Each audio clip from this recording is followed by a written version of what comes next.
Our female protagonist is currently about to demolish a single-family home. She is operating an excavator. The reason is absurd. It's because the author killed off her favorite character. It was the fantasy military novel by the author Park Man called The Dawn of Repentance. It briefly became a hot topic in the early stages of serialization due to intense action scenes, churning out 10 episodes a day, as if it were a factory, but its remarkable readability. Marked by one sentence per paragraph, along with scathing critiques, it became a legendary novel that drove early readers wild. However, there were readers who couldn't let go of this trash novel, even up to episode 3504, including 30 or more people like herself. The reason they couldn't let go of the poorly written novel was simple. The settings and characters in this novel felt so real, as if they actually existed. The author was truly a killer when it came to creating settings. They were real otaku for it. She was such a passionate fan of the author to the point of even becoming the representative of the fan cafe, but she decides even that's over. After today, the author should not have sent her favorite character Seian off like that.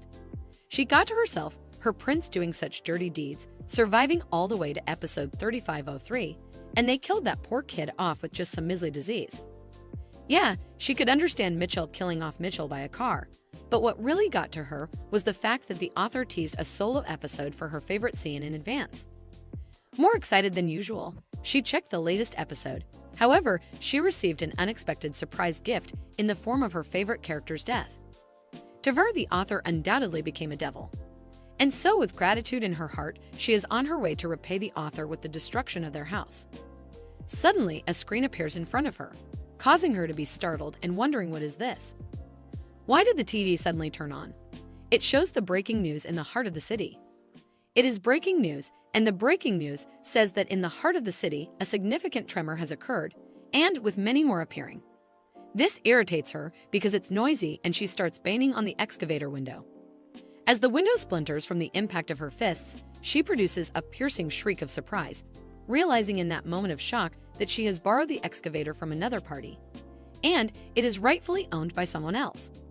She apologizes to the owner, whose expressions are contorted in pure fury. She thinks to herself, but since the owner has never experienced the absurd date of their favorite character, the owner may not understand. She snaps out of her thoughts when she hears the owner's voice apologizing, caught off guard by the unexpected gesture. She asks him, she is the one who should be sorry, so why is he apologizing? It is because he believes, since it's already too late to undo it, they should just go and receive some divine protection. Her mouth drops open, her eyes widen in shock as she struggles to grasp the meaning behind his mention of divine protection, bewildered by his sudden shift into Archaic language. She flinches in shock when she realizes she was just hallucinating about the owner. She wonders, is she losing her mind because it's late and she is tired? She strikes herself in the head with considerable force and tells herself to snap out of it, reminding herself she has to destroy the author's house. Suddenly, her vision blurs, and all she can perceive is a profound abyss of black darkness. She chastises herself that she should not just hit her head recklessly. But to her horror, as soon as she thought that, she opened her eyes. The steering wheel that was in her hand disappeared and countless memories just brushed past her. Perplexed, she wonders, what is this? The memories that come to her mind are not the ones she has experienced. She wonders, could it be that she has gone crazy from stress because of the author? It seems quite plausible that's what is annoying her. As she drove the excavator on the highway, she found herself transformed into Mitchell Nephthys. Not only that, but she was also in a state of being imprisoned. Mitchell Nephthys is a character from the Dawn of Repentance. She is the daughter of Nephthys Duke and the heiress of the Nephthys Dukedom. She is known for her magical abilities. She is the owner of silky silver hair and azure eyes like a lake. In the story, she is a notorious villain known for her widespread infamy and nefarious deeds. She is commonly referred to as the Mad Woman of Nephthys, but above all else, the most important thing is that Mitchell is one of her favorite characters. The fierceness of her personality was beyond description. She even pressured Seian, who was a prince, to marry her. It then comes back to her vividly, as if it had just happened yesterday. Mitchell lured the drunken Seian out of the palace banquet hall and into the bedroom. She then pushed Seian onto bed with such cheesy lines. At that moment, Seian, boasting his impressive 29-inch waistline, led down his long black hair, which cascaded down to his slim waist. Like a condemned prisoner, tears fell from his dark and deep eyes as he spoke. He silently whispered, "Wouldn't it be better if she just did as she pleased?" This confuses our female protagonist because, according to her, at that moment Cyan was supposed to reject Mitchell. She wonders why there is a discrepancy between the novel's content and Mitchell's memories. She cannot help but ask herself what on earth happened. She now realizes the author has left out something so important. And if the author wishes to give a surprise gift, he then at least should reveal this episode. Feeling unhappy that she could not destroy the house. Anyway, she sets her mind back to the present because she is now Mitchell. She thinks about her current situation, that she is currently imprisoned. Well, in reality, even in Sen, there's no job for orphans, so it's all the same. Her mind then ponders the perplexing question of why she suddenly found herself possessing another individual. She then recalls the last thing she heard from the owner, who said since it's already too late to undo it, she should just go and receive divine protection. She can't help but contemplate if the hallucination she heard before hitting her head sent her here. She sarcastically adds, "Well, thanks for transmigrating her into the novel." But why? At this moment, of all times, the fact that Mitchell is currently imprisoned means she's as good as death. Because in the original story, Mitchell taunts and pressures Cyan, and is sentenced to death for insulting the royal family, ultimately dying in episode 121. She thinks so the fact that Mitchell is still alive means it's right before facing the death penalty. But whoever's body she is possessing, she still considers herself a dedicated reader who endured this fallen novel for 3504 episodes. To Verter, who knows every detail of the setting, this kind of crisis is nothing to her. The system shows the screen of Mitchell's status. The death row is currently under the protection of Ursh. Experience points are 0. She beams, thinking that is the status window they only get to see in novels. She wonders where she can see it. Having 2 uncommon attack skills is rare. She is surprised. She even has an ultra-rare skill. The skill name is Fusion. She ponders perhaps the reason why her memories and Mitchell's memories have got mixed up is because of the fusion. Her eyes then narrow at the death status. She wonders why is she on a death row. Her jaw clenches in frustration as she tries to find out why she's suddenly on a death row. At least that should be explained to her, right? Suddenly, the system updates and her execution date is announced. It's on D3. She realizes she is the death row inmate, so being on that row makes sense. She is aware right before death, it's natural for some abnormalities to appear in the status. She thinks although there are still 3 days left, if she just gives up like that, there might not be any miracles. She decides first. She can only politely pray for a miracle to happen. Since a while ago, she has been desperately trying to beg for help desperately, but she doesn't know why her tone is suddenly like a historical drama. The screen of the system appears in front of her again. It shows her the dignity of the noble. It states nobles did not bow to just anyone, and as a member of the Nephthys ducal family. One bows only to the nobility of the empire. She thinks to herself, what kind of thing is that? She then mumbles under her breath. Indeed, people are not suited for doing things that don't fit them. She decides from now on she will do things her way. She strikes her feet against the cell. She screams at them and questions, if those guys are deaf, can't they hear she's asking them to save her? She promises them she will do as they say, so please, they should get her out of here. Later in the carriage, she is beaming because she is successfully released after overcoming many hardships. Even though she was expelled from the noble list by imperial decree and rejected by both the family and the empire, she became stateless. Even that wasn't enough. After being whipped 5 times, she was finally set free. Her back felt like it was about to burst, and she felt like vomiting, but she was okay. Now that the death row status has been lifted, she has survived. In the original, rather than discarding the family name, she could not escape the death penalty, but instead chose death. However, she thinks but she's not like that now. She is determined to be alive no matter what happens. However, what she does not know is Mitchell's death sentence has been resentenced to do one. In the carriage, she is sitting still and has her eyes closed because now she will just wait until she arrives home. She decides she should invest in her experience. Actually, when she was released from prison and had her death status lifted, experience points came in under a strange pretext. Perhaps because she changed the development of Mitchell's death in the original work. She did not expect to perceive experience points like this. But for her, who knows everything about the novel, she already has plans for which directions to invest her skills. She decides for now she should go all in on freeze. In Dawn of Repentance, the system on reaching level 10 in a skill upgrades it to a superior skill. And since Mitchell already possesses the beginner skill, freeze as an ice mage, investing in the freeze skill right now to acquire the ice magic skills is a priority. If things go according to plan, using freezing to earn money by subjugating monsters would be possible. Even if she is stateless, she won't have to worry about making ends meet. So for now, finding a means to make money is the priority. When she arrives at the Nethys townhouse, she rushes to home, thinking since she just got expelled from the Duke's house. Soon the story will be heard by Mitchell's parents, the Duke and Duchess of Nethys. She ponders before she gets kicked out with nothing. She will just take all her luxury items and leave. Selling just a few of the jewels should be enough to sustain her for a while. When she goes through Mitchell's stuff, she wonders why did she collect gems instead of hoarding gold, which is much easier to convert into money. Still, this much amount is quite substantial. Suddenly, the door swings open. Her teeth clatter in frustration as she glances behind her to see who it is, scared that it might be the Duke and Duchess.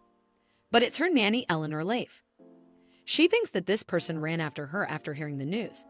She has been raising Mitchell since she was a child. She raised her like her own child, scolding her whenever she got herself into trouble. For Mitchell, she's like her own mother. Her gaze falls on the injury on her exposed back, and she demands to know how she got blood on her back. Mitchell cannot believe she's worried about her as soon as she got here.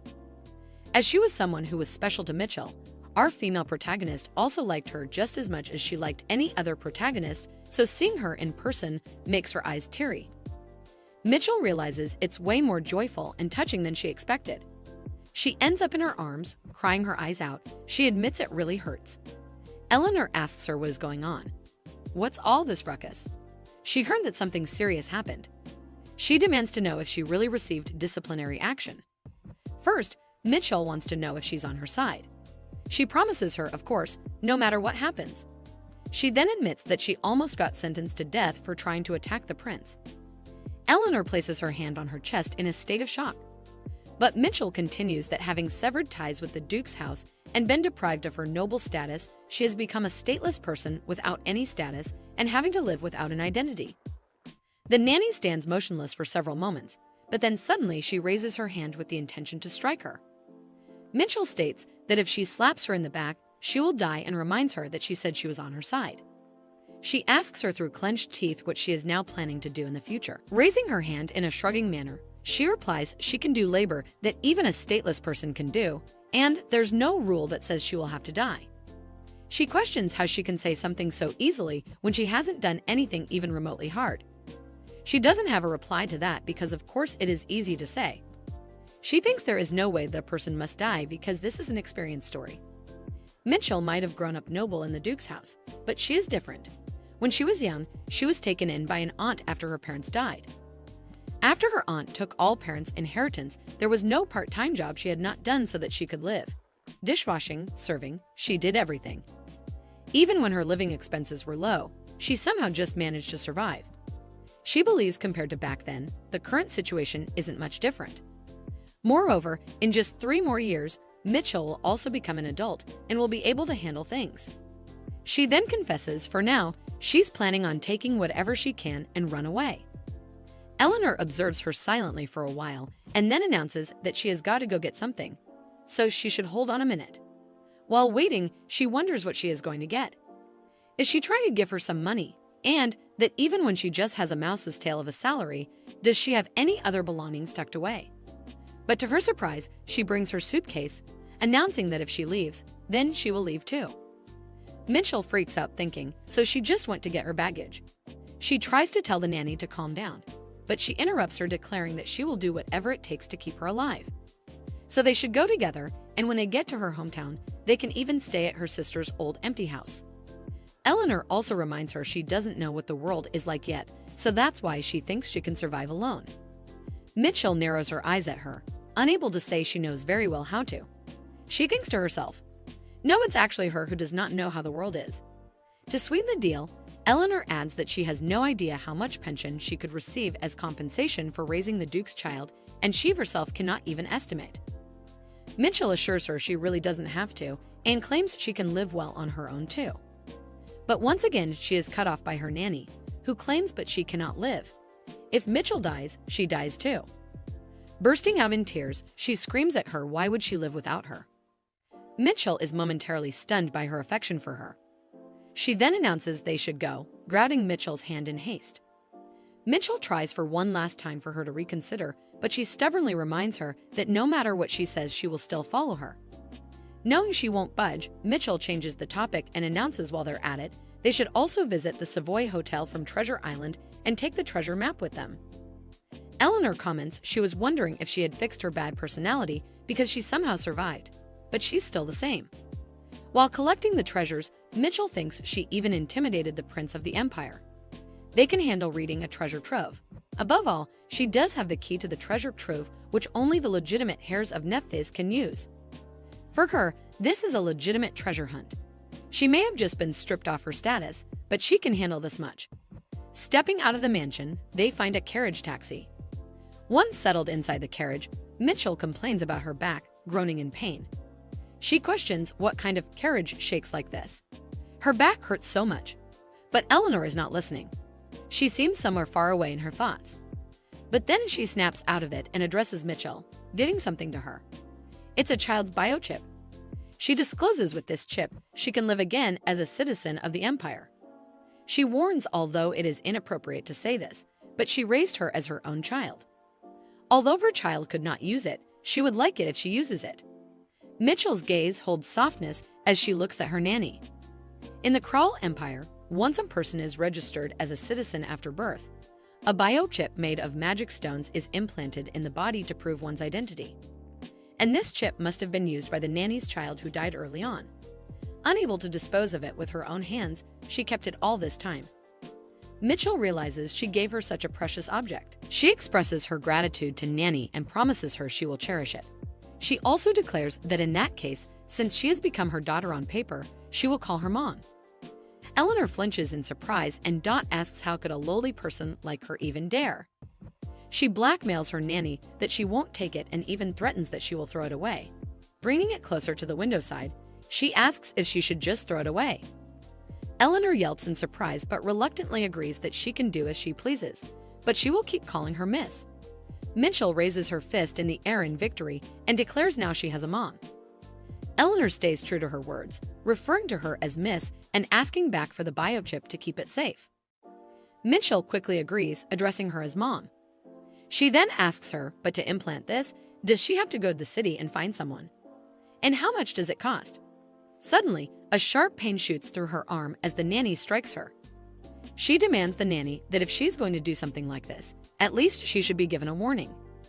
Eleanor counters that she has to do it unexpectedly so she doesn't get scared.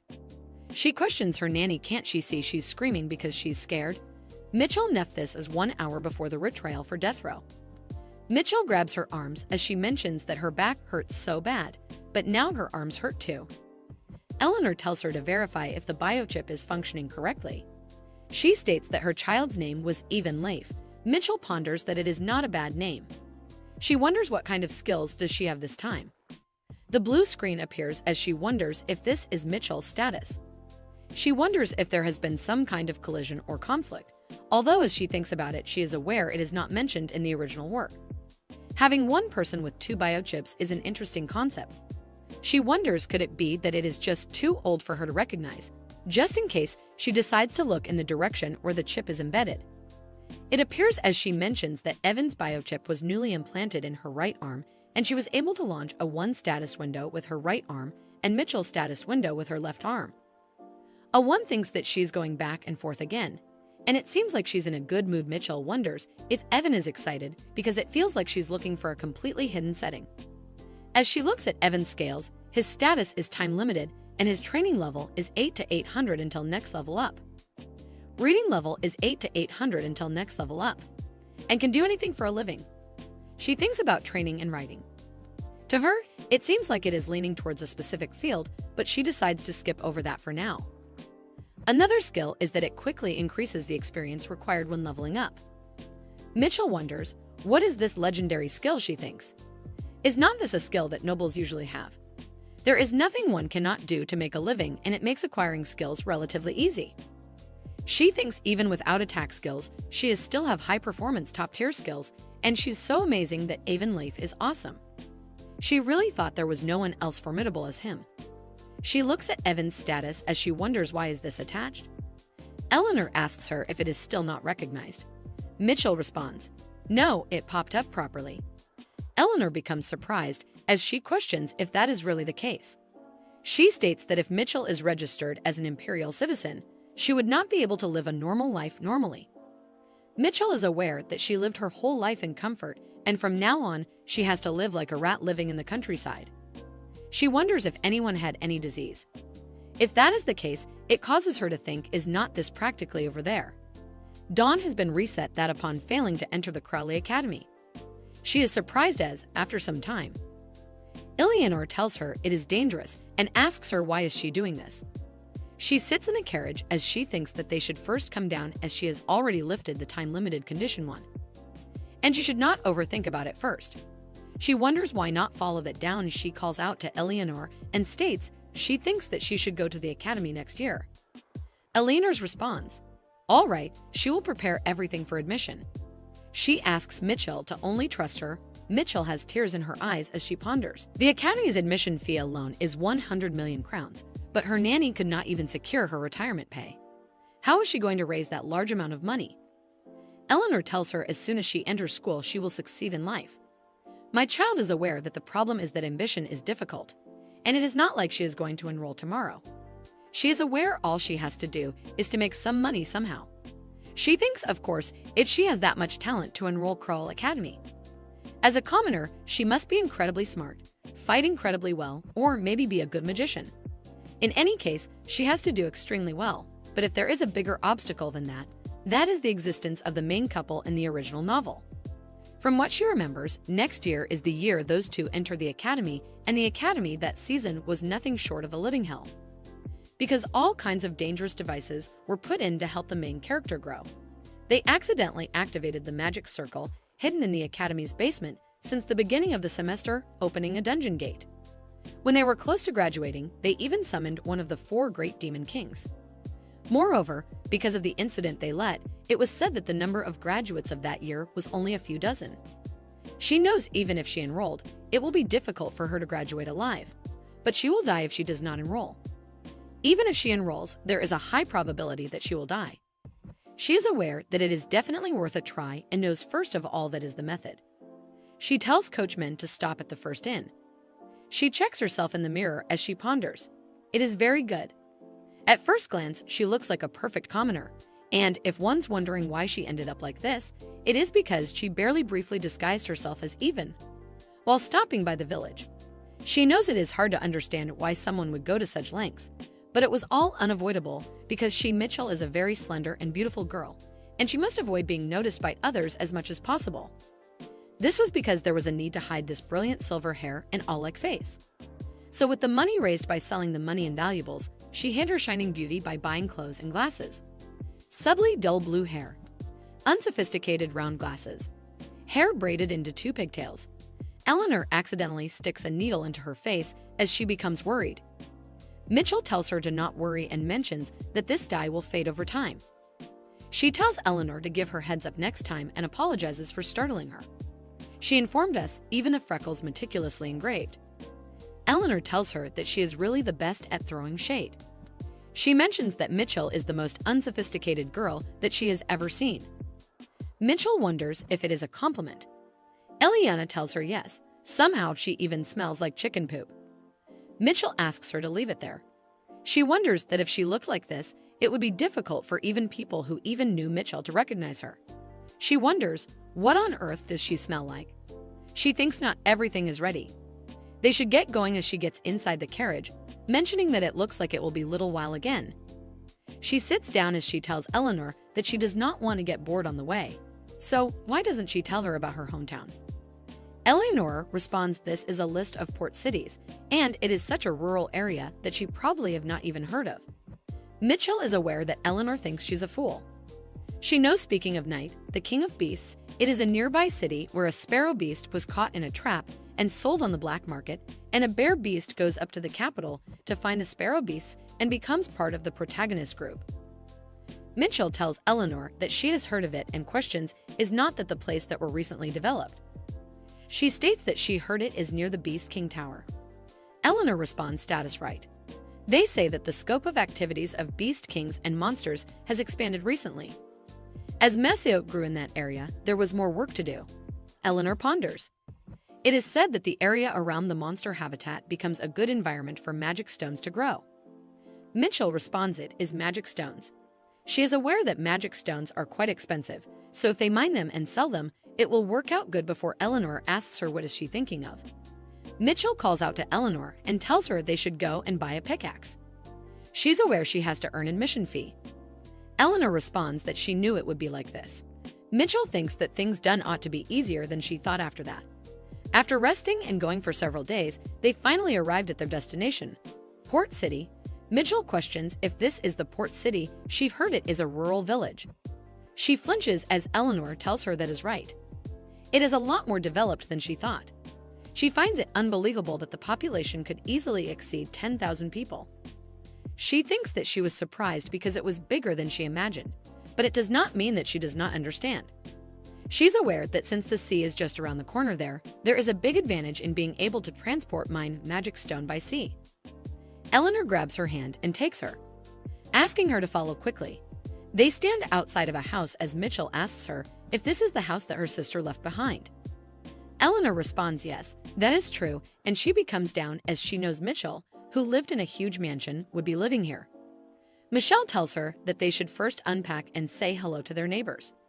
In a small town like this, connections are more important. Eleanor responds yes, it is right before a man appears. The man questions them. Who is this? He questions is that Eleanor. Our female lead asks what this is.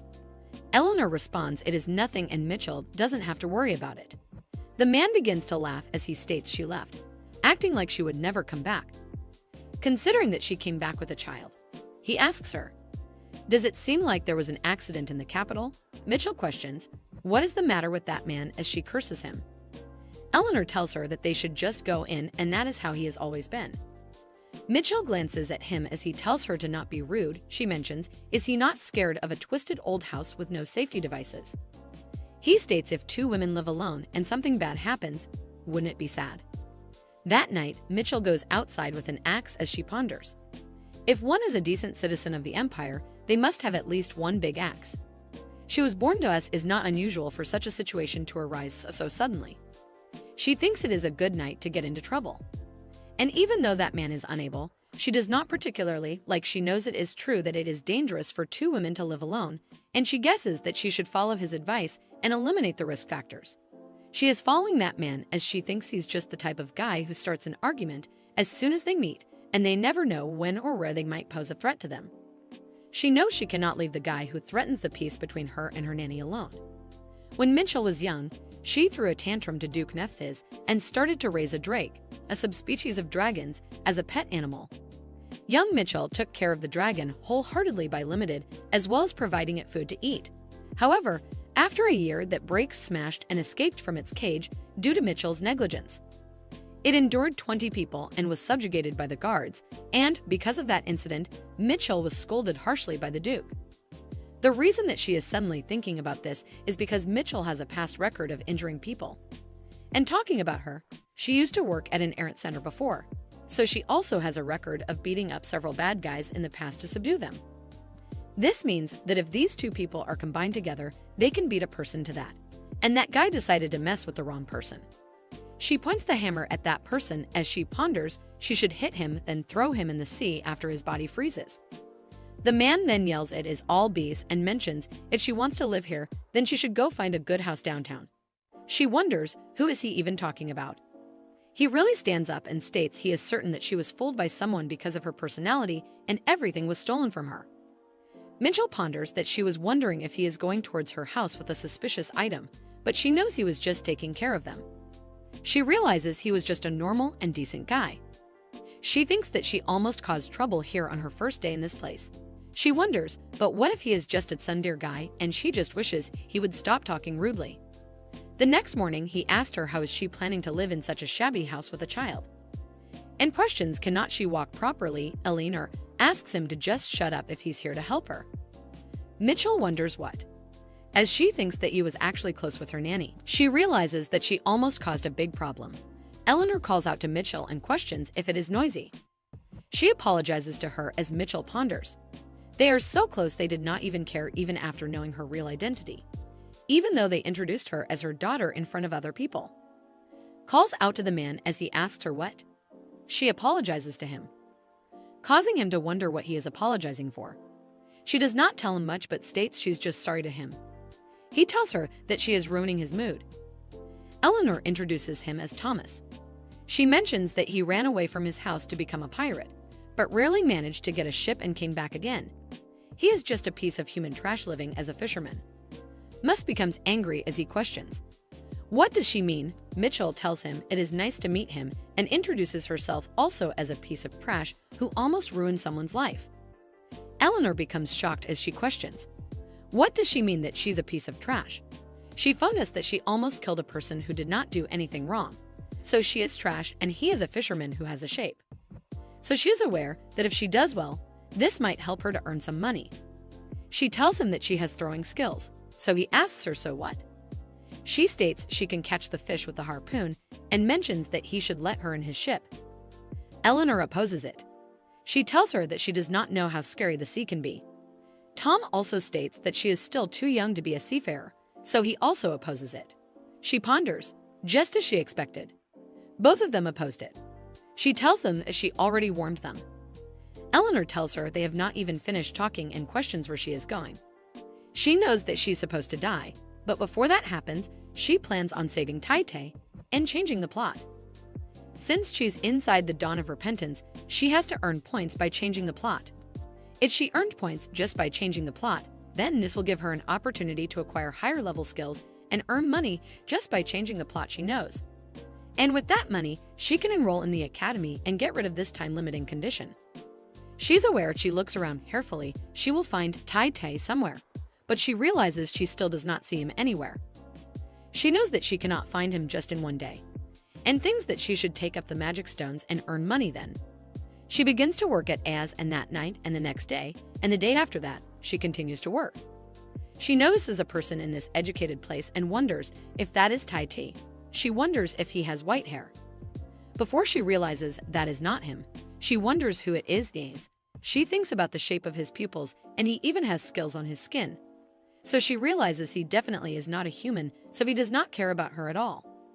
She continues to stare at him as she wonders what he is doing. Right then, she notices some bees as she thinks he's feeding the wandering beasts and wonders if he's like a cat daddy. She also thinks what is he doing staring in the blank space this time. It's been a week now as she wonders what is going on as he steps towards her, causing her to wonder if he's really coming towards her. He asks her if she's a minor. She ponders that she heard his voice for the first time. She tells him no, she is not before he responds. All right. She cannot believe that he just came here to ask her that. And she was wondering what happened because he approached her so suddenly. She decides to continue digging the magical stones today as well. Mining skill level 1 has been created as she thinks she's not even a miner. So why is there such a kind of skill? She thinks she should correct it by saying that she's a miner.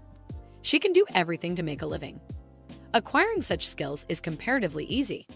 She wonders if this is Evan's extra skill effect. Acquiring such skills is comparatively easy, she wonders. Isn't this too easy? She thinks that she should test how well the skill works. The beast that was discovered while mining for stones. She said she was about to go to the King of Beasts territory, and now she knows he's threatening to kill her, as he has challenged her to a match. But this meaningless twaddling seems pretty familiar. She wonders, where have she heard this before? She suddenly remembers as this is how the King of Beasts talk. In the original novel, the King of Beasts was a white fox that seemed more like a supporting character, but he was fundamentally a gentle and generous person. His interactions with humans were clumsy, and he was known for his uniquely awkward way of speaking. Despite his short appearance, he was a popular character. It was to the point that there was an event in the fan cafe where people would imitate the way that he spoke. The first person who got first place during this event presented a congratulatory speech and wrote an analytical essay on the tone of the King of Beasts. He tells her he should kill her as she thinks she never knew that analytical essay would come to use for her. She questions by chance did he mean that since the King of Beasts ruthlessly kills anyone who enters his territory, so he would kill her instead so that at least her corpse can be collected. She asks if that is what he means. He flinches and questions. How does she know that? She wonders if it is a trend for the beasts to talk like their king. She thinks it seems he's not the king of beasts anyway, and he's only following his way of speaking, so he should quit it with the jokes now. She tells him anyway, since he understands he should not worry, as she was joking about entering the king's territory. He asks her if that is the case. She mentions that she will share her food with him as an apology. As he eats it, she then questions how is it. He mentions that he guesses today's meal was a success before he makes any correction, stating that it tasted like garbage before he swallowed it. She apologizes to him as she tells him she has never cooked before. He tells her it is understandable if she does not have experience. She thinks that he can unexpectedly talk nicely. She stares at him for a while, thinking that the beasts are actually quite nice as they provide food for the animals in the wild, and they are a lot better than people who act like they know it all after running into them a couple times. She introduces herself as Evan Leif. She asks him what his name is. As he responds, he is Gert. He asks her if she will come tomorrow as well. She tells him yes, she will, as he tells her he will return the favor tomorrow. The next day, she questions what is all this as there's a lot of delicious food placed. She is aware this is absolutely legit Korean ritual table. He mentions it is the repayment for yesterday. She questions if he made all these. He tells her that is right and asks her to try it. She mentions perhaps it only looks good on the outside as she takes a bite before she realizes it is really delicious. She tells him with this he could get married right away. As he tells her since he has a child, nobody wants to marry him. She questions. Then it means he must be older than he looks. He states that he gave up counting past 500 years. She mentions that he is way older than she thought. She knows the original novel did say that beasts are a long-living species, but she did not know it was up to this extent as the elder of the beast species was 300-year-old, and he looked like a wrinkly old man. She wonders what kind of animal beast must he be to look this young. She asks him what kind of beast he is. Seeing as he does not age, she questions if it is like a snake or something. He does so. She's tried as he is a snake beast. He also speculated that is why he does not age. His skin automatically sheds even if he develops wrinkles. She tells him a snake beast is super honey-like as she is surprised. He questions, what kind of word is that? He tells her, super nice and comfortable and sweet like honey, something like that. Afterwards, he tells her the lunch tastes like super honey. Even while doing other work, he states this seems like super honey and he hopes she returns to a super honey home as he tells her goodbye. She thinks it seems as if she taught him something wrong. She phoned us. It looks like he has taken a liking to that word. It is not really supposed to be used like that, though she understands him, so it does not matter. She just wishes he does not say it in front of others. Because there is no more, she asks if that is all the stones in this area. She knows it has already been a month since she escaped here and there are 126 days until the break of her dawn. She ponders about how due to her tuition fee, her mother or she are taking up all sorts of jobs. But it is so hard saving money. At this rate, she thinks it is unrealistic to gather 100 million crowns and her back is healing. So she should slowly go hide in Sir Thomas' ship to catch some fish. She knows she should go and find a harpoon that fits her hand. As she's looking in the market, she notices the moment talking, causing her to wonder, what are they talking about over there? Right then, Eleanor calls out to her stating she does not expect much. Mitchell should at least just say hellos and goodbyes. Mitchell questions if she's threatening her with a knife. She thinks that her nanny did tell her to remember her greetings, as it is a rule that she must follow her words. She asks the woman over there what is going on. As they respond, it is Eleanor's daughter who has a bad mouth. They look at her and mention, look at that mark on the newlywed wife's face. This states that the man of that house is usually normal, but once he drinks alcohol he starts. They know that she is so deadly pitiful and they asked her to report him, but she just would not listen. Mitchell Sarney decides to go somewhere as the woman asks where she is going. They know that she is meddling in their business. Rachel deep down calls those ladies idiots to see this as mere meddling. She knows this is the golden opportunity to strike business. She runs towards her as she mentions she heard the rumor and she will fix her husband's bad habit. The girl becomes terrified and questions who is she. Mitchell tells her of course it is not for free. The girl asks her what is she saying. States that she should not uselessly interfere and leaves. Mitchell mentioned she's a one who recently moved nearby Captain Thomas' place and if she's interested, she can come by there. She knows since she has introduced herself, she is done preparing for this, and then she thinks she should go and finally buy her harpoons now. She tells the man that if there are no harpoons that fit her hands, she will order a custom and ask the man to state his price. He calls out to her and tells her that she has no manners, and he feels offended. He states that he will take 2 times the price of those on display. She tells him once the harpoon is finished, he will be the first one to be skewered. He states now he will take 4 times the price as she asks him to calm down, mentioning it was a joke, and asks him to give her a discount. That is how she wasted half of her money. She saved up selling the stones. That night, someone knocked on the door as she questioned. Who is it? It is the girl from earlier, as she mentions they met in the afternoon in the city. She asked him to come as she thinks that she did not expect her to come so soon. She notices the girl came back with more marks than last time. The girl trembles in fear and asks her if she can really solve this for her. Mitchell responds of course she will accept payment greater than 1,000,000 crowns. It makes her angry looking at her marks. The girl states that she does not have that much money. She tells her that she can then pay in monthly installments. 100,000 crown amount for 10 months. She mentions she does not do this for everyone, but she made an exception for her. The girl recalls anxious and asks for her assistance. They decides to go now as the girl takes her to the place and questions if she can really fix his habit. With child response of course, as she will monitor him until he fixes it completely. She opens the door as she founder said when she used to work at the errand center. She saw these drunk men all the time. She knows that isn't. She is someone who has a lot of useful skills right now. He suddenly stands up and asks her who she is to barge into someone else's home. He calls out to her and asks her where does she live before she continues to ignore him and thinks and someone who resorts to violence this easily. She throws the chair at him and ponders it yields even harder when counted the same way. She knows she should just teach him a lesson as the wife is totally shocked. 6. Our female lead recollects about how she had received a request to help change the behavior of this husband. To do this, she decides to keep him in the sauna.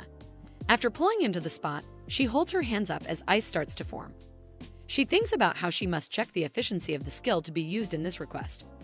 She decides to test the limit of her skills by tormenting this dude with her freezing abilities. It is mentioned that when it comes to testing, using the skill consecutively can lead to bleeding. It is a 3-fold technique. While activating a skill, the first energy that gets consumed is the mental one. Once mental capacity has been used up, the body will send a warning by bleeding. If one decides to ignore that, then the next energy that gets drawn upon is stamina. If that gets used up, one will start coughing up blood. The last and final source of energy is the vital force. Even if one uses up all the life force, death will only occur after the final hemoptysis. Our female lead notes how she is using this theory and recalls how she has continuously used the freeze skill yet has not coughed once. This would mean her energy efficiency is not half bad. The wife watches as our female lead uses her Elsa abilities on the husband. The man holds up his hand as he starts to yell. He wonders what in the world this person is doing. Mitchell mentions how he seems unsober still and that they should get started for real now. The man questions what all that nonsense was earlier, then to which Mitchell smiles and tells him that he should have treated his wife well. He asks what he did wrong before then yelling out that he did nothing wrong at all and calls Mitchell an idiot. Mitchell then tells him he really hasn't sobered up yet before proceeding to go sicko mode on him. Within 10 minutes, we see the dude in tears as he mentions how he won't ever do it again and pleads to be spared. To this, Mitchell places a thumbs up and says everything is resolved now. She then calls for the wife and tells her that they should wrap things up here and that the payment due is 100,000 crowns. The wife in fear says that she will get that right away. Mitchell then continues to tell that man that he should know she will be around in this neighborhood. She mentions how if she hears he's being negligent again, then she will come back again. She mentions how if he messes around, she'll delete him. Our female lead is then paid by the wife, and Mitchell tells her to pay the rest when she can. Mitchell also says to feel free to come see her again if anything else is ever needed. To this, the wife smiles before thanking Mitchell and telling her to take care. A week would then pass. Rumors moved along rapidly and many requests were sent to the errand center. Our main character was able to solve many problems and earn up to 5 million. Her level also rose rapidly from using the early key and throw skills to help solve incidents. Her throw and freeze are both at level 6 now. As she then starts to stretch, she mentions how quite a bit of money has been earned and that she needs to start focusing on finding Tai. Due to this, she has decided to invest in a health skill, which may look like it means nothing. As she runs, it is revealed that this skill is at level 7. While rapidly sprinting, she mentions how her speed is not half bad and that the health skill is even better than she thought. She smiles, thinking she'll find him in no time if things carry on like this. She then turns her head to find a report saying her detection skill has been started. She comes to a complete halt. She stands silently for a moment thinking about this skill before then wondering why it suddenly appeared. She wonders if it's because of Evan's extra skill and that just by trying it was already there. She moves her glasses up with a smile as she mentions how unbelievable this is. She raises her hand and yells detection as the skill activates. She mentions being able to see the topography and hearing even the slightest sounds. She even hears some birds chirping. Her eyes then turn as she wonders if it is over there. She mentions how she never thought she'd find Tai this fast, but she is very lucky. She notes how this is all for experience, but that she is curious to see a beastman other than Gert. She mentions how Tai is also an important character in the novel and really wants to see what he looks like. The bird continues to chirp. She stares blankly as she wonders if this is it. A bird stares back at her as she wonders if this is really him. The bird is actually stuck in a net as Mitchell wonders how it could be so stupid. She recalled how he got trapped in the novel and taken away. She recalls her thinking it was a very serious matter. She wonders if it was really due to incidents like this that he got caught. The idea is to set up a spot where the birds can pass through and perch. The rope has flimsy tension which keeps the birds from taking off properly. She thinks about how simplistic this is. The way out really is to just let go of the net and fall down. Our female lead then wonders if bird persons started out as bird brains. She notes how the bird is holding onto that net for dear life right now. She does decide that this is very convenient and easy for her. She can gain experience like this by changing the plot. She holds the bird as she tells it to stay still as she sets free. She mentions how if she does this, then it will be done. As she looks up, she mentions how the experience came through right away. She then says, "We're pretty much done here," as she eats the bird. She says goodbye and mentions to not get caught in the future. She mentions how the important part now starts, and it's something she has been thinking since the 2 status windows started coming up. She then places her head to the side of her head and snaps. She wonders where the plot change text would get placed. She first checks with Avon and then with Mitchell. She then yells in excitement as she notes how it came to both. She mentions how sweet this is as she decides to work on Mitchell's freezing first. She continues to smile, mentioning how mining and detecting are both necessary. She then places her hands both up as she mentions how her status window now appears like this. She recalls how she's getting closer to the freeze spell and that the plot needs to be changed a couple more times. The bird has walked right back up to her. She calls it weird as she asks why it's been on the ground since. She then realizes that the bird seems to have hurt its wing. She mentions how she's already spared its life, and now does she really have to treat it too? She mentions how ungrateful it is as it chirps. She then says that is enough and to stop following her. She is certain that it should understand this. She mentions how if it's not just a bird, but also humanistic as well, then it should understand this and not be stupid by following her. Our female lead arrives back and greets Mom. Our female lead is then asked what that bird behind her is. All she can think about is what a bird brain it is. She yells, mentioning how she told it not to follow, but it only chirps in response. From Evan's perspective, she introduces her name as Mitchell before correcting it to Evan Rafe. She happens to be a teenager who ran away from home, although she has planned that she will return home once the sun goes down, but she is still running away from home anyways, though the reason was certainly absurd. Yesterday, Titty, the bird she saved from the trap, was not grateful enough and followed after her. Her mother used the medicine on the bird that was hers, which made her more frustrated, thinking that the bird took over her house and even used the injury as an excuse to monopolize her mother's attention. Her mother liked the bird very much, which irritated her.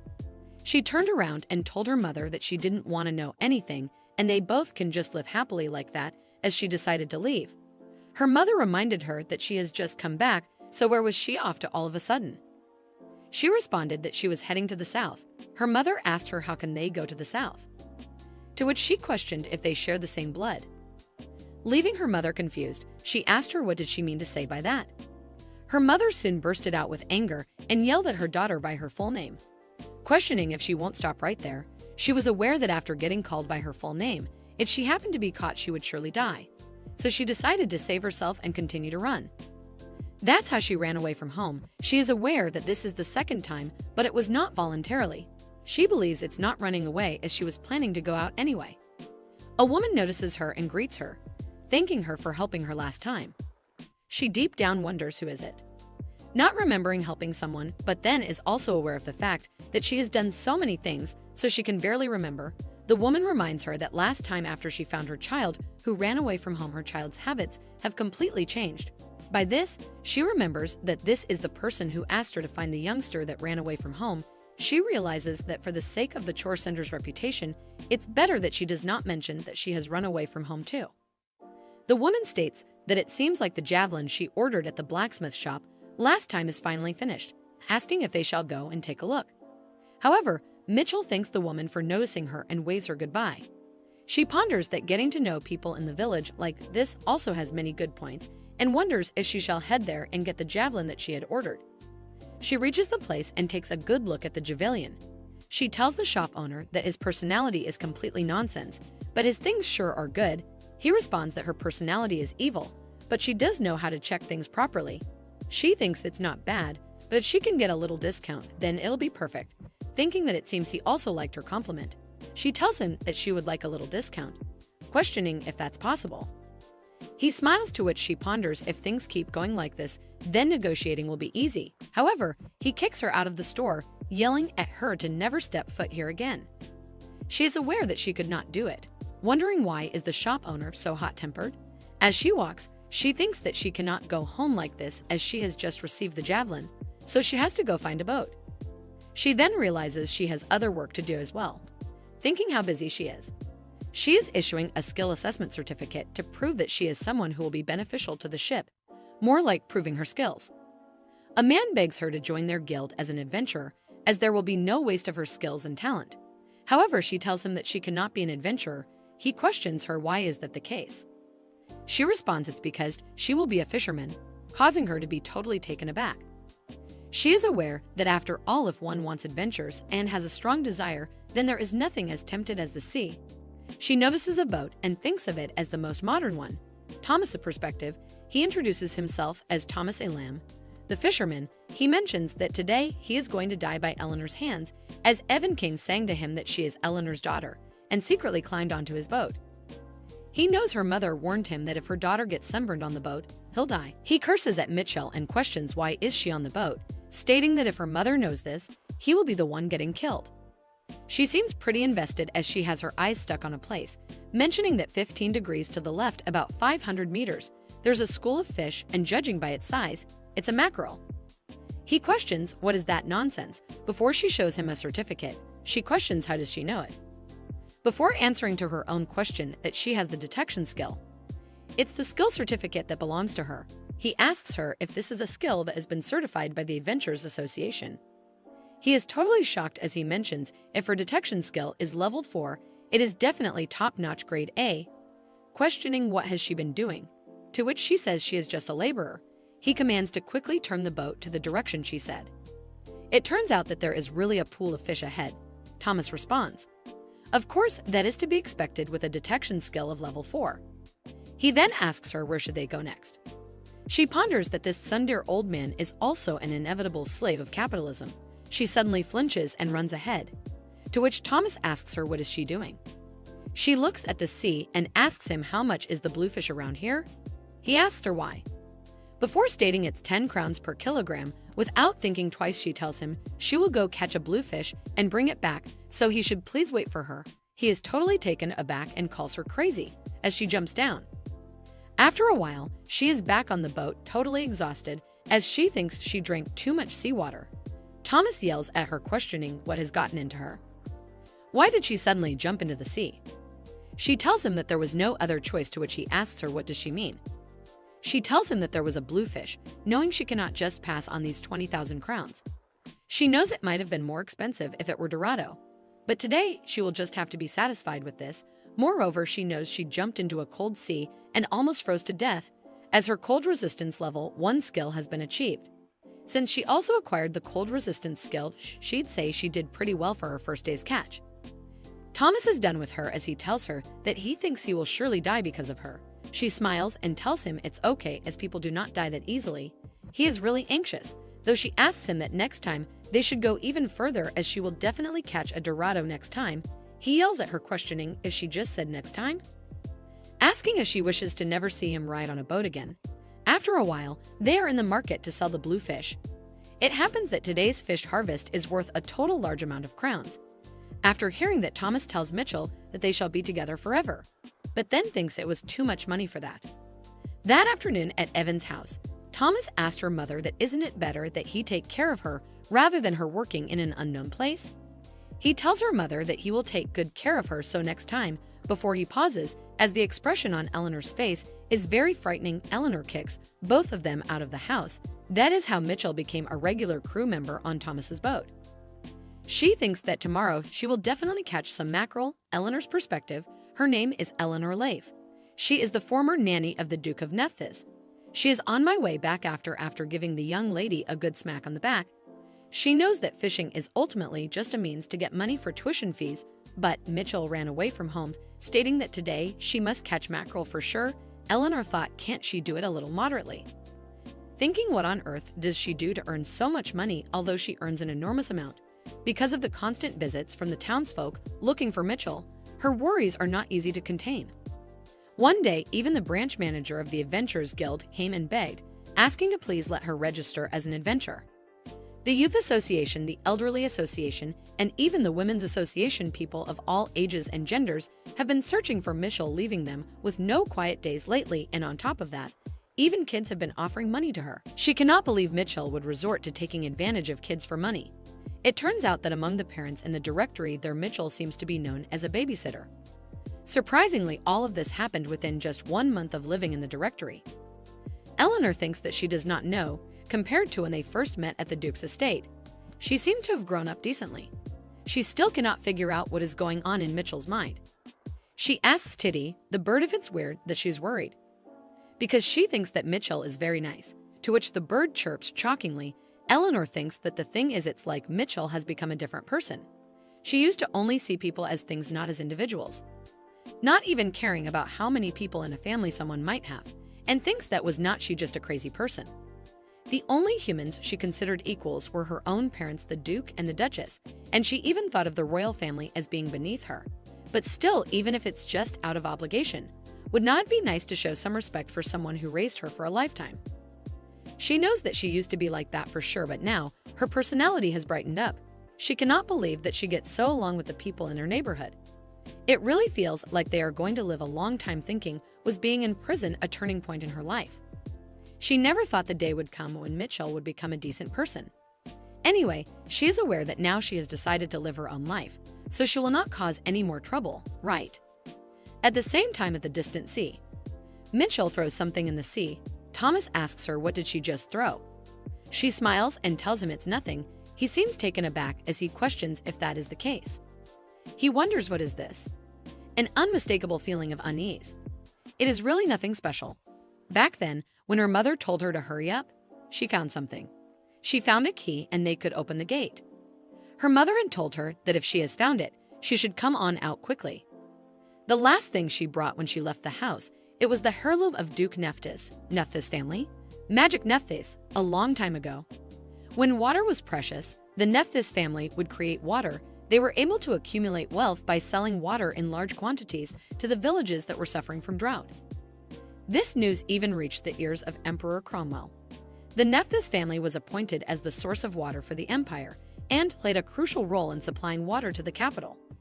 So far, this is the story known to the public, but the reality is this. In fact, while digging a well, the Nephthys ancestor discovered a pair of ancient rings. One had the power to absorb anything, the other had the power to expel what was absorbed.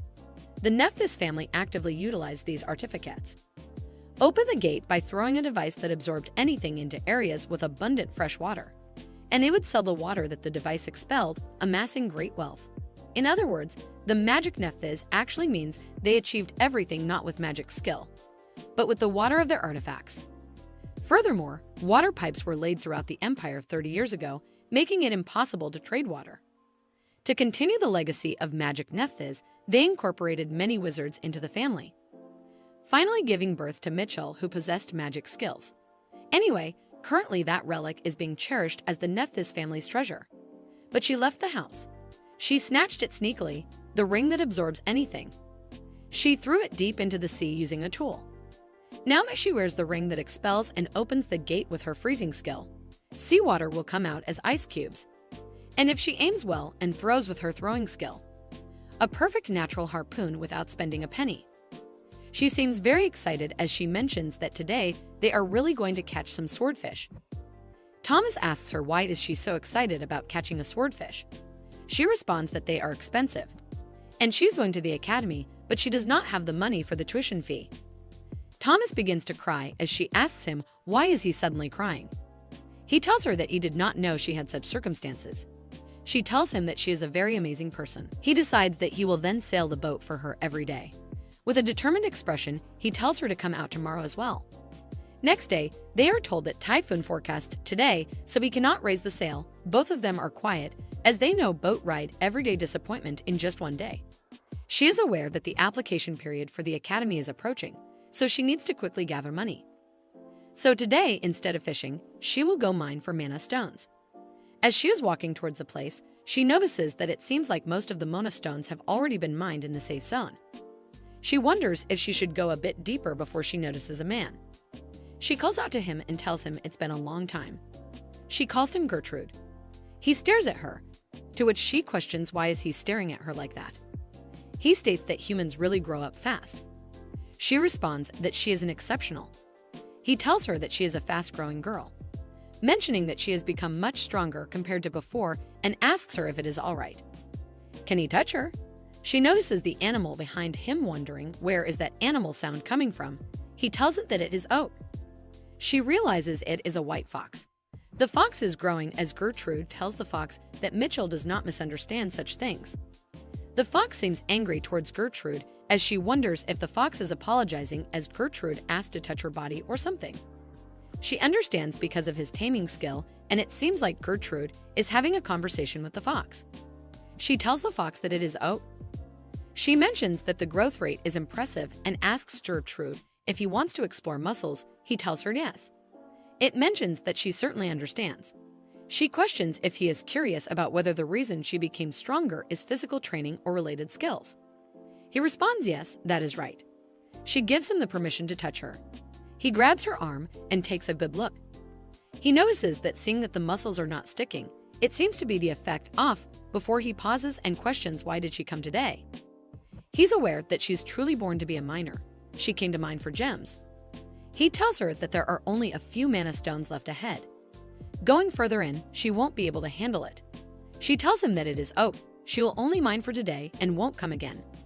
He questions what as he is taken aback before he tells her he understands. She knows it is a bit hard to understand this time as the fox is noisy. Gertrude tells Fox there is a way. She wonders in the middle of this he understood. Seems like a cat whisperer.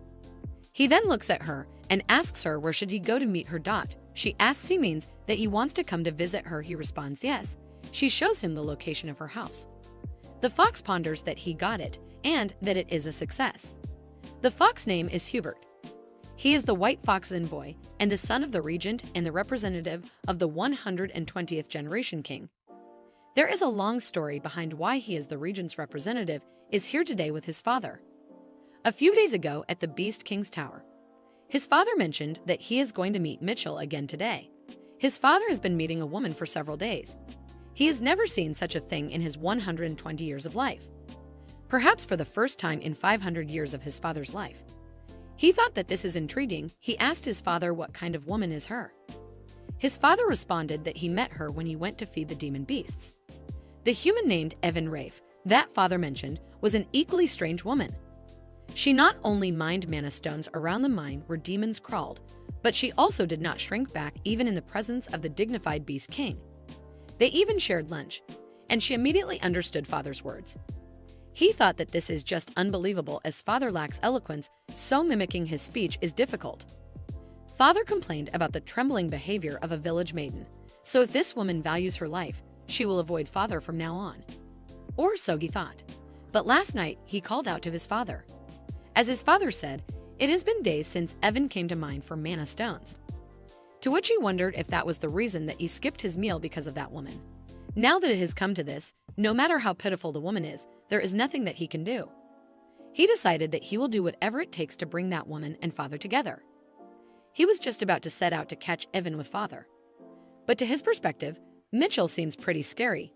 He looks at her as she wonders what is with this pressure, and he cannot believe that this is a 17-year-old human woman. He knows that she is lying, as even a top-notch warrior would not exude such a sinister aura.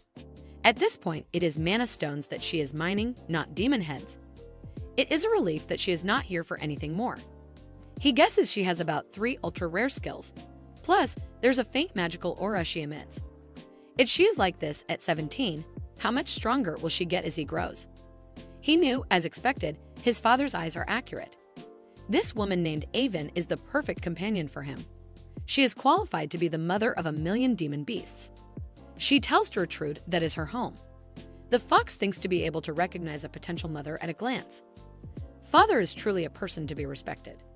The humiliation and disgrace he has received for not having a mother is now over. He decides that he will support his father with all his power. Mitchell looks at the fox, wondering why is he giggling like that. She tells Gertrude that, by the way, he's not using the term honey anymore. He responds that he scolded his son for not feeling any physical pain. She pondered that he was like that at home too. That evening at Beast King's Tower, Hubert tells his father that here is his outfit. He asked his father to wear this when visiting Mitchell's house. His father mentions that is a ceremonial robe. Hubert states that he should at least try to look young and pretty. Hubert knows that Mitchell looked shabby but had an incredibly beautiful face. No matter how one looks at it, his father doesn't age according to human standards. But at this rate, it's impossible for her to be a stepmother, let alone a lover. Hubert tells his father to make sure he brings a gift. It should be something expensive. Gertrude questions why go to such lengths. Hubert asks his father if he has forgotten. He states that her mother is at that house, and in the human world such manners are important. His father then wonders if that is what is called manners. He has no information at all, wondering what should he prepare. But if she has a similar personality to Mitchell, Gertrude decides that he will bring something expensive. Hubert tells him that he will prepare something expensive. He knows that surely there cannot be another human like that in the world. Next day at Mitchell's house, her mother notices the weather. She tells Mitchell that it's a storm on the day of her appointment. It'll be difficult for her friend to come in such a weather. Mitchell responds no, he will come. She is aware that although it has only been 2 months since they have met, Gertrude does not seem to look like he is going to cancel the appointment. It's particularly because she had expectations for this first appointment with her first friend. She realizes that her friend has came. Mitchell asks him to step in as her mother thinks that she surely has gotten weird friends. Gertrude does not seem in a good mood as her mother asks him what's going on. Is he okay? Mitchell notices his clothes. Her mother asks her to get him inside. Mitchell tells him that he is dressed so fancy. Her mother knows that is not the issue here. Gertrude states that his son insisted that he wear this. Her mother says that there's the same type of nobles over there too. Eleanor questions how can a young nobleman like him already have a son. Mitchell tells her mother that Gertrude is a beast folk. Her mother realizes and says of course he is her friend, so he cannot be ordinary. He ponders that there is strangely insulting feeling about that. Eleanor invites him in. Mitchell looks at his clothes and wonders how come he is not soaked at all in this weather, wondering if it's related to his skills. After some time, Gertrude gives them the gift, mentioning that this is something his son told him to take as a gift. It's a fabric of strong defensive material. Eleanor mentions that he has bought so much. Mitchell sees that her mother seems very eager to receive this, isn't she? Gertrude hopes that she likes it. Eleanor mentions that the fabric is really pretty, it would be perfect for a school uniform. Mitchell mentions that she only wear clothes made in Lionel's workshop, Empire's top-class workshop. Eleanor then asks her what about the clothes that she is wearing right now.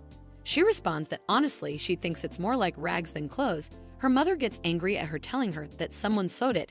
Gertrude ponders that her mother seems to have a similar personality to Mitchell. Eleanor tells him that it seems like he can sleep here since it's storming outside.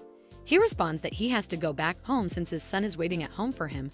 Eleanor asks him if his son is still very young. He responds no, he just became an adult. Eleanor wonders, a literal adult? Eleanor mentions that the beast nobleman looks really young. Mitchell looks at the bird and questions, why did it come out again? Eleanor becomes excited, mentioning that Titty is here too. Gertrude questions Titty. Eleanor mentions that this is the name of the sparrow and realizes that she forgot to introduce herself. She understands that she forgot to greet him properly and tells him that her name is Eleanor Leif. He tells her that he was late with the greetings too. He decides to introduce himself properly. He mentions that he is the Beast King Gertrude.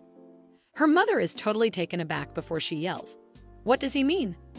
Her mother takes the bird away as Mitchell asks him if he is saying that he is one of the 4 demon kings, the Beast King. He responds that is right. She points at him, questioning if he means that he is the Mechanical King, the Luminous King, the Dragon King, and the Beast King. He responds that she is knowledgeable among the 4 demon kings. He is the Beast King. She ponders that she realizes that he is the Beast King and with a similar way of speaking. She thought it was a trend in the Beast Man world or something. But what if Gertrude is the best king? Then she wonders what happened to the original Beast King from the original story. She asks him, is not the Beast King supposed to be a fox? Suddenly, she's using a formal language. He tells her that is because his son is playing the role of the Beast King in public. She questions why would he do such a thing, mimicking even the way of speaking. That there is a reason for it, and he will not say it unless she changes that turtle-like tone of hers. She changes it and asks him to tell her. He states that it happened about 200 years ago. He asks her if she is aware about what kind of creature the Dragon King is like. She responds like a dragon giant reptile. He tells her exactly. She wonders what does he mean by exactly.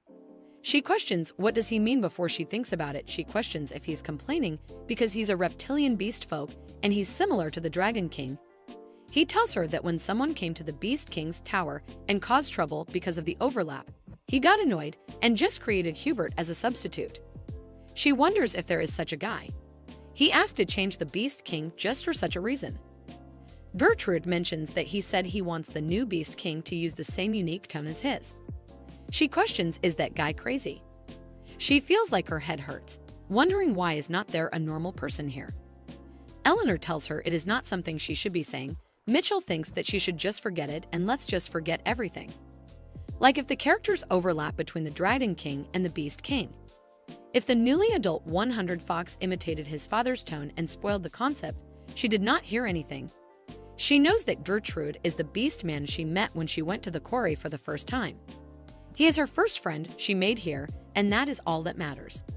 She knows her friend speaks in a strange tone and is actually old, but he's handsome. She tells Gertrude that they should have their meal now. Eleanor asks him if beast folk gentlemen handle spicy food well, as Mitchell prefers spicy, sour, and salty food. Go ahead and enjoy it, and if it's not enough, he should just say so. Michael seems hungry as she says she'll eat well. Gertrude mentions this is more like poison than food. Eleanor becomes angry, thinking of hitting him before Mitchell tells her that she should hold on as he is the Beast King and she should remember that. She knows before Mom gets more upset, she should just send him back quickly as they might end up causing a big accident if this continues. Mitchell asks Gertrude if he could leave now and meet again next time. He tells her that now that he thinks about it, his son asked him to come and tell her something. She questions, what did he say? Eleanor mentions they shall hear what kind of nonsense his son said. Gertrude mentions that he wants to formally propose a relationship with Avon Rafe, talked for a while before she decides that she should just take calm. Wondering if this is a proposal just for friendship or is it a setup for a lover? Eleanor is ready to beat him up before Mitchell asks her to hold on a moment. Mitchell tells him if that relationship means just being friends, she already considers him as her friend and it is an unnecessary proposal. He responds if that is the case, then that is a relief. He then says that he would like to make a proposal again.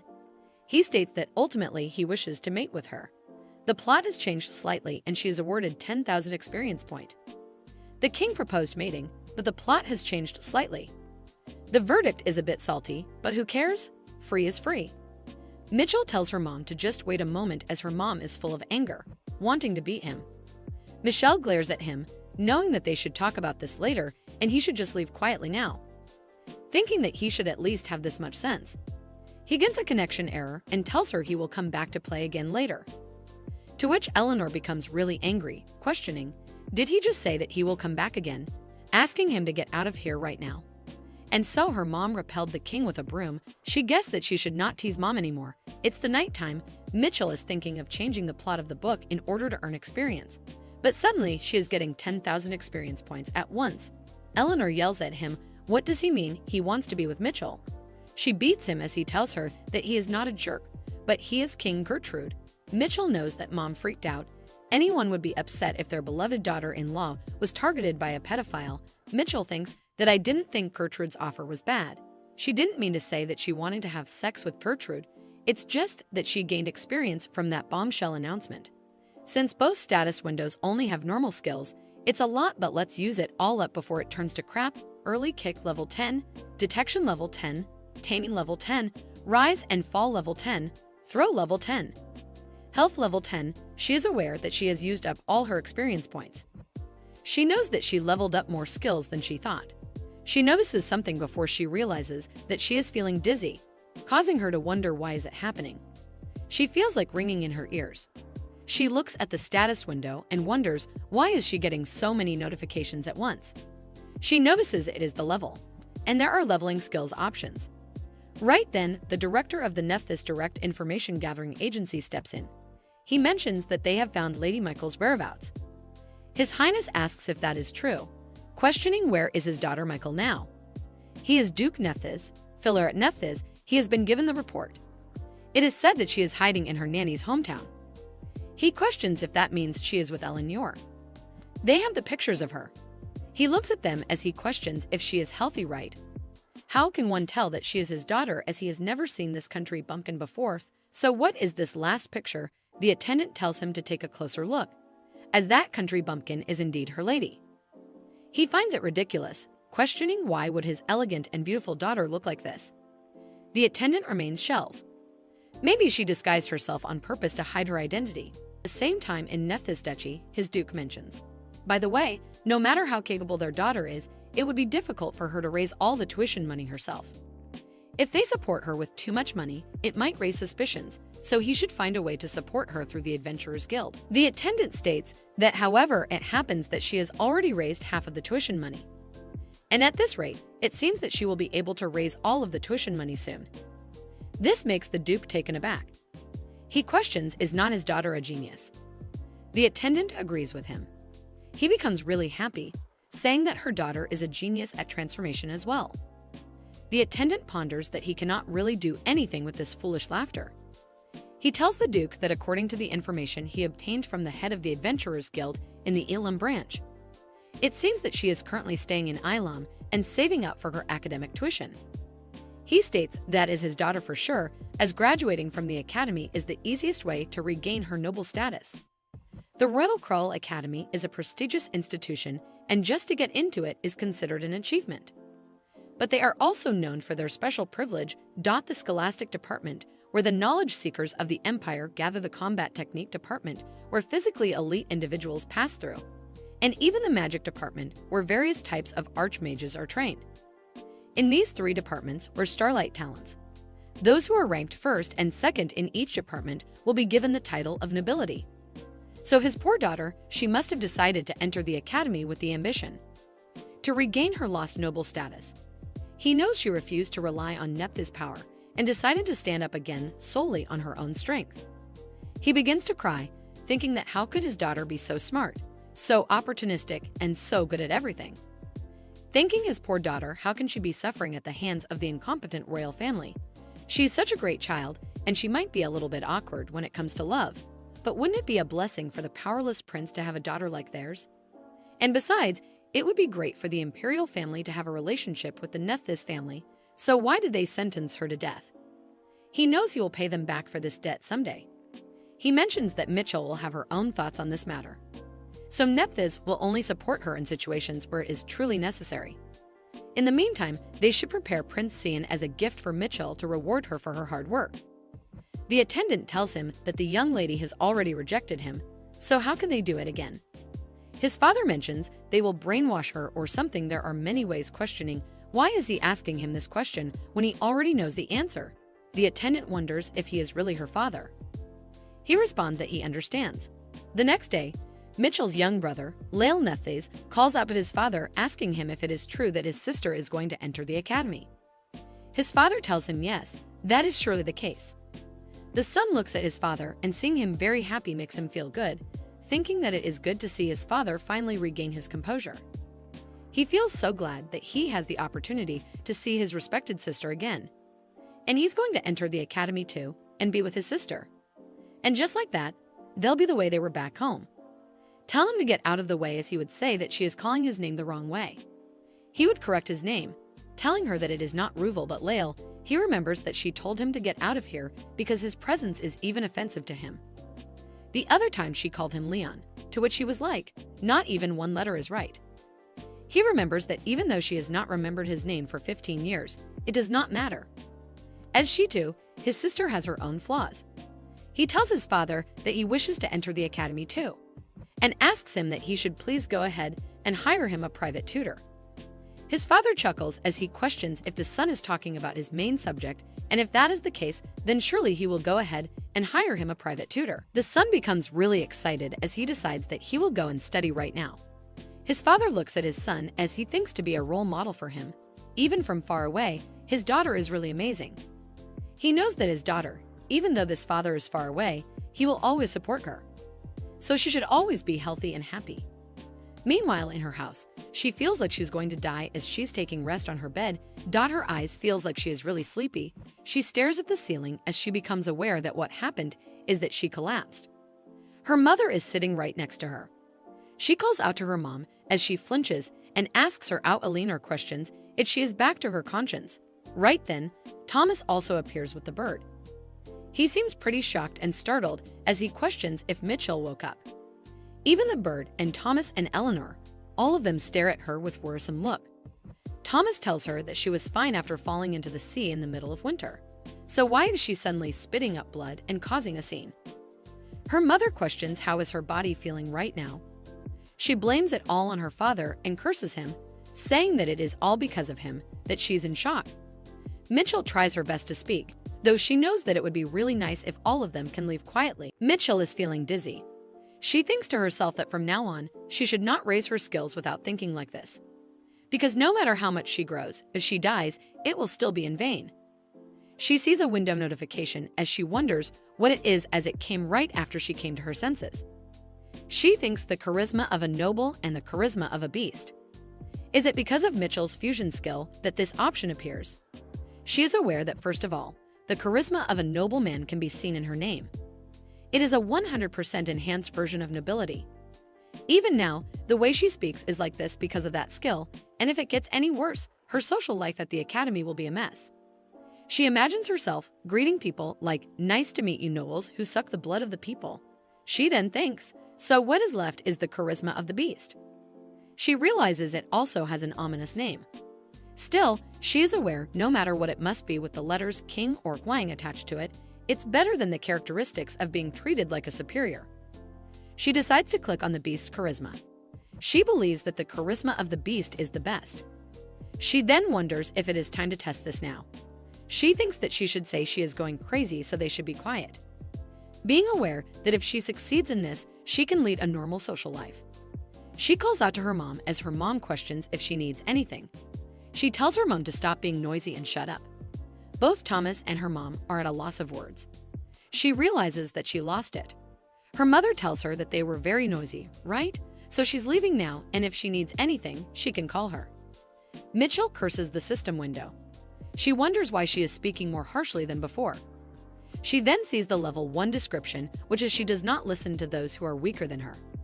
It has the effect of intimidating beasts. She questions what is added if the description comes first before the skill.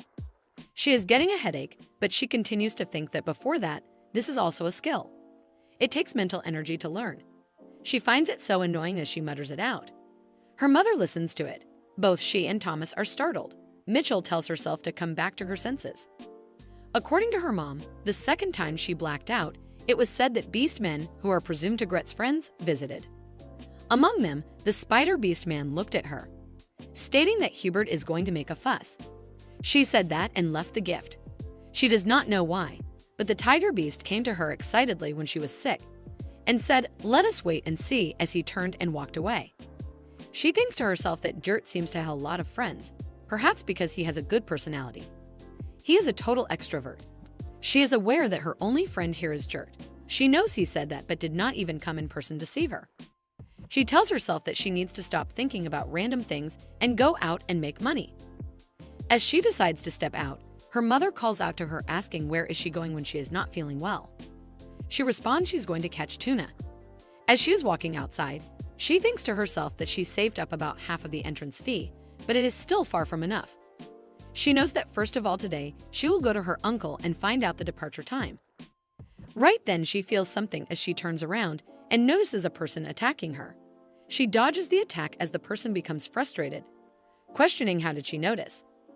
It is the tiger beast. She seems surprised by her speed and power, wondering if this really is her body. She thinks that her reflexes are insane, wondering if that is because of the newly acquired skills. The tiger beast man tells her that indeed, she is doing quite well. She then focuses on him as she looks at the pattern and tail, wondering if this is a tiger beast. She understands that it looks like he is Gert's friend who visited when she was sick. She wonders what does he know and thinks since he attacked first she will also attack. She uses the throwing ice skill. He suddenly becomes worried, trying to dodge her attack. She thinks since she used water drawn from the artifacts rather than water made from mana, wondering if it consumes less mental power. However, she is aware it is impossible to fight for a long time with a body that has not fully recovered. She decides that now she should finish this slowly and launches another attack. The tiger beast tells her to not look down on him, questioning if she thinks she can defeat him with this kind of toy. Right then she runs to him with maximum speed. She ponders right when he knows it. It's in front of him. It attacks him. He falls down on the ground. He mentions that she's a lot more than he thought.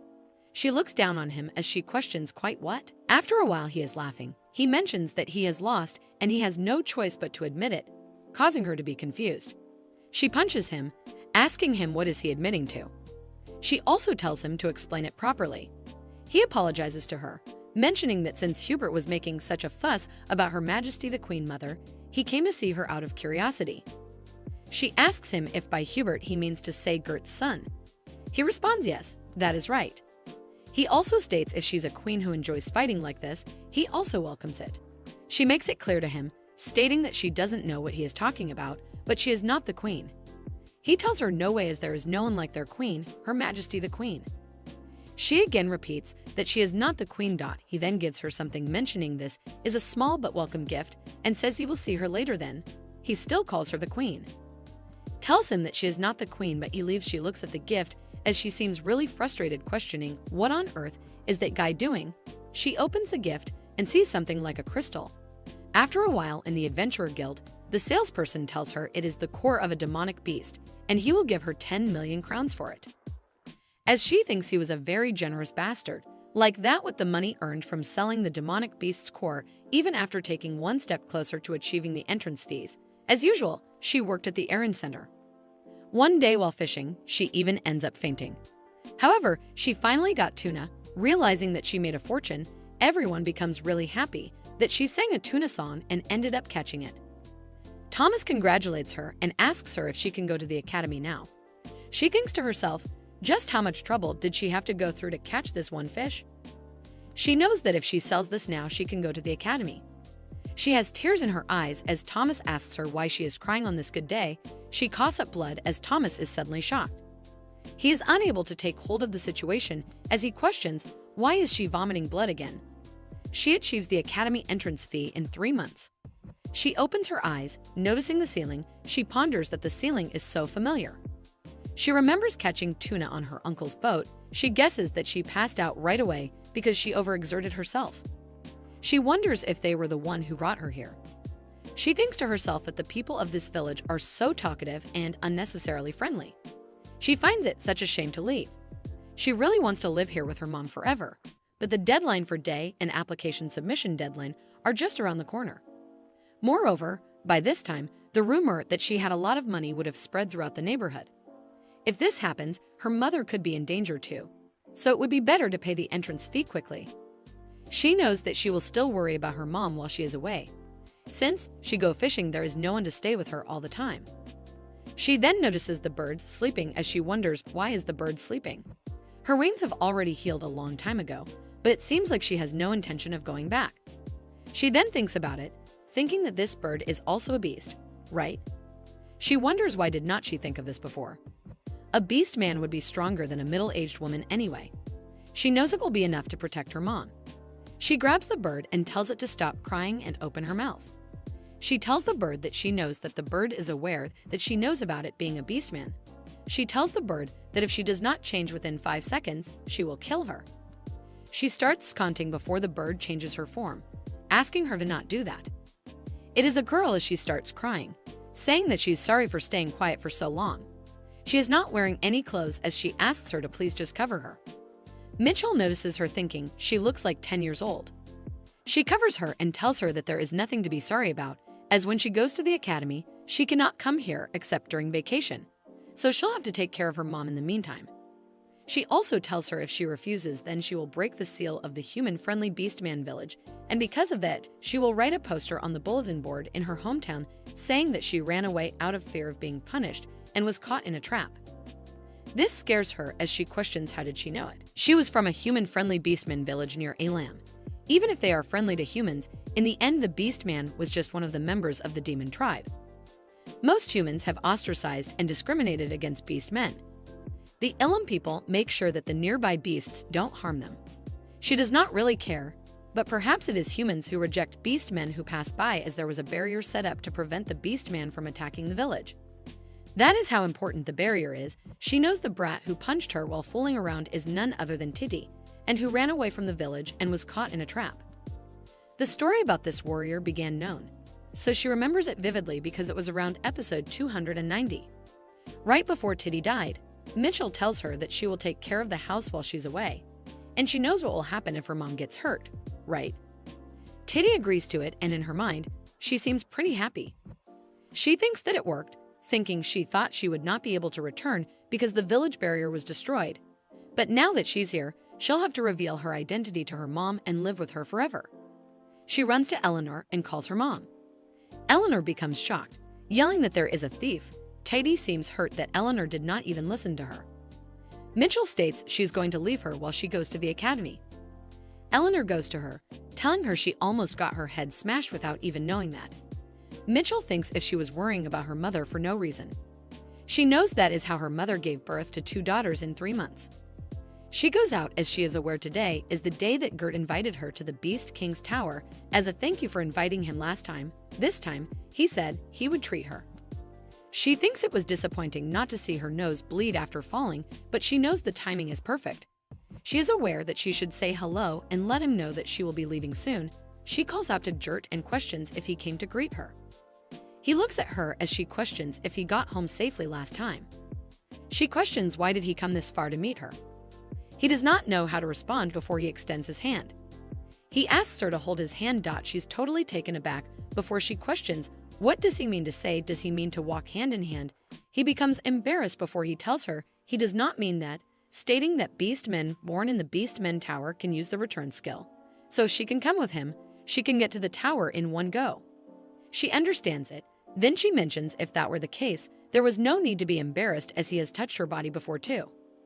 He says that he does not know why he did that either. She then grabs onto his hand, questioning if she can just hold it like this. He states yes, and this is her first time, so she might feel dizzy, so she should close her eyes. She then closes her eyes for a moment before she opens it. She finds herself in a different location. He tells her that this is the top floor of the Beast King's Tower. She is totally shocked as she questions if this is for real. She knows it is the Beast King Tower. The Tiger Beast Man and White Fox Beast Men she saw last time were all here. She notices the top, finding it luxurious, and thinks everyone is gorgeous. Right then, she suddenly feels like it stinks as she calls out to Gert. He asks her why is she calling him as she tells him she needs to go to the bathroom. He tells her it is over there as she runs to the washroom, wondering what is that smell as her nose feels like it is rotting. She knows it seems to be the smell of rotting meat beasts and other different smells wafting from the tower. Her senses are sensitive thanks to her superhuman skills. He can hear them having a conversation as the tiger beast asks isn't she too sensitive as questioning if it smells too much. The other one is embarrassed as, stating that she said before to remodel and then call her. Hubert always said that he smelled it. They probably do not know because they are used to it. Dirk becomes really embarrassed as he wonders if it really smells to the extent of throwing up like that. He calls out to Even and tells her to get out now. Right then Hubert appears and takes her out while calling his father an idiot. He runs from the tower while apologizing to Evan, telling her he is sorry for calling her without any preparation and asking her to wait for a minute. Meanwhile, she is feeling very dizzy. In the end, she got off halfway and vomited. Hubert asks her if she's okay. She responds that she is fine. She thinks now that she has gotten off and breathed fresh air, she's feeling a little better. Hubert apologizes to her, telling her his father did not ask her to leave because he disliked her. She tells him she knows as he said he would call her back later, so he told her to go back for today. Hubert becomes startled, questioning how did she know. She tells him that is because he has no reason to be mean to her. She already knows his personality, so she will not misunderstand anything just because of the tone of his voice. She knows. When she came out, she saw that he looked shocked. She wonders if he heard anything. Hubert tells her he will invite her again once he finishes remodeling and he will get rid of the smell. She tells him all right before she wonders. Wait a minute, her back is bent over. She realizes the charisma of the beast is not activated, which means this guy is stronger than her, thinking no wonder he is the Beast King's representative. Hubert states that he is glad she did not misunderstand. She is aware she could not even bow her head to Uncle Thomas as it was her limit. Hubert took her back near her house and then returned to the power. It was only after seeing his back that she realized it. She went to see Gert for the last time today to say goodbye. That night in her house, she pondered to herself that Gert will probably be hesitant to see her until the tower is fixed. So she guesses she can just leave a letter for him through Titty. She has also packed all her luggage that she needs to take with her to the capital. And she has already bought a horse, so she is all set. She thinks she will have to leave home tomorrow early in the morning if she wants to get to the capital to make her school uniform and earn some money.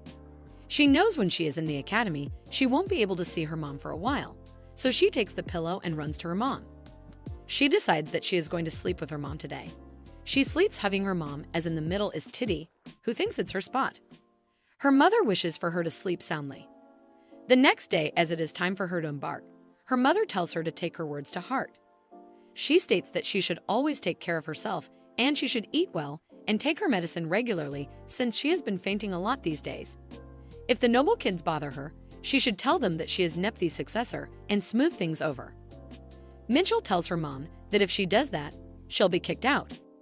Her mother states even so, it is not good for her health to hold it in, to just smooth things over.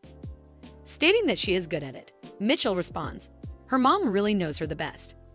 Mitchell then calls out to Titty, she gives her the installment ledger, mentioning that when it is time for the clients to pay, she should collect the payments properly and also conduct a patrol to ensure the after-sales service has no problems. She asks her if she can entrust this to her. Titty wonders what kind of life has her sister led.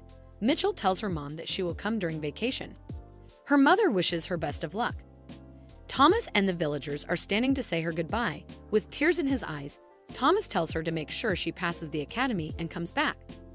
He calls her the pride of their village. The other villagers wish her to have a good trip and to please register with the Adventurers Guild when she goes to the capital, as well as asking her to come play again when she's on vacation.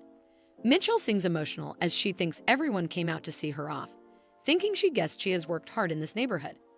She thinks Uncle Thomas and the sailors, as well as the blacksmith and the Adventurous Guild people, and errand clients and whatnot. Everyone came to see her off after hearing that she was going to the capital. She knows she should at least give them a sincere thank you. She thanks them for coming all the way here. Thomas knows even in the end, she cannot even fix her habit of saying things. She knows she has said her goodbye and gets on the horse. She mentions that you come back during the vacation and everyone until then should stay healthy. Her mother had stirs in her eyes as she tells her to come back healthy. Mitchell thinks that she feels like she's going to cry because her mom is crying. She wonders if she should leave tomorrow and have a little conversation, but she knows that is wrong and starts riding the horse. She is aware she has not even left, so she should not have a weak heart as a few months will pass by in no time. She tells herself to not be sentimental. After setting out like that, she ran almost non-stop thanks to her riding skill. The saddle was so comfortable that she almost fell asleep while riding. As she went along, she robbed any bandits she passed by. So she was able to avoid getting bored and prevent drowsy driving. After 4 days, she notices something as she wonders, is that a town over there? She wonders if she already arrived at the capital. The capital of the Kroll Empire. Crown Police. Upon arriving in the capital, she decided to proceed with the most essential tasks first. First, she would sell the horse and pack her belongings at the inn, and then, most importantly, make her uniform with the fabric Jerk gave her. She thinks it has been a while since she has done this. She says goodbye to her raggedy clothes. In Runnell's clothing store, this was a clothing store that Mitchell frequented. They mainly made clothes that were stylish, beautiful, and comfortable, so they were popular in the first place. The number of branches increased considerably as rumors spread that the successor of the Nephthys was a regular customer. She thinks if there is one problem, that is that the reservation line was long and the price has gone up since it became famous. She wonders if she should cause a scene and say that she is the successor of Nephthys like her mother said. As she steps in, a woman looks at her and calls her a peddler. Telling her that she cannot come in here with those shabby clothes, she tells Michelle to get out of here right now before Mitchell throws a dagger towards her, scaring her. The woman asks her what is she doing before Mitchell states she is not a peddler but a customer. The woman states that she is going to call the guards before Mitchell tells her to call them as the academy has extraterritorial rights, so she will not be punished for killing her. The woman then asks, so she's an academy student. But then states what can she do when she's dressing like a peddler. Mitchell punches her, asking her to call her manager. The woman leaves to call for the manager and asks her to have some tea and wait. Michelle knows she got a little angry and just threw her dagger, realizing that she has a bit of a temper. She knows that even though this place is always busy, she has to move her reservation up, but she accidentally caused a scene as soon as she came in. She thinks since she caused a scene anyway, should she try to blackmail them? She suddenly got a prison resistance scale as she thinks no way the clerk put poison in the tea she gave her. She is thankful for her as she made her make a weapon like this without even knowing. The manager appears and greets her, asking her what brought her today to their clothing store. The manager thinks that she can sense something suspicious. Mitchell tells her for now, just to give her one packaging box. She's told that they are a clothing store, not a general store, asking if she came to the wrong place by mistake. Mitchell mentions that the woman behind her put poison in her tea, so she should pack it nicely in the box and take it to the guards as she will file a complaint and have them punished. The manager asks her if that is true. As the woman says, it is not poison, it is just a little laxative in it because she was angry. Laxatives are considered poison too. Mitchell stands up and takes the cup, mentioning if she doesn't give her the box, she will just take it to the guards like this before the manager asks her to calm down, stating there is no way their employee would do that. Mitchell mentions a precious drop has been spilled before. The manager states all right, she will do anything that she wants. Mitchell realizes that she got her. She tells the manager if she says so she has no choice and asks her if she can make her a Crowell Academy uniform as quickly as possible and in the highest quality. Mitchell gives her the fabric as the manager is totally shocked, stating that this fabric is of the highest quality. She mentions it must have been tough to find and asks her how did she get it. Mitchell Bonders looked at how her attitude shifts. She thinks that all craftsmen are the same. She wonders if it is such a good fabric. Mitchell tells her that she got it as a gift from a friend near the Beast King's Tower. The manager tells her that she has got a good adventurer friend. It is such high-quality stuff and she could make it into clothes without using a blade. Mitchell asks her if that is the case. She wonders if the manager means to say it is that good of a fabric. The manager tells her, however, because the fabric is strong, the needle won't go in that easily. So they have to use an artifact, and it is a bit expensive, so the price will be a bit higher. As she said, she wants to get it quickly, right? Mitchell asks her how will it cost then. The manager questions how long has she been thinking about. Mitchell tells her to not be a rip-off and tell her directly. The manager states it is going to cost 10 million crowns. Mitchell thinks to herself that 10 million crowns is practically her life savings. They even ignore the reservation turn number and make clothes, so she guesses she'll have to endure this. She responds, all right then, she's going to pay in full. The manager states their customer is so generous. She also states she will consider that the store clerk's attempted poisoning never happened. The clerk thanks her before Mitchell tells the clerk that instead, she should drink it to destroy any evidence of poisoning that happened here. She has to drink all that is left in this teacup. The clerk looks at the manager, but the manager ignores her. She thinks to herself, this is the diarrhea medication. She just has to take it in one shot and is trembling as she looks at the cup, so the clerk drank the tea in one shot with diarrhea medicine in it. The clerk went straight to the bathroom. She did not see her until she left the shop. The manager said she would make the school uniform before the entrance ceremony. She told her that she had taken out 17 bandits on her way to the capital. She locked herself in the sewing room, promising to have it ready in a week. There is only a month and one half until the intern ceremony, but they made it so quickly, and as expected of the manager, she never disappoints. She steps out, knowing that she's leaving the school uniform in her hands, and now next is sorting out living expenses. In the Imperial Crowell Academy, the dean of Imperial Crowell Academy seems really frustrated. He is frustrated because of the Duke of Nephthes, questioning what on earth did he send him. In the letter, it is written that it has been a while. And how has he been? It looks like they even appointed him as the dean.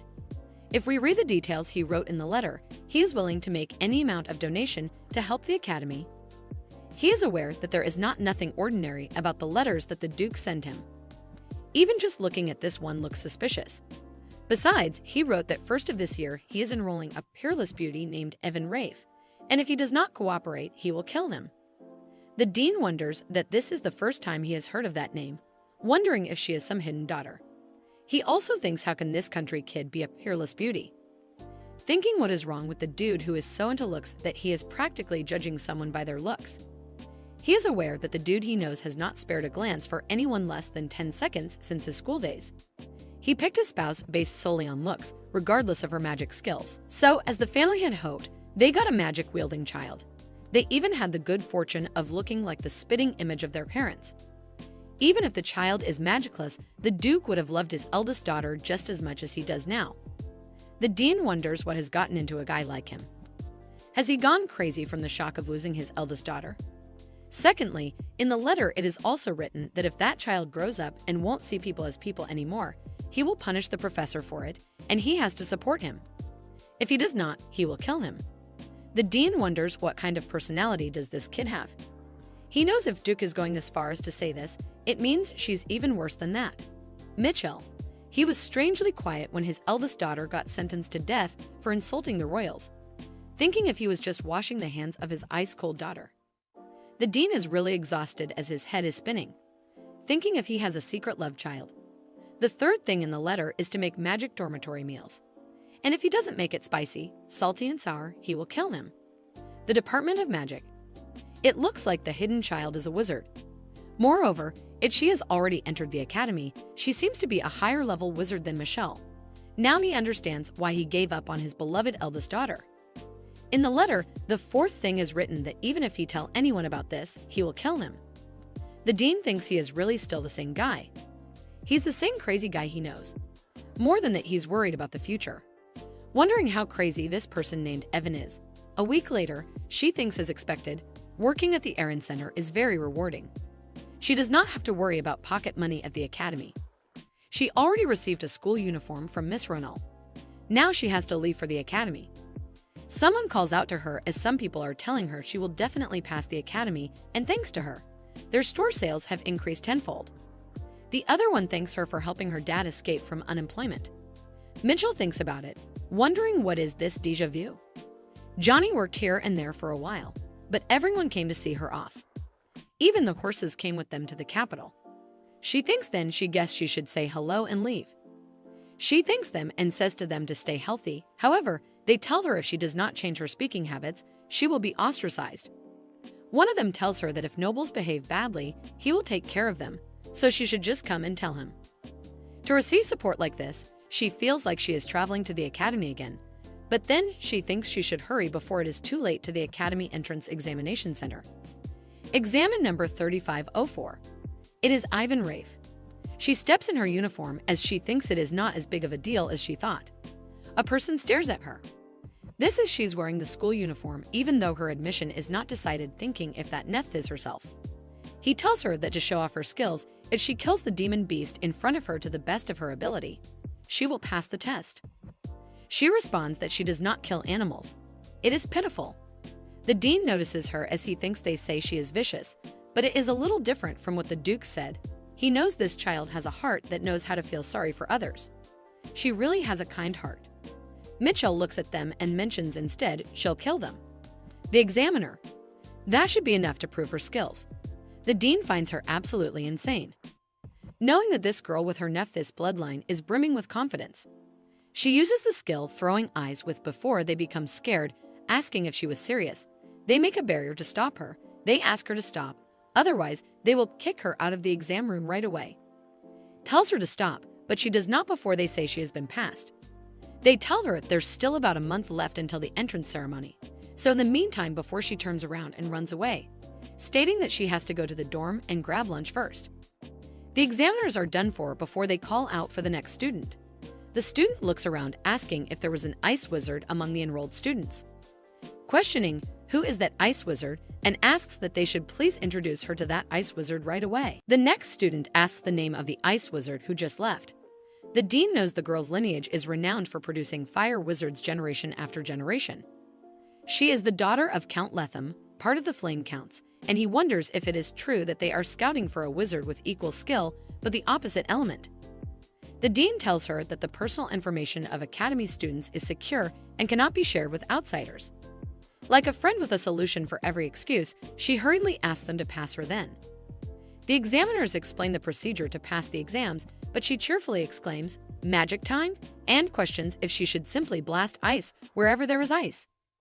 The examiners scream at her to stop, calling for the dean, but the dean, visibly exhausted, remains seated, watching the chaos unfold. Meanwhile, one of the examiners, whose clothes have caught fire, pleads desperately for her life. The dean finally warns everyone to prepare themselves as things are about to get wild. At Kral Academy's cafeteria, Mitchell savors her meal. It's been forever since she has indulged in food this delicious, and it suits her taste so perfectly that she feels joining the academy was a great decision. Full for her meal, Mitchell begins to ponder the rumor that the academy is scouting for a wizard with equal skill but the opposite element. She soon walks to room 203, which is supposed to be her home for the next 4 years. On top of that, it's a single room. Unlike other facilities, wizards generally require single rooms because the academy believes it's safer given the occasional volatile personalities of its students. However, Mitchell, with her top-notch social skills and personality, doesn't see that as a problem. Still, the idea of a single room is absolutely welcome. The room is bigger than she imagined. Upon entering further, she notices a girl resting on the bed. Mitchell questions who the girl is and what she's doing in her room. The girl introduces herself as Reina Lethem, further explaining that the room is hers too. Mitchell freezes. Reina Lethem, one of the main characters in the original work. A phrase always comes to mind when describing Reina in the original, a quietly burning flame. Although cynical on the outside, it perfectly reflects her inner explosive passion. Mitchell recalls a particular episode where Reina fought the Dragon King, refusing to kneel even in the face of death. It was breathtaking when Reina burned through her vitality and unleashed her magic. However, Mitchell can't reconcile that image with the grumpy girl winking at her now. Mitchell demands her to stop lying and calls her a fake Reina. She shouts for the dormitory director, claiming an impersonator has broken into her room. Reina tries to calm her down and insists she's not pretending. She pleads with Mitchell to listen, promising she'll be fascinated. Reluctantly, Mitchell encourages her to speak up. Reina explains that Mitchell is a freeze wizard, and she is a fire wizard. Confused, Mitchell listens as Reina adds, "What happens when ice and fire combine?" Mitchell points out its bad compatibility, to which Reina agrees, calling it a dog treat. She elaborates, explaining that in industry terms, their elements are referred to as hate. Mitchell wonders to herself, what kind of industry is that, Reina? Reaching for Mitchell's hand, suggests that they could be great haters together and proposes becoming academy celebrities by pretending to be on bad terms. Mitchell yanks her hand away, suggesting they just have a fight instead. Reina clarifies that's not what she meant. She explains her plan to fake a rivalry, claiming other students would love the drama of their bickering. Later, if they ever have to kill or save each other, the moment would be epic because they'd be the only ones to trust each other. Mitchell, confused, asks what they would gain by upsetting everyone. Reina simply replies it would make her feel better. To Mitchell, Reina is a crazy person, and she decides it's not worth talking to her. Reina mentions that it's their first meeting, and since wizards are usually assigned single rooms, this situation is unique. She rants on, unfazed, while Mitchell decides to move to another room. Reina asks which other room Mitchell plans to move to, smugly revealing she asked her mother to close all remaining accommodations. Shocked, Mitchell demands to know if there's truly no other room available. Furious, Mitchell draws her weapon, vowing not to let this slide. She thinks that if she gets rid of Reina, she might be able to use solitary confinement as her personal space. Reina, unfazed, declares that's unacceptable. Mitchell and Reina activate their powers, ice and fire clashing violently. Mitchell's ice begins to melt, making her wonder if they're equally skilled. Resorting to physics, Mitchell draws her sword and demands Reina bring the real Reina. Reina, unable to understand, stops Mitchell's sword with her bare hand. Mitchell is shocked at Reina's strength, wondering why a wizard would possess such a superhuman body. The dormitory leader finally arrives, demanding to know what is happening. Reina declares he shouldn't intervene, claiming they're deciding who will own the room. Mitchell is baffled by Reina's sudden shift in personality. The dormitory leader places a hand on Mitchell, stating that fighting in the dormitory is prohibited and both girls will have 1 point deducted. Mitchell questions what happens when points are deducted. The leader explains that losing 5 points results in expulsion from the dormitory, and expelled students usually live in homeless villages until they graduate. Shifting tactics, Reina and Mitchell suddenly hold hands and claim they were just having a cute little squabble. They plead with the leader to reconsider the point deduction.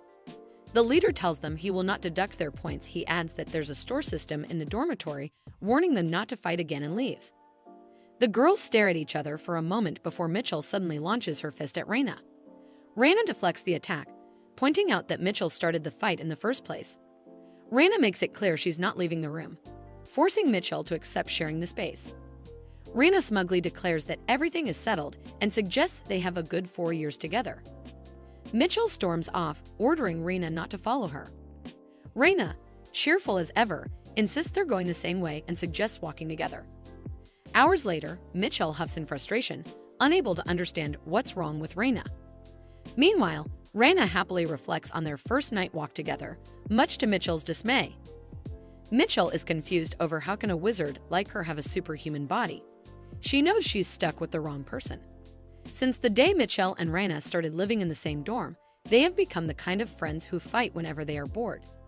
Just to clarify, Mitchell doesn't pick fights because she wants to, but can we blame her when Reina herself jumps in with her passionate concepts every time she sets her eyes on Mitchell?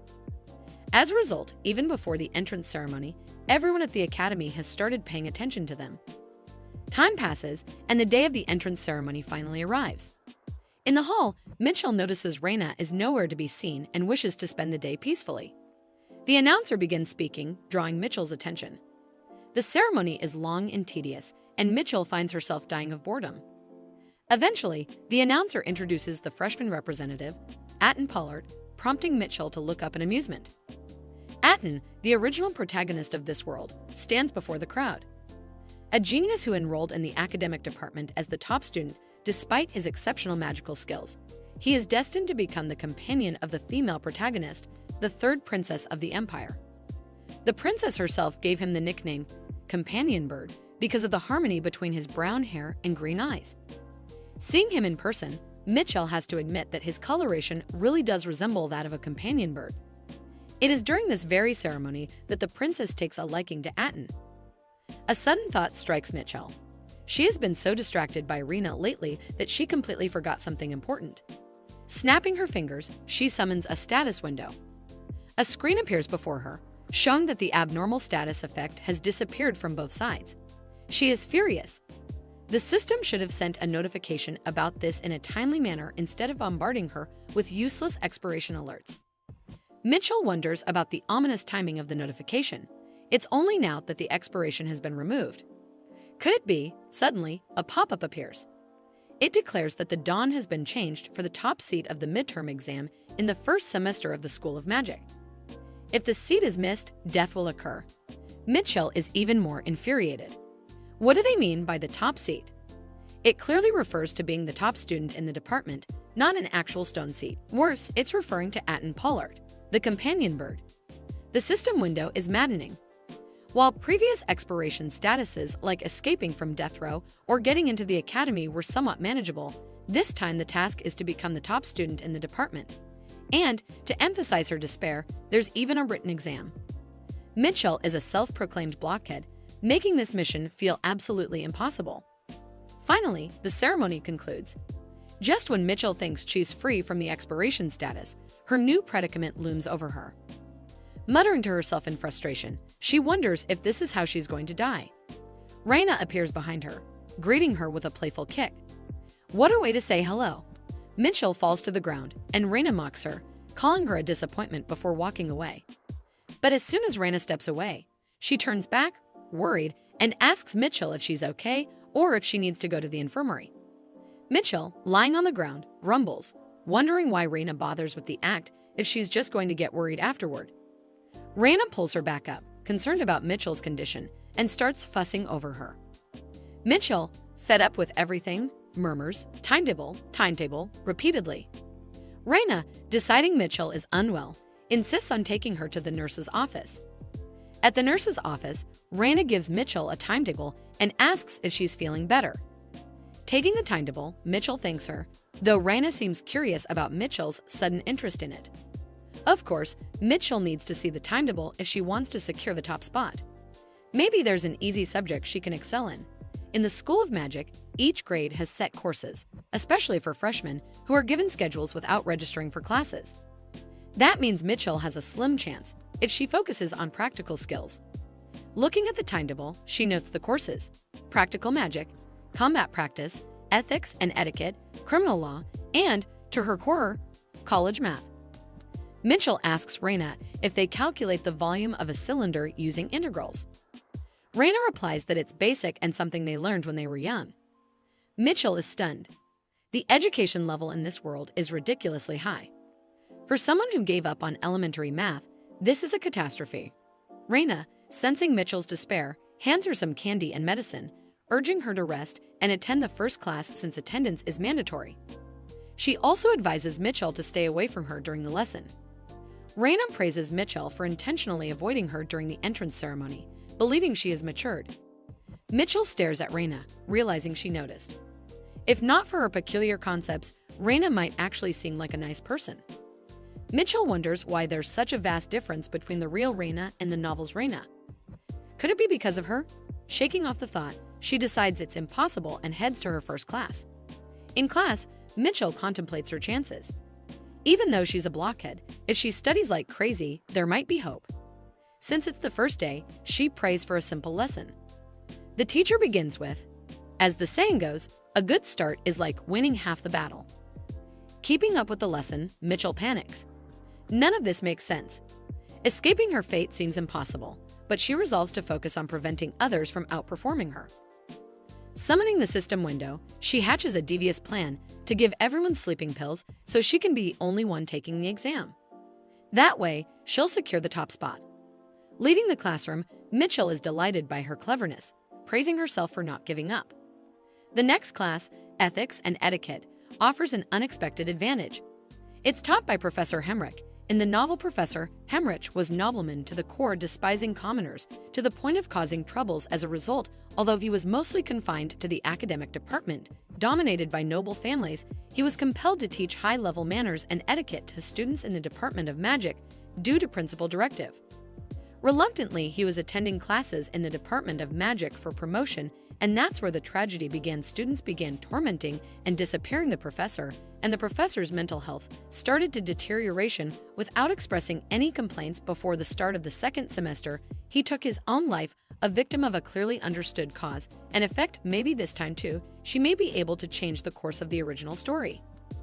Mitchell decides to observe him carefully, hoping to use her knowledge to change the original storyline while also ensuring her survival. Are they wizards because they have gone crazy, or have they gone crazy because they are wizards? Their insanity is so extreme that there's even a saying that insanity is part of being a wizard. The Academy not only aims to develop students' abilities, but also their morality. That's why the administrators had to implement measures within the Department of Magic. including the exchange qualification system. If students achieve high results in all subjects, they are classified as capable of leading a normal social life, which allows them to interact with other departments of the school. Mitchell thinks to herself how clueless wizards must be to resort to such methods. It's evident in the ethics and etiquette class currently in progress. The teacher is explaining the proper way to tame a rabbit. At the back of the class, one student whispers, asking if rabbits aren't the creatures hanging in butcher shops. His friend replies that he has never caught a rabbit before, so he doesn't know. Mitchell is annoyed by their irrelevant conversation. Raina stands up, ready to answer the teacher's question. The teacher praises her, and as expected, Raina, the main character, stands out from the others. Excitedly, Raina says she knows how to catch a rabbit and explains that if she ever caught one, she'd grab its ears because rabbits have so many nerves there that they won't move. Mitchell realizes the teacher meant subdue the rabbit, not just catch it. Mitchell, however, regrets expecting too much from her. On the other hand, the rest of the class begins praising Raina.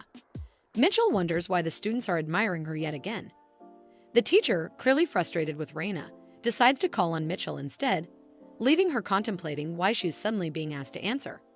Nevertheless, Mitchell responds that if it's a pet rabbit, it should be hugged like in picture 4. The teacher commends her answer, confirming it's the correct one.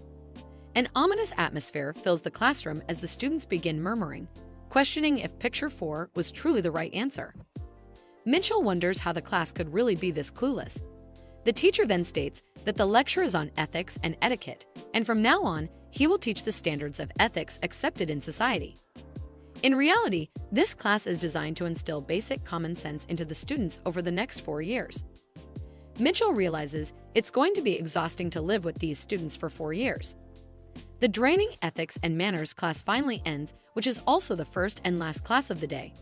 Feeling relieved, Mitchell decides to gather wild vegetables on the hill behind the dorms, not for food, but to level up her skills. The peaceful outing is disrupted when Raina tags along, pointing out the homeless village sign for the Starlit Village. Looking at the sign, Mitchell finds it ridiculous to go through the trouble of making a sign that blatantly advertises a village as homeless. Sarcastically, she suggests Raina should live there since it suits her caliber. Raina retorts that she wouldn't go without a friend. Dumb and Dumber duo for real. Raina finally asks why Mitchell is walking up the hill. Mitchell explains she's there to pick vegetables. Raina, confused, questions what vegetables are. Frustrated, Mitchell spins around and yells at Raina to stop bothering her. Suddenly, something catches her eye. It's a fern. Thrilled, Mitchell hadn't expected to find one so easily. She explains to Raina that these are Western ferns and quite large. To Raina, they look like weeds, and she questions if they're edible. While picking the ferns, Mitchell assures her they are edible and tasty when prepared properly. Curious, Raina takes a bite but quickly remarks they aren't tasty. Mitchell nonchalantly mentions that the ferns are poisonous if eaten raw, causing Raina to spit them out in horror. Furious, Raina demands to know why Mitchell didn't warn her sooner, but Mitchell simply mocks her, saying no one told her to steal and eat them. Raina blames Mitchell for watching her eat without stopping her, but Mitchell, unfazed, opens her screen system to check her skill progress. She discovers that eating raw fern indeed increases poison resistance skills. To advance the math midterm as planned, she realizes they'll need to diligently build their poison resistance starting now. With no other choice, Mitchell eats the raw ferns despite knowing they're poisonous. Raina, shocked, questions why Mitchell is willingly eating something poisonous. The scene shifts to Mitchell receiving a certificate for completing a work-study scholarship application. The scholarship offers 300,000 crowns per month, which Mitchell considers very little, barely enough for pocket money. She realizes she will need to work during vacation to earn extra money, as leaving the academy requires crossing a large freshwater lake, making part-time work outside impractical. She guesses her mother doesn't have the flexibility to provide extra funds. Walking out, she notices the signboards for the combat technique department and the magic department. The two departments traditionally don't get along, and even the graffiti matches their long-standing rivalry. Mitchell wishes she had a camera to take a picture, wondering if Raina has one. Suddenly, she senses a dark aura. It's Professor Hemrick, rushing somewhere. The reason why he was rushing was the stalker behind him. Mitchell quickly recalls the plot involving the professor, who became hostile toward commoners due to a stalker. The professor endured the stalking of a female student until he couldn't take it anymore. He erupted his pent-up emotion, called her filthy and disgusting, and lost his mind. At the time, the students who witnessed the scene started tormenting the professor, showing him their true colors. Unable to bear the pain, the professor took his life, and the female student who stalked her withdrew from the school shortly. Mitchell intends to change the plot. To prevent the professor from taking his life, the simplest way would be to kill him before he commits suicide, but that would just be a different way, which would lead his death. This doesn't change the plot. Unable to bear the torment, he eventually took his own life. Determined to change the plot, Mitchell decides to confront the stalker. Using her ice skill, Mitchell terrifies the girl stalking the professor. As the girl's hair slides away from her face, revealing a scar, Mitchell realizes the girl wasn't hiding her face for fashion, but because of the scar. Mitchell firmly tells the girl to stop following the professor as it makes others uncomfortable. The professor, initially hesitant, mutters that it's fine, but Mitchell presses if he is fine, then can she follow him too? Even after graduation, she will follow him until his death. Professor finally speaks. He detests being followed. Mitchell encourages him to speak up more often instead of bottling up his emotions. Professor points isn't etiquette score more important, to which she replies she hopes he can tolerate the penalty points. While walking away, he praises that she still has some common sense. Mitchell is pissed if he is going to only do this much to save himself. Turning to the girl, Mitchell repeats her actions are making others uncomfortable. She leans forward, not to hide her pretty face, and to walk with confidence. Embarrassed, the girl pushes Mitchell away. Mitchell apologizes, saying if people praise her beauty too much, she might go crazy. The comment only makes the girl blush harder. As Mitchell walks away, she reminds the girl not to do things that make others uncomfortable and adds that she hopes the stalking will stop. Mitchell feels satisfied with herself, thinking it's a perfect execution and an even more perfect exit.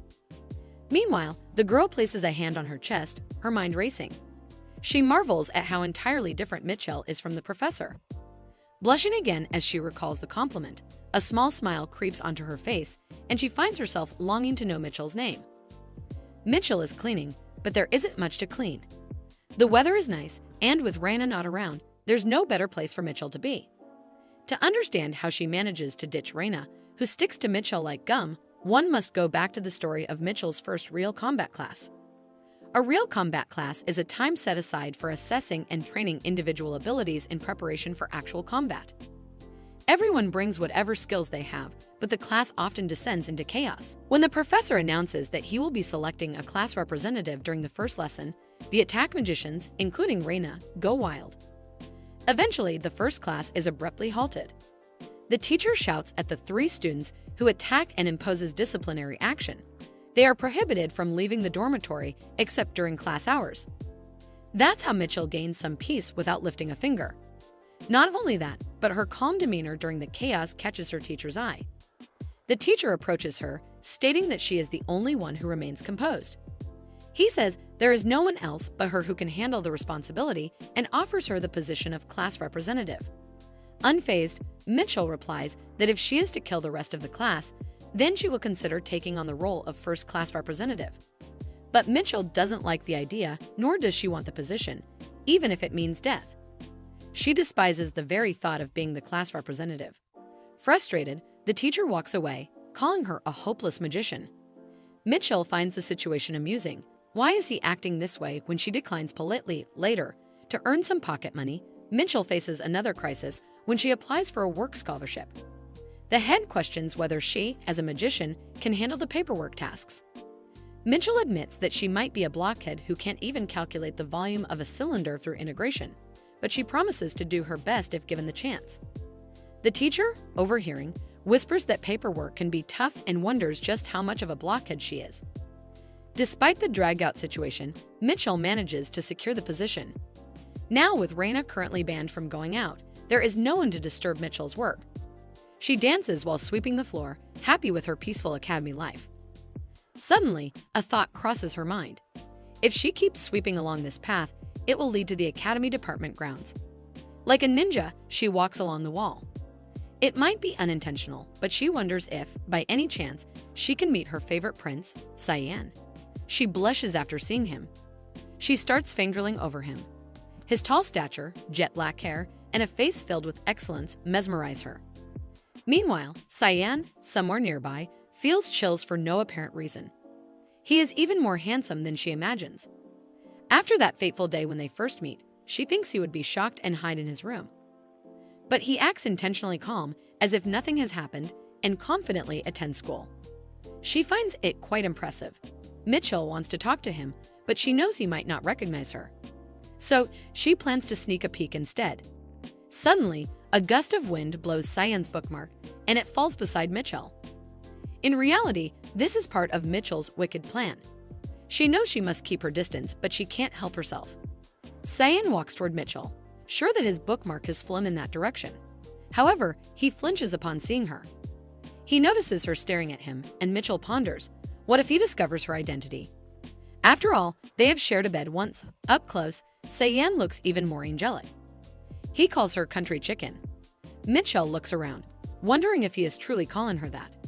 He assures her that he is and demands that she bring him his bookmark. Saddened that Cyan doesn't recognize her, Mitchell thinks about giving him the bookmark from the bottom of her heart. But if she takes one more step, she'll enter the academic department premises, and doing so without permission will result in penalties. She states that if he truly wants the bookmark, he should crawl on all fours to get it. In her mind, however, the translation is, "Dear Cyan, please come closer." Cyan asks if she knows who he is, to which she answers no. She then asks if he knows who she is, though internally she thinks, how could she not know her favorite prince? Cyan grows angry, wondering how she dares to act this way toward him. Mitchell finds his red, flustered face cute. Normally, members of the royal family have guards with them at the academy to avoid dealing with commoners. But Cyan appears to be a destitute prince without a guard. Mitchell surmises that nobles must mock him behind his back, leaving him full of inferiority complexes. Cyan moves forward and slaps her across the face. Mitchell is stunned but quickly realizes the slap doesn't hurt at all. Instead, it tickles. She wonders if he is some kind of baby kitten. How can he be so weak and insignificant? Cyan stutters, saying he will let her go this time. Mitchell finds his embarrassment adorable and thinks she might die from how cute he is. Cyan, however, demands that she return his bookmark. Just a little bit longer, Mitchell thinks she wants to tease him more. She puts the bookmark back in her pocket. There is a speechless silence before Cyan asks what nonsense she is trying to pull. He reminds her that he has mentioned he is from the royal family. Before he can finish, Mitchell mocks him, asking if he is going to run to his daddy because he is royalty. That comment is kinda personal, but I like it. She points out that she has heard that the Majesty doesn't acknowledge princes unless it's a special occasion. This flusters Cyan even more. Jumping away, Mitchell mentions that she will keep the bookmark as a souvenir. If he still wants it, he can find her in the School of Magic.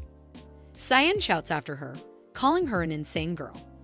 Meeting Cyan and looting his bookmark is her favorite thing of the day. She feels like she can even take a hit from Reina now.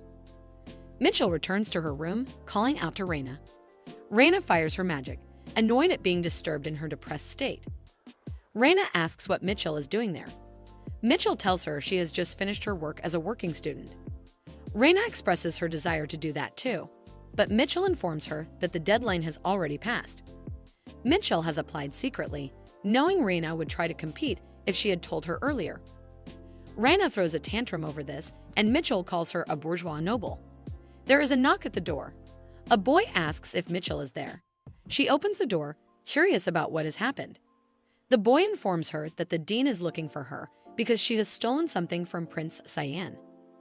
Mitchell is confused about how Cyan even knows her name. The boy explains that Cyan has described her as a magic department student with split ends, freckles, glasses, and a strange way of speaking. Even Reina can tell it's her. It looks like Reina has to accompany Mitchell to the dean's office now.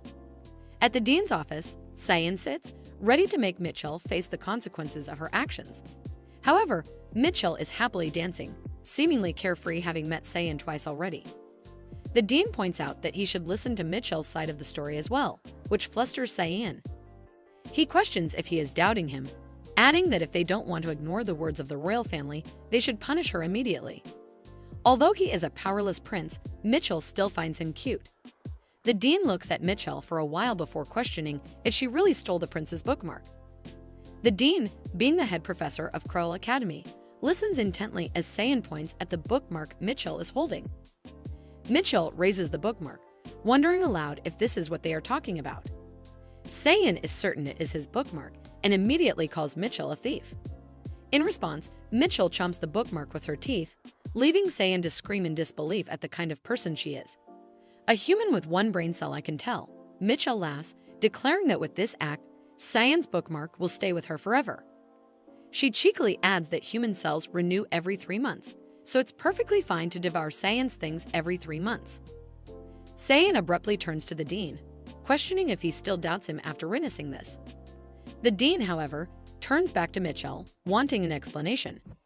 Mitchell confidently states that she didn't steal anything, but rather obtained it from a fight with Sayin. Sayin angrily denies this, insisting that she stole it by force. The dean stands there, unable to process the situation. Finally, the dean speaks, stating that if it was obtained as loot, then there's nothing they can do about it. This flusters Sayin even more, while Mitchell can't believe the excuse actually worked. Even the dean appears unable to take action.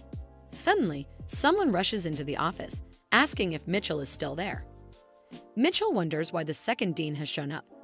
The second dean goes straight to the prince, offering polite words and insisting that Sayin didn't need to come in person since he could handle the disciplinary matters himself.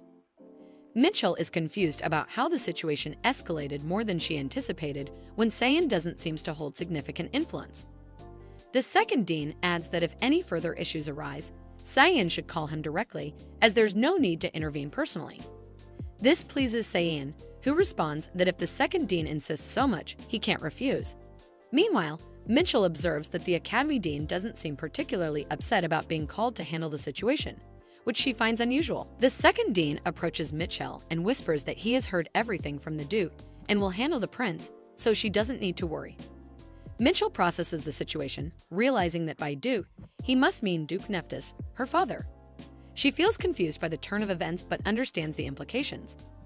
The dean comments that it seems she has landed herself a powerful ally. Mitchell herself isn't sure about this, but the dean seems amused by her improved manners. She only displays them because he is her teacher. She greets him formally, feeling as if her spine is straightening. The dean remarks that those with good instincts tend to live long lives. He adds that if she survives until her 4th year, she can come to him, as he will be her advisor after graduation. Mitchell wonders what he means by this but declines the offer, explaining that he seems like someone who would be a pain to deal with. The dean chuckles and assures her that she will find out naturally. Among the 4th-year professors, he will be the most comfortable for her to work with. Mitchell notices his smiling expression, even through his mask, and feels reluctant. Suddenly, a screen appears, announcing that the plot has changed. Mitchell is confused as she didn't do anything. She wonders if it's because of her contact with Sayin. However, the timing seems off. If the plot were to change, it should have done so when she ate the bookmark. The only other possibility is the dean's claim to be her professor, which is strange since the dean wasn't mentioned in the original work. She looks here and there, as there's no way an extra can have this much influence on the plot, but it's possible that it's not the dean but mentioned by name, and if she managed to find out the name, she might be able to figure out who is it. She looks around, hoping to find a clue, but there's no nameplate on his desk. The only option left is to check his business card to learn his name. The dean notices her actions and questions what she's doing. Mitchell replies that she would like his business card. The dean moves to retrieve it from his locker. Meanwhile, Mitchell grows more anxious, wondering why her waist keeps sinking. Her forced combat power measurement skill, Beast Charisma, gauges an opponent's level based on the stiffness of her neck and waist. For example, even saying hello is the limit when facing Reina, and Mitchell can barely lift her head in front of the second dean. Yet with this dean, her waist bends more than it did in front of Hubert, the deputy director who fought the main character of the original work for 2 consecutive nights. Mitchell realizes that this dean is an even greater monster than Hubert. She feels she must measure his power carefully. Kneeling was fine, headbutting too. However, the dean tells her there's no need to kneel just to get a business card. Mitchell insists that she just wanted to kneel. Her knees and everything was trembling because she was really scared. The dean finds her behavior strange, but finally hands over his business card. Mitchell quickly takes it and leaves the office. The dean watches her go, calling her a peculiar student. Outside, Mitchell runs to hide behind a wall. shivering from the entire experience. She pulls up the card, eager to see the dean's name, only to find the words, "Common Professor." Mitchell bursts into laughter at how absurdly generic the name is, concluding that it must be a pseudonym.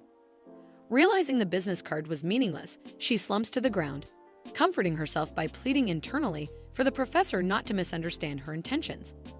She prays the professor doesn't get any dreadful ideas. Mitchell comforts herself with the thought that in life there might exist a professor named simply Professor, as she also lives with 2 biochips implanted in her body. Although unsettling, this isn't important to her right now. Her focus is on becoming the top student in her class, as it is the only way to escape the time limit she is under. To achieve this, she has been diligently working on her toxin immunity, though she cannot determine exactly what level 5 entails. She ponders where she might find something stronger than ferns and wonders if she should visit the academy department and test whatever poison she comes across. Her eyes catch sight of the little shiny stalker she noticed earlier. It seems the girl has given up on her vision-blocking hairstyle. The girl comes running toward Mitchell, making her wonder if she has ever told the girl her name. If not, how did the stalker manage to find her? The girl eagerly asks Mitchell how her freshly cut bangs look. While Mitchell finds her beautiful, the bangs themselves look like a mess to her. The girl panics and Mitchell grows curious about what she used to cut them. Hesitant, the girl eventually reveals a pair of scissors. Not only are the scissors large, but they are also vicious-looking, prompting Mitchell to wonder where the girl could have possibly gotten them. Mitchell takes the scissors from her and asks the girl to close her eyes, assuring her she will fix the bangs. Once finished, Mitchell is relieved to find that her part-time job skills have not rusted. The bangs now look absolutely perfect. As expected, she thinks when the model is stunning, the act of cutting becomes enjoyable. Mitchell calls the girl her customer and adds that from now on, she will be the one cutting her bangs. Raina, standing nearby, casts her flaying skill toward them, prompting Mitchell to call her a crazy girl for almost ruining her masterpiece. Raina, however, blames Mitchell for standing in that direction. Declaring that they will settle things once and for all, Raina prepares to fight. However, the commotion is interrupted by a loud bang on the classroom door. The teacher enters, calling them darned brats and ordering them to stop moving as the class is about to start. As expected from the magic department, even the professors have terrible personalities. Before starting the lesson, the teacher introduces a guest. The dean of the academy has come to observe, stating he was bored and assuring them there's no need to worry about his presence. The dean introduces himself as both the dean and a common professor. Mitchell feels uneasy, wondering why he is there while the time limit on her status window continues ticking. She grows irritated, muttering internally about how ridiculous the dean's title is. Determined to avoid trouble, she hadn't expected to run into such problems here. Before the class begins, the teacher makes an announcement. Many students had entered the academy expecting priest career counseling, but this will only be offered at the end of the first year. The teacher warns them to avoid expulsion until then. Mitchell reflects on how many students, desperate for career counseling, stand out in their efforts to succeed. The teacher explains that at the end of the year, the academy invites priests to conduct career assessments to evaluate the students' growth. In this world, called the dawn of repentance, serving the one true God is central. This God is believed to be the creator of all things and the absolute being who governs all destinies. Those who serve this God are known as priests of fate. They are said to predict a person's destiny, not by seeing the future, but by consulting the God to determine the flowering or growth potential of a skill. Biochips, made using mana stones, are considered a link to the God of fate. Priests can use their abilities to evaluate an individual's potential through these stones. Students endure the hardships of academy life, which feels like imprisonment, for the chance to undergo these assessments. Returning to the lesson, the teacher mentions that overusing magic will cause students to bleed. Mitchell recalls her earlier plans as the teacher distributes one counter meter to each student. Confused about its purpose, Mitchell listens as the teacher explains that the meters will monitor their magic usage and continue until they vomit blood. The room falls silent as everyone wonders at the absurdity. Mitchell notices the oddly red soil in the field and suspects it might be stained with the blood of students who collapsed here. While she understands the intention of testing limits, the method seems extreme. The stalker girl raises her hand, asking about individuals with 2 magic skills. Mitchell turns to her in awe, surprised that the girl possesses not 1 but 2 rare abilities. According to the student records, only one of her skills is listed.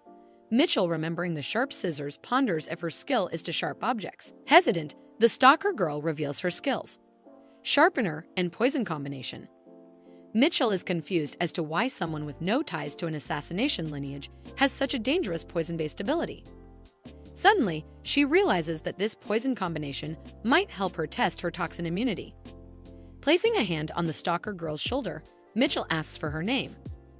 Reluctantly, the girl introduces herself as Kana. Mitchell praises her name and beauty. At that moment, Reina fires another flame attack at Mitchell, who counters it with an ice throw. Though the moment is critical for Mitchell, Reina continues to be a nuisance. Reina justifies her actions by reminding Mitchell that the teacher had instructed them to use magic, without specifying a target. Mitchell gladly accepts the challenge. Mitchell then decides to end it all today for the better. They begin dueling, exchanging magic attacks.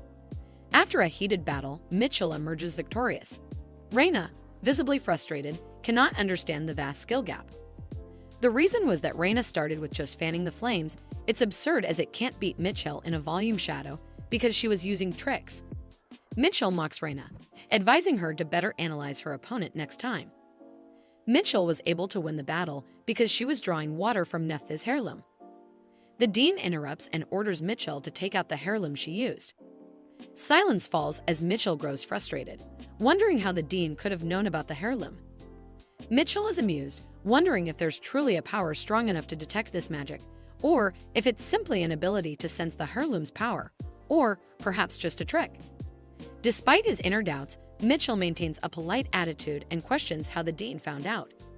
He begins to speak, but then stops and states that it must be due to the dean's magic emotion skill.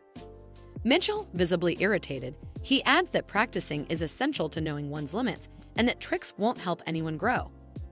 The dean's words are mostly correct. Furthermore, there's no guarantee the heirloom's power will last forever. However, as Mitchell has already used a significant amount of power, she wonders if it will work. She attempts to cast her skill but ends up coughing blood.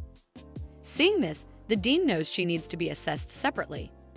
Mitchell anticipates this outcome but is still annoyed, as other kids were fine after using their magic. Why was she the only one to collapse? Suddenly, someone is seen rushing toward the infirmary. It's Kana, who is going to visit Mitchell.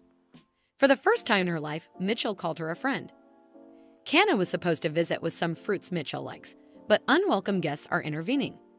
Reina, one of the guests, tells Kana that Mitchell wouldn't like it if Kana came along, adding that Mitchell wouldn't want to see her gloomy face while suffering in pain. Kana counters by saying Mitchell doesn't like noisy things either. This annoys Reina, who retorts by asking what Kana even knows about Mitchell. Kana pauses and gives a detailed list of everything Mitchell likes, causing Reina to feel uneasy as she wonders how Kana managed to gather such information. Reina asks if Kana knows everything about her too, to which Kana replies, it's an occupational hazard. Reina feels even worse and questions what kind of occupational hazard an academy student could have. Kana stays silent, not wanting to reveal her secret. She belongs to an assassination organization. If Reina knew this, it might put Kana on Mitchell's bad side. While Kana knows Mitchell is not someone who judges others based on their past, she still doesn't want to risk getting caught. Mitchell has done so much for her without expecting anything in return, even calling her a friend. Kana recalls her father once telling her that no one would like her if she were ugly.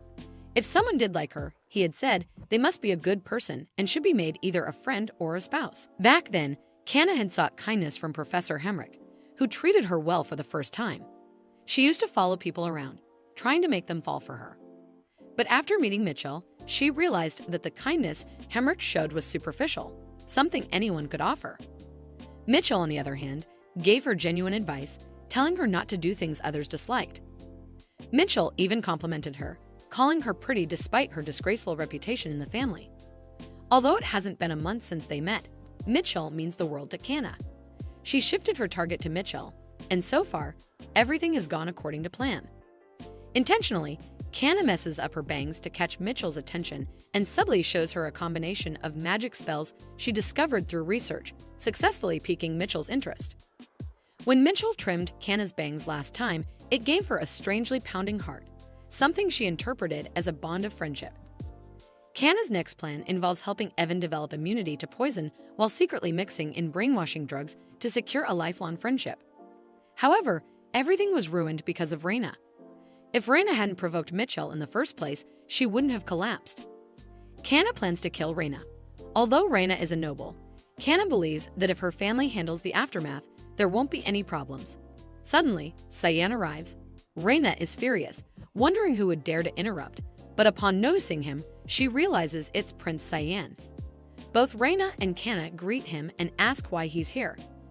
Cyan explains that due to Mitchell's clueless actions, he has been assigned 30 hours of campus volunteer work.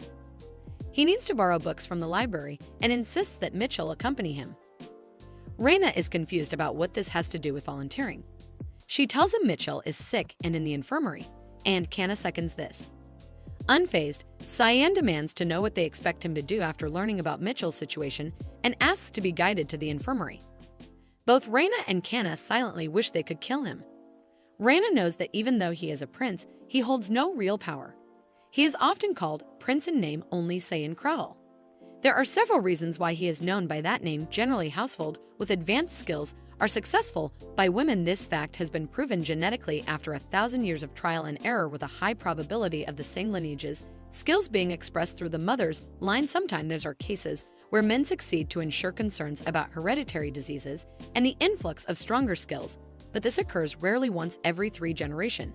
That in most families the eldest daughter inherit the line. The royal family is no exception. It's unlikely that the successor position will be stolen unless some serious mischief happens, and with the current empress possessing charisma skills and being the eldest daughter, it's unlikely that the successor position will be stolen unless some serious mischief happens. The conservative class would prefer the eldest daughter to succeed to the throne without any upheaval. Therefore, there's no reason to entertain the demands of a pitiful prince who lack both talent and solid background. Raina doesn't want unnecessary trouble, but decides a brief visit to the infirmary won't hurt. Confident that Mitchell will choose her over the others, Raina agrees to guide Cyan. Kanna, however, worries about Mitchell's opinion. When they enter the infirmary, Raina demands to borrow Mitchell's camera. Cyan insists Mitchell accompany him to the library, and Kanna suggests Mitchell might need more blood. They all argue about who Mitchell will choose. Sitting with the dean, Mitchell is confused by their sudden arrival and the nonsense they are speaking. When forced to choose, she surprises everyone by choosing Cyan. Raina calls her a crazy girl and demands an explanation, but Mitchell jumps out of bed, eager to go to the library. Unfortunately, she collapses from dizziness. Determined not to let something like dizziness stop her, she begins crawling. The dean advises her to wait for the medicine to take effect, but Mitchell stubbornly refuses. Raina wonders why Mitchell chose the prince over her, while Cyan smirks sarcastically and tells Mitchell to get going. Raina contemplates killing him out of frustration. Kanna notes that the royal family is peculiar, which makes Raina suspicious about how Kanna could say something like that. She begins to wonder if Kanna would truly kill a noble without hesitation. Meanwhile, Mitchell feels overjoyed at the prospect of a library date with Cyan, thinking it must be her lucky day. She has made friends with someone who has combination poison skills, received sweet advice from the dean at the infirmary, and now has this unexpected opportunity to go on a library date. However, she suddenly notices a familiar medicinal scent coming from Cyan. As she tries to recall where she has smelled it before, she remembers. It's the scent of the wound medicine she once used on her back. She gets worried over why Cyan smells like it. She calls out to Cyan, telling him that he stinks. He tells her to stop talking nonsense, but she insists that it does stink. He turns to her, stating that his whole life is cleaner than hers, pointing out if she is trying to insult him. To Mitchell, his grim face appears cute, and she wonders how he can be so prickly with such a beautiful face. She mentions that he smells like medicine, as the scent of wound ointment emanates from him, pointing out that she knows this scent since she has been using it for quite some time. This flinches him, but he dismisses it, saying it is none of her business. Mitchell ponders if he got hurt, as it is said that every prince is wounded enough to need ointment. Nevertheless, he hands her a list of books she needs to borrow, pointing out that she should borrow them in her name, not his. She checks the list, confused if this is really what he wants her to do, contemplating why he isn't doing it himself. Gripping the situation, she understands that Cyan wants to borrow books that are all in the field of criminal law and political science. If he gets caught borrowing such books, it could be revealed that he has not received proper education as a member of the imperial family, which might turn him into a laughingstock. That is why he doesn't want to do it himself. Since the imperial family doesn't teach governance studies to Cyan, it seems he wants to study them on his own. It's like the great Cyan making futile efforts to climb a tree he cannot climb. Cyan questions what she is looking at, wanting to know when she will leave to fetch the books. Pointing at the list, she mentions that a new edition of the General Theory of Criminal Law has been released. She knows this because she was forced to study it at magic school. In the original work, Cyan was embarrassed due to his wrong knowledge during a fight with the third princess, and perhaps he got this misinformation from outdated books. The new edition contains other modifications as well. As she leaves, she points out that she will ask the librarian to get the book for him. Meanwhile, Cyan mutters, calling her a scoundrel, saying that's not even funny. When she returns, she raises a book titled 30 Ways to Win an Argument, mentioning that they gave her this book as a reward, and she thought he might need it in the future. Cyan is visibly furious over her mocking him. Mitchell, however, grows concerned about whether he can carry all these books at once since they are quite heavy. This angers Cyan further as he questions how she views him. She retorts, asking what he means, pointing out that he is weak and incompetent, despite having the pride and demeanor of an elder. His abilities, she notes, do not align with his pride, leaving him filled with feelings of self-destruction and inferiority. Mitchell criticizes him so effectively that he is consumed with rage. He grabs one of the books, threatening to punish her for insulting the royal family. Mitchell mocks him further, suggesting he doesn't even have the strength to do so and pointing out how pathetic he looks. A while later, Cyan is out of breath. Mitchell recommends that he should run to increase his lung capacity. Cyan calls her an insolent woman. As she takes her leave, she remarks that if he feels embarrassed about training in the academic department, he can feel free to visit the magic department. From behind, he shouts that he won't come there. Mitchell recalls how she herself was criticized by the dean of her department for lacking physical strength. The dean had told her that the reason she fell while using her mental powers was due to her weak physical condition. Mitchell had no choice but to increase her physical strength and consume more calories. The dean had compared her condition to trying to run a windmill with a fan. He had warned her that there were only 2 windows of opportunity to fix this condition and gain several key skills. Determined, Mitchell decides to work on her poison resistance and gain weight first. The scene shifts to the cafeteria, where Mitchell takes a lot of fatty food. She feels nauseated trying to eat so much, but she pushes through, knowing it is necessary to build endurance. Meanwhile, Kanna catches her and approaches. Mitchell questions if something has happened. Kanna tells her that there is no one in her room tonight. Of course, there wouldn't be when she is living in a single-person room. Kanna then offers to help her, surprising Mitchell. Curious, Mitchell asks what makes her feel she needs help. Kanna points out that she knows Mitchell needs to build her endurance and adds that she can help her with that. However, Mitchell counters by asking why Kanna wants to help her. Embarrassed, Kanna states that they are friends, and that's why. Mitchell ponders if they are really that close, as she doesn't know, but decides to move on to the next stage. She agrees to Kanna's offer. Before leaving, Kanna tells her to come to her room after dinner, saying she will get everything prepared. Mitchell nods. Even though she is uneasy, she nodded on purpose as it won't kill her. Kanna's skills seem like those of a famous assassin to her. If something goes wrong, Mitchell plans to slap her and run away. She finishes her food quickly to go to Kanna's room later that night. When Mitchell arrives, Kanna offers her a drink. To Mitchell, it seems highly suspicious, making her wonder what Kanna could have put in it. Planning to drink while checking her status window, Mitchell notices her poison resistance drop by 10 points. Furious, she realizes Kanna has given her poison. Contemplating if Kanna is really an assassin, Kanna tells her to stop as drinking this much would be enough. Mitchell questions what this all is about. However, Kanna laughs it off as if nothing happened. Kanna promotes her that she can ask her anything as she is willing to help her in anything because she is her best and only friend. Mitchell states how she suddenly became her favorite. Kanna presents a necklace and a cup with a candle, insisting her not to hesitate as they are best friends, making Mitchell even more annoyed by her constant use of best friend. Mitchell grows more irritated but decides to stay as there is nothing physically wrong with her body. Before revealing her plans to Kanna, Mitchell asks if Kanna herself has poison resistance. This makes Kana flinch. Mitchell adds that if Kana feels uncomfortable, she won't force her to talk and states that she doesn't care if Kana has a partner. The mention of a partner makes Kana light up with excitement. Twisting Mitchell's words, Kana suggests that they could be partners, as this is their first collaboration together. Mitchell denies this, but Kana ignores her, overjoyed at the idea of collaborating. Kana finally admits that she doesn't have poison resistance. To achieve it, one must start training from a very young age, and perhaps even more rigorously than Mitchell did. Mitchell feels overwhelmed, realizing how intense such training must be. Mitchell then directly calls Kana's name, questioning if she is a member of an assassin group. Kana vehemently denies it, repeating twice that she has nothing to do with them. Mitchell sarcastically remarks that she doesn't need to say it twice. Based on Kana's skills and training, Mitchell had thought she was part of the region's best assassin group.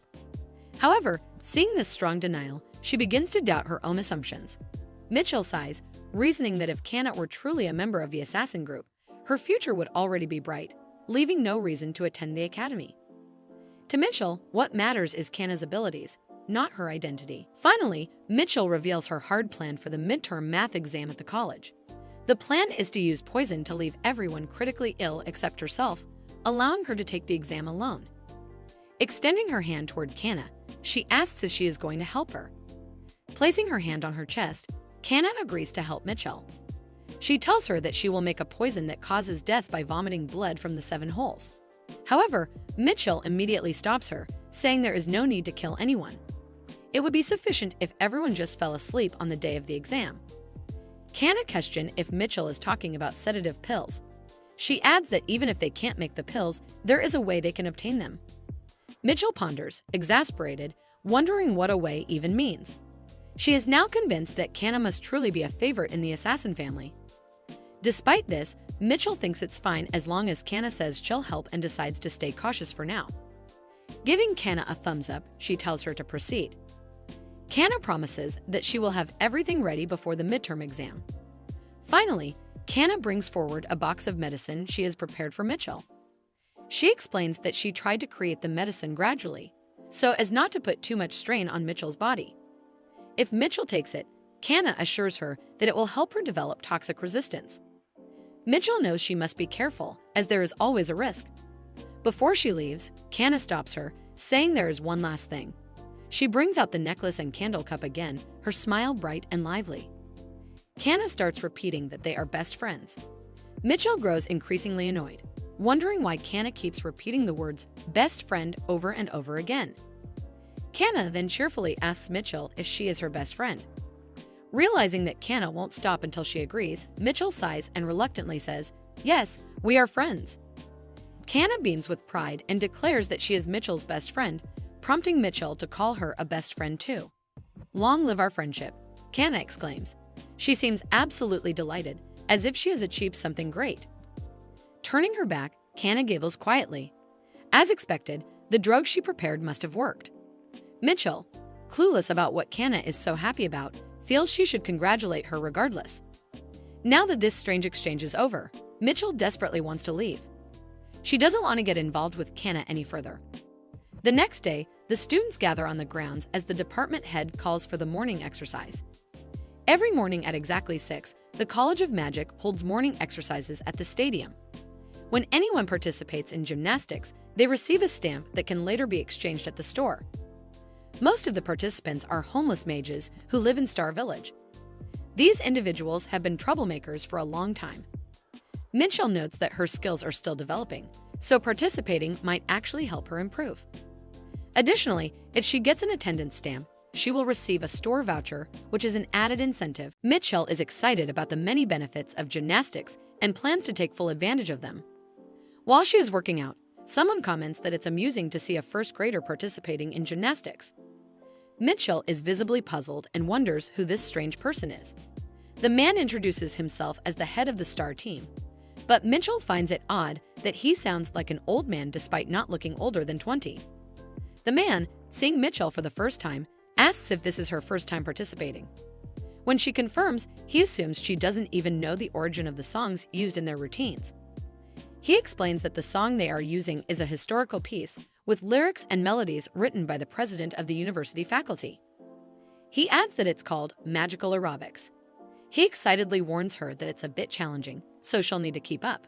Mitchell is shocked, wondering why this morning exercise is so cheerful, and questions the meaning of the direct lyrics. The man explains further that the song was written by a former university president who was sent to the battlefield by order of the former emperor. In frustration, the man adds that the song is now played in an academy with judicial authority across regional boundaries. He mentions that the dean of the department at the time was imprisoned after his term ended. As Mitchell is about to comment on the lyrics, she hears someone shout, "Destroy the cruel empire." To her astonishment, everyone around her echoes the same words while continuing the warm-up. The man encourages her to join in and try to keep up. Though shocked, Mitchell joins them, wondering if this is really acceptable, despite crossing regional boundaries. Still, she finds her heartbeat quickening, feeling strangely excited. The man, addressing Mitchell as a newcomer, assists her and instructs her to point her finger to the sky in the next segment. She agrees to follow along. Memories flashed in her mind of her school days when they were taught that killing someone would lead to punishment. Yet now, everyone hails her as a hero for supposedly killing 1,000 people during a war. With a final dramatic blast, the morning exercise ends. Mitchell remarks to the man that the exercise was exciting. The man, impressed, calls her promising and tells her the star team welcomes her anytime. She jokes that she refuses to be homeless. He clarifies that they're not homeless, they've built a tent with a roof. Later, another person seals Mitchell's card, and she realizes she needs to collect 100 seals from one store. She wonders where the store is and whether she'll have to go out every day until the break. She also ponders whether she can reduce her current penalty points. Mitchell devises a plan, thinking that if she falls into Raina's traps but manages to lose only a point or two, Raina will become homeless, allowing her to stay in the dormitory alone. She dreams of getting a big room to herself. Knowing that she needs to build stamina to continue participating in gymnastics, Mitchell decides to eat a high-calorie meal for training purposes. A high-calorie meal for training her body, she also examined the skills she couldn't do last time and also participated in gymnastics. Every day, she had been busy all the time and before she knew it. Mitchell is seen sweeping the floor when she notices the cherry blossoms have completely disappeared. She wonders if it's already midterms. It is said that many things happen in other departments before exams begin. She recalls attending the OT, orientation, the general opening meeting, and MT, membership training. She reflects that nothing out of the ordinary has occurred in the Magic Academy. It's normal here, though, because when people gather without a reason, they might end up killing each other. Mitchell questions whether this place is truly a university or a prison. She knows that with an exit permit, she could freely visit other colleges. Suddenly, she spots Professor Henrich, who looks very old.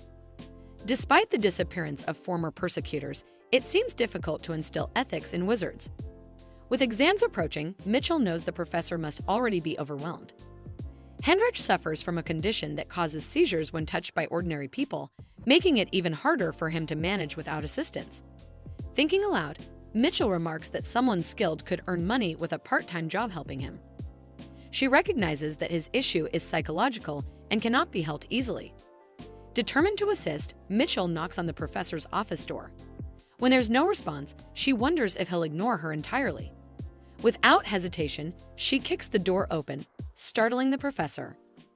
Henrich, shocked by her audacity, calls her actions improper. Mitchell defends herself, claiming no one told her not to enter. The professor scolds her, saying she still needs permission, even if no one is inside. Mitchell brushes him off, explaining that she has work to do. Henrich, visibly frightened, warns her that he might cancel her exam if she continues to behave recklessly. Unfazed, Mitchell walks up to him and questions why he doesn't delegate tasks to his teaching assistants. The professor wonders how, and Mitchell replies that she will help him. The professor protests how will she even do that. Without waiting, Mitchell removes his gloves and grabs his hand. Henrich screams and trembles. Mitchell wonders if his issue is truly psychological. She reasons that since he struggles to interact with ordinary people because of his condition, she, being different, shouldn't pose a problem. Though she acknowledges that her actions were reckless, Mitchell had intended to help. Now, the situation has only grown more chaotic. Mitchell can't believe the professor is acting like this just because she held his hand. She wonders if this is acceptable behavior from an ethics teacher. The professor, on the other hand, is visibly confused and questions what is happening. Mitchell is equally puzzled as to what he means by that. The professor then asks why nothing is happening to him even after holding hands with her. Mitchell ponders if he is avoiding commoners due to some skill issue. In many ways, she thinks that's fortunate. The professor calls out Mitchell's surname, Rafe, and points out that he isn't familiar with any noble person by that name. He questions if she is an illegitimate child of some noble family. Mitchell, however, believes he doesn't need to know. The professor insists, stating that if she tells him the truth, he will treat her accordingly. But Mitchell remains indifferent, satisfied with the treatment she's already getting. Finally, Mitchell proposes working as his assistant, adding that the hourly wage of 30,000 crowns isn't a bad deal for him either. Mitchell reflects that this is the least she can expect from a person like him. If she performs well, she might even get a chance to sneak a look at the exam questions. However, the professor bluntly dismisses her hopes, stating that he will never entrust her with the question papers. Even so, Mitchell accepts the position and becomes busier than ever. With her morning exercises, campus work, classes, errands to the science lab, assistant duties, and preparation with Kana, she can't even remember the last time she rested in her dorm. As Mitchell is walking to Reina's class, she wonders what Reina wants. Reina, looking worried, asks why Mitchell has been acting so indifferent toward her lately. These words give Mitchell chills, finding them creepy and unpleasant. She thinks she would prefer Reina to curse at her rather than speak like this. Reina, saddened, points out that Mitchell hasn't been spending time with her, asking if she is taking the concept of obsession too seriously. But Mitchell insists she has never had such a concept. As Mitchell tries to leave, Reina suddenly jumps on her, clinging to her and crying, begging to be taken along. Mitchell pushes Reina away, telling her she's taking this obsession thing too far. Reina insists she will cover her face so no one will know it's her. But Mitchell counters that everyone will recognize the tall, red-haired girl clinging to her.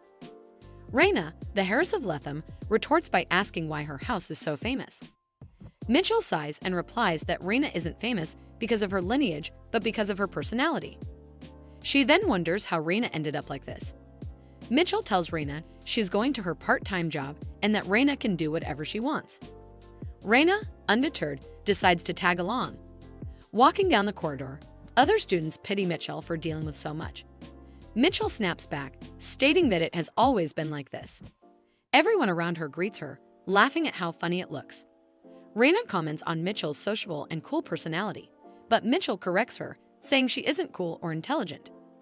Reina refuses to believe her, arguing that her blue eyes, blue hair, and ice magic give her an undeniably cool aura.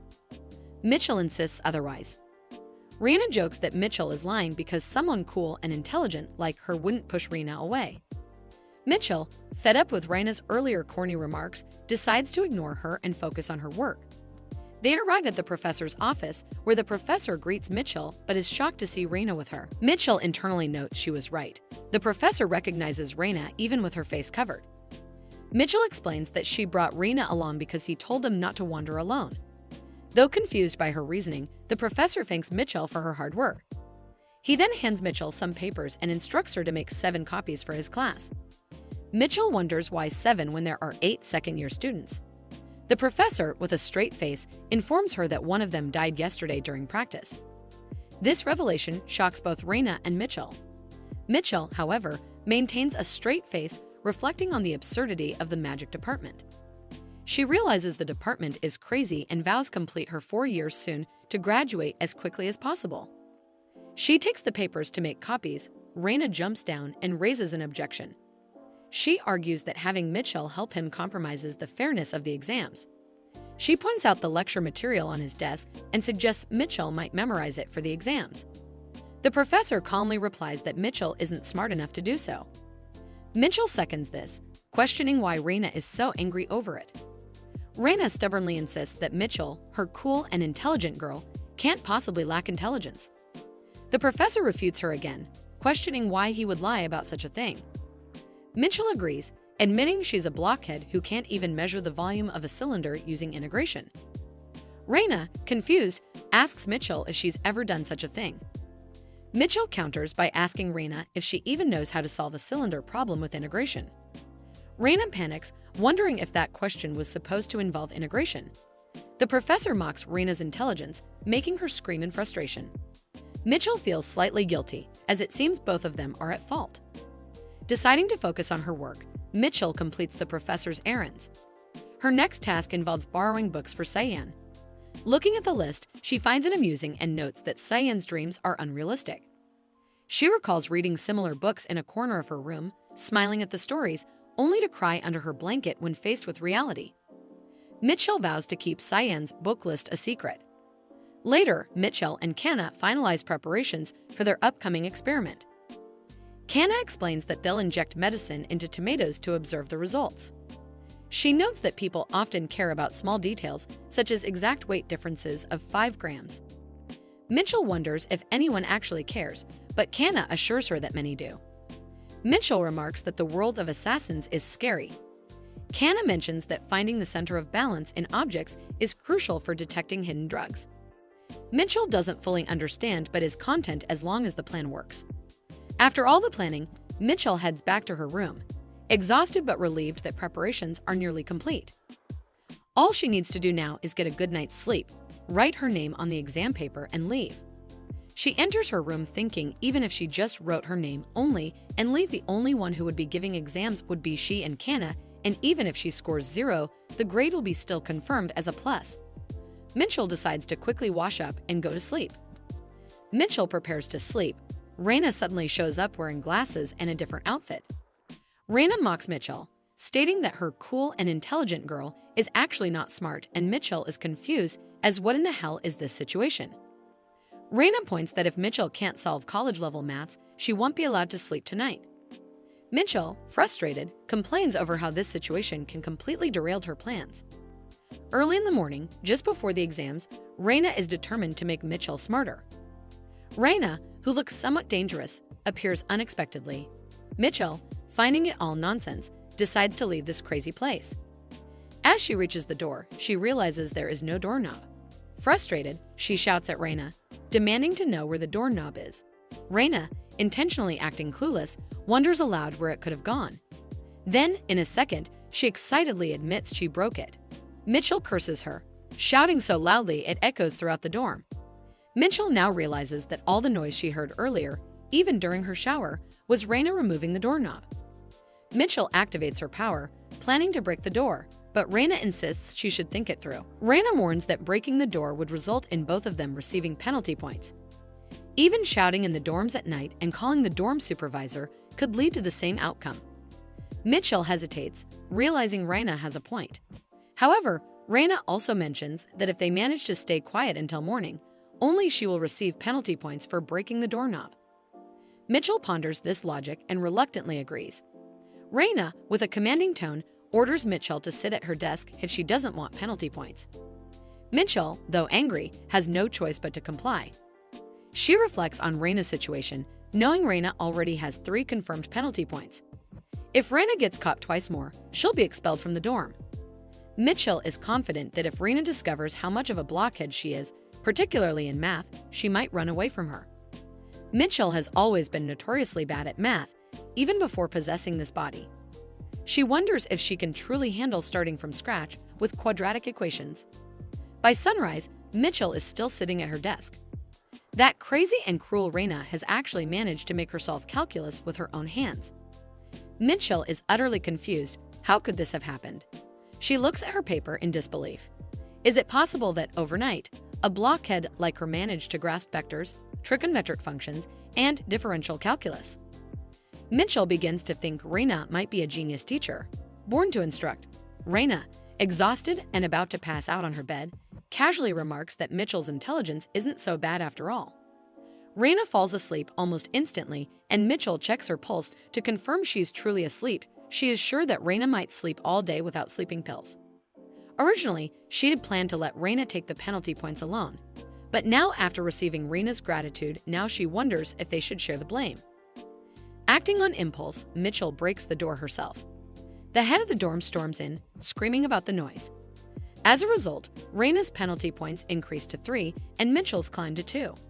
Outside, Mitchell looks at the sky, unconcerned about the door she just broke, and heads to the exam room. Walking through the corridor, she notices that everyone who prepared breakfast is already asleep. Her plan seems to be going smoothly. Mitchell enters the exam room, expecting only Kana to be present. However, she sees a guy there as well. Still, she concludes it's fine. She wonders if he also has a high resistance to poison, considering how awake he seems. Then, she remembers that he's a carnivore who won't even touch vegetables. She figures this won't affect his grades anyway, but it feels like a small setback on her side. The examiner enters, confused as to why only 3 people are present. However, he was easily convinced as he states it looks like magicians are weird by nature and instructs them to write their names and start the exam. Mitchell looks at the question paper utterly amused and starts crying, startling the professor. He's worried about why she's crying, but Mitchell's tears are of relief. The questions are all problems she knows how to solve. She vividly recalls Reina teaching her one function, one integral, one extreme value, one integer, and one particularly challenging problem. All now burning brightly in her mind, Reina showed her this problem. She also warned Mitchell that it's a trap since it's just a matter of hard work. She decides to do it. Mitchell flips through the pages and realizes she's already done with the paper, with 20 minutes still left. It feels like a miracle. Teacher Reina has created a miracle for her. Mitchell finally understands the grace of a good teacher, comparing it to heaven. The scene shifts to Mitchell preparing for another challenge, a practical exam, a battle. She brings her sword forward, declaring that this is entirely separate from the earlier math exam. Reina appears with her own sword, ready to fight, claiming she'll defeat Mitchell and gain the right to eat snacks on her bed. Mitchell counters, stating that if she wins, she'll put up a partition in the room. Reina swings her sword, dismissing the idea of a partition. Her heavy axe swings like a toy, forcing Mitchell to defend herself. Mitchell thinks Reina is a reckless guerrilla, wielding her weapon with no strategy. Normally, with a weapon as heavy as a warhammer, one would aim for openings, but Reina gives Mitchell no such chance. Mitchell decides she'll need a different strategy. She charges head-on, which Reina mocks as reckless. Reina swings her axe toward Mitchell, warning there's no way to dodge. However, Mitchell has a plan. She endures minimal damage and closes the distance. Using a rope, she wraps it around Reina's neck, pulls her closer, and knees her in the stomach. Reina falls to the ground, defeated. The teacher announces Mitchell as the winner, awarding her an A+. Unfazed by the result, Mitchell hits Reina for multiple reasons: for making her drag her around the campus, for making her study math all night, and for the sorrow of losing her comfortable single room. The teacher intervenes, warning Mitchell to stop, as if she hit more than this, she will have to face sanctions. Reluctantly, Mitchell lets it go for now. She ranks first in the practical exam, securing high scores in all subjects. Afterward, the teacher tells Mitchell someone has come to visit her, asking her to go to the visiting room. She's confused, and the teacher adds that it's her younger brother waiting in the visiting room. At the academy's visiting hours, Mitchell's brother calls her out, demanding to know what is going on with the strange cotton thread and the dazzling clothes. Mitchell is just as confused as Chirp and asks what he means by all this. Chirp questions if Mitchell had been lying about attending the Magic Academy. Mitchell counters by asking if this isn't the university, but she guesses it's because he is still a first-year student in the School of Magic. The place looks less like a visiting room and more like a prisoner's waiting area. Mitchell then asks why Chirp is there, and he replies that there was a delivery of a living creature. Mitchell wonders what living creature he's talking about. Chirp opens the cage, revealing a lizard. Mitchell ponders where this lizard could have come from. At first glance, it seems to be a venomous snake with distinct stripes on its skin. However, upon closer inspection, Mitchell finds the lace monitor lizard to be very cute.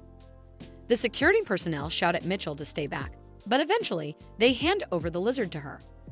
Mitchell finds it even cuter when she sees it up close. Chirp thinks he might know the reason why Mitchell received a mating proposal from the Water King. Mitchell is confused about why a lizard is involved all of a sudden, but Chirp replies that it will be a long story.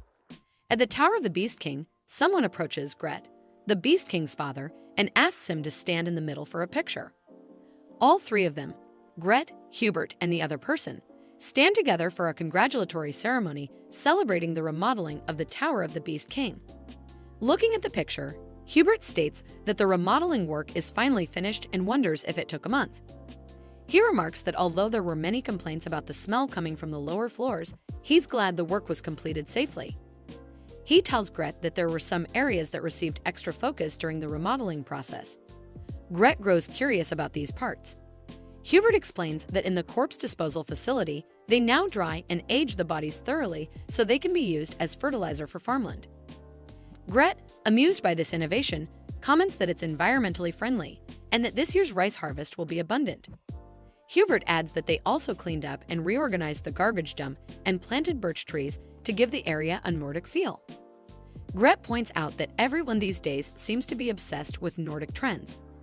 Gret recalls that he was told everything would be completely remodeled, along with postponed cleaning, but it seems they've made changes here and there. He admits the tower looks much more refined compared to before. Hubert grows excited to leave and suggests going to Mitchell's house to deliver an invitation. Gret, so focused on the remodeling, has lost track of time and can't believe it's been a month. He wonders if a month is considered a long time by human standards. Gret remembers how, back when the driving king took a nap, he cried because his close human friend had died. He wonders if this could happen again. Before he can dwell on this thought, Hubert runs to him, claiming there's a big problem. Gret becomes worried, asking if something has happened to Mitchell or if she might have died within the month. Hubert explains that Mitchell has entered the capital's academy and won't return until the vacation. Holding Chirp, who is trembling, Gret comments that for a human to attend school means they have a long time left to live, so it shouldn't be a problem. Hubert insists that it is a problem, explaining that Mitchell has entered Crowell Academy, one of the most prestigious schools on the continent. Hubert prompts his father to think about how many cool people she might meet there. He worries aloud about the possibility of Mitchell getting into a relationship or even getting married. Gret is confused and doesn't understand what Hubert means. Hubert elaborates, stating that Mitchell has eyes and will obviously prefer someone lively. Gret confidently replies that he is lively too. Hubert shouts back that no, the person who is lively is him. Realizing his point, Hubert explains that Mitchell might enjoy spending time with people her age more. Gret thinks it over and concedes that friends of the same age are indeed important, but he reasons that it's okay because she will return during the vacation. Hubert, however, is still concerned, wondering what will happen if she decides to settle down with someone in the capital and never comes back. This thought troubles Gret, who had never considered the possibility of Mitchell not returning. Meanwhile, Mitchell finally speaks up, stating that she's heard Gret wants to marry her. The Beast King, Gret, replies that Mitchell will not marry him. Chirp chimes in, claiming that Gret himself said he would mate with Mitchell. Gret confidently replies that he does consider mating with Mitchell in the future. Chirp, stunned, calls him a scoundrel. The shock causes Chirp to revert to his human form. He accuses Gret of being ungrateful to his benefactor and asks how he can talk about mating without taking responsibility. Gret, confused, wonders since when not taking responsibility made someone a scoundrel. He is utterly puzzled about what taking responsibility even means. Hubert covers Chirp's face and urges his father to check on Mitchell's situation instead. Gret rises from his chair, stating that they can figure out the responsibility part later. Suddenly, Gret slashes off his own arm. Chirp watches in horror, believing the crazy Beast King has finally lost it. Hubert runs to his father, insisting that cutting off one of his tails would have been enough for surveillance purposes, but Gret insists that the arm is more effective. Hubert grows teary, worried about his father's injury, and thinks that Gret might recreate his arm using the mechanical limbs he developed while making Hubert. As they watch, the severed arm transforms into a lizard. Hubert observes that the lizard is too large for surveillance purposes. Chirp is utterly confused, wondering how Gret can create life like this. Even if he is the Beast King, one of the 4 great demon kings, creating life should be a power reserved for the gods, not an alter ego. However, this lizard is not like an alter ego. It acts independently, with its own consciousness, and seems completely separate from the Beast King. Chirp wonders who on earth Gret truly is. Gret orders Chirp to take the lizard to Mitchell. Chirp questions how he's supposed to carry something so heavy, but Gret provides the costs for a round-trip carriage and living expenses. Both Gret and Hubert bid him farewell. Chirp tells Mitchell the story, but with a version that's slightly different from reality. Mitchell is happy that Gret went to such lengths for her to enter the academy. She mentions that, according to Chirp, she can randomly share visions or convey messages with Gret. Sherp confirms this but silently wonders if Mitchell truly doesn't know anything about the surveillance. He states that now the delivery is complete, he will take his leave, but Mitchell tells him to stop.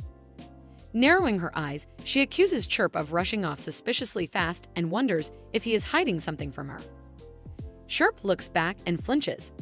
Mitchell demands Chirp to tell her the truth. She states that she knows Chirp not only received transportation fare, but also pocket money from Gert. This shocks Chirp, leaving him to wonder how she knows this. Mitchell questions how much he received, but Chirp, believing it's not much, states that it's 50,000 crowns. However, Mitchell points out that he must have received 100,000. Mitchell demands that he hand it over, and Chirp cries, asking why, as it is the pocket money he was given. Mitchell clarifies that she isn't trying to take it away. Instead, she explains that if he just carries it around, he will lose it, pointing out how many pickpockets are in the city. Chirp grows worried about the possibility of being pickpocketed. Mitchell suggests that if he gives it to her, except for the fare to get back, she will keep it safe and return it to him when he goes home for vacation. She adds that if he doesn't trust her, they can write a contract. Chirp becomes excited at the idea of writing a contract. He raises his hand and agrees, stating that she must return it to him during vacation. Mitchell promises, but internally, she thinks what a foolish boy he is for truly believing she will return it. Instead, she plans to spend it all and never return it, with no intention of denying it. Mitchell believes it's wonderful to have younger siblings. As Mitchell walks, she thinks about naming the little lizard she has. Since it's white, she considers calling it Whitey. Just then, someone calls out to her. Hearing Cyan's voice, Mitchell becomes excited, but Cyan angrily shouts at her, asking where she has been, as today is the book return day. Mitchell ponders about the book return day and remembers that today was indeed the last day to return that embarrassing signboard. She has been so busy that she completely forgot. Cyan yells, asking if she wants to embarrass him on purpose. At that moment, the lizard jumps off Mitchell, lands on Cyan, bites his leg, and makes him run around in a panic. Mitchell shouts at the lizard, demanding it calm down, pointing out that Cyan is no different from a paper doll. She catches the lizard and scolds it, asking who told it to behave like that. Then, she turns to Cyan, questioning if he's fine or hurt anywhere, though it's clear that he's not okay at all. Mitchell wonders if Cyan, even as a powerless prince, might be executed this time. In the nurse's office, Cyan shouts that he will kill her, declaring that this time he will definitely have her executed. Mitchell thinks to herself that if he keeps making a fuss like this, someone will hear them. Realizing there's no other option, she takes something from her pocket and drinks it, pointing out that she'll have to put him to sleep using the emergency sleeping pills Kana gave her. She places her hand on Cyan, who questions what she's drinking all of a sudden, but before he can react, she kisses him. Flustered, Cyan screams loudly, asking what she is doing and what she just fed him. More importantly, he insists this doesn't count. Mitchell asks if this was his first kiss, but Cyan insists it doesn't count as his first kiss. However, he then questions if this wasn't her first kiss, and Mitchell, after some thought, realizes it was her first time as well. Whether it was her first kiss or not, she knows that he dislikes it, though she doesn't understand why. Wishing he would fall asleep because he's too noisy, she hits his neck and demands he sleep already. Mitchell thinks to herself that since he took the sleeping pills, he should sleep soundly now. She then plans to inspect the wound to destroy any evidence. Of course, she is confident that Gret wouldn't send anything dangerous, but since it might be poisonous, it would be wise to consult Kana about it. When she removes his clothes, she notices the scars on his legs. They appear to be from being beaten or whipped.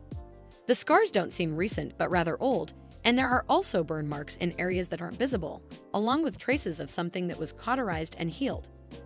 Mitchell wonders if the smell of medicine she noticed before could be because of this. No matter how powerless Cyan is, he's still a prince. Mitchell reasons that there are probably very few people who would remain unharmed after injuring a prince. This means the person who made these scars must hold a position so high that Cyan can't even speak out against them. For example, it could be the emperor, the empress, or maybe even the crown princess. Though Mitchell couldn't solve the mystery of Cyan's scars, she is relieved to learn from Kana, an expert in poisons, that the wound from the lizard bite was no problem. It seems the lizard bit him with its gums, hiding its venomous teeth. As expected, the lizard has a good nature, just like after all Jurt gave it as a gift. Mitchell concludes that her Whitey is truly kind. Now that Cyan's issue is resolved, Mitchell focuses on the long-awaited garden announcement. She looks at the board and laughs, declaring that she did it. She is in first place, and with this, her terminally ill life is over. It's clear that the status abnormality has disappeared from the status window. Of course, there were several crises, like the sleeping pills incident and injuries to the royal family, but she overcame them all and lifted the abnormal status. Moreover, thanks to the evaluation that their class is unusually calm for the magic department, all first-year students were given magic needle exchange permits. Mitchell is thrilled, knowing that now she can enjoy her free campus life. Just as she is leaving, someone calls out to her. She looks back to see a girl with black hair and black eyes, undoubtedly of the Crowell royal bloodline. It's the third princess, Sarah Crowell. Sarah demands that Mitchell become her comrade. Mitchell declares boldly that she is the female lead of Repentance of the Dawn. Mitchell remembers that during this time, she is usually with Raina, but then she thinks about switching her focus from Raina to herself because she has taken the top spot. However, she wonders why, in the first place, the third princess was hanging out with the top students in the original story. As far as Mitchell remembers, the princess had no interest in the throne. Someone else suddenly squeezes in. The boy states that he knows this might be confusing but requests her to please listen to what Princess Sarah has to say for a moment. This is the same Princess Sarah, the Eastern Warbler, that Mitchell saw at the entrance ceremony. It is nice that they offered Mitchell a companion since she is the top student, different from the original story. But staying near them would only get her involved and lead her to death. So Mitchell knows it is better to refuse. She blandly states that she has no intention of becoming Sarah's companion. Suddenly, blood starts coming from her mouth. Sarah rushes to her, asking if she is all right, and the boy rushes to find a doctor. Mitchell wonders why this is happening, as the terminal condition status should have disappeared. Then, she notices the terminal again on the screen and wonders what the number 5 even means. At the end, she thinks it might be a countdown pattern, going from 5 to 4. She is indeed right. Mitchell calls out to Sarah, who asks if she is in a lot of pain. Mitchell loudly screams that she will join the club and think about what to do next. All excited, Sarah states that it's a name club, so Mitchell must have been interested in the club she created. Sarah eagerly writes Mitchell's name on the membership form. The Warbler offers Mitchell a napkin to clean herself and apologizes, saying the princess can be a bit insistent. Mitchell can tell just by looking at her. However, the boy tells her that Sarah is really a nice person. Mitchell can see that he is completely bewitched by her. Sniffing the napkin, Mitchell remarks that she will wash it and return it to Sarah. Shocked, the Warbler points out that she can keep it, as it's a cheap one.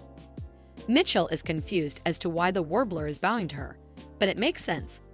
In the original novel, the Warbler was able to use transportation magic, but he was considered non-combat and never participated in fights. The princess always protected him.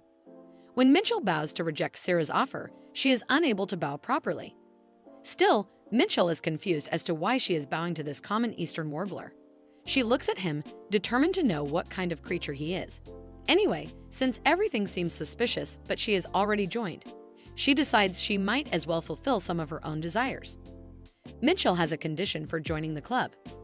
Sarah questions what the condition is. Mitchell wants Sarah to include Cyan in the club as a member too, but Sarah seems not to know who Cyan is. The Warbler whispers to Sarah that Cyan Krull is her elder brother, who is older than her by 1 year. Sarah is shocked to learn that her brother attends the academy. Meanwhile, Mitchell cries over how insignificant Cyan seems. Sarah clears her throat and assures Mitchell that making Cyan join the club is easy. They all move to Cyan's residence, which is located within the academy's residential area. Sarah screams from the outside for Cyan to come out. The Warbler, ever innocent, suggests that since Cyan isn't responding, he's probably not home. But Sarah is sure Cyan is at home. She kicks the door, breaking it, and barges in. As expected from the princess, famously called the back alley princess in fan cafes, the Warbler innocently advises her that breaking the door was unnecessary. Cyan appears, coughing, and demands an explanation. He asks Sarah what she thinks she's doing and reminds her of how much the front door cost to fix. Sarah dismisses his concerns and bluntly tells Cyan to join her club. Cyan angrily questions her intentions.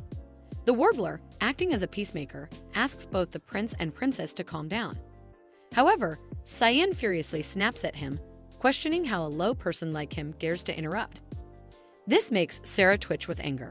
Mitchell, clearly enjoying the scene, thinks that at this rate, it might end up as a bloodbath. She calls Cyan stupid for daring to tease the warbler in front of Sarah. Sarah suddenly turns away and walks toward Mitchell, making her wonder why. Sarah slaps Mitchell and tells Cyan to watch what he says, adding that the warbler is not lowly and that Cyan cannot belittle him just because he was born into the royal family.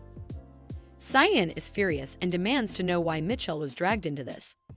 Sarah coldly replies that since the warbler is precious to her, she decided to humiliate someone who is precious to Cyan in return. Cyan flinches, confused by her words. When Sarah raises her hand to slap Mitchell again, Cyan grabs her hand and says he will apologize to the warbler if she stops. However, Sarah insists that if Cyan is truly sorry, he must join her club. Cyan grudgingly agrees but states he will only write his name and nothing more. Turning away, Sarah apologizes to Mitchell, admitting that even though she needed Cyan's permission to join the club, she was wrong to slap her. She offers Mitchell a chance to hit her back as compensation.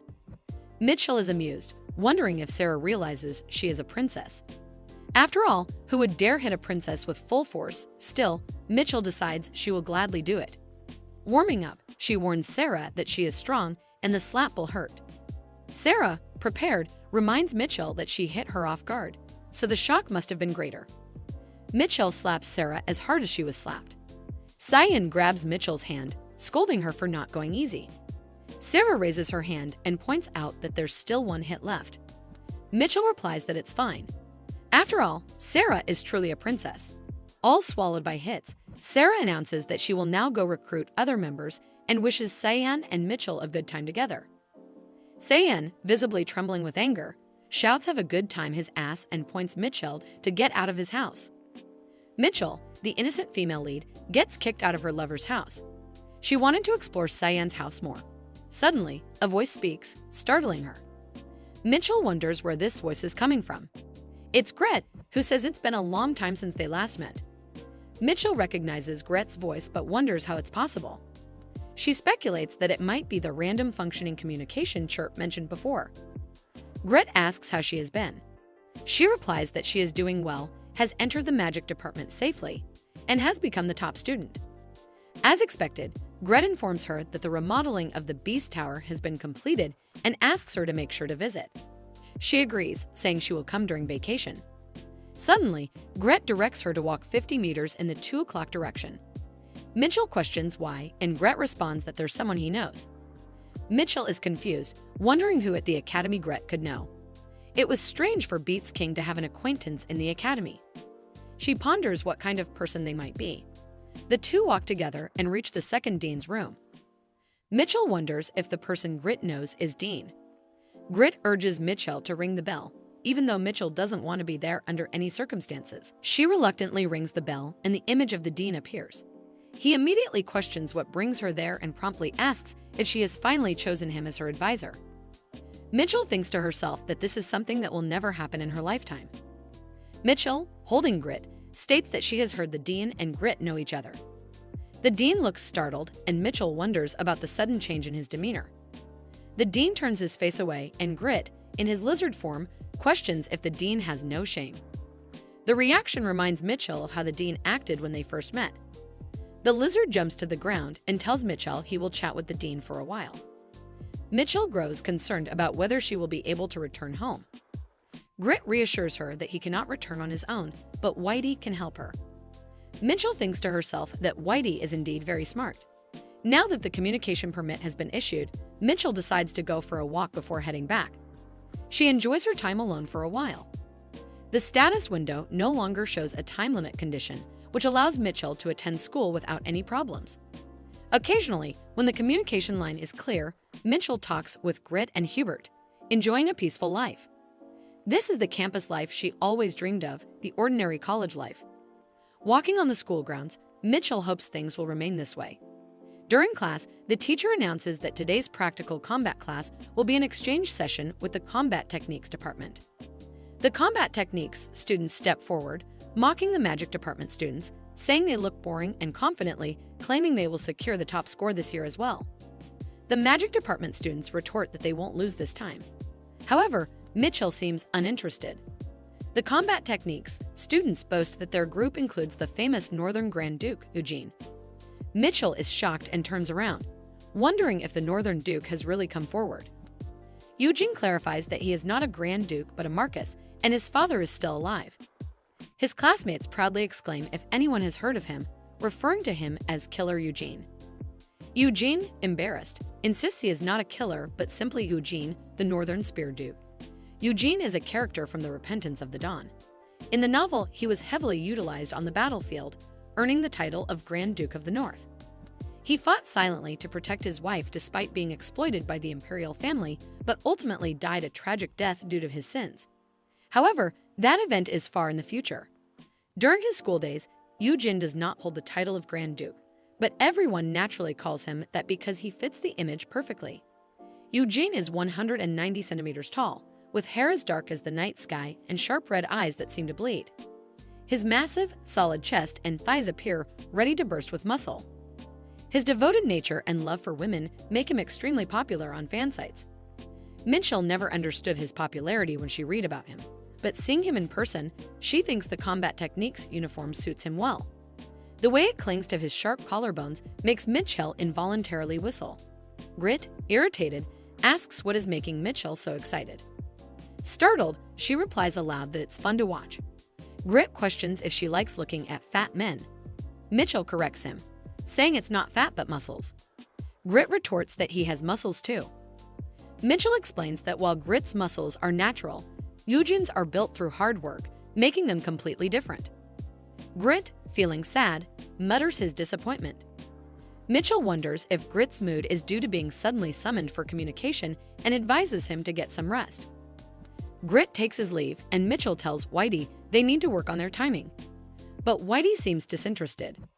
Frustrated, Mitchell reminds him that she feeds and takes care of him, yet he always sides with his father. Someone from the combat techniques department steps forward, proposing a challenge. Whoever beats their Grand Duke will earn the glorious coat. Mitchell thinks she wouldn't take that ugly coat even if they begged her. They ask who is the strongest in the magic department and who ranked first in the practical combat midterms. Mitchell points to Raina, stating she got first place. Raina, confused, wonders if Mitchell has finally accepted her as a rival or as a comrade in times of crisis. But Mitchell's reason is far simpler. She finds the situation embarrassing and annoying. Raina, excited, declares she will win. With everything seemingly resolved, Mitchell decides to watch from a distance. Suddenly, the teacher calls out to Mitchell, informing her that the combat department professor is looking for her. Mitchell is introduced to the professor as the student who ranked first in the midterms.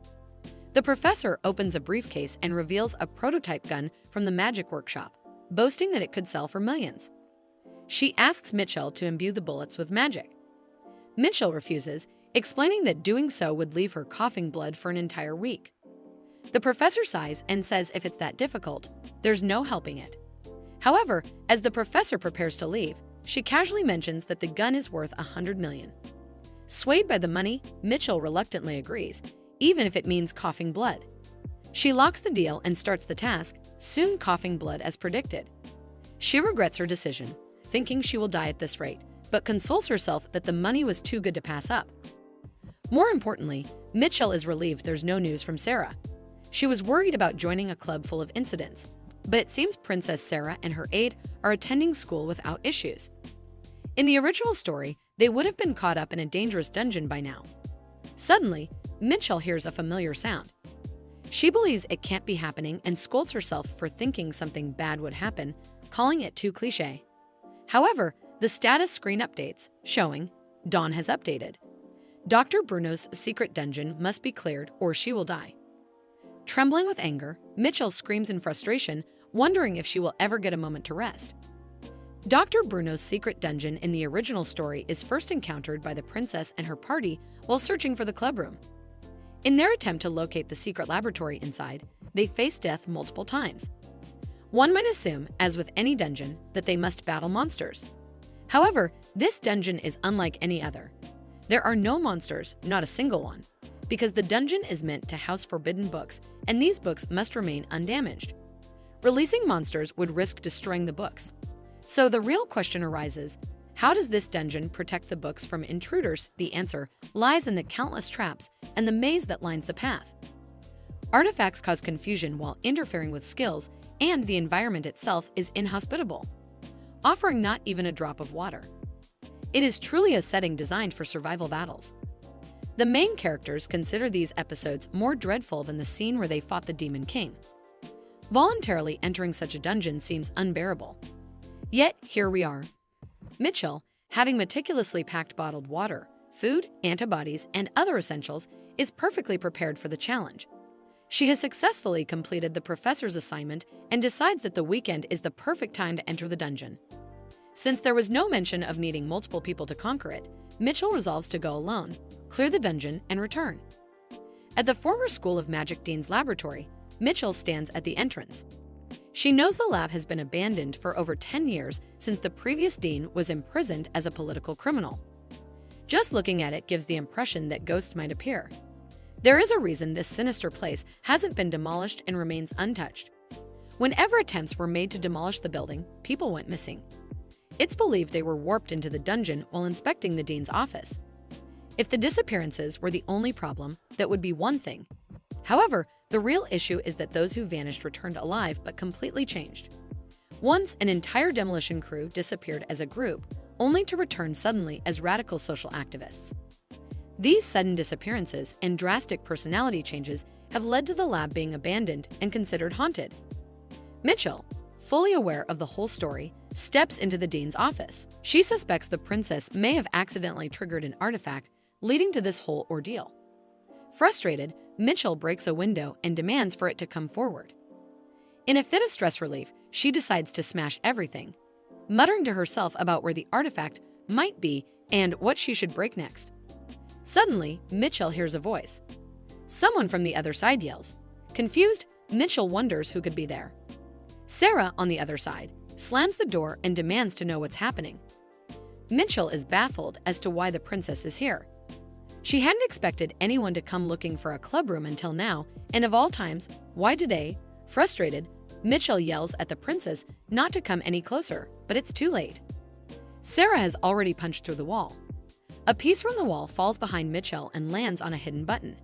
Mitchell screams, wondering why the button had to be there of all places. Regardless, it doesn't help now. She hopes only those inside the room are affected, but the entire building begins to warp. Mitchell sits cross-legged, fuming with anger, while Sarah sits trembling in front of her. Mitchell scolds her for coming when she was clearly told not to. Sarah apologizes, but Mitchell snaps, questioning if Sarah thinks that's enough. Wargler steps forward to defend Sarah, explaining that she didn't mean any harm. However, before he can finish, Mitchell growls angrily, brings out her rod, and hits him. Mitchell calls Warbler a stubborn brat and scolds him for hiding his strength even in this situation, despite being stronger than the princess. She sneers, calling him a useless chickadee, and mocks that while copperhead birds are pretty and cute, creatures like him are utterly useless. Sarah mentions that Mitchell's statement can be overlooked as she protests, saying Warbler is lovely and cute, but Mitchell snaps back, saying that's only in the princess's eyes. Objectively, she declares their albino much cuter, calling the princess a nuisance. Sarah, shocked at being called a nuisance, protests that she always tries her best. Mitchell retorts that Sarah has never experienced hardships, so what could she possibly know about the people's livelihoods? Sarcastically, she suggests that if Sarah loves commoners so much, she should try living on 1 million crowns for a month. Sarah is appalled, explaining that's only enough for her 2-day snack money. Mitchell continues, asking if Sarah even knows the cost of renting a carriage for a day or the price of a piece of jade bread, the national snack. Sarah, visibly flustered, asks Mitchell to refrain from these kinds of questions. Before Sarah can say more, Sayan starts mocking her for acting so proud earlier and now looking ridiculous. Mitchell glares at Sayan and tells him to shut up. Sayan, shocked, questions what she just said. He accuses her of being arrogant, saying he's been trying hard to put up with her and she doesn't appreciate it. Mitchell twitches with anger as what did he just said and grabs him and throws him to the ground, scolding him. She sarcastically calls him a rascal and says she only finds him cute, nothing more. Looking around for her next victim, Mitchell spots Reina, who is trembling. Raina insists she hasn't done anything wrong, but Mitchell snaps, saying she just hates her and doesn't even want to share a small space with her, calling her a trash gorilla. When she turns to Eugene, she pauses, pleased. She notes Eugene has strong survivability and doesn't rely solely on skills, which could be useful against skill-blocking artifacts. She pats him and declares he might be useful, leaving Eugene wondering if she's serious. Mitchell decides to first reveal this to the thieves who will steal her food and water in the future, as all of them are standing quietly for her. Judging from Mitchell's belongings, it looks like she came here knowing that there's a dungeon in this place. She plans to talk about the details gradually, but first decides to distribute the supplies. Raina asks if Mitchell can't use her magic to solve the water issue. Mitchell, impressed by the sharp question as expected from a gorilla, explains that she tested before coming here, but her magic makes the water salty, likely because she subconsciously imagines seawater due to being from Elam. Sarah bluntly says, "What are they even talking about, Lady Letham?" Then it means Mitchell is a Nephthys. Her words hang in the air, but before she can say anything further, Mitchell's sharp glare cuts her off mid-sentence. Mitchell orders the princess to follow her. Reaching the wall, she suddenly slams her against it. Inichel demands where did she get that information, suspecting the royal institution. Sarah sutters, but Mitchell's glares intensely determined to know how Sarah knew she was a Nephthys. Sarah states that no matter how she looks at her, in her eyes, Mitchell only appears as Nephthys with freckles and glasses. To Sarah Jr., it seems like Mitchell wanted to hide her identity, which is why she treated her as even Rafe. However, Sarah is curious about how Mitchell has managed to avoid getting caught until now. Mitchell thinks she is a very clever woman, believing nobody knew her secret, so she thought it was perfect. After receiving a promise from the princess to keep her identity secret, they return to where everyone is gathered. Mitchell begins explaining that, according to her investigation, there are artifacts in this area that affect skills. She questions what might happen if someone uses a dangerous skill. Suddenly, Raina activates her skill, Flame. Mitchell shouts at her for interrupting, as she was in the middle of explaining something. Raina, however, insists she just wanted to light up the area with a small spark, wondering what is going on. In the end, Raina gets reprimanded and beaten up. Mitchell continues, explaining that controlling mana is difficult in this area, so it's better not to rely on skills. Fortunately, there are no monsters in the maze, so they just need to watch out for traps. She begins distributing water. Raina and Eugene are given one bottle. The princess and her aides share one bottle, and Cyan and Mitchell get one bottle.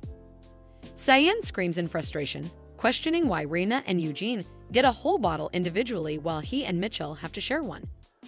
Mitchell replies curtly, explaining it is because Raina and Eugene will work harder from now on. Cyan protests, saying that if it's about physical power. But before he can finish, Mitchell interrupts him, telling him to stop spouting nonsense. She boasts that she can defeat him without using any skills, just with her fingers. Eugene hesitantly asks what Mitchell means by using your body, hoping it isn't about carrying luggage.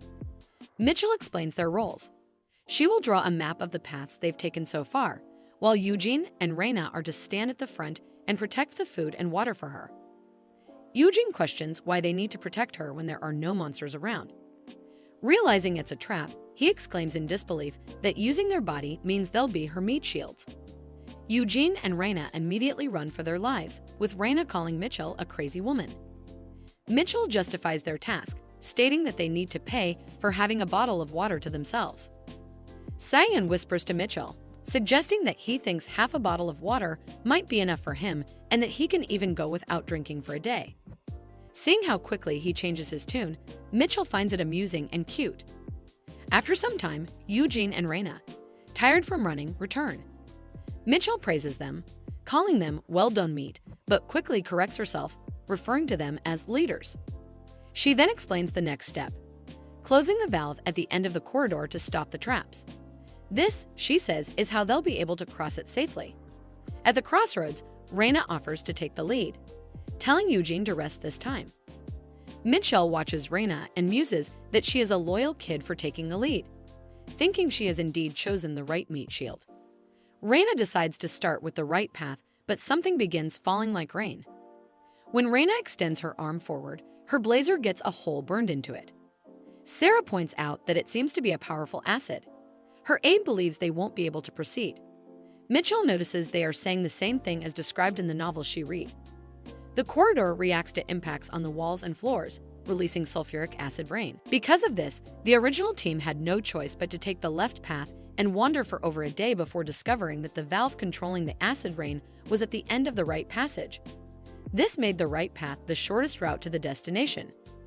Determined, Mitchell decides to move forward. Reina shouts at her, asking what she thinks she's doing. Mitchell knows that Arachine fabric won't dissolve immediately from the acid, it will melt if it accumulates. Reina, concerned, questions her plan. Mitchell covers her head with her blazer, explaining that she's preparing to run. Instead of wasting time taking a longer path, she plans to charge ahead at full speed and reach the valve. Despite the warnings, Mitchell starts running, with others calling her a reckless, crazy woman from behind. Mitchell thinks to herself that if she can hold out until she reaches the valve, she'll be fine. Sarah calls out, pointing to something on her left, but Mitchell keeps going. Finally, reaching the valve, Mitchell discovers it's a trap. She debates using her gun as magic is too risky. She had planned to sell the gun without registering it to save money, but a notification pops up, confirming that the gun is now registered to Mitchell and one other person. Frustrated but determined, she reloads the gun, aims carefully, and hits the target, praising her accuracy. Luckily, the magic stored in the bullets isn't affected by the artifact. However, something is wrong. She screams in pain as the acid rain begins to take its toll. On the other side, the others notice Mitchell's worsening condition. Despite this, she manages to turn the wheel on the wall, stopping all the traps. She calls out to the group, telling them it's safe to come over now. Upon reaching her, they all question her recklessness. Noticing her clothes full of holes, Cyan covers his face in embarrassment, wondering what she's doing. He quickly offers her his coat to put on. Eugene also tries to give her his jacket, but Reina steps in, insisting that Mitchell wear her clothes instead. Reina begins to take off her clothes, causing Mitchell to scream in disbelief, questioning if Reina has lost her mind. Mitchell demands to know why Reina has taken off her skirt, wondering aloud if Reina possesses some sort of exposure certificate. Reina, however, calmly replies, asking what Mitchell means by an exposure certificate when she is still wearing underwear. Mitchell, flustered, calls Reina dirty. Water is being poured over Mitchell's burnt hand. Eugene quickly covers her hand with a cloth, knowing that this is the only treatment they can provide for now. He insists that they should go back before the injury worsens. However, Mitchell reassures him that there is no need to worry. She is prepared for situations like this and brought antibodies with her. Without hesitation, she consumes them, confident that even in a world of magic, antibodies remain the best treatment for inflammation. Sarah praises Mitchell's foresight, impressed by her thorough preparations. Mitchell then recalls an incident from her childhood when she suffered from a high fever for 10 days after being scratched by a tree branch. Sarah laughs, commenting that she must have been through a lot. Before she can say anything further, Mitchell tries to stop her by signaling, tightly gripping the bottle in her hand.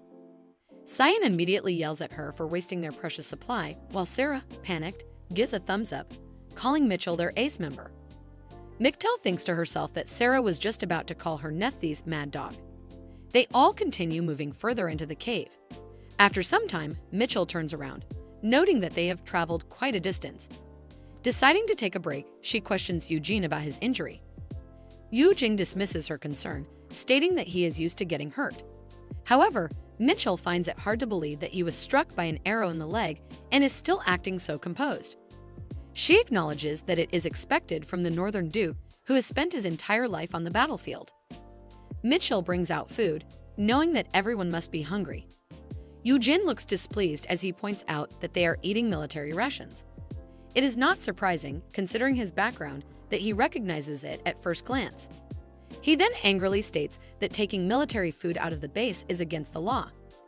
Mitchell casually replies that she is not the one who violated the law. Eugene insists on knowing who did. She tells him that he will find out once they return to the academy. Narrowing his eyes, he thanks her for such an honest report. Internally, Mitchell apologizes to the military members who sold her the food, wondering who really cares about the law in such circumstances. Cyan, curious, snatches the food from Mitchell. Given that it is from the Royal Empire, he assumes it might be edible. Upon opening the bag, he finds bread, chocolate, and pieces of meat. Mitchell confidently declares it a perfect meal as it contains all the necessary nutrients. The group, however, remains in denial. Sarah, in agony, declares that she will ask her father to improve the quality of military food. Eugene, on behalf of the Brandenburg Army, expresses his gratitude. Sarah questions why he does not file a complaint himself. He explains that he eats officers' meals, making it less of a concern for him. Sarah insists that it is still important, as food is linked to soldiers' morale. Eugene acknowledges her point and promises to keep it in mind. Growing impatient, Raina suddenly shouts for everyone to stop complaining and just eat whatever is available.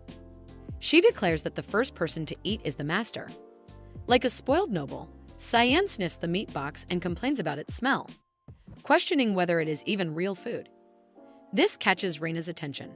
Without hesitation, she snatches the food from his hands, reasoning that he would not eat it anyway, and gulps it down in one bite. Cyan stares at her in disbelief. Raina, satisfied, exclaims that it was surprisingly good and that she might actually survive a little longer now.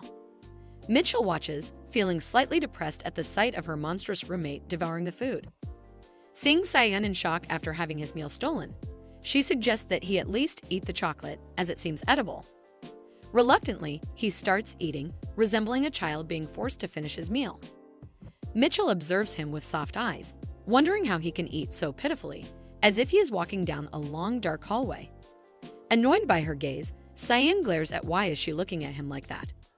Mitchell finds it adorable, remarks on how amusing it is to watch him eat in such a dejected manner. Her words unexpectedly cause Raina, the so-called food monster, to lose her appetite. Cyan, irritated, starts smacking Mitchell, demanding to know what nonsense she is spouting. Mitchell, rather than being upset, finds it amusing how he does not seem to feel any hesitation while hitting her. All the fatigue she had accumulated now melts away. After finishing their meal, the group resumes their journey. Raina notes that the traps seem to have decreased and asks Mitchell how much farther they have to go. Mitchell checks her map and concludes that while they are getting closer to their destination, they will likely have to endure another day of travel. Based on the original development, this is a major challenge. Moreover, their water supply is low, and it is getting late. Mitchell believes they should.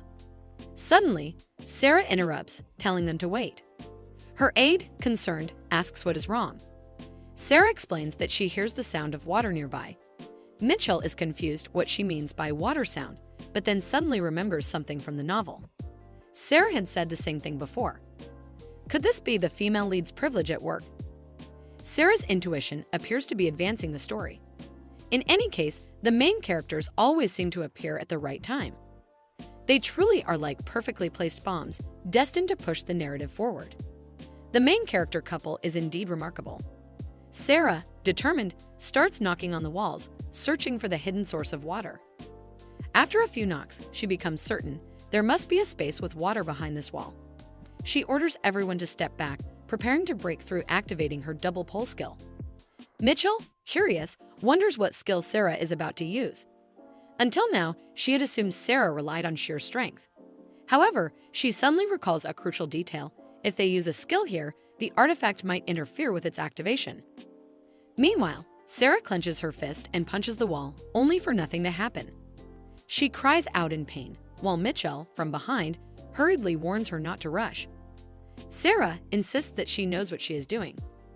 If either Mitchell or Raina uses their skills, the entire cave could be in danger. This is the best approach. At worst, only Sarah's fist will suffer. With renewed determination, she activates her skill, double pole, once again.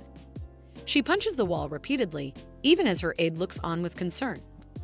Finally, with one last forceful strike, the wall collapses. Mitchell watches in awe. As expected, Sarah was right. This is the stalactite cave mentioned in the original novel. Raina questions whether this is the stalactite cave. Sarah's aide turns to the princess, asking if she is all right. Sarah replies that she is fine, as it was not a big deal. However, her aide remains worried and urges her to take better care of her body.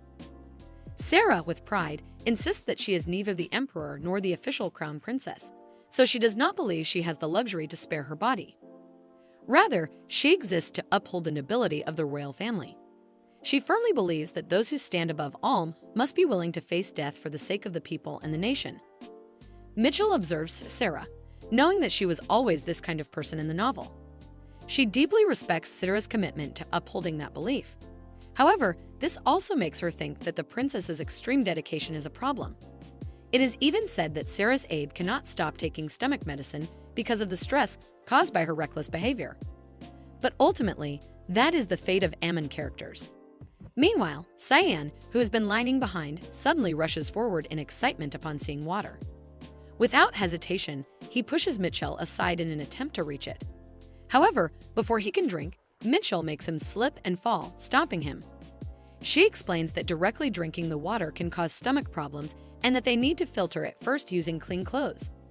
While saying this, she looks directly at Eugene. Eugene, realizing what she means, reluctantly prepares himself for what is about to happen. Soon after, his shirt is taken away, leaving him standing there, covering himself in embarrassment as he wonders why it is always him. Mitchell, however, is quite satisfied with the result. Eugene, still bewildered, asks if she truly meant to use clothing for filtering. They proceed by layering the cloth and pouring the water through it, allowing the filtered water to drip into a bottle. Mitchell points out that although this method cannot remove all the lime, it still makes the water drinkable and prevents stomach issues. Eugene is impressed, considering how useful this technique could be in the military. Raina, sitting beside Eugene and equally intrigued, questions how Mitchell knows such things. Mitchell casually replies that she had to do this when her water was cut off, obviously referring to the time before she became Mitchell. Raina, surprised by her answer, openly hopes that Mitchell will succeed and live well. Eugene, also amused, jokingly welcomes her into his army. Even Raina suggests that if Mitchell needs a job, her private Magievian team pays well. Sarah, considering Mitchell's future, suggests that they recommend her for a job as the Palace Magician Department. Mitchell, frustrated, shuts them all down, declaring that once she graduates, she will work in an office, one where it is cool in the summer and warm in the winter. However, seeing their expressions, she begins to wonder why the atmosphere suddenly feels so strange. Raina dismisses her concerns, stating that Mitchell is free to dream as much as she wants. Eugene, however, reminds them not to forget that they are still at odds with the demons. Mitchell realizes that she had been getting along with Jurt so well that she momentarily forgot about it. However, the Kral family has always viewed the demons as their enemies. Unlike the Beast King's tower, which only defends, the dragons take the initiative in disputes. It bothers her that Gert has to bear the consequences alone. But since both the Beast King and the Demon Lords are part of the four great powers, only Gert will suffer the damage. She decides to ask the Dragon King to discipline his child later. After gathering water from the underground, Mitchell decides that they should rest for the night. She prepares her sleeping bag and bids everyone good night. The others are impressed that their ace had even brought a sleeping bag. Before drifting off, Mitchell makes it clear that she will not be sharing her bag with anyone, as she bought it with her own money. However, she then opens the bag, allowing only Cyan to enter. Flustered, Cyan immediately calls her a fool and declares that you would never do such a thing. But as the night progresses, the cold floor makes it unbearable to sleep. The small, spoiled royal rat begins to shiver, just as Mitchell expected. She finds it quite cute and is certain that by tomorrow, they will clear the dungeon. The next day, after wandering for what feels like half a day or more, they finally find the door to Dr. Bruno's laboratory. Upon opening it, the inside looks more normal than Mitchell had imagined. It resembles a study room rather than a wizard's laboratory. She glances around, searching for the device that leads outside. In the novel, it was described as a handle. She knows she must complete the dungeon conquest to finish the time-limited quest. At that moment, Sarah picks up a book, curious about its contents. This immediately alarms Mitchell, as she realizes what the book might be. She rushes forward and slaps it out of Sarah's hands, quickly covering the princess's eyes. She cannot allow Sarah to see the book because, as she suspected, it is a revolutionary text. Mitchell now fully remembers that in the original story, Sarah read this book after bringing it back from the dungeon. Its contents had such a profound impact on her that she ended up giving up the throne. From that moment on, Sarah's opponents sided with Cyan, leading to his unexpected rise. In other words, this book is the source of the false aspirations that misled Cyan. Mitchell immediately turns to Raina and instructs her to use her fire skill to burn the book. Raina, confused, questions why, especially since Mitchell herself had told her not to use magic care. Nevertheless, Reina activates her skill, making it clear that she will not take responsibility for whatever happens next. She gathers all the books in one place and sets them ablaze. Once the books are destroyed, they find the switch that leads outside and finally escape the dungeon. Cyan, relieved, is happy to be out, while Mitchell, exhausted, feels the same. However, she suddenly notices the partially burnt books that managed to survive. Horrified, she begins shouting at Reina to burn them completely. Reina, confused, demands to know what exactly was in those books. Mitchell whispers to her that they contain knowledge that could empower commoners. Hearing this, Reina immediately intensifies her flames. Eugen, seeing her so flustered, asks her the reason. Reina whispers to him what Mitchell told him. Hearing this, he joins in two, tearing apart any remaining pages. As expected from nobles, they quickly recognize the danger these words pose. Sarah, still confused, questions Reina and Eugene about the book's contents, but both firmly reply that there was nothing of importance. Eugene and Reina then turn to Mitchell, suspecting that she entered the dungeon solely to get rid of these books.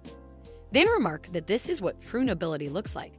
Mitchell, however, denies being a noble and mockingly calls them filthy aristocrats.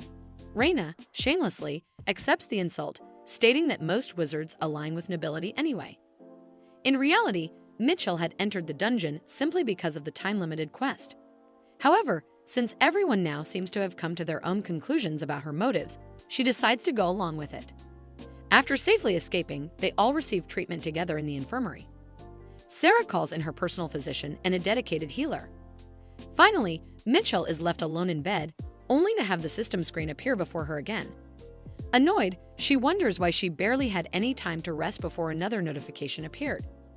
She speculates that since she burned the books, she might have changed Cyan's disastrous future. However, the notifications seem delayed, making her wonder if this time she will receive a huge amount of experience points. The screen finally displays the results. The plot has only changed slightly, and she has gained 1,000 experience points. Annoyed at how little she received, she grumbles about the low reward. However, at the very least, she is relieved that the condition has been safely lifted. Mitchell, after navigating through the dungeon and recovering from the status effects, finds that there are no skills that urgently require leveling up. As a result, she postpones gaining experience. Perhaps due to the scars left on her hands by Cyan, he stops using volunteer work as an excuse to boss her around. She decides to put more effort into her tasks after gaining access to the academic department. Confident in her abilities, she believes she can handle laundry and cleaning. As she carries out her tasks, she suddenly hears a voice. It is Cyan. He appears angry, insisting that the guy besides him should be punished for stealing from the royal treasury without having done anything wrong. Sarah interjects, pointing out that this is incorrect according to the recently revised legislation. Cyan immediately understands what she is referring to, recognizing the new law that limits the royal family to within 12 degrees of kinship from the emperor. Since he falls within those 12 degrees, he questions whether the legislation has any real effect. From his perspective as a direct descendant, anyone beyond 12 degrees is essentially an outsider. Mitchell watches as Cyan becomes flustered, realizing this is the scene where Cyan gets embarrassed for not knowing the revised law. She finds it impressive that he is still holding his ground despite his embarrassment. Cyan, however, argues that the most important matter is something entirely different. He points to a supposed relative and, with evident disdain, declares that he refuses to acknowledge him. He claims he dislikes him not only for his actions, but also because he finds him ugly. Even Mitchell is baffled by Cyan's outburst, wondering why he is suddenly spouting nonsense. Sarah, on the other hand, finds Cyan's anger fascinating. She believes that, as a prince, he should be straightforward, even if that means being unpleasant. Sarah Ade notices Mitchell's arrival. He sees an opportunity to use her as a mediator. He states that he will explain the situation, allowing her to make a fair judgment. He claims that the individual in question picked flowers from the royal family's greenhouse. He is actually ugly the way they were hiding his face. I thought for a second that we are getting another male lead.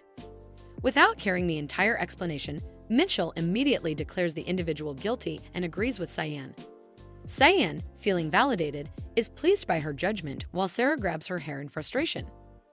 Mitchell watches, amused, as Nephthys' instincts for appearances seem to be acting up again. Cyan, feeling triumphant, places his hand on Mitchell's shoulder, excited that she finally understands how to make the right call. Mitchell hugs him, stating that she always makes the right judgments. However, Cyan quickly pushes her away, calling her a pervert for never missing an opportunity. Sarah, ever the optimist, comments that it was a good match between them. She thanks Mitchell for stepping in before the situation escalated further. Suddenly, a notification appears before Mitchell, making her wonder if she will receive experience points for altering the plot. She soon discovers that the scenario was slightly changed, and as a result, she is rewarded with only 100 points. Frustrated by the low amount, she questions what she is supposed to do with such a small sum. Sarah then shakes hands with Mitchell, accepting her loss but declaring that she will still try to defend her 12th cousin. She takes her cousin and leaves for the dean office. Cyan, too, prepares to leave, but Mitchell stops him. He turns to her, questioning what she wants now. She tells him that she intends to visit his room from now on. Confused, Cyan asks for clarification, blushing slightly as he questions her intentions regarding his personal space. Mitchell, adjusting her glasses, responds matter-of-factly, stating that she is simply there to clean and do laundry. Cyan eyes her suspiciously, clearly not trusting her motives. He reassures her that a cleaning service already visits 3 times a day, so her help is unnecessary. Mitchell, disappointed, questions why he is refusing her assistance, reminding him that she has a duty to help through volunteer work. Cyan tells her that if he ever needs help, he will call her, so there is no need for her to make a fuss. However, Mitchell insists, arguing that he might not realize how much proper laundry care affects the durability of clothes. It is, after all, one of the perks of growing up poor. She claims that if he allows her to do the laundry, he will witness a whole new level of skill. She exclaims that just because he hand washes his underwear does not make it clean. He immediately realizes her intentions and calls her a pervert once again, shouting at her to leave him alone. This is Cyan Crowell, and his once peaceful academy life has been utterly shattered, all because of Sarah and Mitchell. From the very beginning, he never had the luxury of indulging in club activities, as the royal family had opposed his admission to the academy and provided him with no support. To secure his maintenance allowance and living expenses, it was crucial for him to remain at the top of his class. Because of his financial struggles, he even requested compensation for a bookmark that cost 1,000 crowns per piece. Getting involved with Mitchell was the start of his misfortune. Joining this SMNAS club, which Sarah was also a part of, dragged him into various absurd activities. Despite his relentless studying to maintain his academic standing, he was constantly called upon for club activities. He found himself in ridiculous situations, almost dying in dungeons, participating in board games, and going on treasure hunts. To him, the club was utterly devoid of life. Determined to escape, Cyan resolves to find an excuse to quit. At the cafeteria, he makes a promise to himself. No matter how much they call him, he will remain firm and refuse to participate. As he moves toward his seat, a group of students behind him begins to mock him. They jeer at how the prince is once again eating a cheap meal in the cafeteria. Though it is the same routine as always, Cyan considers overlooking their remarks. After all, as a royal, they would not dare to harm him. However, one of the students stops the others, asking if they have heard that Cyan has joined Sarah's club. Another student confirms, questioning if they mean the club where all the top members of each department gather. The first student clarifies that not only the second-ranked student, but also Reina, another prominent figure, is a member of the club. They recognize that Reina is a senior member of the conservative faction and begin speculating. Could Cyan be using his face to flirt with the girls from the magic department? This assumption is something Cyan cannot overlook. He immediately turns to face them, demanding to know who accused him of flirting. One of the students stands up, questioning whether it is true that he is acquainted with the third princess. At that moment, a girl arrives with a glass of water for Cyan. Grinding his teeth in frustration, he dismisses her offering, telling her that she can drink it instead. Without hesitation, she obeys and drinks the water, shocking him. The entire cafeteria erupts with murmurs, questioning how Cyan became close to the third princess. Having had enough, Cyan chooses to escape. He dashes out of the cafeteria, running for some time before reaching an alleyway. Looking back, he checks whether he has managed to shake them off. Frustrated, he mutters curses under his breath, calling them disgusting. He has lost his meal ticket because of them. Despite his frustration, he reassures himself that his only goal is to graduate from the academy without any trouble. However, as he continues walking, someone suddenly strikes him from behind with a stick, knocking him unconscious. One of the attackers hesitates, wondering if they went too far.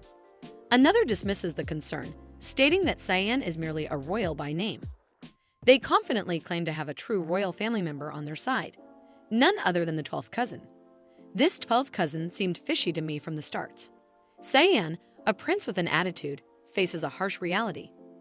As his vision blurs, he knows he cannot lose consciousness. He forces his eyes open, trying to make sense of his surroundings.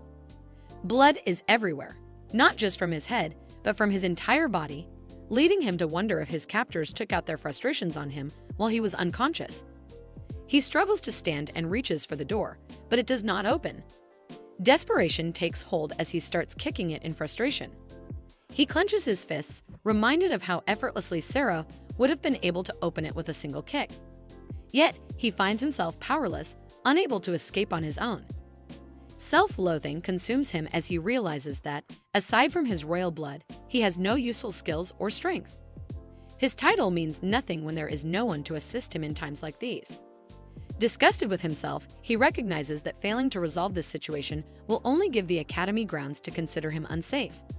If that happens, Cecil will surely drag him back to the Imperial Palace.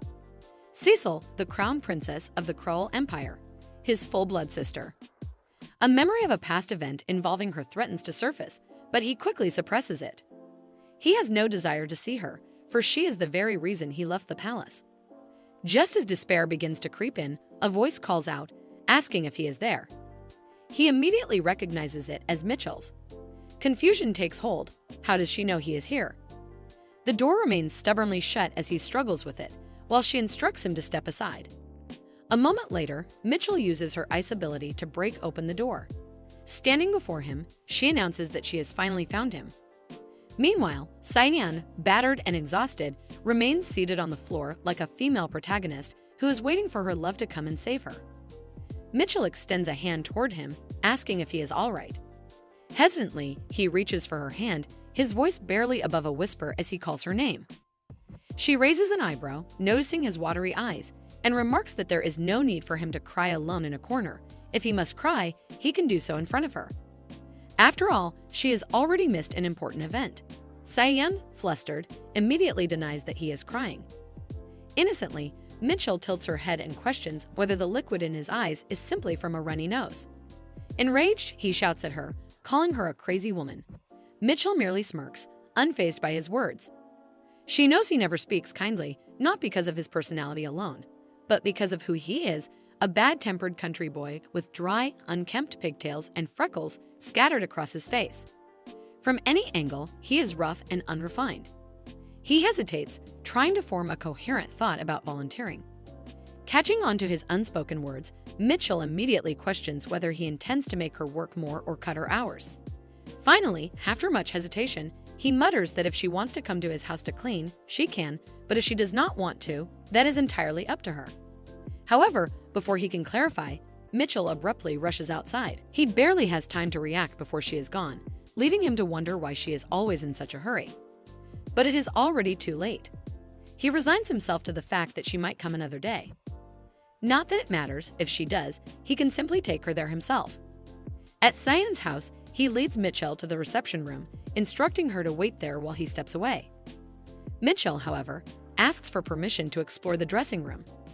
He allows her to do as she pleases, thinking little of it. Meanwhile, he retrieves the house keys, convinced that if she is so eager to clean, he might as well let her. However, just as he prepares to hand her the spare keys, he remembers she mentioned being in the dressing room. Making his way there, he steps inside, only to be met with a sight he never expected. Mitchell is holding his underwear. For a moment, Cyan stands frozen, unable to process what he is seeing. The sheer absurdity of the situation renders him speechless. Then, reality sinks in, and he begins screaming. Mitchell calmly explains that she is not stealing them. She simply believes that boxers do not suit him and intends to replace them with silk ones. Cyan, utterly exasperated, throws the key at her in frustration and demands that she get out of his house. Without hesitation, Mitchell leaps out of the window, cheerfully thanking him for the keys and promising to return. He yells after her, demanding that she never come back, while she, unbothered, assures him that she will replace all his belongings with finer things. Desperate, he begs her at least to leave his underwear behind, but she is already gone. In the city, at an undergarment shop, Reina watches in disbelief as Mitchell eagerly selects boxers for Cyan. She questions whether Mitchell truly traveled all this way just to buy underwear for him.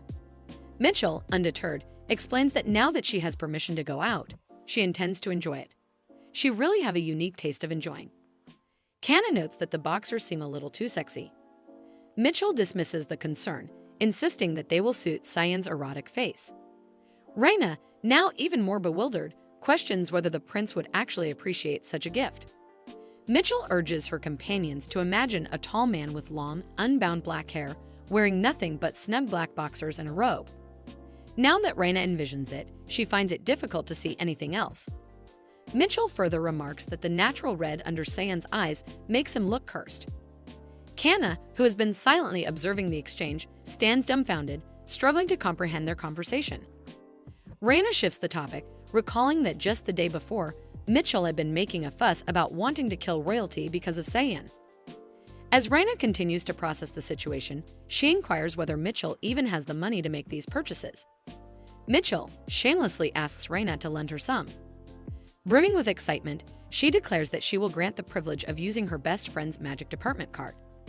The shop staff, realizing that they are serving a VIP, immediately become more attentive. Kana, watching the declaration unfold, finds it astonishing. Mitchell turns to Kana, announces that she will declare Kana her best friend at the magic department precinct as well. Overcome with emotion, Kana eagerly hands over her money, allowing Mitchell to use as much as she desires. Soon, both Reina and Kana become caught up in a competitive frenzy, each trying to buy more gifts for Mitchell than the other. Mitchell, meanwhile, watches in amusement, reflecting on how heartwarming friendship can be. Thanks to the power of friendship, Mitchell successfully purchases several pairs of underwear for Cyan. To avoid suspicion, she also buys some for herself, as they are technically couples' underwear. Afterward, the trio enjoys a casual girls' day out at a cafe. While browsing the menu, Kana insists that anything Mitchell likes will be fine. Reina teases Kana about her habit of deferring to others' preferences. Kana, annoyed, declares that she hates her, to which Reina responds by asking why she is suddenly being so blunt. After indulging in an array of delicious food, Mitchell finally returns, now fully equipped with Cyan's new underwear, a spare key, and the cleaning equipments. With everything in place, she is ready to head to Cyan's room to begin her volunteer work. At Cyan's house, Mitchell is seen cleaning the house with remarkable professionalism. She points out how the previous cleaning, likely done by housekeepers, was not thorough enough, as every corner had not been properly attended to. Aware that Cyan often falls ill, she takes it upon herself to ensure the environment is spotless, hoping it will contribute to his health. Meanwhile, Whitey seems to be enjoying the vastness of the house, a stark contrast to the dormitory room he had been confined to for so long. After finishing the cleaning of the living room, Mitchell moves on to the bedroom. However, just as she begins, a sudden voice startles her. It is Cyan running toward her in terror, his face filled with panic as he questions the presence of a lizard in his house. Mitchell reassures him, explaining that she is the one who brought it. As Cyan's gaze falls upon her, he is taken aback by her attire and immediately demands that she take it off. Mitchell, confused by his reaction, explains that she is simply following the company's cleaning manual. Realizing that her uniform might seem unusual or intimidating in a fantasy world like this, she decides to comply, thinking it best not to cause further distress. However, as she begins to remove the uniform, Cyan's reaction shifts once again. His voice rises in a panicked tone as he orders her to put it back on. Now even more perplexed, Mitchell questions his indecisiveness. Cyan, covering his eyes, struggles to explain that her appearance is too revealing. Mitchell quickly realizes that due to her sweat, her underwear might be slightly visible. Not wanting Cyan to see her in such a state, she contemplates whether it would have been better to reveal the underwear she had brought for Cyan earlier rather than getting caught in this awkward situation. She mutters aloud that it is a shame, prompting Cyan to demand what exactly she means by that. Frustrated and flustered, he orders her to put on anything, even if it is an alien-looking costume. Mitchell, amused by his embarrassment, playfully remarks that she would rather stay as she is since it is too hot. While Mitchell is enjoying Cyan's reaction, Whitey suddenly interjects from behind. stating that black does not suit her at all. Mitchell curses the timing of Gret's call to McTell, while to see a lizard talking like that unsettles Cyan even further, making him panic and retreat into his room. Meanwhile, Whitey questions whether Mitchell understands that white suits her better. Although she seems to get the point, she dismisses it, admitting that she does not want to invest in more underwear since she lacks the money for it. Whitey, understanding her financial constraints, offers to help in any way he can. Mitchell, unsure of his intentions, hesitates but ultimately decides to trust him. After the call ends, Mitchell immediately grabs Whitey, suspecting that he had deliberately called Gret at an inconvenient moment. She demands to know why he always contacts him in such awkward situations and accuses him of taking his father's side. Meanwhile, inside his room, Cyan sits shivering, listening to their conversation. His regret deepens as he recalls the moment he gave her the spare key. At the same time, in the Tower of Water, King Gret contemplates an unusual question. He wonders what the chances are that a person with 180 centimeters long hair and an Adam's apple is actually a woman. Hubert, puzzled by his inquiry, asks for clarification. Gret explains that this person's had been with Mitchell. A woman in the audience questions whether that is all there is to the situation. However, Gret further elaborates, revealing that Mitchell had been inside that person's house and most notably had been soaked, causing her skin to be partially visible. Hubert, hearing this, silently acknowledges that he had anticipated such a development. After all, Mitchell is a college student, and it was only a matter of time before something like this happened. He recalls his father warning him that this day would come. However, while his father seems convinced that the individual in question is a woman, but the way he is radiating dark energy suggests that he himself thinks it's a man, making the situation even more concerning. Knowing Gret's true nature, Hubert understands the urgency of controlling the situation before it escalates. Although Gret is generally calm and forgiving, he is, in reality, the most powerful of the four great beast kings. If his anger truly erupts, Hubert is certain that no one will be able to. The tiger tells Gret that there's no need to be so nosy. It clearly means that the man involved is that Mitchell guy, and it must have been that they did it. That results in him getting a beating from Hubert after being thrown out. Gret wonders what exactly the tiger meant by "did that." Our cute little beast is so naive. Hubert brushes it off and tells him not to overthink it. The lady beast also chimes in, saying he doesn't have to think that deeply. After all, if Mitchell didn't panic or make excuses, then it means it's probably not that serious. Gret agrees Mitchell didn't look flustered at all, and the atmosphere felt pretty relaxed, though she was wearing an extra layer of clothing, which must have made Cyan sweaty, and that was why Cyan had been avoiding eye contact. Then Gret goes back into his room and closes the door. But Hubert now begins to wonder if it really had all been a misunderstanding. Hubert and the lady beast reassure Gret that no Mitchell must be Cyan's male friend, and there's absolutely no way any romantic feelings are involved. Gret is relieved. Good, then it's resolved. The issue is settled. Now he thinks that he'll have to get Mitchell a new pair of underwear, which makes Hubert question what kind of nonsense is going on. Gret recalls that she was wearing very discolored underwear, and it must be because of her financial troubles, so he asks Rachni to prepare a loose-fitting pair for her. But Hubert questions whether that wouldn't be a little too awkward. After all, they haven't made much progress in their relationship yet, and giving someone underwear would be uncomfortable. However, the clueless Gret tells him that he already gave her a fabric gift earlier, so what's the problem? Underwear is made of fabric anyway. Hubert can only sigh. His father really doesn't understand women at all. He is clearly a lost case. So Mitchell, who's surprisingly about to receive underwear now, is currently passed out at the academy dorm. The assignment is so difficult that she can't even figure out how to copy Raina's work. Besides, Raina is already finished with hers. Mitchell wonders why Raina is so diligent. Maybe it's because she comes from the noble family.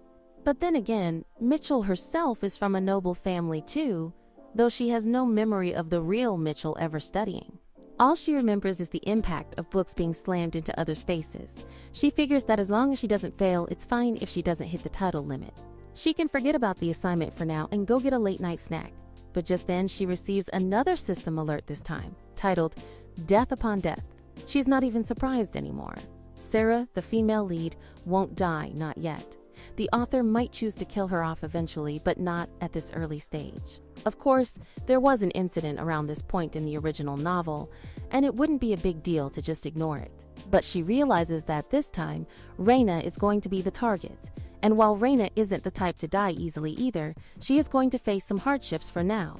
Mitchell decides to let her be and heads off to grab a snack. But the system makes it clear it's upon on Cyan.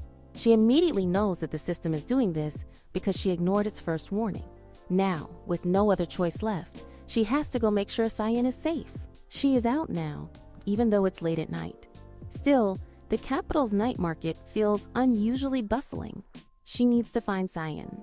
The reason she came here is because there was a night market event around this time in the original novel. It was one of those staged events meant to show the princess experiencing the life of a commoner. The princess, who has only ever lived inside the palace, visits this market. But as always, the main couple ends up caught in an incident. She forgot that Cyan might have gotten involved too. In the original timeline, he wasn't even part of the club at that point. But now he is, and it's entirely her fault. Since he joined because of her, she needs to protect him. But she has no idea how to find him. Just when she thinks things couldn't get any worse, she gets tempted by the smell of a skewer. She asks the seller how much it costs. He says 5,000. She almost explodes. What kind of absurd price is that? She can tell right away that it's a ripoff. The seller quickly changes his tone and offers it for 1,000. No matter where she goes, she's getting scammed. She scoffs, thinking if he were really trying to sell her food, he should do a better job. She used to work at a market stall, after all. But now she's wondering what kind of meat this even is. It seems a little fishy. She takes a bite, only to realize it's frog meat. She can't believe the guy really had the audacity to charge that much for frog. Then she notices another stall.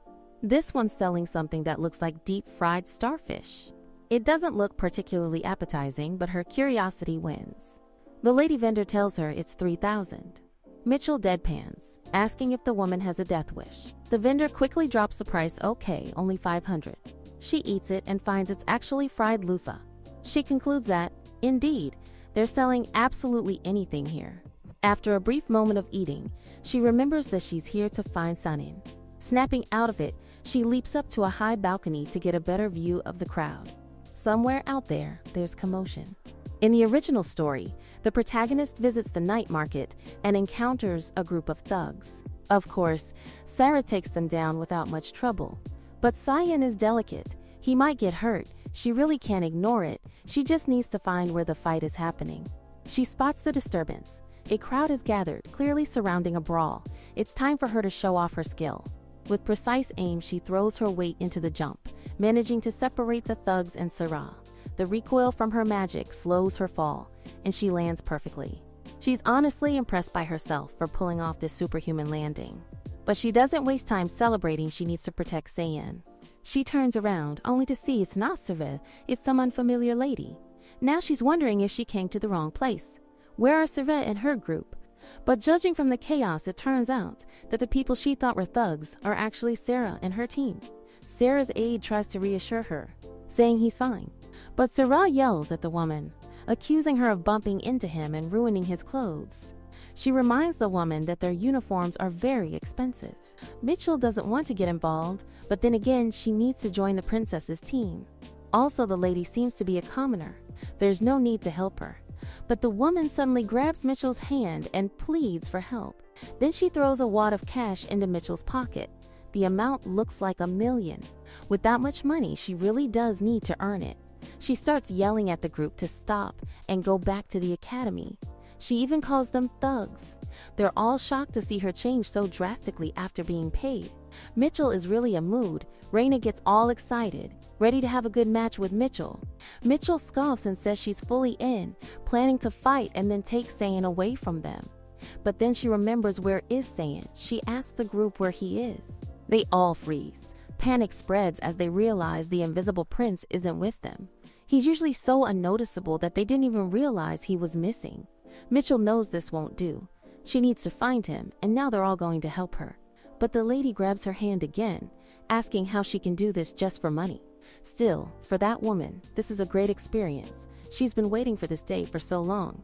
Mitchell sighs. Even if this isn't her problem, she already saved the woman from the thugs. Sarah agrees, saying it's true if that lady is from a noble family, then getting robbed by ruffians while pretending to be a commoner must have been her dream. Apparently, among nobles, getting mugged and pretending to blend in is seen as a romantic adventure. No way they all are brainless at this point. Even Duke Nepthys bragged about being pickpocketed in the street and wouldn't stop talking about it at an entire party. Now that Mitchell has taken the money, she figures she might as well provide some service. She tells the group to attack the lady more and, if possible, target the nearby flower shop for added romantic effect. She shouts at them to come at her. They all start fighting again. They even deliberately strike the flower shop. Mitchell sighs they're not going to win against her anyway. With great acting, she begins to retreat. As the flower petals scatter in full bloom, she snatches one midair and tells the lady to be careful next time. Then she hits her shoulder and says the service time is over. Now she needs to go find her scion. She asks Raina about him. Raina replies that she heard the invisible prince's voice coming from that direction. Mitchell turns to see Scion being kidnapped. Finally, she's glad she found him. She thinks she may have misheard, his mouth muffled, but Raina is able to hear him. Indeed, she is a great monster. She wonders who these thugs think they are. Without knowing who they are, she rushes toward them, demanding they hand Scion over to her. She notices that they evaded her attack. It's quite impressive. She can immediately tell they are no ordinary thugs. But this worries her. Why would someone so skilled want Scion? She continues fighting, and midway through, she begins to recognize their movements. One of the thugs gets hit. Her aide rushes over, asking if she's all right. She starts to wonder if these men might be from the imperial family. Mitchell thinks to herself that if they were able to block every one of Sarah's movements, it could mean that they received the same training as her. It implies they know her very well. And if someone related to the imperial family is targeting their club, then perhaps the mastermind behind all this is the crown princess. Sarah apologizes to Raina, but Raina tells her that it's all right. She already knew what she was getting herself into. It's obvious that Raina had already considered the risks. Even though the club does unusual things every day, the members gathered here are far from ordinary. There's Eugene, the heir to the Brandenburg family, which boasts the empire's strongest military power, and Raina herself, from one of the most influential families in noble society.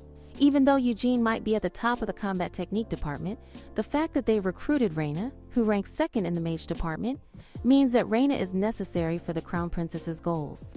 She asks Sarah if the reason for expanding the club is to keep the crown princess in check. Sarah responds by asking if expanding the club means she's opposing the crown princess's faction. She already knows, however, that she won't be inheriting the crown. Mitchell already knew that Sarah has no interest in the throne. That now that they've gathered here like this, they've unintentionally formed a formidable faction.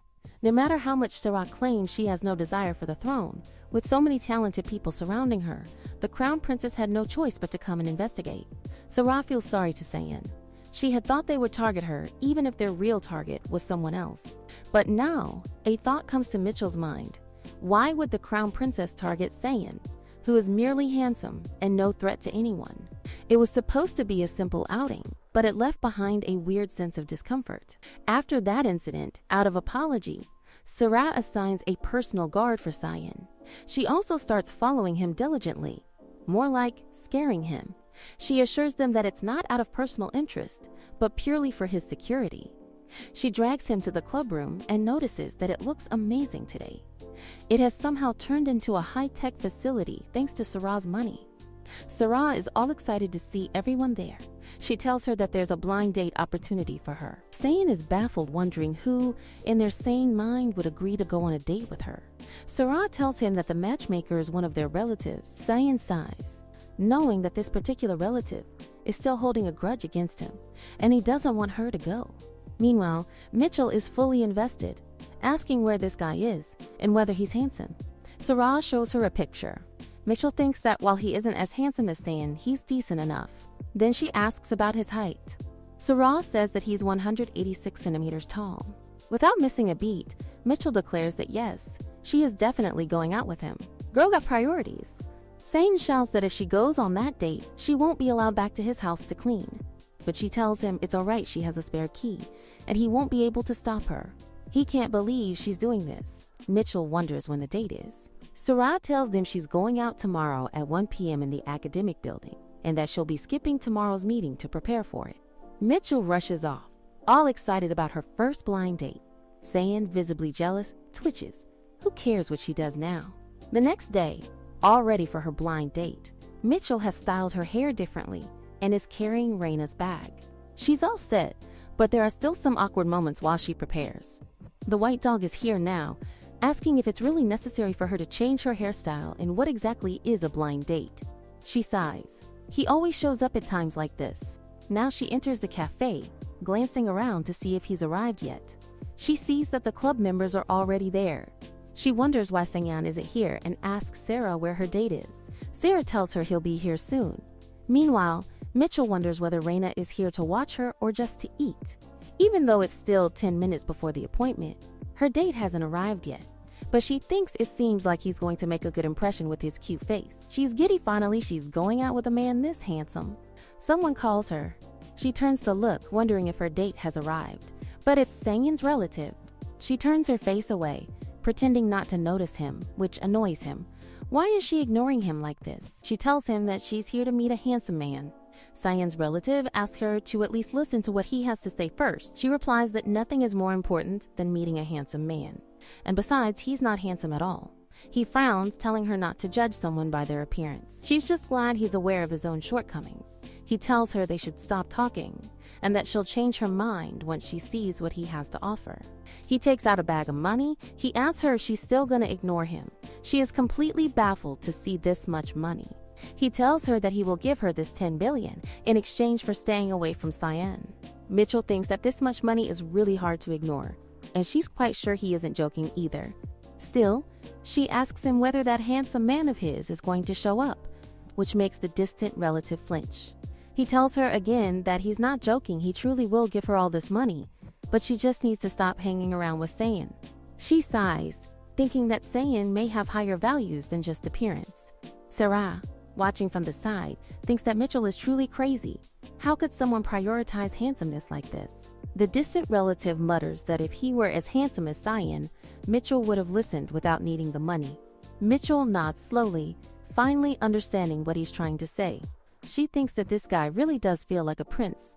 His anger even reminds her of Sang-yeon. He closes the box with a sharp motion, blaming himself for trying to make a deal with a woman as unreasonable as her. He dashes away, while Mitchell calls out, asking where the handsome man is going. He mocks her, shouting back that he already has a girlfriend and that Mitchell is gonna stay single her whole life. No way she got stoop up. I am laughing so hard. Mitchell is stunned. She can't believe that just happened. No wonder he was way out of her league. After all, there's no way someone that tall and handsome wouldn't already have a girlfriend. She sighs deeply. She really needs to stay calm and reflect more seriously in the future. Raina suddenly stands up and teases Mitchell, saying there's no way she'll get a blind date before her.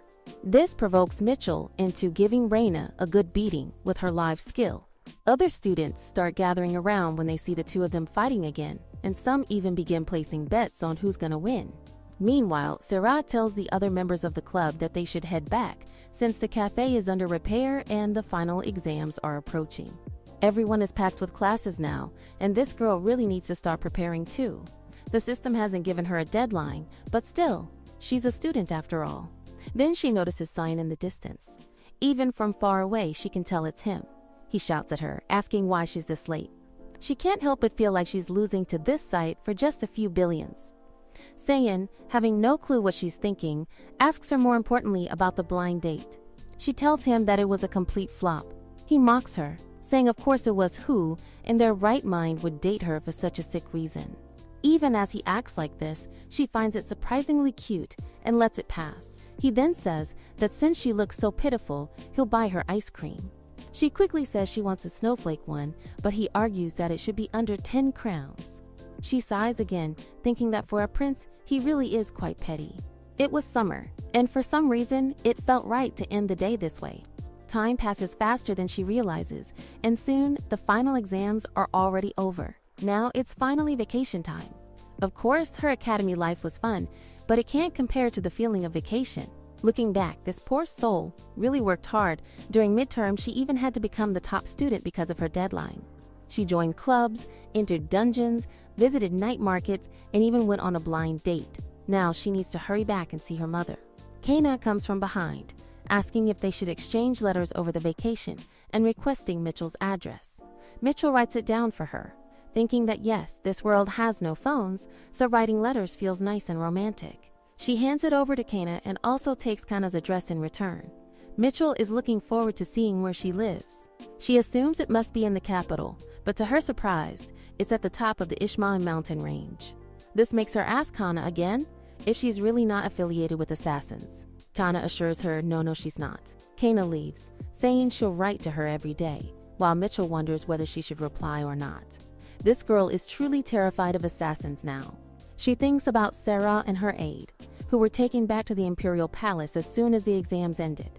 Eugene had gone up to Brandenburg after receiving permission from the school because of the Dragon Tribe migration. Sayin is still stuck at the academy, but there's nothing more left for her to do. She should head home too. But Reina shouts at her from behind that she can't leave like this without saying goodbye or writing a letter. Reina tries to tell her the address, but Mitchell closes her ears. This is the last thing she wants to do. A week later, Mitchell is completely messed up. It's been a whole week, and she still hasn't arrived home. She really should have gotten a horse instead of a carriage. She plans to ask Sarah to help put together a good railway path, though it will need some specialists. It might be expensive, but if Gret can even ensure partial safety at the market mine, it should be fine. Suddenly, Hubert appears, calling out to her from the window and startling her so badly it nearly knocks the wind out of her. She asks him where he came from, and he tells her he waited here after finding out that vacation had started. He begs her to come with him to the tower. She suddenly remembers yes. Those born in the tower can use the return skill, and if that's the case, she won't have to stay in the carriage much longer. She asks the driver to drop her off. The driver says the fare will still be the same, and she just shrugs. All right, man. She gets off, stretching her limbs, nearly dying from the pain. She tells Hubert to quickly use the skill. Just then, a white dog jumps out of the bag and hugs Hubert. She's really done with all of them at this rate. Then Hubert suddenly asks her how the blind date went. She had told Gret she was going, after all. She replies that the handsome man didn't show up, so it was a fail. This makes Hubert extremely happy. She hadn't really been thinking much about it, but now she realizes that everyone seems delighted about her failed date. Hubert tells her that now that she's confirmed the blind date's result, they should head back. She's glad they're really going back to the tower. Even better, they've remodeled it, and now it doesn't smell at all. But then it hits her, it doesn't smell bad. No, it smells different. And this smell is definitely sesame oil. All the beasts are cooking food for her, making it feel like she's truly home for the holidays. She asks them what everyone is making right now. Gret replies that it seems like she enjoyed the food he gave her last time, so he prepared some dishes for her again. This entire setup is to celebrate her return home. She can't believe that all of this is authentic Korean food. She tells him how much she loves it, making Gret and Hubert both think that the word love was meant for them. She starts to eat the food. After consuming so much greasy cuisine lately, having Korean food feels like heaven to her. Then she asks him what's wrong with his left arm. He says that he cut it. She is shocked and calls him a fool, but he assures her that it will grow back. For Mitchell, interpreting his words is a big challenge, but whatever, if it is going to grow back, then everything is fine now. She eats all the food quite well. Hubert asks her if she is done eating and if she would like a tour of the tower. She thinks that maybe the tower got remodeled because of her. She agrees and asks him to take her. He takes her to the rooftop first, where different types of wheat are grown since he cannot eat flour. She thinks, as expected of Gret, he has an immense amount of love for Hubert. Then they take her to the loot storage room. A few dragonkin come to quarrel with Gret, only to get beaten badly, ending their lives right there. She grabs his mouth, asking if he enjoyed it so much. He is speechless, scared for his life.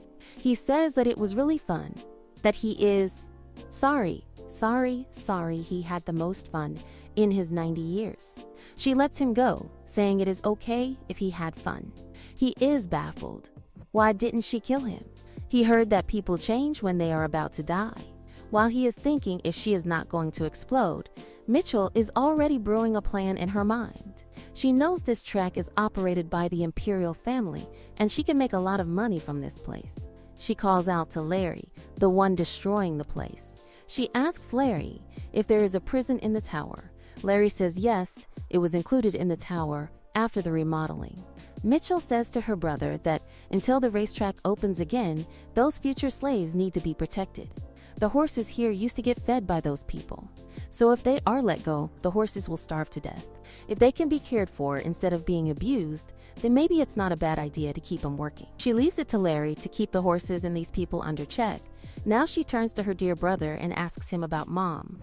He recalls that she went out for a social gathering and said she would be back before dinner. She wonders why she didn't run into her. She is glad that it is almost dinner time and now they should head to see their dear mom. But oops, the two of them are standing outside, seeing their house burn. They wonder if it is not their house. Yes, it is. She is all speechless. It was all fine a minute ago, and now it is burning like this. So what the hell just happened now? And just like that, her actual vacation begins now. Mitchell, who has overcome a terminal illness, finally begins her long-awaited vacation. However, upon returning, she sees her house engulfed in flames. Panic sets in as she fears for her mother, but then she hears her mother shouting from the back, making it clear that she isn't inside. Mitchell is relieved, but confusion takes hold as she notices her mother all dressed up, standing there anxiously. She asks what on earth is going on and why her mother is dressed like that. Her mother replies that this is how she prepares for social gatherings. She expresses relief that no one is hurt, but can't help wondering of all the days, why their house is on fire. A few days earlier, back at the Nephthys townhouse, the Duke is cheerfully making arrangements for Mitchell's return home. He's heard from the academy that students are on break, and based on what he managed to squeeze out of the headmaster, Michael is currently ranked first in the Department of Magic. The Duke is moved to tears, exclaiming that his daughter is just amazing. If Mitchell graduates as the top student, she will be awarded a noble title without the need for formal adoption. The Duke plans to make her his official retainer instead, allowing her to inherit the entire duchy without being legally listed as family. He once thought that would create trouble, but surprisingly, it's turning out well. He proudly thinks that Mitchell is always several steps ahead. The Duke prepares to welcome her back and even plans to give her some pocket money. He asks the general if the Duchess has left. The general assures him that she has. She saw her leave for the station herself. McTeal and her mother have always had a difficult relationship, so it's best to avoid any encounters between them. Their relationship isn't terrible, but the Duchess is extremely strict about everything. With all preparations complete, they simply wait for Mitchell's return. A while later, when she still hasn't arrived, they guess that she'll probably be coming in the morning. But the next day passes, and she still doesn't show up. Even the Duke starts to grow frustrated, questioning why she hasn't arrived yet. The general reports that, according to the latest update, Mitchell has gone to Elam. The Duke is baffled. Why would she go to Elam instead of coming home? Perhaps she's visiting her nanny? The Duke is stunned. Why on earth would she visit her nanny instead of returning home? He becomes emotional, even shedding tears, desperate for Mitchell to come back. The general questions whether he really thinks she will return, just because he asks her to. The Duke concedes that she's not the type to obey orders blindly, so they conclude that a proper plan is necessary. Eventually, they come up with the idea to burn down the nanny's house, thinking that will force Mitchell to come home. The Duke is pleased with this solution, convinced that it will bring her back. The general, however, is exasperated but says that if this is what it takes, then so be it. Meanwhile, at the Beast Tower, Mitchell apologizes to Gret, telling him that they're going to stay here for a little while. Gret replies that it's her home too, and she can stay as long as she wants. Mitchell, however, feels conflicted.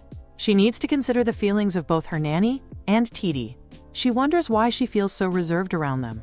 When Mitchell introduces Gret to her nanny as the best king, the nanny realizes that what she actually means is Demon King, not just some nickname. Mitchell is baffled that the nanny is only now catching on. The nanny sighs, unimpressed. Demon King or not, the fact remains, he's a Demon King with a child, and there's no way she's going to let him court Mitchell.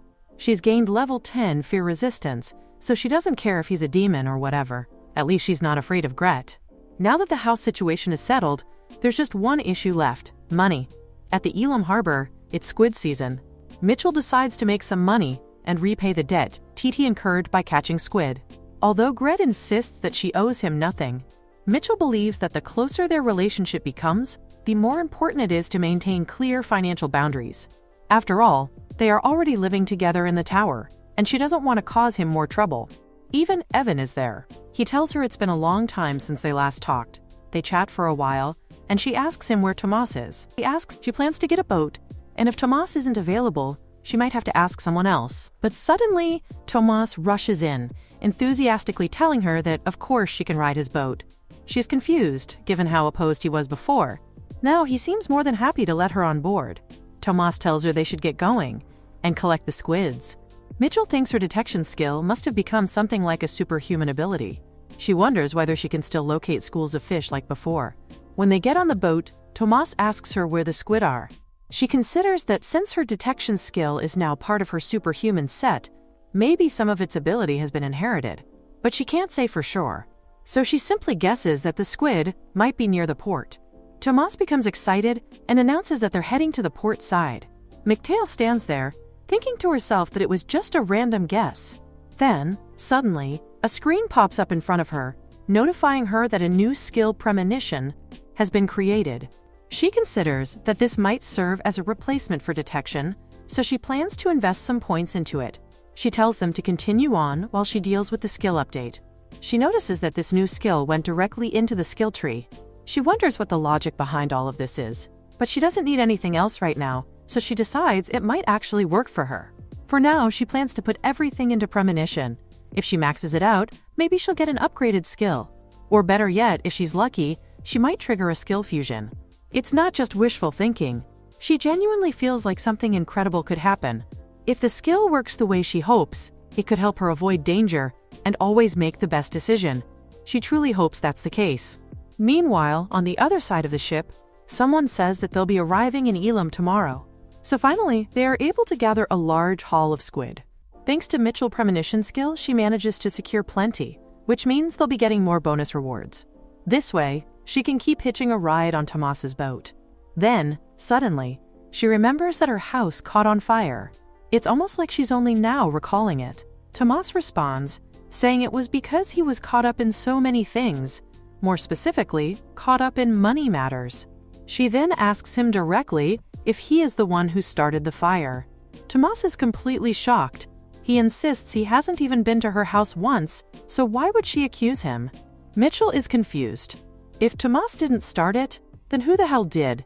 It didn't feel like an accident. Tomas then asks her where she stayed that night. Michael tells him she spent the night at a friend's house. Tomas raises an eyebrow at the word friend, and now she introduces him to Gret the Demon King. This revelation nearly sends Tomas straight to heaven in shock. Mitchell checks on him and asks if he's all right, but Hubert assures her that this is the typical reaction people have the first time they meet Gret. It's probably due to Gret's overwhelming presence. She recalls that both she and her nanny fainted when they first met the Demon King. Hubert considers that the two of them are indeed unusual. She doesn't quite understand the situation either, because her nanny is rather peculiar. Gret then asks about the cart they brought. She tells him it's full of squid, which she brought to share with some of the townspeople. He comments that it seems like she's preparing lunch right away. Mitchell responds, saying that maybe today they'll get cold soup instead. Now the entire table is prepared with a feast. Tomas is enjoying the food, laughing that if he had known Gret was such a good cook, he would have come sooner. Gret is also glad he finally got to meet the captain of the ship. After all, seafood is hard to come by in the tower. Mitchell asks why that is. He explains that since the tower is located in the forest, it's difficult to procure sea fish.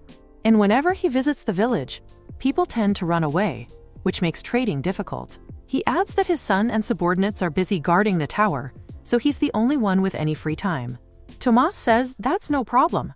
Since he's the captain of the biggest ship in Elam, Gret just needs to place an order and he'll get him seafood. Mitchell watches the two of them, noting how oddly in sync they are. She then turns to Tomas with a question: who owns Elam? He tells her that Elam is an autonomous region, so it doesn't have a lord. She asks if there's a mayor or anything of the sort. Tomas says that in a small village like this, important decisions are made by the Women's Council and the village chief. Mitchell says she already knows about the Women's Council, but questions whether they even have a village chief. Tomas wonders why she's talking like that when she's already met the man many times, the blacksmith. She is stunned to learn that that man is the village chief. He asks why she's reacting this way, but Mitchell stands up and says it's because she's going to see the village chief. Tomas sighs, already annoyed by her rubbish talk. He says there's no point in bothering with it, it's a hassle, and she won't even get paid.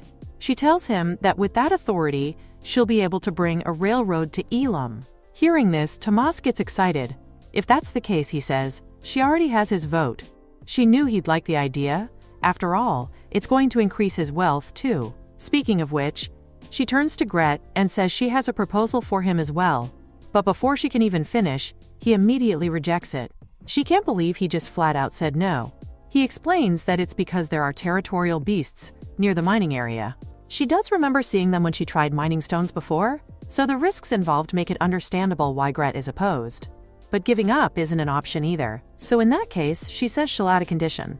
She will expand the mining zone and reduce the number of intruders coming to the tower. Gret thinks that if there are fewer intruders, it'll make Hubert's work easier. He asks her if she has a concrete plan. She says that after becoming the village chief and securing the railway station, she will ask Sarah for help and support. Gret asks if this is that Sarah, the powerful figure. Well, after the crown princess, she certainly holds significant influence. Gret considers it and says that while it's not enough to guarantee full confidence, offering a small trial zone to start with is acceptable. And just like that, they settle the deal. The blacksmith now stands wide-mouthed, having just learned that she wants to be the village chief. He huffs, saying it's not good, plus no one even gets paid for doing it.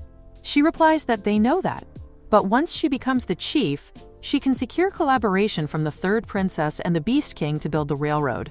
He is shocked and wonders how she even knows those two. She brushes it off, saying whatever, and now wants to know what his answer is. He thinks that if a railway line starts from Ishuel, it won't hurt them. So he tells her to bring 1,000 residents of Elam, and he'll give her the position. Now wide awake, she thinks she's going to need flyers to inform the people about her vision, but writing them herself will take forever. Just then, she hears a man shouting that a ship is about to dock, a ship so big, it's going to wreck the pier. She is shocked. She can't let this happen, not when this town is about to become hers.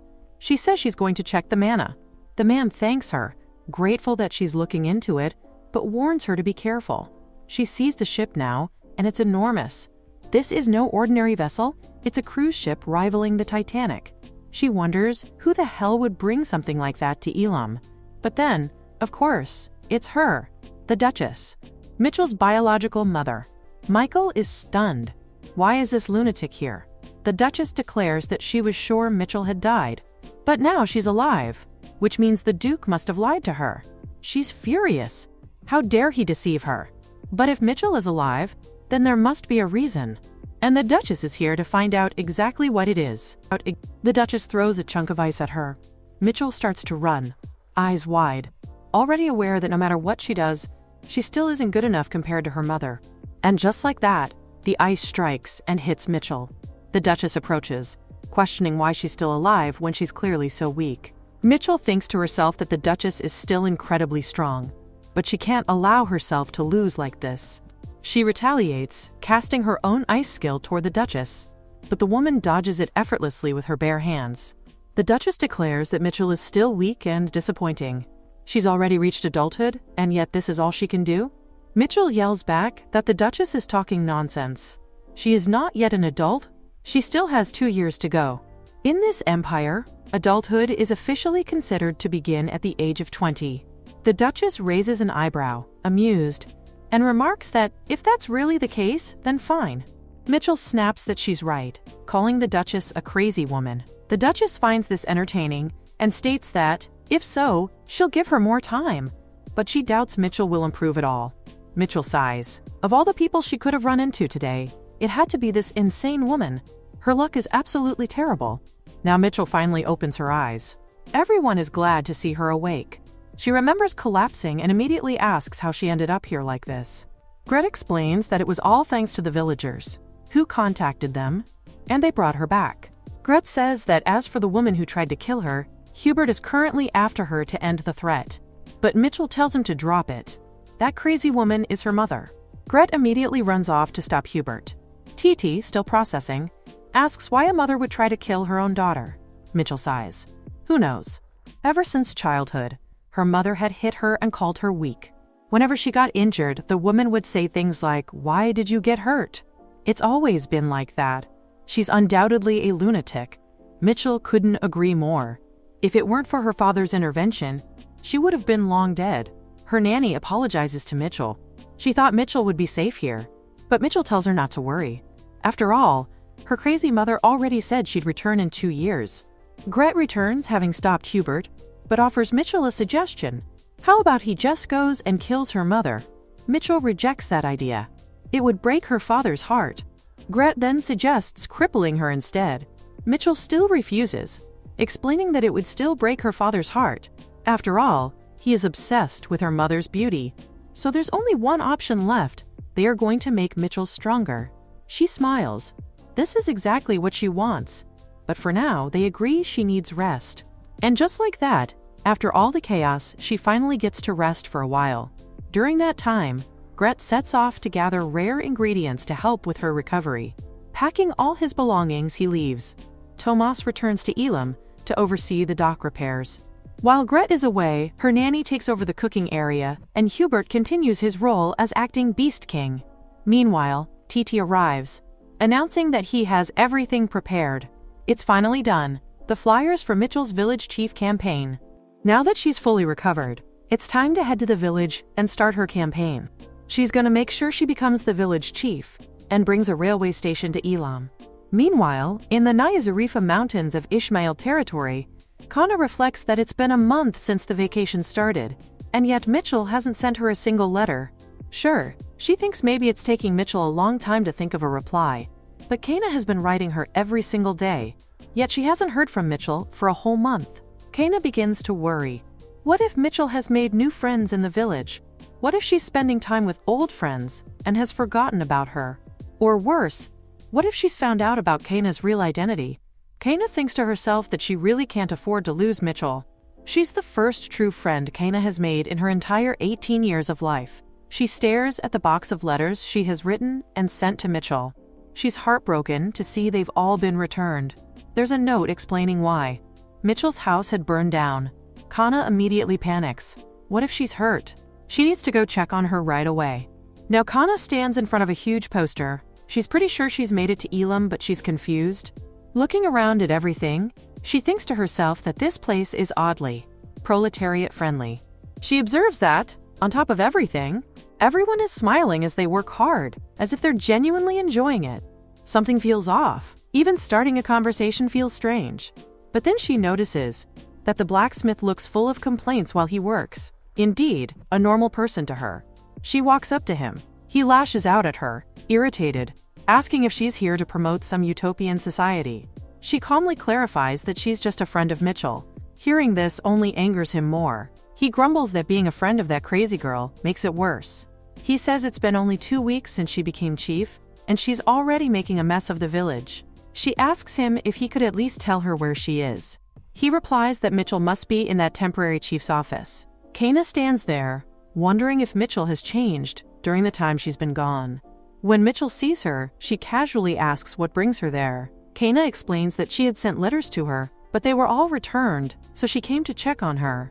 Mitchell tells her that she forgot to give her the new address, and actually, her house burned down. But she mutters to herself that if the letter really had her name written on it, then the post office should have delivered it to her regardless. Finally, Mitchell tells her that she's now the chief of the village. Kana asks her why she took that position, and Mitchell replies that it's to harbor and secure the railroad station. So everything Kana saw on her way into the village, all the development, was Mitchell's doing.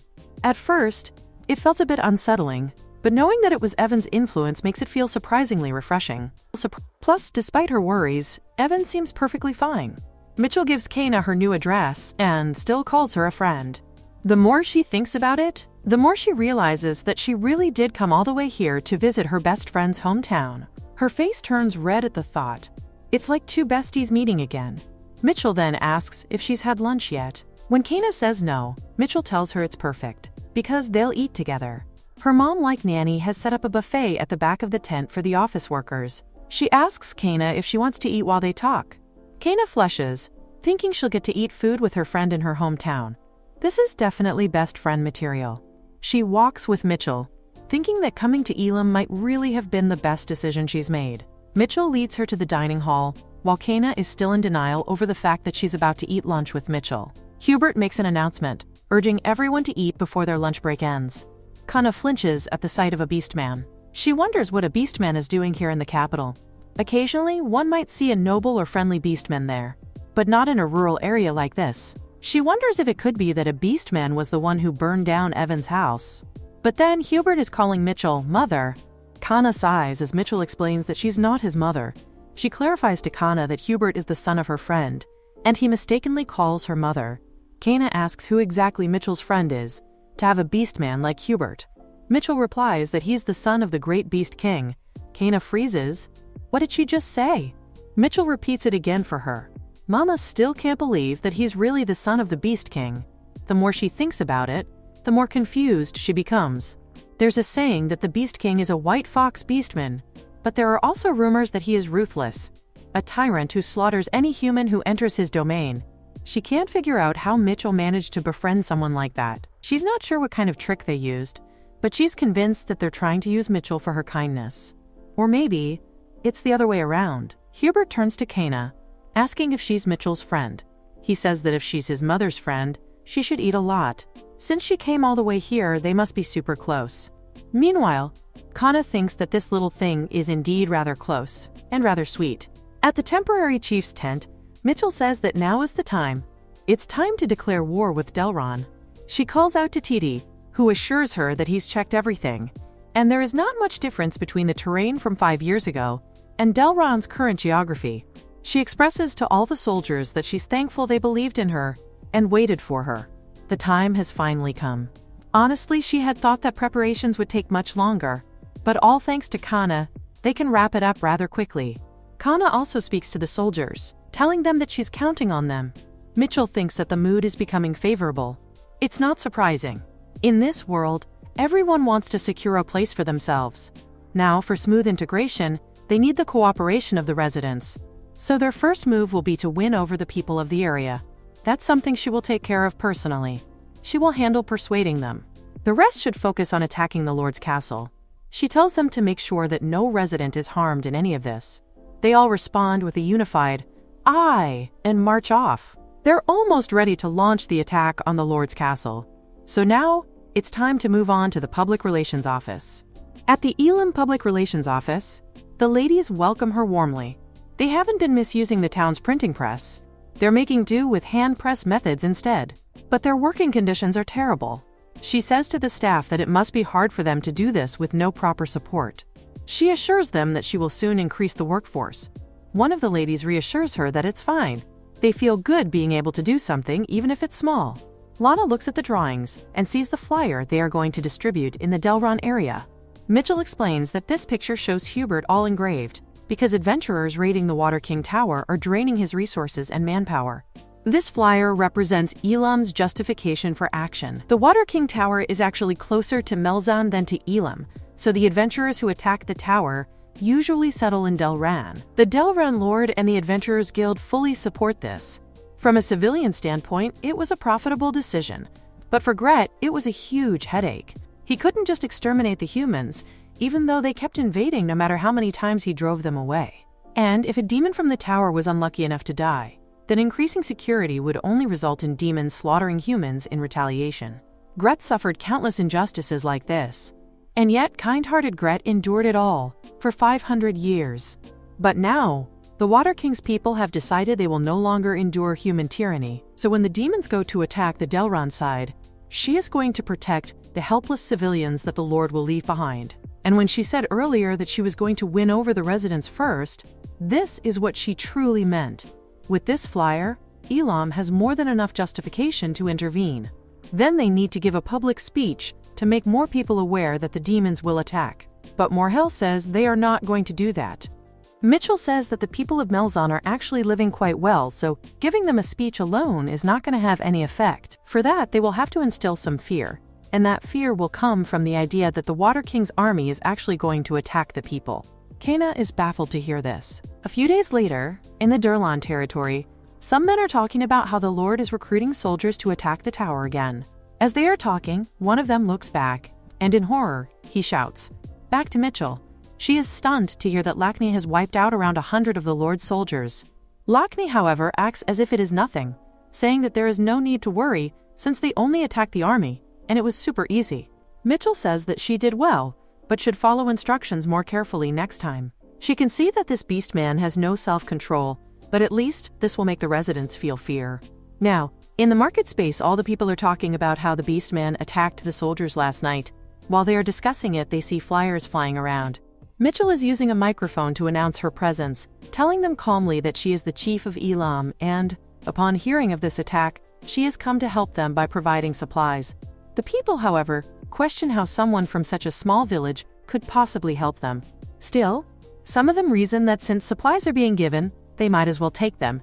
The Elamade setup is being made. Mitchell is giving out warm tea to the people. They all then begin to wonder what this flyer is about. She is extremely happy that things are going exactly as she planned. The recent attack has already made the people tense.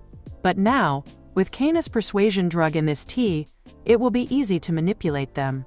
She tells them that the reason the Beastman is attacking is because the Lord provoked the Water King Beast, and if this continues, the attacks will only become more frequent. She claims that she will negotiate with the Beast King, so they should unite and together negotiate with the Beast King and kill the Lord. Of course, it is a ridiculous speech, but because of the drug, the people become brainwashed and start cheering her name. Before she knows it, she has become this new lord. They all begin to chant for her to live long. Even Mitchell feels that this is getting overboard because she was supposed to be a chief, not some cult leader.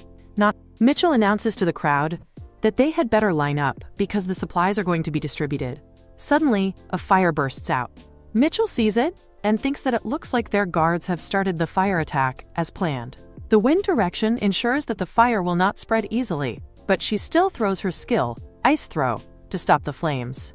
She shouts for the people to go back and run from here. Seeing their fear, she notices that they are also becoming overjoyed. Once again, they are being saved by her. She is glad that the plan is going according to schedule. Now is the time for her to head to the Lord's castle. She goes there with Cana. Cana notices that there is no fire in this area, so they plan to take advantage of the castle instead. Lachne comes along, calling out that the queen has finally arrived. Mitchell sighs, saying she is not the queen, and asks about the situation. Lachne tells her that all preparations are done. She has captured the Lord and his lousy sons. Mitchell then notices something odd and asks what in the world Titi is doing there, harassing the Lord. Lachne explains that Titi has been demanding answers from the Lord about his daughter, who had scammed poor Titi. Mitchell remembers that, oh yes, she did scam his little bro. Mitchell tells Titi that if he does not want to die, he had better step aside. The Lord starts shouting, asking why he should die when he has lived a saintly life. Mitchell scoffs at him, saying she has never heard of saintly people breaking into other people's homes to steal things. The Lord insists he has done nothing like that, but she snaps back that he and Durlan, the guildmaster, were the ones who raided the Beast King's tower. The Lord argues that no, that place is hell, so according to his thinking, he actually did a good thing. Mitchell sighs, realizing he has no guilt at all, so there is no point in talking further. She tells Lachne that this is something she needs to deal with as a great friend, so if Lachne does not want to see anything gruesome, she should leave. Lachne refuses, saying she will stay to witness his final moments. Because of him, they were always in a constant state of emergency. Mitchell summons her ice skill. The Lord starts shouting that he will truly repent and will not do anything bad again. But Mitchell tells him that there is no need to repent. He is dying because keeping him alive afterward would only be a hassle. He should understand this, because he not only raised the tower, but also tried to kill the Beast Man. And just like that, he is dead. We see the people talking, saying that all of a sudden the Lord and his entire family have died. They are also glad because, thanks to their deaths, they are free from the constant demon threat. They are all happy, calling Mitchell their savior, and now that she is taking over as Lord, they feel even more secure. Mitchell is seen holding the papers for the death of the Lord, the unification of the territory, and the station deal. Now she is going to send this letter to the princess. A lot happened during the break, but it was all worth it for what she accomplished. Kana's help and Greta's assistance were also invaluable. She thinks she will have to buy Greta a meal later. After this, they go back to the academy. This makes her realize that she will have to return to the academy soon. She wonders if Greta, who is away searching for tonics, will return in time. Otherwise, she will have to leave without meeting him. Just then, Hubert calls out to her, addressing her as Mom. She hurries out, asking what fuss he is making, when he tells her that his father is back. Mitchell looks at him. he is a total mess. Greta greets her, remarking that it looks like she is still in the tower. She sighs, telling him that houses do not just pop up this easily. She then asks if he is fine with her continuing to live here. Greta reacts almost holy-like, saying of course she can live here as long as she wants. He then hands her something. She asks what is inside, and he tells her to open it and see for herself. When she opens the box, she sees ginseng. She remarks that it is strange. It looks like wild ginseng, but the leaves seem unusual. Greta tells her that it is 1,000-year snow ginseng, and he got it from the everlasting snow monster. Mitchell reacts in shock. Greta asks if she does not like it, but she cannot bring herself to tell him that it feels like something that would turn her into a kung fu master. Instead, she asks how he managed to get it. He tells her that unfortunately he was unable to abandon the 5 poisons of emotions. She is confused, asking what on earth he is talking about and what that has to do with wild ginseng. Greta explains that only those who can abandon their emotions can climb the mountain and obtain the everlasting ginseng. But since he could not abandon his emotions, he only got this one, because he refused to not mate with Mitchell. Mitchell gets flustered, wondering why mating seems so important to him, and whether he has always been this hard to understand. She finds herself having trouble communicating with him today. She sighs and asks him to start from the very beginning. Why exactly did he go searching for this ginseng? Gret learns about the snow ginseng from the Machine King, who explains that if one can abandon worldly temptations, they can obtain it. However, because Gret desires to be with Mitchell, he is unable to pass the gate. That is why he settles for the inferior version of the snow ginseng. Mitchell asks him why this one is so important and valuable. Gret explains that the Machine King said it would still be a good snow ginseng for her, as she also uses snow-based skills. Mitchell begins to think that the Machine King knows far more than he lets on, and asks Gret if the king's name might be Deus Ex Machina by any chance. Gret corrects her, saying the name is actually Amusis Ex Machina. Bringing the conversation back to the main point, he tells her that if she eats this ginseng, she will not die at the hands of her mother. This makes Mitchell pause. She realizes she truly needs to do something before facing that woman again. She considers that she should simply eat it and test the results, reasoning that it is not as though she will die just from consuming it. She grabs the ginseng, but before biting it, she tells Gret that if she dies, he should take care of her nanny and Thomas, and that if he wishes, he can use Titi as his servant. She would not mind. Gret, however, remains calm, telling her she will not die. No matter how Mitchell looks at the situation, she still sees this as a death sentence. Yet she also knows that if she does not eat it, she will die by her mother's hands anyway. Either way, death seems inevitable. She takes a bite, and immediately the system notifies her that her skill level has reached level 4. Suddenly, more messages appear, telling her that she has mastered the skill. She can hardly believe it. Her magic skill Throw has leveled up all at once. Along with it, she acquires a passive skill called Homing Freeze Magic, which becomes her new ability. Delighted, she concludes that the Eternal Snow Ginseng truly is incredible. But then she realizes that leveling up and gaining new skills also comes with side effects. As expected, she starts coughing. She knew this would happen and recalls that she should have eaten something fatty beforehand, just as her dean once advised. Meanwhile, Titi tells Mitchell that she has not rested enough and that she is already working again.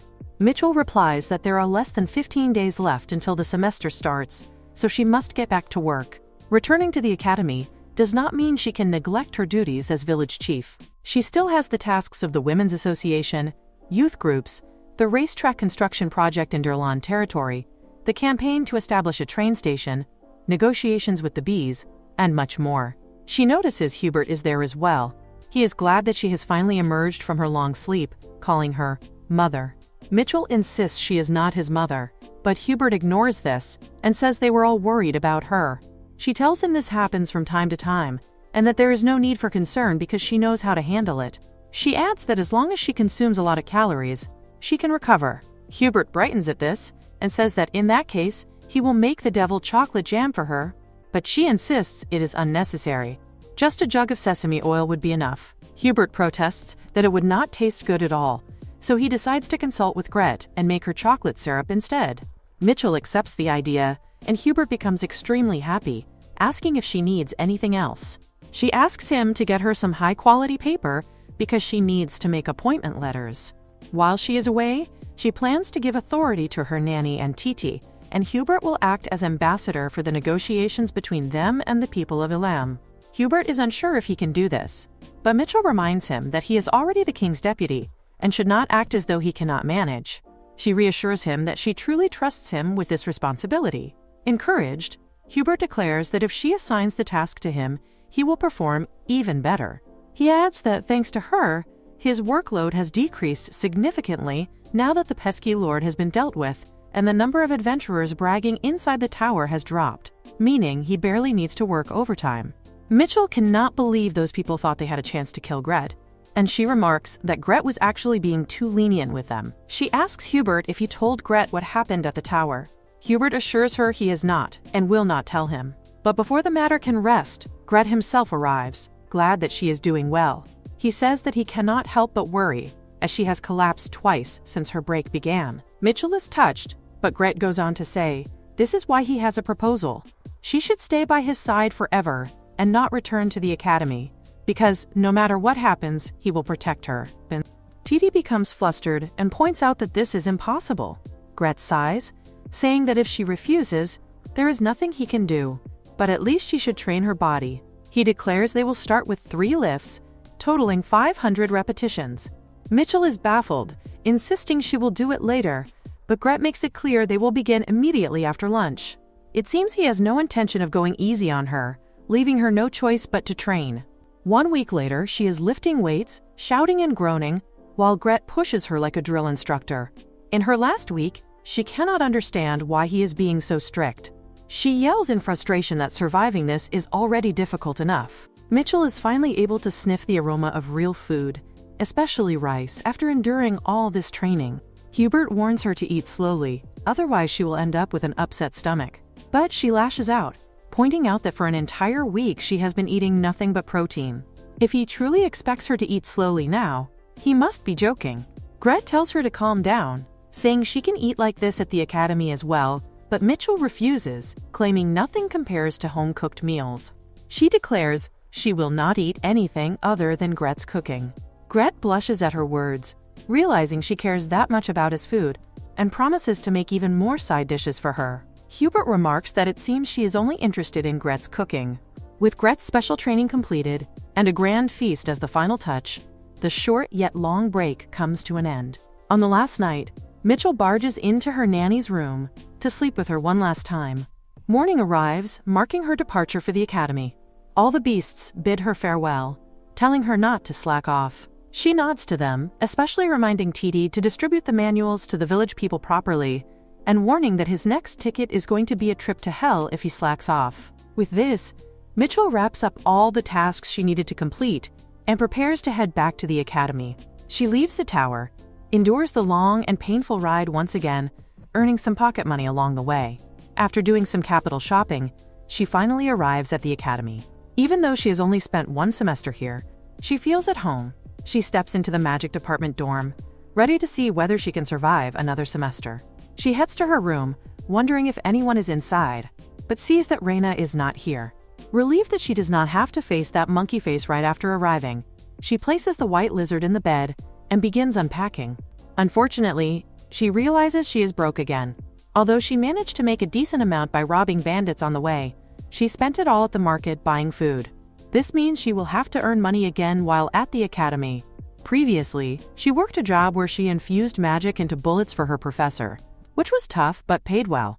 This time, instead of simply working as a student assistant, she plans to scam the professor into hiring her. The professor of the magic department is not back yet, so she heads to the combat department to check. There, she notices some students talking, saying that the life who entered the academy seems to be the Northern Grand Duke. She looks at them, realizing they are talking about Eugene.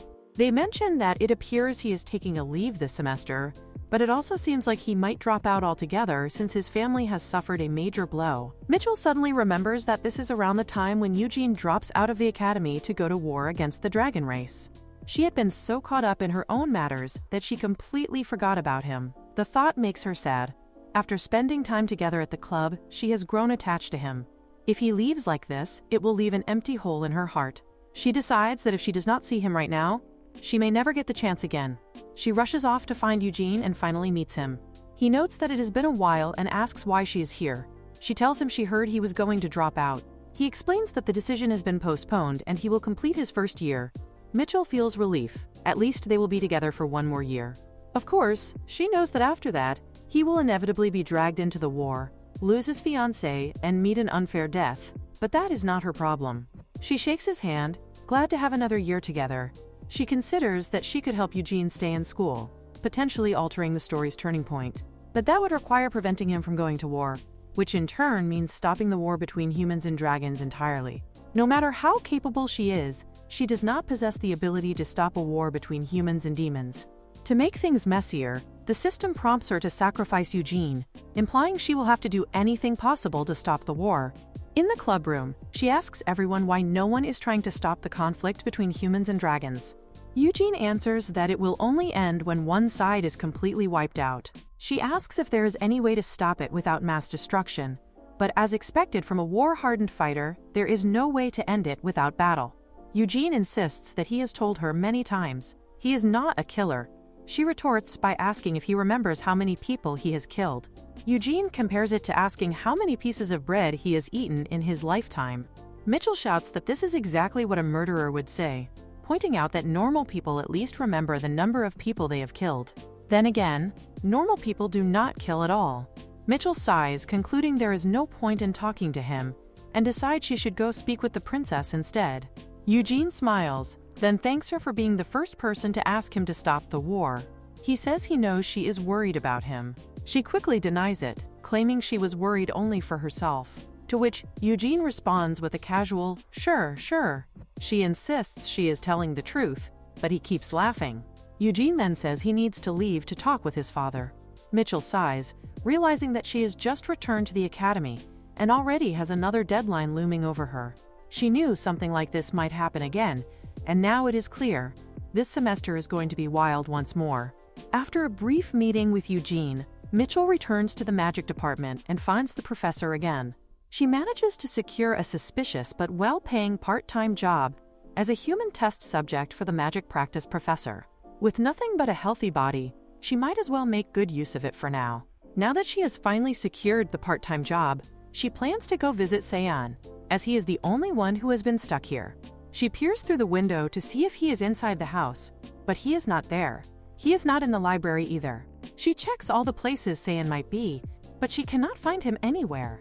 She assumes that he might be in the cafeteria, since it is around the mealtime, and heads there to check. Upon arrival, she notices that since the semester has not yet started, the cafe is empty. Her face brightens when she spots Sean eating his picky food. However, she immediately notices that what he is eating is the cheapest meal from the cafe. It also happens to be the snake's potion, so no wonder he is so skinny. She feels she can no longer let this slide. She goes straight to call him out. Seon appears shocked, clearly wondering what she is doing there. Mitchell tells him to follow her, but he reacts as if she is talking nonsense and points out that he is still eating. She sighs, thinking that he cannot survive on such a small meal. She decides that if he follows her, she will treat him to a great one. Yet he has no intention of getting up. Mitchell takes matters into her own hands by grabbing his plate and eating it all. Seon starts to lash out, calling her a crazy bastard and demanding she give him his meal money right now. She replies, as if it is no problem, explaining that if he wants high-quality food, he will have to follow her. Suddenly, she notices the sound of a window breaking. Confusion sets in as she realizes the air around her has grown tight, a clear sign of an attack. She and Seon both jump back when the blast happens. Mitchell is confused, as the academy is known for its high and tight security, so what on earth is going on? And more importantly, why is there a dragon here? Even more baffling, who is pushing this dragon this far? Her thoughts are interrupted when she hears someone calling out that she is here, and that they need her help. Mitchell recognizes the annoying voice. It is the professor from the magic department. She wonders if this was all his doing, and just what exactly his identity is. She thinks that he asked for her support, but right now he looks more like the bad guy. He claims that when it comes to battle, the distinction between good and evil is meaningless. Mitchell sighs, thinking that even so, she is still a student. If the professor is asking her to attack, then she will have to. However, the dragon has shown no visible attacks so far, though it cannot move. Judging by the heavy air, It seems the professor is using gravity magic on it. In that case, she plans to take advantage of it. She uses her ice-guided spear, but to her surprise, the dragon manages to block her attack. Mitchell realizes that the dragon's defense is stronger than she expected. If she increases the output, her body might not be able to handle it. The professor scoffs at her, saying that if this is all the student can manage, then it is disappointing. This makes her angry, but she stops when she sees that she has gathered all the ice at one point. The professor seems to be enjoying the sight. Mitchell knows that if she casts another spell, she might get completely drained, so she decides to put everything she has into this final blow. She is about to attack when suddenly a golden light erupts and the dragon disappears. Her eyes widen as she realizes that the creature has used its remaining energy to activate the return skill. The professor shouts at her to look at her own skill. She reacts with confusion, then turns to see that she completely forgot the defense barrier is gone. She hurriedly shouts to cancel the spell, but it is already too late. Her ice drill digs deep into the ground, and the professor tries desperately to press it down with his gravity magic, creating a massive sinkhole. Unfortunately, there was a massive underground water vein beneath the cafeteria, and when the water bursts through, it does not stop until it swallows the entire cafe. Mitchell stands there, wondering if this is all her fault. Soon, she is summoned to the dean, who is shouting at the two of them, not only for knocking off the prime, but for destroying the entire cafe as well. The dean shouts at Mitchell while she is kneeling before him. She cannot bring herself to truly kneel. Due to personal reasons, she does not want to kneel to him. She insists that it was not her fault but the professor's. The professor, however, argues that she is the one who drilled into the ground, making them more like accomplices. He sighs and declares that enough is enough, then demands they explain exactly what happened. The professor explains to the dean that a dragon actually entered the academy. This instantly makes the dean worried, as it means the capital's defense has been breached. He is confused, wondering what on earth is going on. To summarize, the professor admits he has no clue why the demon entered the academy, but he had met that dragon, who had transformed into human form, and ended up following it until a fight broke out. The dean then asks why the prince fainted. Mitchell states that he fainted while trying to move, prompting the magic professor to remark that he is such a weakling. The dean is certain that if the prince had powers, Mitchell would have been executed already. He is sure the prince will not want anyone to know about this incident, as the prince ran away from the palace to keep a low profile. On top of that, this demon invasion is not just the dean's personal problem. It could lead to internal political consequences. The position he has built would crumble, and if they do not want this to blow up, there is only one option: bury it. The dean declares that they will pass it off as nothing more than a student and the professor messing around. The crown capital is vast, and of course there are bound to be gaps in its defense. Yet, there has not been a single demon invasion so far, because wise predecessors have chosen to keep their mouths shut. The dean tells the two of them that they are going to bury this incident here. They will tell the public that they were merely messing around and accidentally blew up the cafe. A gag order will be offered to all witnesses, while the two of them will keep their mouths shut. Both Mitchell and the professor agree like obedient underlings, as if the dean is some kind of underground mafia boss. Mitchell wonders if people are actually going to buy this story, but everyone accepts it easily. The professor gets a slight cut in pay, Mitchell receives penalty points, and they also have to offer compensation. Later, at the temporary cafe, Mitchell is shouting at the professor, demanding to know if the food is ready.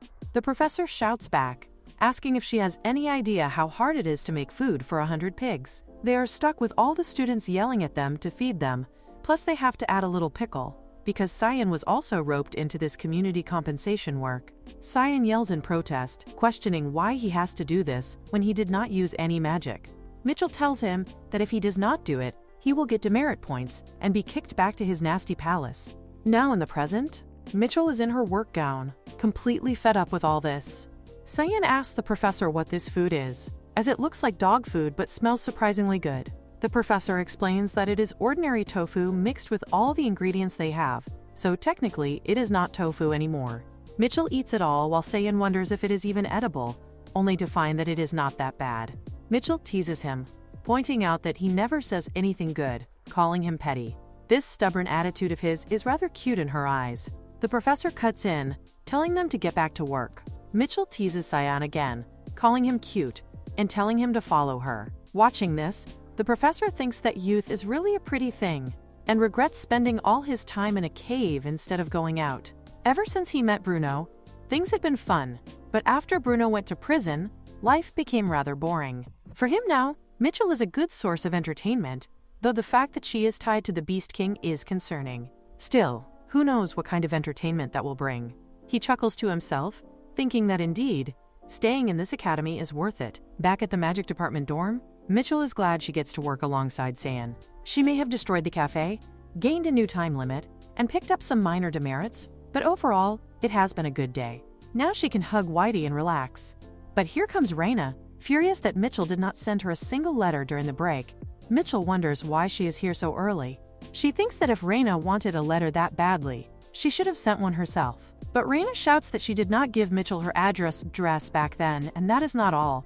She is angry that Mitchell exchanged letters with Kana and even went to Kana's house. Mitchell replies that she plans to see Kana more, so Reina should stop overreacting. Since it is late, Reina should go back to sleep. Reina, however, refuses to let it go, saying that if Mitchell thinks she can get away with this, she is mistaken. The next day, a crowd of students gathers at the notice board. As expected, it is bustling early, because today is the course registration day for the second semester. With the interdepartmental exchange permit, students can take general education courses in the regular faculty, meaning Mitchell can take the same classes as Saiyan. Saiyan, seeing her, asks if she is also here to register, but he thinks it is already too late for her to get through the long line. Mitchell smiles, knowing that is not the case. She uses her ice skill to get ahead, prompting Saiyan to shout at her that magic is banned during course registration. She is happy that now her path is clear and starts registering. From behind, Reina calls out for her to wait. She begins to scold Mitchell, saying that people could get hurt and that this is not like her. Mitchell wonders why Reina is using such an overly dramatic tone. As people gather to watch, Mitchell suddenly remembers that the two of them have a well-known love-hate dynamic in the academy. She wonders how someone who looks so normal can act like this, while Saiyan, meanwhile, does not understand a single thing. With dramatic flair, Reina says to Mitchell that no, baby girl, this is not like her. Mitchell, blinking in confusion, asks what exactly Reina means by this cryptic declaration. Reina, going full caps lock in real life, shouts that, at the very least, Mitchell is not someone who would commit fraud while being bewitched by a mere man's looks. She practically begs her to open her eyes and questions what is even so good about this guy. Saiyan, standing nearby, immediately gets triggered and shouts that, what the hell, why is she dragging him into this drama? He demands to know what the hell is up with these annoying dramatic effects. He declares that he is done with this nonsense and says he will just go get his registration himself.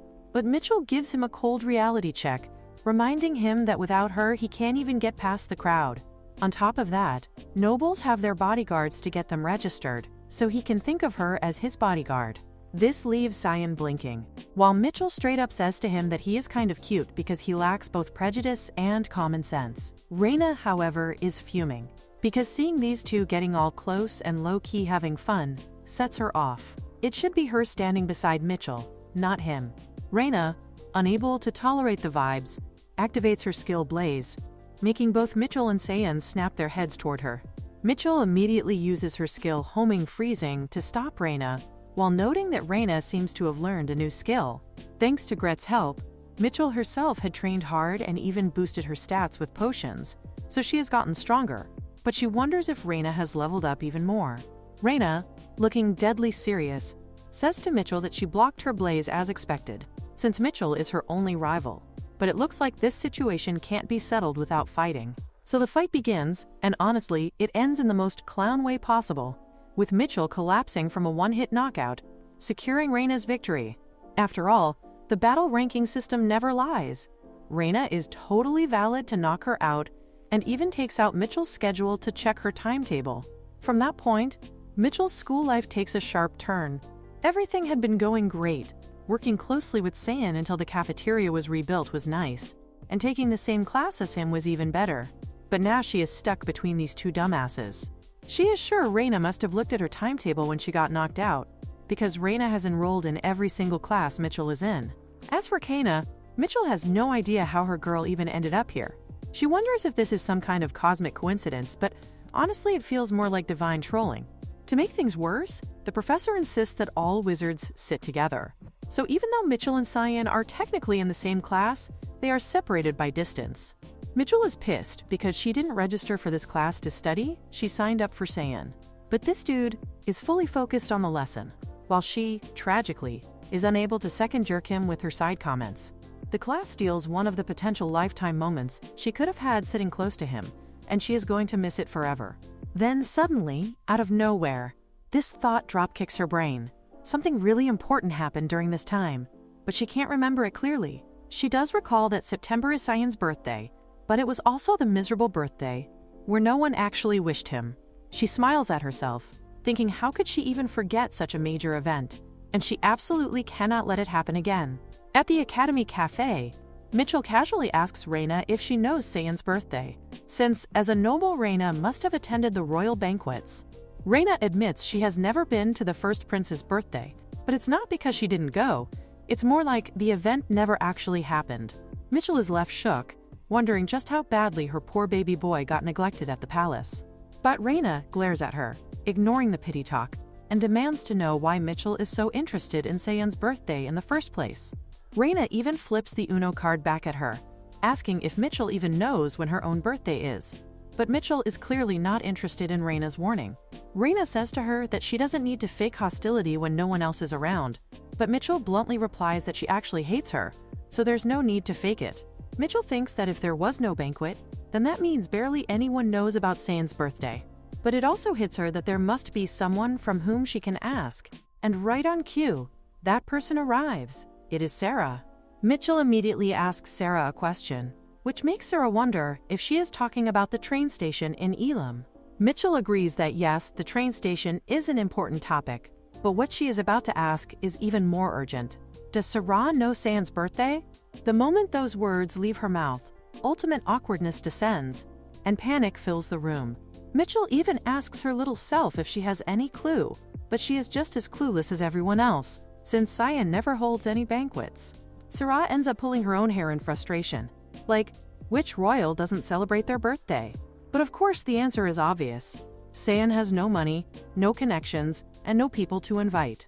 So Sarah, side-eyeing this situation, asks Mitchell why she is all of a sudden bringing up Saiyan's birthday, since it's not like he holds any political importance. But Mitchell is dead serious when she replies that she doesn't care about any of that. She just wants to give him a present. This makes Sarah even more shocked, since Mitchell just casually admits she only wants to celebrate his birthday. As the club leader, Sarah immediately makes an executive decision and announces that from now on, they are going to hold birthday parties for all members, so they need to mark down everyone's birthdays. But when they actually start marking the birthdays, things turn low-key creepy, because all of their birthdays are staggered in order, like some spreadsheet-coded destiny. Mitchell thinks it honestly looks like the author got lazy and just slapped in whatever random dates came to mind. But Sarah is convinced this is not laziness, it's divine foreshadowing. She swears all their birthdays are interlinked through some higher cosmic force.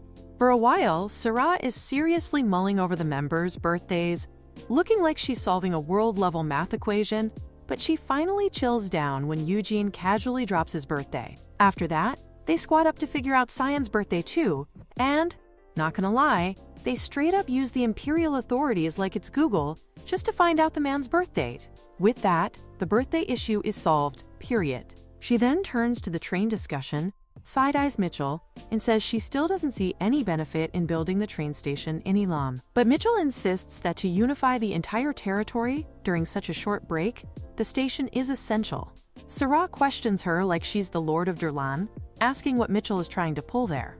Mitchell claps back that something already happened with him, and after all, it's not odd, because he literally tried to kill the Beast King. Sarah sighs, thinking this girl Mitchell is built different. She really doesn't learn to lose. Still, Sarah agrees that the land development plan is going to benefit the Empire in the future. So for now, she decides to give Mitchell a decent title, and even plans to speak to His Majesty so that Elam and Durlan can officially merge and be promoted into the unified Elam Autonomous City. With that, Mitchell will officially level up to become the mayor of the area, basically unlocking a new DLC of power. But Sarah says there is no way her aide is going to leave this place, because he literally got the most important role. Mitchell asks what it is, and Sarah happily declares that it is the triangle, of course. The aide looks half dead inside, apologizing that he is so lame, He cannot even read the spreadsheets or the music sheets. Mitchell questions if he even knows what a band is, like for real? Reina immediately jumps in, wondering if they cannot just start from today, because she is dying to practice doing the drums. Eugene agrees, saying he is going to take the bass, since it is basically similar to the role during an ensemble. So finally, they roughly decide who is going to do what, and now comes the most important part, the naming of their stupid band. Reina speaks first, declaring that she really wants the word chaos or destruction in it. Eugene, ever the drama king, insists that he wants something like, quote, TT, destiny. Very fitting for him who is bound to die in the end. The aide, with suspiciously too much enthusiasm, suggests lunatic, because it sounds cool. Sometimes Mitchell honestly thinks he seems even weirder than Princess Sarah. But then Sarah puts forward her own cursed idea. She thinks Sarah and the Kids is the best name. Everyone stares at her like this is the worst thing ever. Poor Sarah just shrinks back and agrees to erase it. Then it suddenly hits them. Why not combine everyone's ideas? After all, their club is not about following one person's vibes. They are more like chaotic soup, where everyone gets a spoon. So combining suggestions, the name becomes Destiny Chaos Lunatic Child. For short, it is going to be Dechaluchi. Everyone stares at it, nodding like they have just discovered fire, and boom, they are already set on the word Dechaluchi. That is exactly how the band name is born. After naming the band, the princess immediately starts thinking about what song they are going to perform. Once she gets an idea, she declares she is going to meet the dean. Mitchell, who just happens to have business with the dean anyway, tags along with Sarah. The dean, looking extremely unamused, questions if they are seriously saying they need to perform the former dean's song. He asks if they are really here to snatch that. The dean demands Mitchell explain what is going on. Mitchell lays it down. Unless they win the Opportunity Award at the festival, their club might face disbandment due to excessive penalty points, so they really need a song they can perform on stage. The dean then asks exactly what kind of club they even are. Mitchell, with peak main character energy, says they are the group trying to figure out what they are going to do in the future. The dean sighs that this kind of club does not even exist, but Mitchell argues that scooping up all the troublemakers into one club is going to benefit the school too. The dean looks like he wants to yeet himself out of the conversation, but he still hesitates to give them the song. He has his reasons. The former dean, after all, was the master of the dungeon filled with red books, and now he is imprisoned for treason. The fact that his signature song is that magical cardio bop already says a lot, because even a dean as messy as him still managed to get into massive trouble. Sarah pipes up, saying she heard the former dean's hobby was writing lyrics and composing songs, so as his friend, the current dean must know one or two. The dean, deadpan, replies that maybe it is Sarah who is overthinking this. That is exactly why.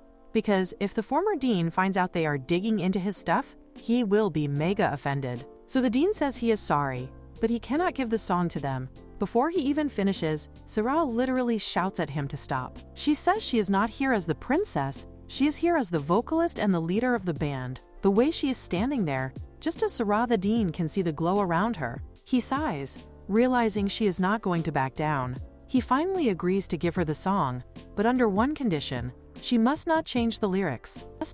Sarah promises she will never forget this favor. The dean, not missing a beat, throws back that maybe she can repay him by letting the former dean out of prison. Sarah pouts, saying taking a traitor out of jail is not even in her authority. So they leave, with Sarah declaring that since Mitchell has her own business with the dean, she and the others will head out first. They will wait for her in the club room, and until then, she is going to analyze the lyrics. Once they are gone, Mitchell asks the dean if he is fine with letting Sarah interpret the former dean's lyrics.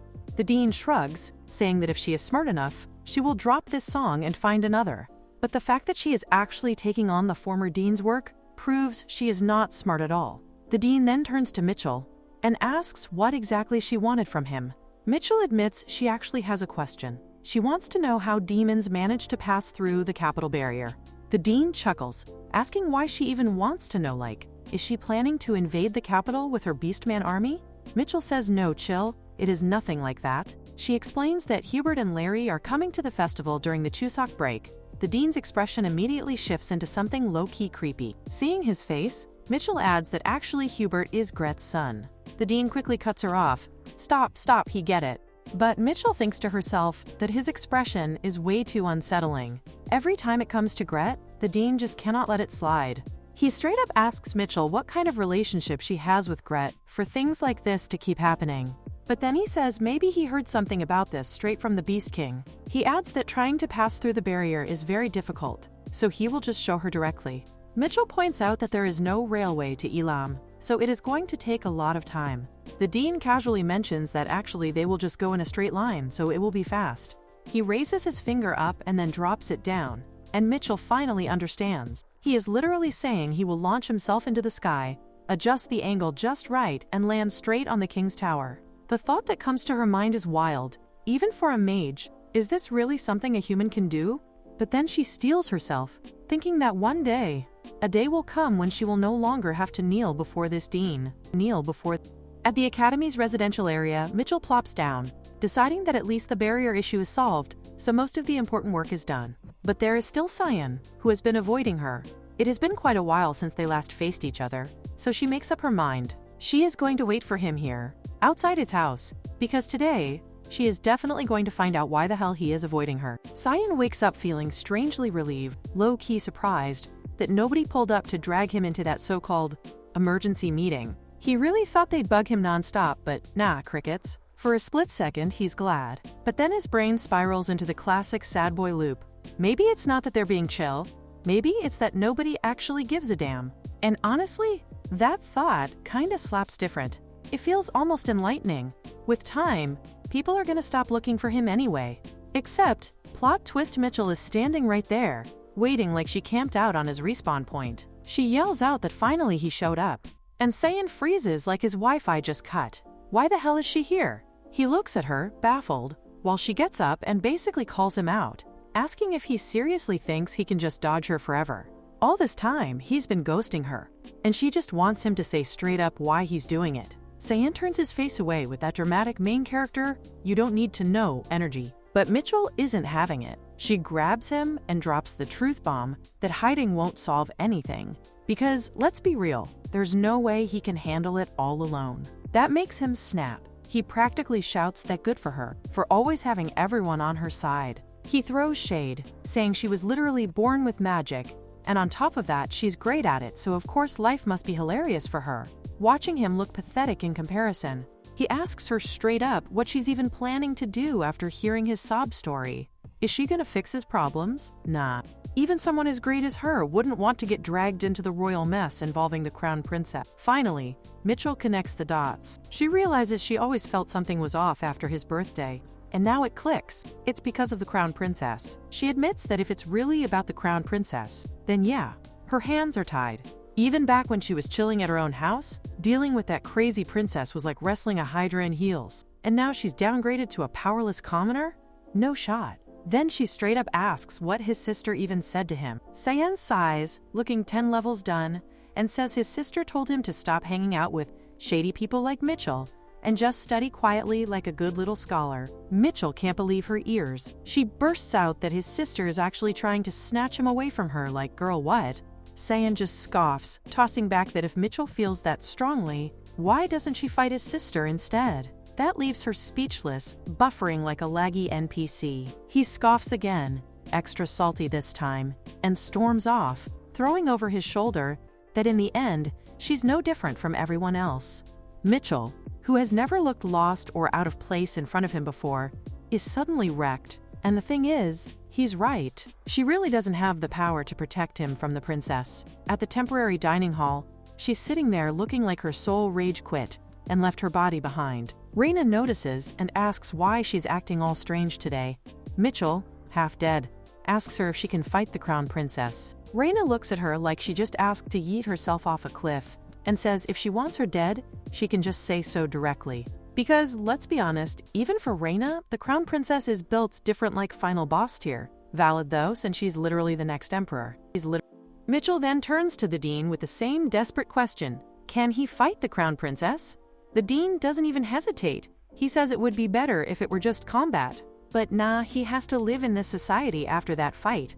And honestly, nobody's got the hacks for surviving that mess. Hearing that, Mitchell just spirals further, Realizing she really has no clue how anyone is supposed to stand against the crown princess, Reina looks at Mitchell like she's losing it and questions if this whole meltdown is really about that invisible Prince Saiyan. If it is, then she should already give up, because there are plenty of other guys out there.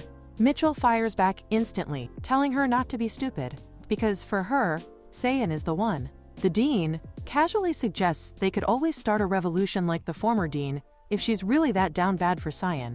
Mitchell practically screams inside that this is way too risky. She wonders if revolution is really the only option left, but her gut tells her there must be some other way. Then it hits. That sharp, ringing pain pulses through her chest, which can only mean one thing. Her premonition skills are kicking in. She decides she'll use that power to go toe-to-toe with the princess. She thinks about what this other way could mean. Volunteering, extra training, maybe some random club activities.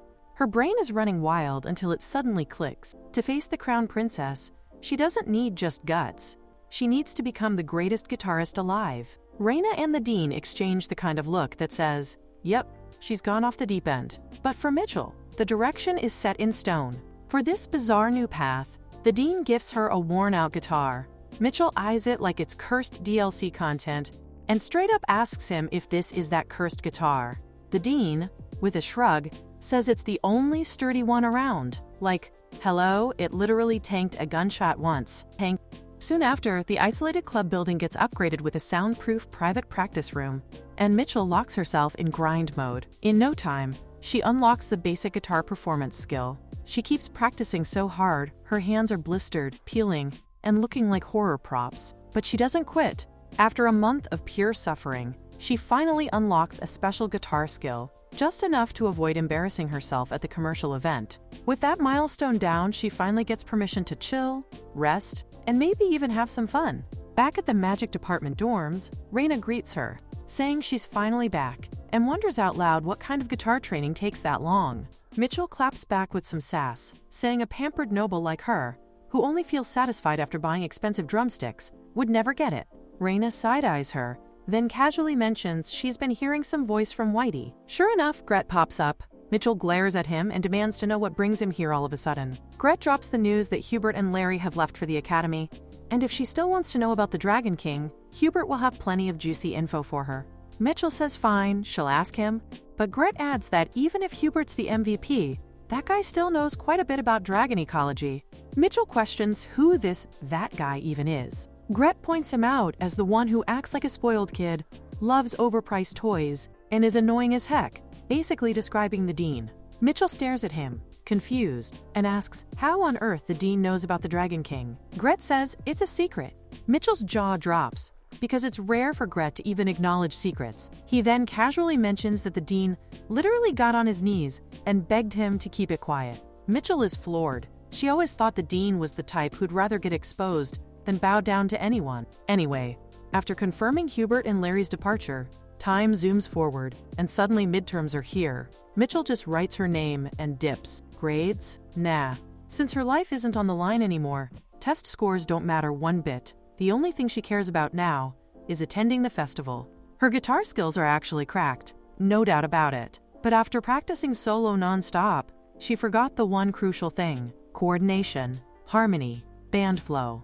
And when it comes to being in sync with a group, she's a total mess. Sarah is out here assuring that it is all going to be all right because, hello, with some practice, they are totally going to hit sync, and she is like, they should just try again. But Mitchell, queen of hard truths, is saying this is not going to work. Not at all. Sarah knows they are still rough around the edges, but she really thinks that if they keep practicing, they will at least snatch the popularity prize, because it is not like they are going to be the pro-level headliners, so she is like no one needs to get discouraged yet. Mitchell, however, says that is not even the issue here, because she has the level 6 skill, and oh boy, she has gotten this strong gut feeling that if they are able to pull off the stage performance, it is going to solve the Saiyan isolation problem and the messy drama she has been facing. Sarah, being extra as always, says that in that case they will just aim higher, but she wants Mitchell to pinky promise one thing, that she is not going to keep upgrading her skill every so often,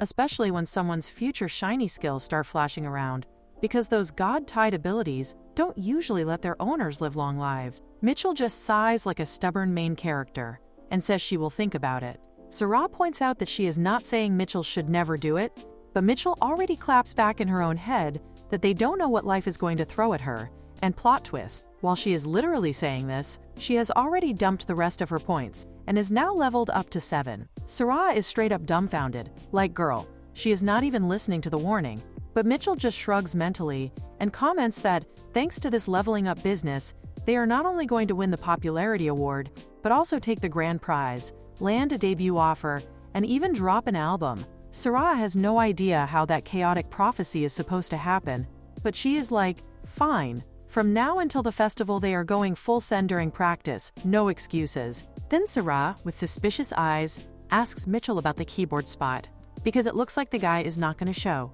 Mitchell makes it crystal clear that no matter what, that spot is his, period. Because even if they have to yeet the keypad themselves, she is not letting anyone else take it. But when it comes to drums, Mitchell is like, anyone but Reina is fine, so yeah, they should probably just drop her. Sarah questions if this is somewhat her skill talking, but Mitchell replies no, it is coming straight from her heart. This immediately makes Reina big mad, and she shouts in pure rage-core energy that she is going to make sure Mitchell never dares to look down on her again. And that, ladies and gents, is exactly how the rest of the training arc of this so-called lame band begins. Time yeets itself forward, and soon the academy is lit up and in full swing for the 3-day festival. Meanwhile, Hubert and Larry are supposed to roll in at the regular ferry. The lighting looks weird, like suspiciously stage drama weird, but this stupid Hubert is still shouting and cackling like he's auditioning for a villain role. Larry, in full disguise mode, tells him through gritted teeth that he is absolutely not allowed to call Mitchell mother out loud in disguise, because it is going to cause chaos. It gets even messier when Larry calls Hubert lady, because, like, excuse me? But the second they step off the ferry, Mitchell spots them and immediately screams at Hubert like what the hell is he even wearing? Turns out, Hubert is in a skirt. Yes, a whole women's dress. And the ferry guy snitches instantly, saying it out loud like it is gossip hour. Mitchell then looks at Larry like why on earth Hubert is cosplaying as a girl. Larry explains that technically, she can get away with a big hat and baggy clothes, but Hubert? Nope, he can't fit in. Because, hello? 9 tails. If even one tail peeks out, he is getting insta-banned for being a demon. So yeah, the dress is his whole cover story. Mitchell stares at him deadpan and tells him he already looks like a rich auntie. Then, without mercy, she adds that since he is already dressed like this, he might as well advertise the new racetrack that is opening soon. Hubert cannot believe that she is actually making him work during the festival break. But Mitchell says with him dolled up like this, a bunch of guys are totally going to approach, so he should just act like promo staff. Because, honestly, his beautiful, charming features plus the red lines under his eyes are giving major seductive vibes. Hubert sighs and says he is going to take that as a compliment, but Mitchell fires back that it is better if he takes it as literally nothing. And just when the scene can't get more chaotic, Kana shows up from behind, spots that Hubert and Larry are also here, and immediately declares that it must be fate bringing them together. Which, in her head, means they should absolutely hang out together. Mitchell knows she has been following them this whole time, but considering she did help them with that Durlam situation back then, she thinks the squad should at least let her indulge with them for now. So she asks Kana if she wants to go first with the use of the map. Eventually, after all that wandering, they finally reach a castle-looking place. It's giving tourist trap core, but still kind of majestic. Hubert, being Mr. Observant, asks her if she is the one who made this lake along with the dean. They all agree that it really is beautiful, while Mitchell, standing there in disbelief, cannot believe this stupid council actually threw this thing into the tourist spot category. Like, hello? Did they have nothing else to flex? Kana, meanwhile, is staring like she just spotted an Instagrammable picnic backdrop, pointing out that there are even boats here. The group gets onto one, rocking gently as they settle in. Mitchell notes that this whole setup must have been an accident turned aesthetic masterpiece, but hey, it is actually a place worth seeing. Hubert then gets extra, crouches down to check the water, and he is able to feel faint traces of some demonic energy lingering in it. Mitchell, raising an eyebrow in her headspace, questions if he is really able to feel that from dragon energy. Nope. Hubert clarifies this isn't dragon-coded vibes. It's some other demon energy. Larry, doing the usual overthinking, wonders if maybe the lake itself is poisoned or cursed or whatever ominous nonsense. Then, Before anyone can even hit pause, Kana casually takes a sip of the water like she's testing a sample at Costco. Leary screams that she cannot just go around consuming random liquids like, this girl is not a magical Brita filter. But surprise, Kana is fine. Turns out she is resistant to stuff. Leary, still shrieking, insists this is not the case at all, because Kana is totally going to traumatize people if she keeps doing things like this. Still, Kana delivers the verdict. No poison detected. She announces that it just tastes like limestone, so probably some ordinary groundwater that bubbled up and turned into a lake. But paired with that strange demonic energy, there is still something about it that does not sit right at all. Mitchell, however, is fully in whatever mode. To her, it's not her problem. Mitchell tells them that she has already made them have plenty of fun, so she is going to end the escort here. After all, she has things to do and is ready to dip. Hubert instantly cries out, "Hey!" in protest because he has been looking forward to this day with her. Larry backs him up, saying that this is true. They all came such a long distance, so Mitchell should really take care of them a little more. Mitchell, however, stays firm. She would absolutely love to, but actually, she has things to handle. The squad nearly faints in shock when they realize she's talking about a band performance. Like what? Plot twist unlocked. They all tell her she should definitely go, and in fact, they are totally going to come and watch her. So, with the escort squad satisfied and planning their own fun, the three of them continue to enjoy themselves while Mitchell heads off. She looks at the stage and wonders if this is really the place where all her hard work is going to pay off. Her first stage ever, kind of wild, and she is genuinely speechless seeing this over-the-top, flashy setup. Out of nowhere, Sarah pops in with all the enthusiasm, announcing that Mitchell is finally here. Mitchell, blinking at the spectacle, asks what in the world this ridiculously extra stage even is. Sarah points out, obviously, that they are aiming for the grand prize, so of course the stage is dramatic. They need to go big and perform well too. Mitchell, on the other hand, is side-eyeing the situation hard. With special effects like these, they might not even need to perform at all. They'll just win by default. All that practice? Maybe for nothing. She wonders who in the world even thought it was necessary to style a band performance with elemental magic effects, like they're auditioning for the Wizardry Grammys. The narration then backtracks to when the princes got the former dean to hand over a song to Sarah. At this point, they already know which song they are going to perform, so now it is lyric breakdown time. The first thing is to read the lyrics aloud.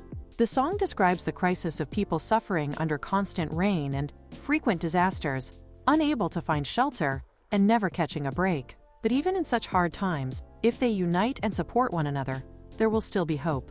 Basically, it's a protest anthem wrapped in fantasy vibes. It speaks for those oppressed under the empire and the displaced minorities, calling for unity to overthrow the regime. It's so straightforward that even the most clueless princess in the kingdom is going to get the point. Sarah clenches her hand tight at this, fired up.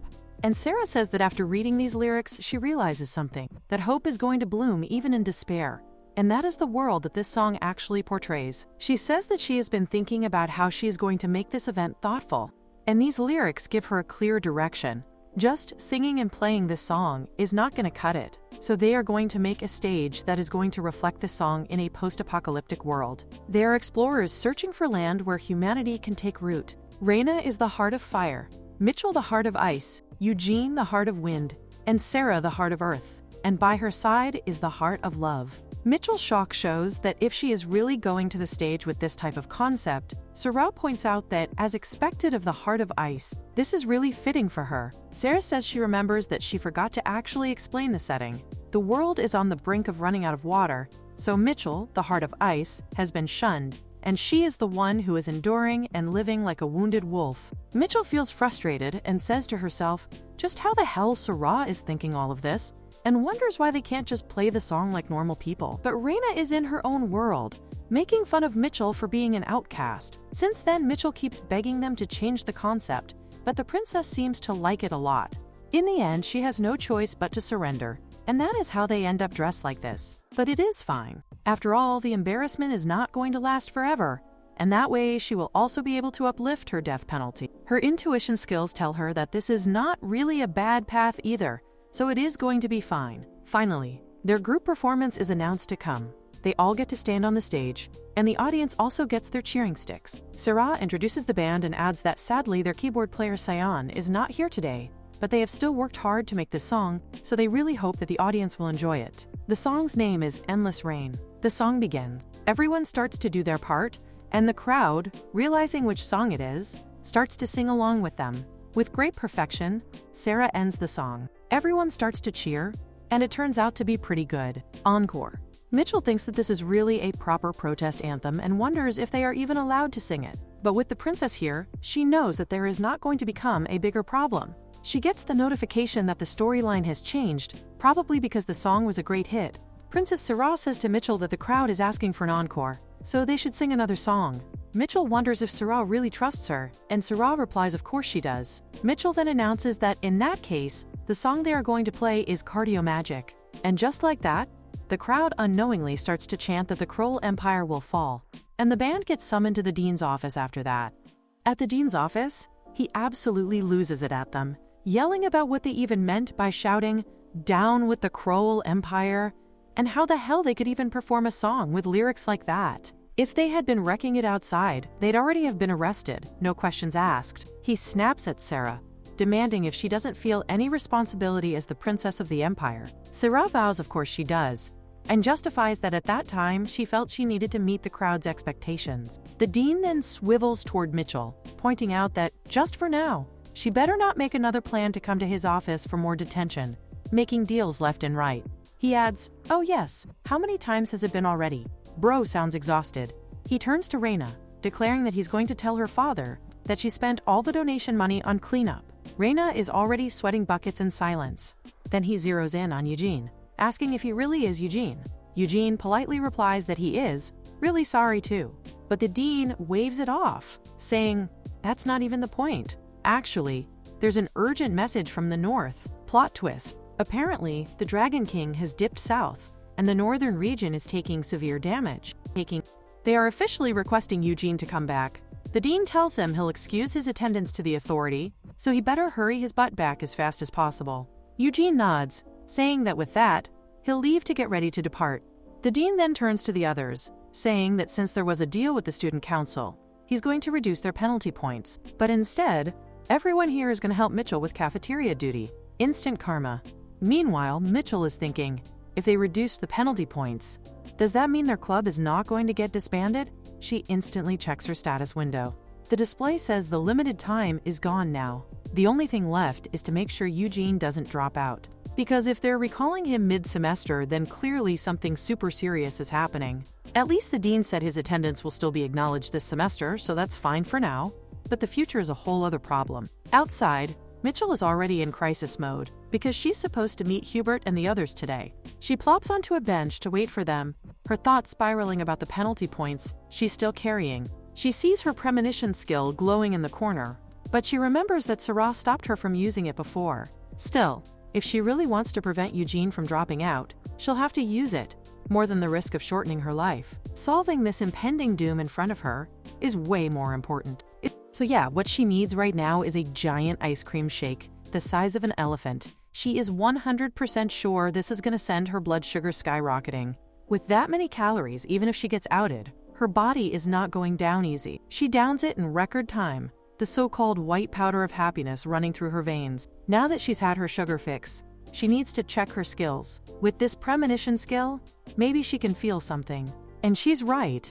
Her heart starts reacting way too fast, giving her a hint: mining, gathering, and hunting. She doesn't understand why her heart is beating so wild at those skills, but if her body's reacting like this, then she has to invest in it regardless. She sees that it's a high-level skill, but it doesn't unlock right away. Soon she figures out why. It can get dyad with other skills. The higher skill doesn't open immediately, but it seems like the premonition skill led her here. If that's the case, she's planning to get it ASAP, because she's genuinely hyped to see what this new skill actually does. But right now, all she sees are some underwhelming effects, total letdown vibes. She wonders how the hell she is even supposed to use this so-called increased item quality. Like, what is she gonna do? Sell mana stones? Peddle some fish? At this rate, she really should have snagged excavation magic instead. But then she shrugs like, whatever, we ball. She closes the screen, deciding it's time to increase her premonition level. Just as she's about to invest, her heart suddenly starts racing out of nowhere, and she gets this weird gut hunch that she has to raise this skill right now. Sure, it could really be affecting her lifespan just like Sarah warned, but backing down isn't in her dictionary anymore. She closes her eyes and pushes it up to level 10. The system flashes a message saying she successfully raised it, and she thinks, oh dang, maybe this is about to unlock some powerful foresight type skill. But nope, total scam. All she gets is something called an inspiration skill. Not that old people philosopher vibe. Nah, more like bootleg vibes. It still feels sketchy though. The premonition skill vanishes completely, leaving her with this cheap knockoff that basically says there's a low chance a random melody will just pop into her head. Like seriously? This system really wants her to become a musician. First, it threw her concerts, and now it's all about composing songs. She starts throwing a mental tantrum, saying she doesn't need this at all. She just wasted her skill points for nothing. She even begs the system to give her points back, coughing blood out of sheer frustration. Total disaster moment. Out of spite, she dumps the rest of her points straight into superhuman strength and accuracy. If she's going down, at least she's going to hit hard and hit true. A little later, Hubert and the others arrive at the spot. She's super excited to see them, immediately asking if there are any plays they want to go watch. Hubert, with all the expectation points in his eyes, admits he really wants to ride that circular thing, the one that spins around and then stops mid-air, dangling people like chickens. Mitchell notes how this lame academy actually goes all out when it comes to festivals. She tells everyone that, obviously, they're gonna ride that stuff. Larry, peeking down from above, comments that everyone looks so different from up there, and that the academy is really huge. Then he asks Mitchell what happened back at the dean's office. Mitchell casually tells him she got detention for, quote, cursing the Kroll Empire. Freedom of speech? Yeah, doesn't exist here. But it's all right. They just got a little labor as punishment. Oh, and Eugene? He's been sent back north because of the Dragon King issue. Hubert then asks if the Dragon King is actually advancing south. That makes Mitchell pause. She heard rumors that Hubert is pretty knowledgeable about the Dragon King, so she asks if there's any method they can use to stop him from attacking, at least until she graduates. Hubert, smiling knowingly since Eugene is part of her club, says that actually it's really easy to find a way to stop the Dragon King from attacking until she's out of here. This shocks Mitchell, because if there is really a way that is easy to stop that Dragon King, then hello? That's like cheat codes unlocked. Hubert tells her to calm down, because the way she is asking it is making him lose his confidence. He thinks that he will talk with the Machine King and will confirm it to her. Mitchell is like, hold up, what exactly is this Machina guy? Because first, he was the one who gave them that old ginseng, and he also fixed Gret's arm. Hubert laughs, saying that in short, Machina guy knows a lot more than anything. He can even access the Akashi records. This makes Mitchell say that this is literally cheating. The Akashi records are said to represent the collective thoughts of all of humanity. If one can access it, they can view any record that they wish to, and also simulate the future based on countless records of the past. But, of course, variances can occur, so it is really not that perfect and accurate. Still, Hubert will be able to figure out there whether his plan is really absurd or not. Mitchell says that she is going to leave that work to Hubert then, because she is really not in the place of being picky about it either. Hubert smiles, saying that sure, he is going to fix it for her, but in exchange for her spending a day with him. And just like that, they spend the day together. Though Mitchell is barely spending a day, that evening, Hubert is really happy. This is the first time that he has played this much so freely, like a kid finally let out of the house. Mitchell is glad to know that he enjoyed the trip. Mitchell then sees the fireworks, and Kana notes that they are really pretty. Of course, the finale is wrapped up with some fireworks festival vibes, really coming to an end now. She then hears Hubert sniffle. Mitchell, all worried, asks herself what is wrong with him. Hubert starts to shout that he doesn't want these days to end. The way he is shouting, everyone starts to wonder what is this weird noise. Mitchell wraps his face with her handkerchief to stop this, and asks Larry what is wrong with Hubert all of a sudden, and if he is bad with alcohol. Larry thinks that the fact Hubert has never played like this before is making him emotional. Ever since Mitchell took care of Lord Durlan and stopped him from invading the tower, everything went to the point that they used to add as the substitute king. So Larry could have taken a day off, because she is a subordinate, but Hubert really couldn't. Kana then says to Hubert that if he hastens the family business that much, how about he just quits it like she did? Because, like, why not mental health first, capitalism later? Hubert cries that he cannot quit because he cares about his father. Kana says that if that is the case, then she cannot be of any help, because she really thinks she is better off without her dad. This leaves Mitchell wondering how she can say something this brutal so casually. Mitchell does think that it is sad that he never got to play out, but the fireworks just ended, so he needs to go back home. The ferry arrives, and the conductor asks everyone to get on it before it leaves. Hubert hugs Mitchell, crying that he doesn't mean to leave his mom here. He shouts that he wants to live with her forever. Mitchell asks him to calm down because she will be going to meet him in the winter break, but he pouts that this is too long. This makes her list that the more she tolerates, the more he annoys her. And what the hell does he even want from her? She is really getting done with his hopeless drunk rambling, but he is too beautiful to get ignored. Mitchell, who is weak to beauty, says that if he really doesn't want to part with her, then how about he asks Gret for the permission to go with her to the north to settle the issue, because having someone who knows the Dragon King is worth it, and it is going to be less risky. Hubert says to her, sure, he would love to come. He jumps to the ferry, saying he is going right away to get Gret's permission. Larry, sorry to Mitchell, says that she should get going too. And just like that, the two of them leave. It was really a chaotic festival, but still, she was able to manage one terminal case, so all is well.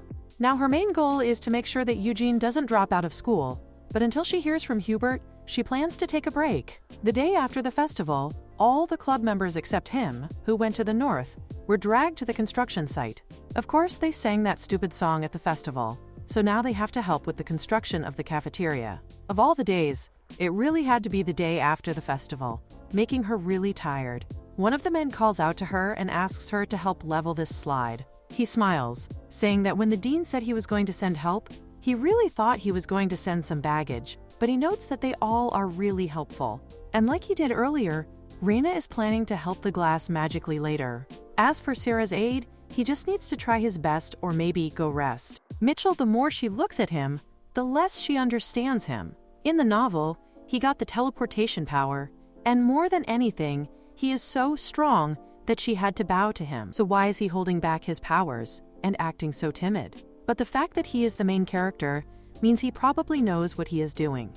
A crow comes and drops a letter for Mitchell. She sees that it is from Hubert. He says that he asked the Machine King about his plan, and the Machine King told him that the success rate is 49%. But hey, better than nothing. Hubert plans to go north first, and he is going to wait for her there. Mitchell thinks that this much percent is worth trying. Sarah notes that it is really fascinating to see that a letter is sent in this daytime through the bird. Mitchell tells her that her friend from Ilam told her that there is a chance of 49% that they can stop the Dragon King with one of his plans. Sarah is so shocked, saying that if there is really a way to stop the Dragon King, then the one who is able to do so is going to become the war hero.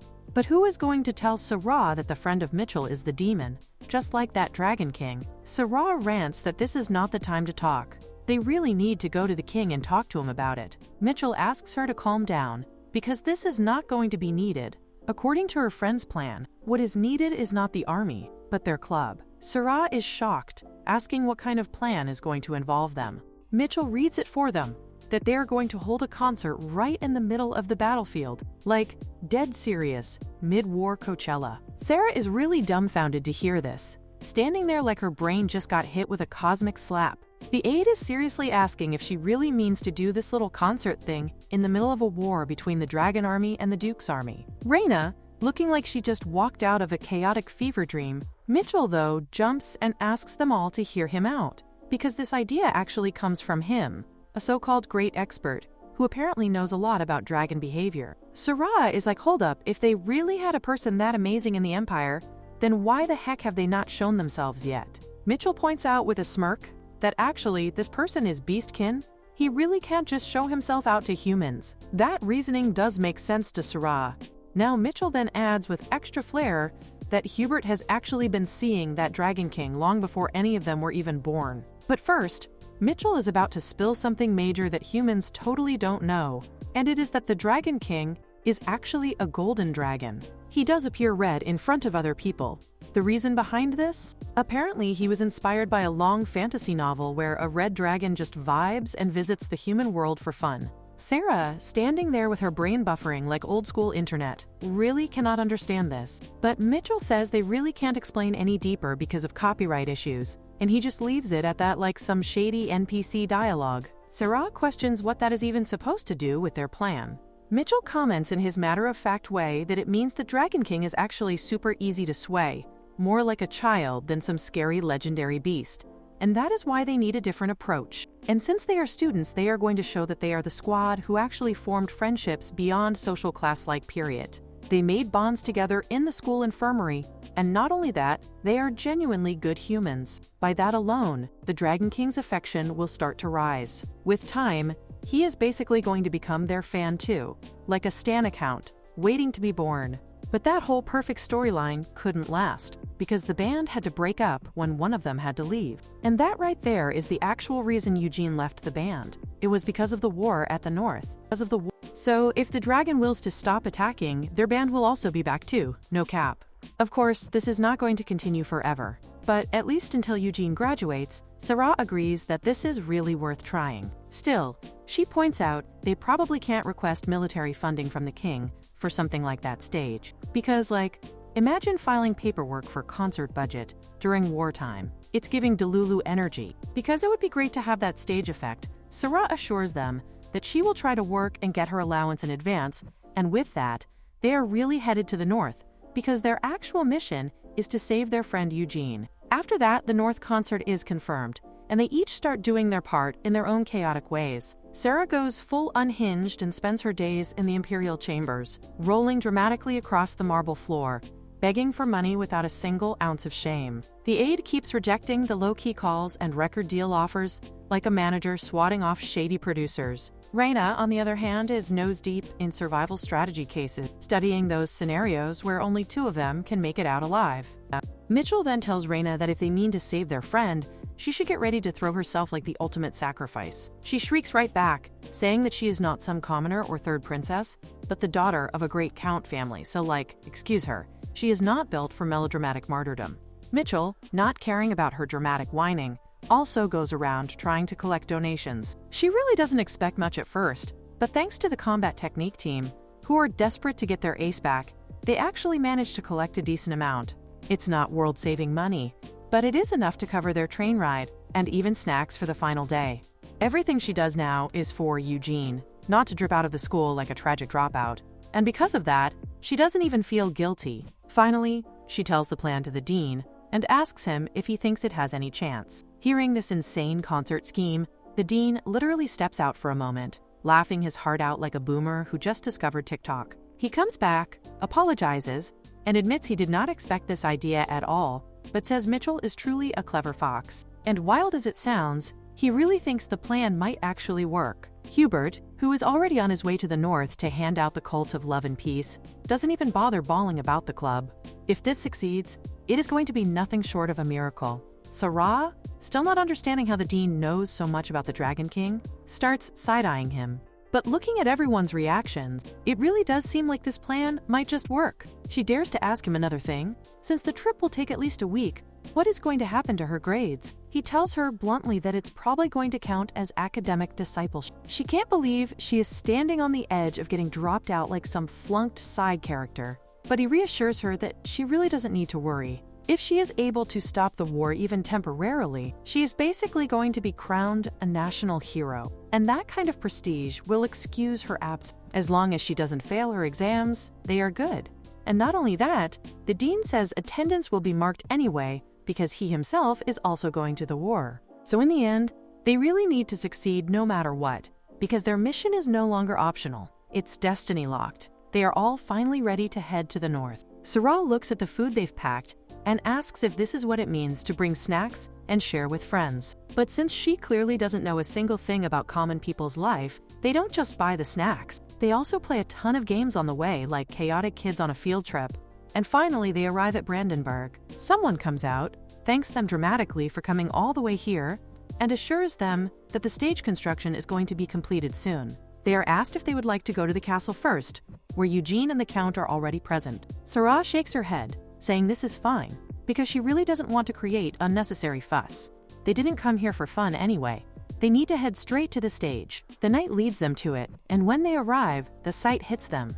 It's striking, their concert stage standing bold, while on the other side, at some distance, is the Dragon King himself. Now it is finally sinking into Sarah's brain. This is not just a concert venue, this is the actual battlefield. Sarah says that they should get ready to start the performance. And the first thing is the sound check. While they are busy with this, they suddenly notice that one of the dragons starts flying toward them. Sarah gets worried real quick, thinking what if this dragon is actually planning to attack them already? For Mitchell though, he pauses. because this dragon seems somehow familiar to him, like deja vu vibes. The dragon calls them foolish for coming all the way here without even knowing their place. Mitchell, instead of shutting up like a normal person would, actually asks the dragon if they have met before. The dragon instantly starts to get angry and calls him insolent, saying how dare a mere human like him not know his place. She was low-key trying to act friendly with him, but he is actually such a pain in the back that she's not even having it anymore. Just in that moment, the countdown rushes in,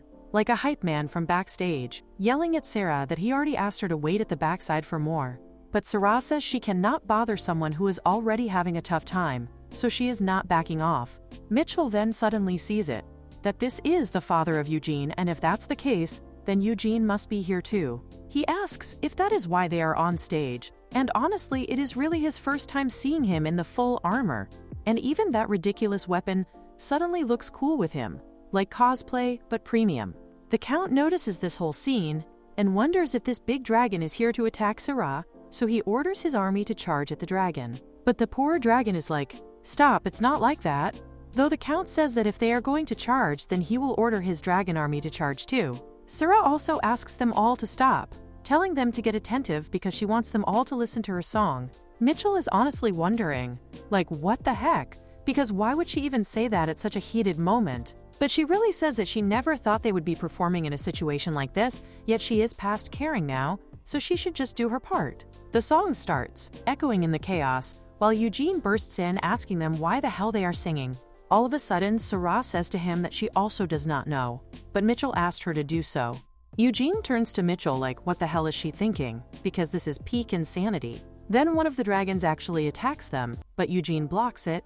He turns to his stupid friend and says that with the power in this sword, he can only stop 2 more attacks, so they should just run away from here. But Sarah keeps singing, like, absolutely committed, making Eugene cry and shout that this is not the time for her to sing a song. It is the very first time Mitchell has ever seen Eugene this angry, but Sarah is not the type to stop, just because someone gets mad. Sarah finishes the song with a happy flourish, then immediately announces that she is going to start her second track. Eugene, baffled out of his mind, cannot believe she's planning to sing yet another song right here, right now. But Sarah just chuckles, tossing her hair, and declares that it wouldn't be much of a concert with only one song anyway. The second piece she begins is titled, Love is a Hungry Blizzard. Just as her voice rises, the dragon fires again, unleashing another defensive strike. Eugene panics and shouts that the next defensive move is going to drain the last of his sword's power. But Sarah and her bandmates aren't even slightly interested in listening to his complaints. Their carefree vibe makes the other knights watching from the sidelines laugh as well. To them, this whole thing feels less like a life or death clash, and more like some kind of chaotic festival. As expected of the Bruno Wings, they know how to raise morale. Mitchell notes that, since everyone's spirits seem to have risen, she might as well play her part too. Just then, the knights are left completely shocked when a massive figure descends. The dragon lands right in front of them. The sheer size of the creature leaves no doubt. This is a Dragon King.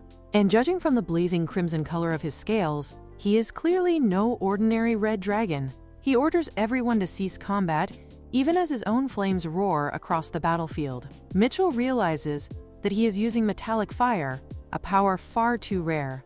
No matter how he presents himself, this one reeks of golden dragon lineage. Reina reaches the same conclusion and understands why people call him the Red Dragon King. The Dragon King then shifts his gaze onto Sarah. She assures him firmly that they are not here to fight. All they want is for him to listen to their music. To their shock, the Dragon King actually says he already knows what they are talking about. He admits he knew beforehand they came to sing to him. Mitchell feels oddly relieved. Clearly, Hubert must have informed him. Yet at the same time, she cringes as the Dragon King, face faintly blushing, orders them to sing The Unending Rain. They haven't even started the performance yet, and this overgrown lizard is already acting like some smitten fanboy. Someone calls out to Mitchell, and when she turns, she sees that it is Hubert. He shouts to her that he has already shown the Dragon King a video of them performing, and everything is already planned out smoothly. She feels relieved and even glad that he pulled off such a great marketing move for the band. Sarah steps forward and announces that she will begin the song. The other dragons, all gathered around, seem to think at first that maybe they are about to fight, but instead, they settle in, ready to enjoy this performance. Eugene's father doesn't seem to understand what is going on. But Sarah declares loud and clear that this is the very first show of their band, and it is about to begin. Mitchell suddenly notices a white cloth at the back, one that definitely wasn't there before. To her shock, she realizes it is projecting the backstory Sarah had created for each band member. The sight makes the little dragon freak out. He is the most emotional type ever. When Mitchell's own backstory comes up, it makes her feel annoyed, like she should just ignore it and focus on doing her part.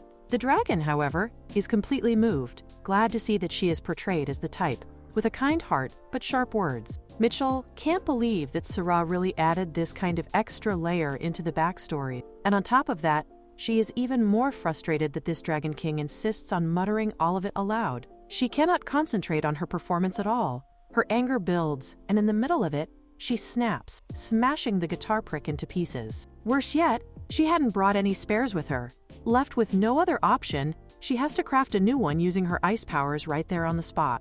Seeing this, the dragon goes wild again, completely smitten and crazy in love with the icy heart she puts into her music. And with that, the performance finally comes to an end. It is a success, drawing massive attention. The Grand Duchess and Sarah step forward, and Sarah directly asks the Dragon King if he liked their performance. He nods, saying yes, and Sarah, filled with motivation and fire, points out that if he is satisfied only with this much, then he is totally wrong. Because their bassist, Eugene, and their keyboardist, Cyan, were not even part of this performance, for him to feel satisfied with an incomplete song is utterly ridiculous. The Dragon King narrows his gaze and thinks carefully, realizing that the video Hubert showed him earlier had indeed included one more band member. Sarah points out, in that regard, as the band's vocalist and the third princess of the Kroll Empire, she would like to propose a negotiation. And that negotiation is none other than the return of their bassist, Eugene Brandenburg. This statement makes Eugene feel genuinely moved, as if his heart just got hit with a critical strike. The Dragon King, hearing that they are actually talking about negotiations, shifts into his human form. He declares that if this is the case, then perhaps he might listen to it, but only at Brandenburg's castle. Now, sitting across the table from the Dragon King in that very castle, the air feels tight with tension. The Dragon King questions with cold sharpness what kind of deal is being proposed by a lowly human.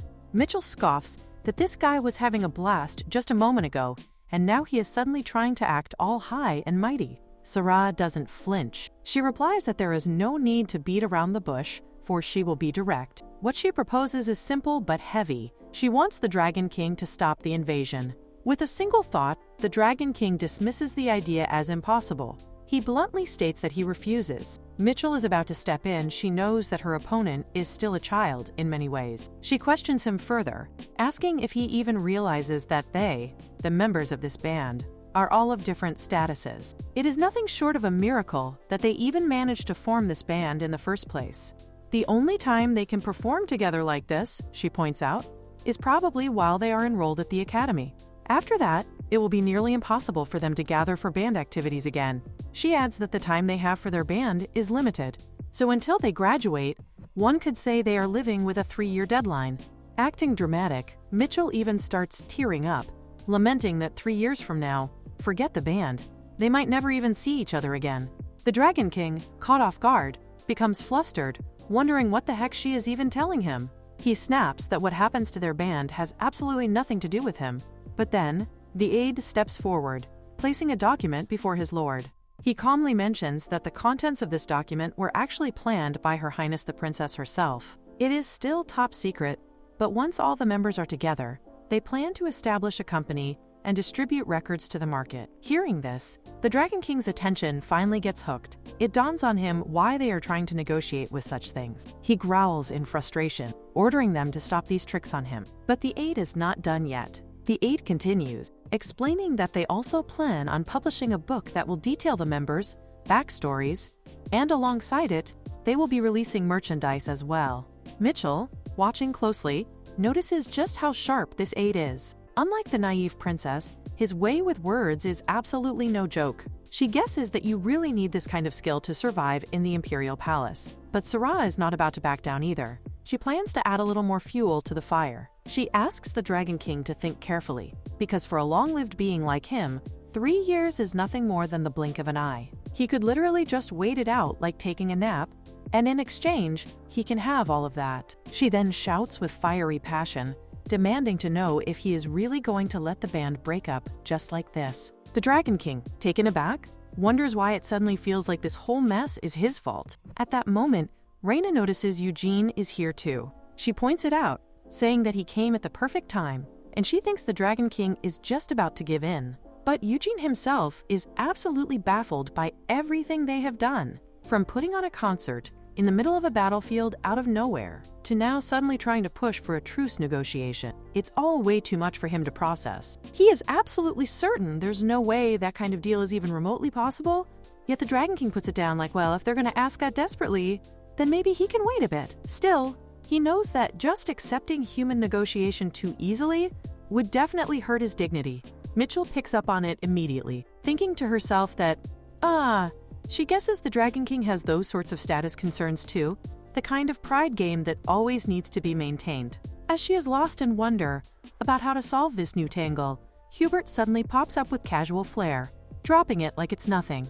To him, if that's all, then it's no problem. Mitchell wonders if he's really got any solution, and he confirms it's that easy. To the other dragons, he says, all they need to do is frame it as the humans agreeing to present tribute, nothing more, nothing less. That's literally all they have to say. She actually agrees, nodding along, thinking that, that really does sound good, and she turns to Princess Sarah to see what she thinks. Sarah sighs, clearly feeling the weight of it all, but allows him to tell the dragons that the humans paid tribute, with the critical condition that it be kept secret from the humans. Dignity, after all, is everything to them too. The Dragon King himself is like, sure, nothing's more important than dignity.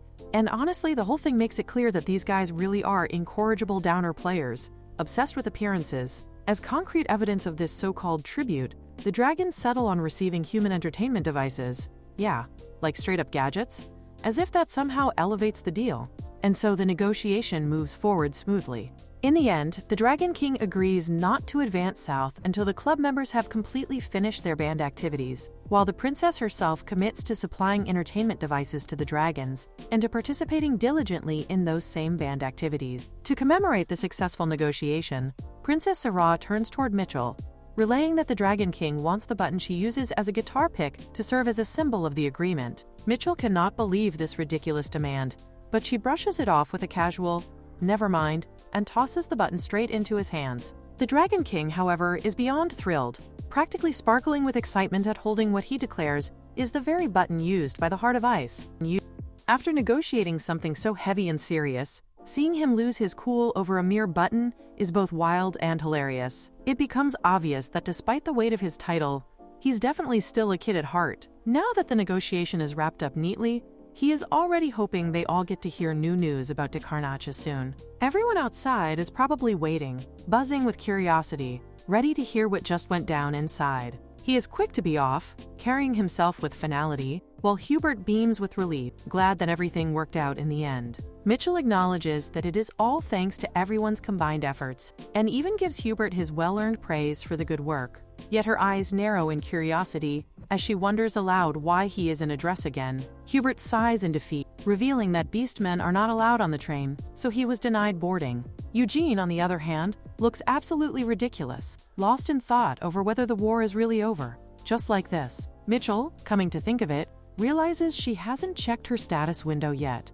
Other than that mysterious blessing, all the suffocating deadlines are gone. She beams with joy, telling Eugene that it really is settled, and even declares that she's going to count on him as the bassist from now on. This statement makes him chuckle, while Reina pipes in with the affirmation that as long as everything is resolved, it's fine.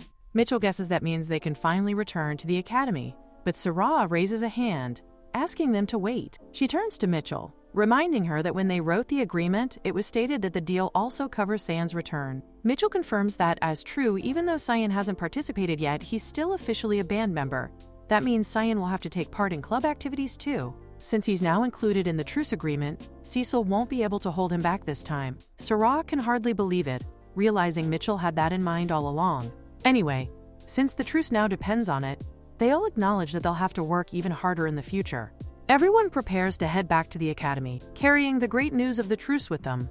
But the dean, of course, is having a full-on panic attack the moment they arrive, shouting about how none of this even makes sense. After all, they not only cut class, but also went off to play a concert on a battlefield. Mitchell feels a wave of déjà vu, like she's been scolded in this exact same way before. Sarah tries to soothe him, pointing out that everything ended well, and that should be what matters. But the dean insists they were simply lucky it did, because they could have almost died. Sarah herself almost ended up with a state funeral, while still enrolled in the academy. Naturally, the dean is furious. If the princess had died while still a student, he would have been held responsible. He's the same man who covered up the dragon invasion incident, and taking the fall for a royal family member's death is absolutely the last thing he wants. It becomes clear they won't get away so easily this time. Sarah offers her sincere apology, but also gently asks him to consider that the others are all exhausted, and she'd appreciate it if he could let them off just this once. She even bribes him with the promise of arranging a meal with His Majesty next time. The dean clears his throat, realizing that's exactly why he's so sensitive about responsibility. His ambitions are heavy, but in the end, since they did accomplish something so great, he decides to overlook the absences. Mitchell raises the point of worry. What if they get demerits and their graduation is delayed? That would only drag out the truce agreement even longer. But the dean practically begs them all, pleading for everyone to just graduate and get out of the academy as soon as possible. Mitchell stretches, finally relaxing. Now that all the deadlines have been cleared away, Sarah says she'll go to the palace to discuss Cyan's situation, so Mitchell figures all she has to do now is rest and wait. She plans to take a break at the dorm first when someone calls out to her. It's Eugene. He's here to thank her, because she took the initiative for his sake, and even asked about stopping the war way back at the start of the semester. He knows she worried about his family issue. He assures her that he'll definitely repay this favor.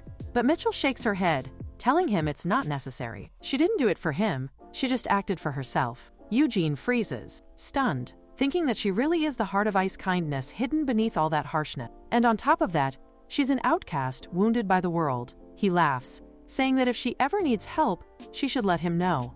As long as it's within Brandenburg's power, he will be there. Mitchell sighs, but accepts, telling him she'll gladly take him up on that offer.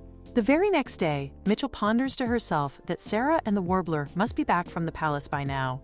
As she muses, she notices Cyan. She's sure Sarah must have handled his case well. She calls out to him, relieved that he finally came to the club building. Cyan looks at her incredulously, asking what in the world she even did, because she somehow managed to void Cecil's ruling entirely.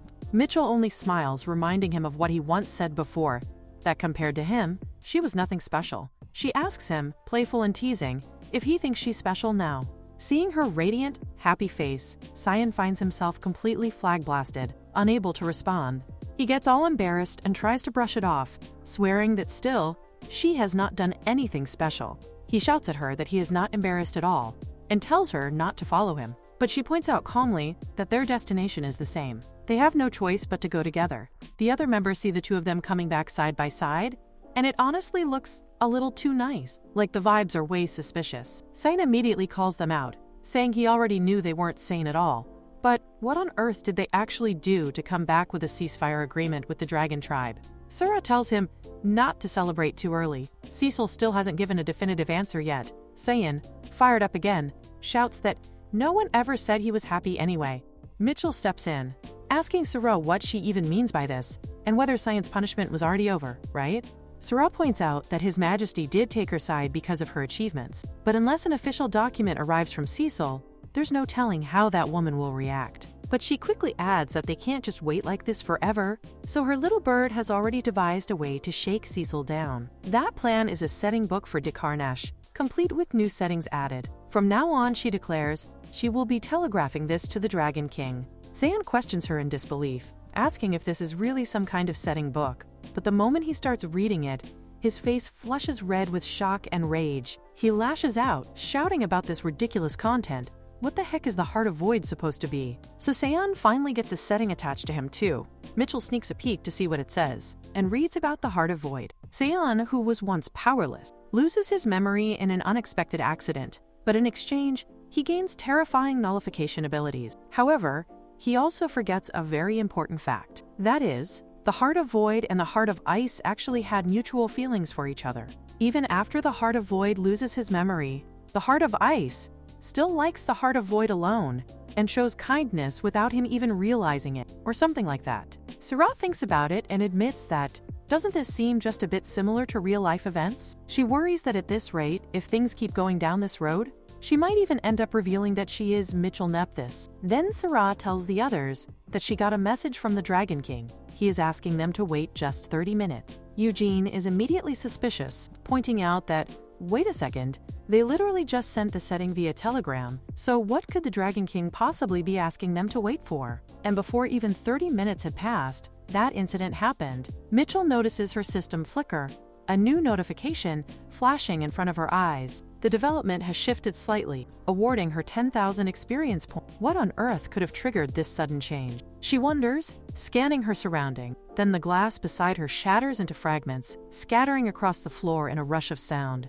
The barrier of the Crown Princess has been torn apart, leaving the entire academy exposed. And the one responsible, she sees clearly. It is none other than the Dragon King himself, peeking through the window as if crashing a private stream. Breaking through the barrier with effortless force, he steps inside. But why would he do such a thing? In his hand, he clutches his usual stack of merch, practically bawling, insisting that Cyan must have his Mitchell.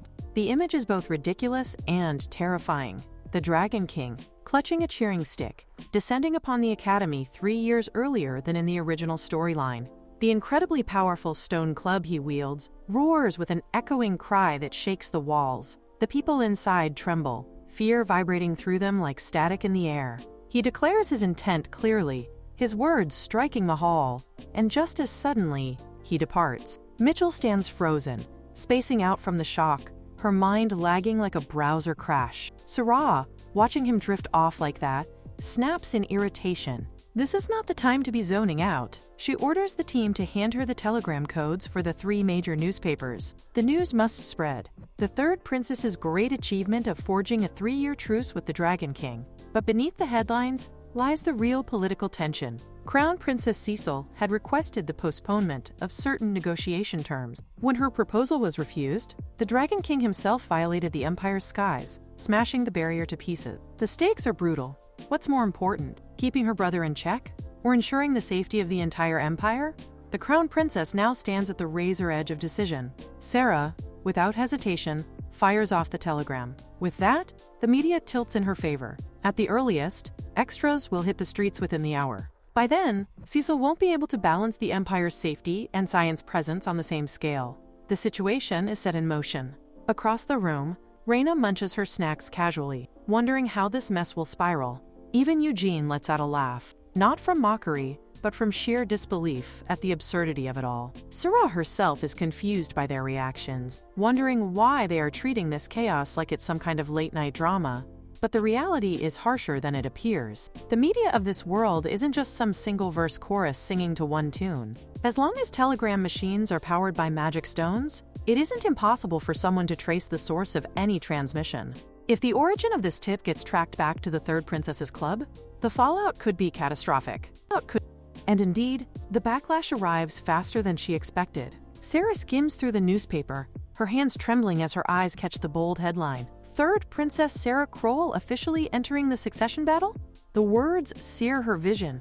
The implication is brutal. This is framed as a direct challenge to the Crown Princess herself. She throws the newspaper away, her voice breaking with desperation. She has no interest in the throne. She cries out, asking why everything has been blown so far out of proportion. From the very beginning, the noble-born, including herself, had anticipated that things might unfold like this, but it still feels unreal. And in the shadows of the chaos, a detail goes unnoticed by most. While the telegram was being sent, the princess's aide quietly downs a disguise potion, slipping into anonymity. Only those of the royal bloodline seem oblivious to what's happening behind their backs. Everyone else already saw the storm coming. The status window awarding all that experience earlier might not have been triggered by the Dragon King's sudden intrusion, but by this very incident itself. The system recognizes upheaval, and this clash between the Crown Princess and the Third Princess is about to ignite head-on, escalating into something far beyond what anyone anticipated. Eugene steps in to console Sarah. Brandenburg, he reminds her, never forgets a favor. When the time comes to face death, they will die together. Mitchell follows, her tone calculated, declaring that she will expand the integrated roster and even offer the eastern part of the empire to Sarah's hand. The dominoes keep tipping. Reina chimes in with her own observation. If both the northern and eastern territories fall under Sarah's control, then Letham will be forced to step into the fold too. She cries out, begging them to stop, insisting that she never meant for it to spiral in this direction. But the tide is already rushing. The news has spread too quickly, and now it feels impossible to rein it back. Impossible. The tabloids pile on fuel. The Dragon King's shocking statement sweeps across headlines, not only about politics, but about something far more explosive: the rumored lover the prince has in mind. Instead of keeping focus on the succession battle, gossip magazines pivot straight into sensational drama, splashing scandal across their pages. Mitchell keeps the worst of these stories in her pocket, recognizing that this particular piece of news will shake the empire to its core when it blows up fully. Still, the pace of events doesn't wait for anyone. While trailing after Sayan, a visitor suddenly appears before them. Someone calls out, "It's a man," introducing himself as being from today's news. The words make Mitchell pause. Why a reporter? And why here, all of a sudden? If it's about a princess, shouldn't he be running straight to her instead? But then it clicks. This man isn't just any reporter. He's from the company that had been hungry to break the Saiyan romance scoop. Saiyan, of course, has absolutely no idea about any of this. When he skims the article, his face freezes in stunned silence. He tears the page apart in rage, spitting that it's complete crap. The destruction of her precious merchandise makes Mitchell's heart sting as she cries out. The reporter assures them that stacks of extras are still piled up in the office. She can come to pick them up any time if she wants. But then he turns the conversation sharp, asking the question everyone is whispering: are the two of them really dating? Saiyan explodes, shouting why he would ever be with someone like her. Mitchell, realizing the damage rumors can do and determined to stop them before they spiral further, steels herself. To avoid being dragged into endless gossip, she decides to sever the misunderstanding clearly, once and for all. Her words are firm as she declares it. Cyan and she are not dating, and there will never be such a thing in the future. The reporter throws out the question about the Dragon King, but she quickly clears it up, explaining that it is nothing more than content from the setting book for the band Reincarnates. That book will be released to the public later, so he can just check it then. Still, he pushes further, demanding to know what exactly is the relationship between the two of them. If she had to put it into words, they are at a point where they just know each other's faces and names. The reporter refuses to let go, pressing her more, and she internally notes that this guy is ridiculously persistent. She decides it is better to cut this off once and for all. She makes it clear that she doesn't know what he is expecting, but Saiyan and she have no relationship whatsoever. Besides, she points out, a dating scandal about a prince with no influence wouldn't even be a scoop. An article about the third princess favoring pens from the Brotensane company would draw way more attention. The reporter stares at her, all shocked, asking if that story is actually true. An item favored by the third princess? Mitchell steps in smoothly, confirming that it is indeed true. Princess Sarah owns 3 Brotensane ballpoint pens. The reporter lights up instantly, practically glowing with excitement, saying he is going to write the article right now and even thanking them for the interview. She sighs in relief, thinking that she managed to shake him off. Now she should get back to following Saiyan. But when she turns, she sees that Saiyan is no longer there. He is already running away, and she can't help but wonder when he even got there in the first place. She calls out to him, demanding how he could just leave someone behind and go off on his own. She keeps calling, but he does not respond, making her wonder what is up with him. Why is he suddenly in such a bad mood? He is not even answering her, and she thinks to herself, seriously, this guy is so unpredictable. And so, after all the chaos of various incidents like the Dragon King's intrusion, Sarah's own declaration of war, and even the reporter's nosy interview, the final exams finally arrive at the academy. Just like in modern terms, she straight up writes her name on the exam and bounces, a total flex. But of course, she completely bombs the finals. It is only natural, considering that all she can actually remember from the second semester is playing the guitar, doing random manual labor, and serving school lunches. Anyway, final exams come and go, and time really flies. Now, vacation is about to start soon, and she knows she will have a lot to do this break as well. First off, when she returns to Elam, she will need to manage the town as its mayor, and on top of that, she still has to prepare for the opening of the racecourse she has been putting off for way too long. She feels like there is something else she is missing, and indeed, there is. The club's leader, Sarah, calls everyone to gather up, since they have a lot to do during the vacation. After all, first, they have to prepare their first full-length album. But actually what's more urgent is getting a written promise from the crown princess that she won't touch Saiyan. As everyone knows, the Crown Princess has been avoiding giving an answer since the Dragon King's intrusion, and even as the semester comes to an end, she still hasn't given a definitive response. For the sake of their band's activities, it would be best to get an answer from the Crown Princess as soon as possible. Because of that, Sarah decides that she needs Eugene and Kina to attend Cecil's upcoming birthday banquet. If they pressure the princess in a public setting, Cecil won't have much of a choice. Reina agrees, saying that she will do as she's told, since she has already decided to side with Princess Sarah. Sarah sighs, reminding her that she has no interest in the throne. Eugene adds that thanks to Sarah, he has no urgent matters to handle in the north, so he can attend the banquet. Sarah then mentions that, unfortunately, it will be difficult for Mitchell to attend, so she should work on the album until the issue with the Crown Princess is resolved. Mitchell refuses immediately. Since it involves Saiyan, she cannot be the only one left out. She insists that she will go to the banquet too. Saiyan scolds her, asking if she thinks just anyone can get into a royal banquet, and on what grounds she plans to enter. Mitchell wonders if she could just go as an attendant, but Sarah clarifies that she can't bring a personal attendant to a banquet hosted by Cecil. Mitchell finds that strange. When she was Mitchell and attended Cecil's banquets, she definitely saw everyone walking around with someone by their side. Aren't nobles banquets normally like that? Sarah corrects her misconception, explaining that the people accompanying the nobles aren't attendants. They're lovers or partners for the evening. Mitchell is shocked to realize what that means. She asks if all those people were really in that kind of relationship. Sarah further explains that if one doesn't have a partner, Cecil's side sometimes assigns escorts. Mitchell remarks that it never happened to her before, and Sarah replies that's because not a single volunteer ever came forward who wanted to escort Mitchell Nephthys. Mitchell finally understands. Well, anyway, the point is, she can get in if she pretends to be a partner, right? Then, if she goes as Eugene's partner, Eugene panics, apologizing that he already has someone to whom he has promised his future, so he can't take her as his partner. He's really sorry. Mitchell sighs, saying that she understands, but asks if he could at least not reject her so desperately. That leaves only one person, Sarah's aide. Sarah panics, rushing to say that her aide will naturally be attending the banquet as her own partner. Mitchell asks if they could all please stop reacting like she's confessing her love to someone. Then she realizes she has no one to go with and wonders what she should do. Saiyan clears his throat, trying to give her a signal, but she's too busy ranting that this has become a problem. Finally, Saiyan bursts out angrily, wondering why she isn't asking him. After all, he's a prince. He can just take her with him. Mitchell apologizes, saying that might be difficult. Saiyan wonders if it's because of Cecil, but Mitchell explains that it's not that.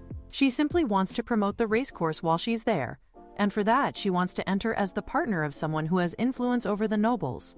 Saiyan becomes furious, shouting that she should just do whatever she wants, and leaves. Mitchell is left wondering if she was too honest, but it couldn't be helped. Saiyan is completely useless when it comes to influence, so in the end, the only person she can go with is Bake, Reina. Reina immediately yells at her, asking if she's crazy, since she doesn't want rumors spreading that she's a lesbian. Mitchell reassures her not to worry about that.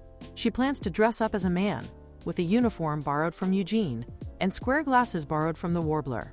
Reina is astonished, shouting in disbelief at her transformation. Mitchell chuckles, saying that she must be out of her league now. Reina becomes excited, saying that with that look, Mitchell will make her look good too. Mitchell is confused, wondering why in the world the eldest daughter of a count talks like that. Anyway, Reina and Mitchell promise to dress up even more thoroughly on the day of the party and become the perfect pair. Time passes, and the vacation finally begins. Mitchell tries her best to ignore her grades, which are probably around CCDDFF, and leaves the academy. In order to attend to the Crown Princess's banquet that Sarah mentioned, she postpones her return to Elam for the time being, and stays as a guest at the Brandenburg townhouse. The attendants at the townhouse treat her very well, calling her the savior of their hometown. While waiting for the banquet, she spends her time sparring with Eugene for exercise. From behind, the butler remarks that it's surprising to see someone her age who can stand against the young master, saying that the Academy's combat techniques department must be truly impressive. Eugene corrects him, explaining that she's actually in the magic department.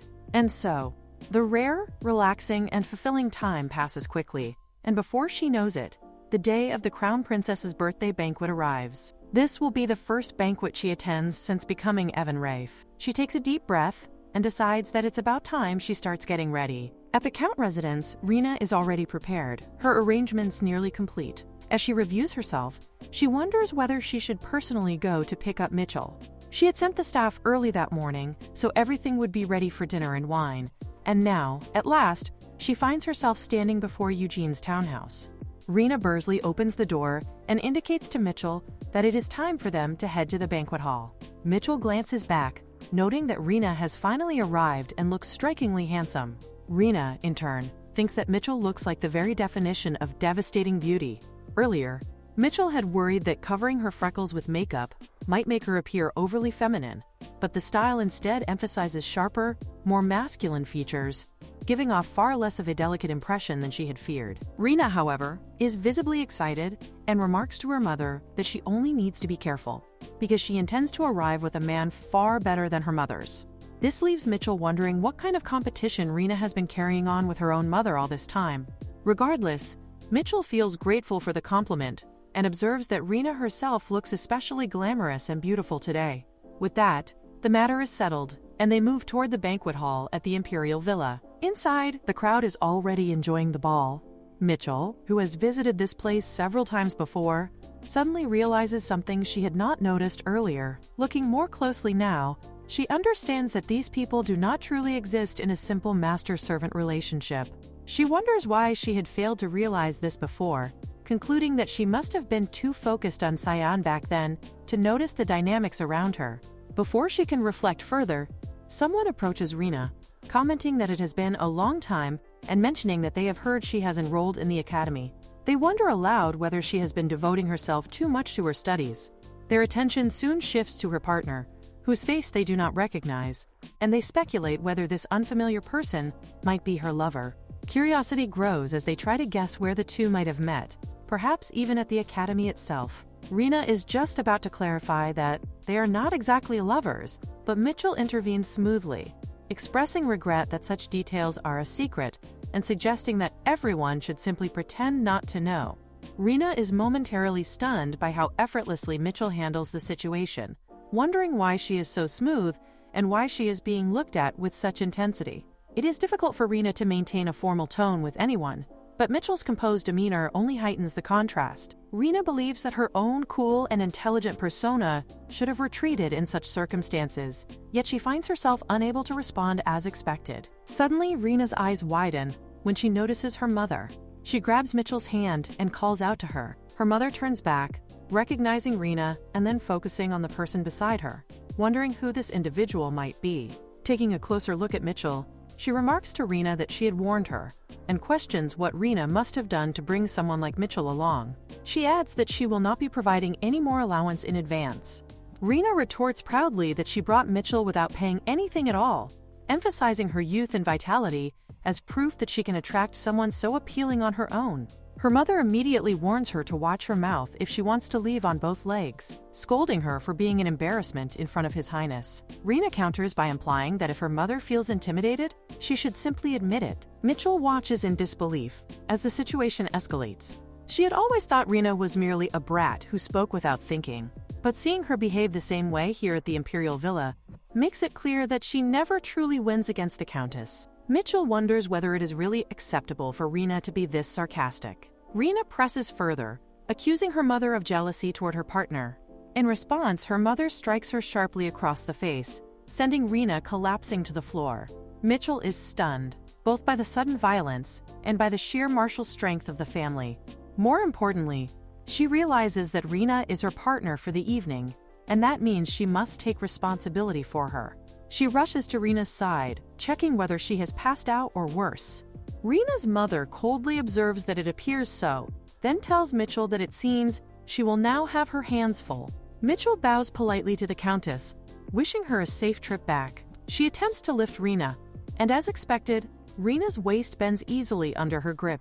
This makes Mitchell think that Rena must be on a similar physical level to Hubert. Rena's strength likely comes from constantly clashing with her mother like this, and Mitchell resolves that she will have to work harder from now on. At that moment, Sarah arrives, announcing that she has finally found Mitchell and remarking that she looks even more stunning than the last time they met. Sarah, Reitman, and Eugene are also present, and upon seeing the scene, they ask what has happened to Rena this time.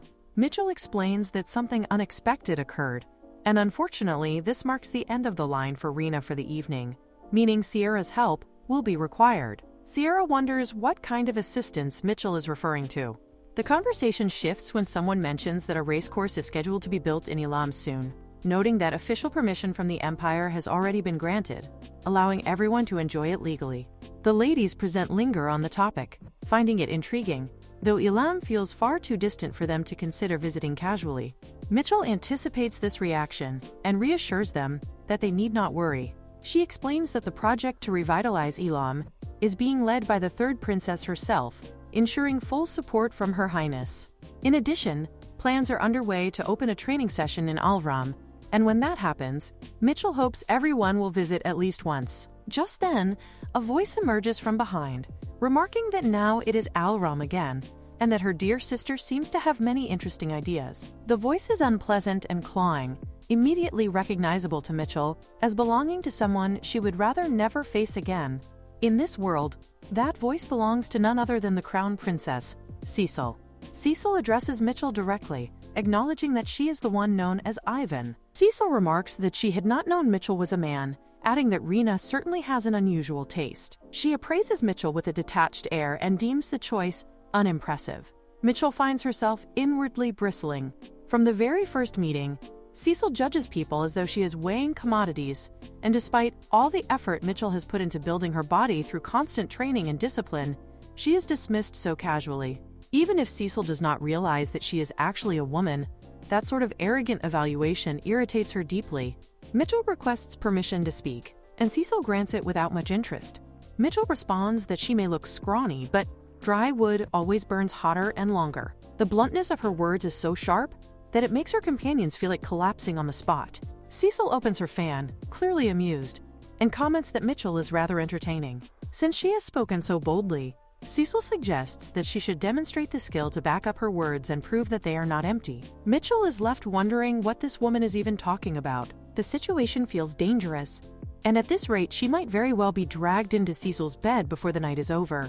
Just then, someone calls out to Cecil. The voice belongs to Sayan, and the sound of it makes Mitchell silently thank her luck. Sayan immediately pulls Mitchell away, apologizing as he does so. Anne steps in to inform Cecil that Sayan has something urgent to discuss with her, and with that, he leaves. Cecil scoffs, commenting that he is such a jealous type. The scene shifts to Sayan sighing heavily as he asks whether Mitchell has lost her mind. Out of all people, why would she provoke Cecil? Mitchell merely thanks him, which only confuses him further. He wonders why she is suddenly being so polite, and why he finds himself apologizing so easily. He explains that it was only natural to get her out of there, but Mitchell clarifies that her gratitude is for stopping her from almost having to attend to Cecil in bed. That particular phrasing makes him freeze, wondering whether she really has to praise him in such a way. He turns away and suggests that they leave and go somewhere else, trusting that Sarah will handle the aftermath. As they walk together, Mitchell notices how practiced he seems at slipping into corners and avoiding attention. It makes her wonder whether he has always lived while running and hiding like this. Sayan answers that he has lived this way for 10 years and asks whether she finds that funny. She cannot understand why he would think that, as there is nothing amusing about it. On the contrary, she believes his actions are wise. Avoiding a woman like Cecil is simply good survival strategy. Sayan looks at her and nearly tears up with gratitude that she understands at least that much. Mitchell suddenly stops him when something is thrown in their direction. She remarks that from now on it would be best not to linger here, as it seems Cecil already knows about this place. A masked man appears and comments that noticing his presence so quickly is not bad. He claims he has come only to deliver a message. Mitchell finds his face familiar and recalls that he was one of the men involved in an attempted kidnapping at the night market. The masked man grows irritated, stating that he is not young enough to be called a guy.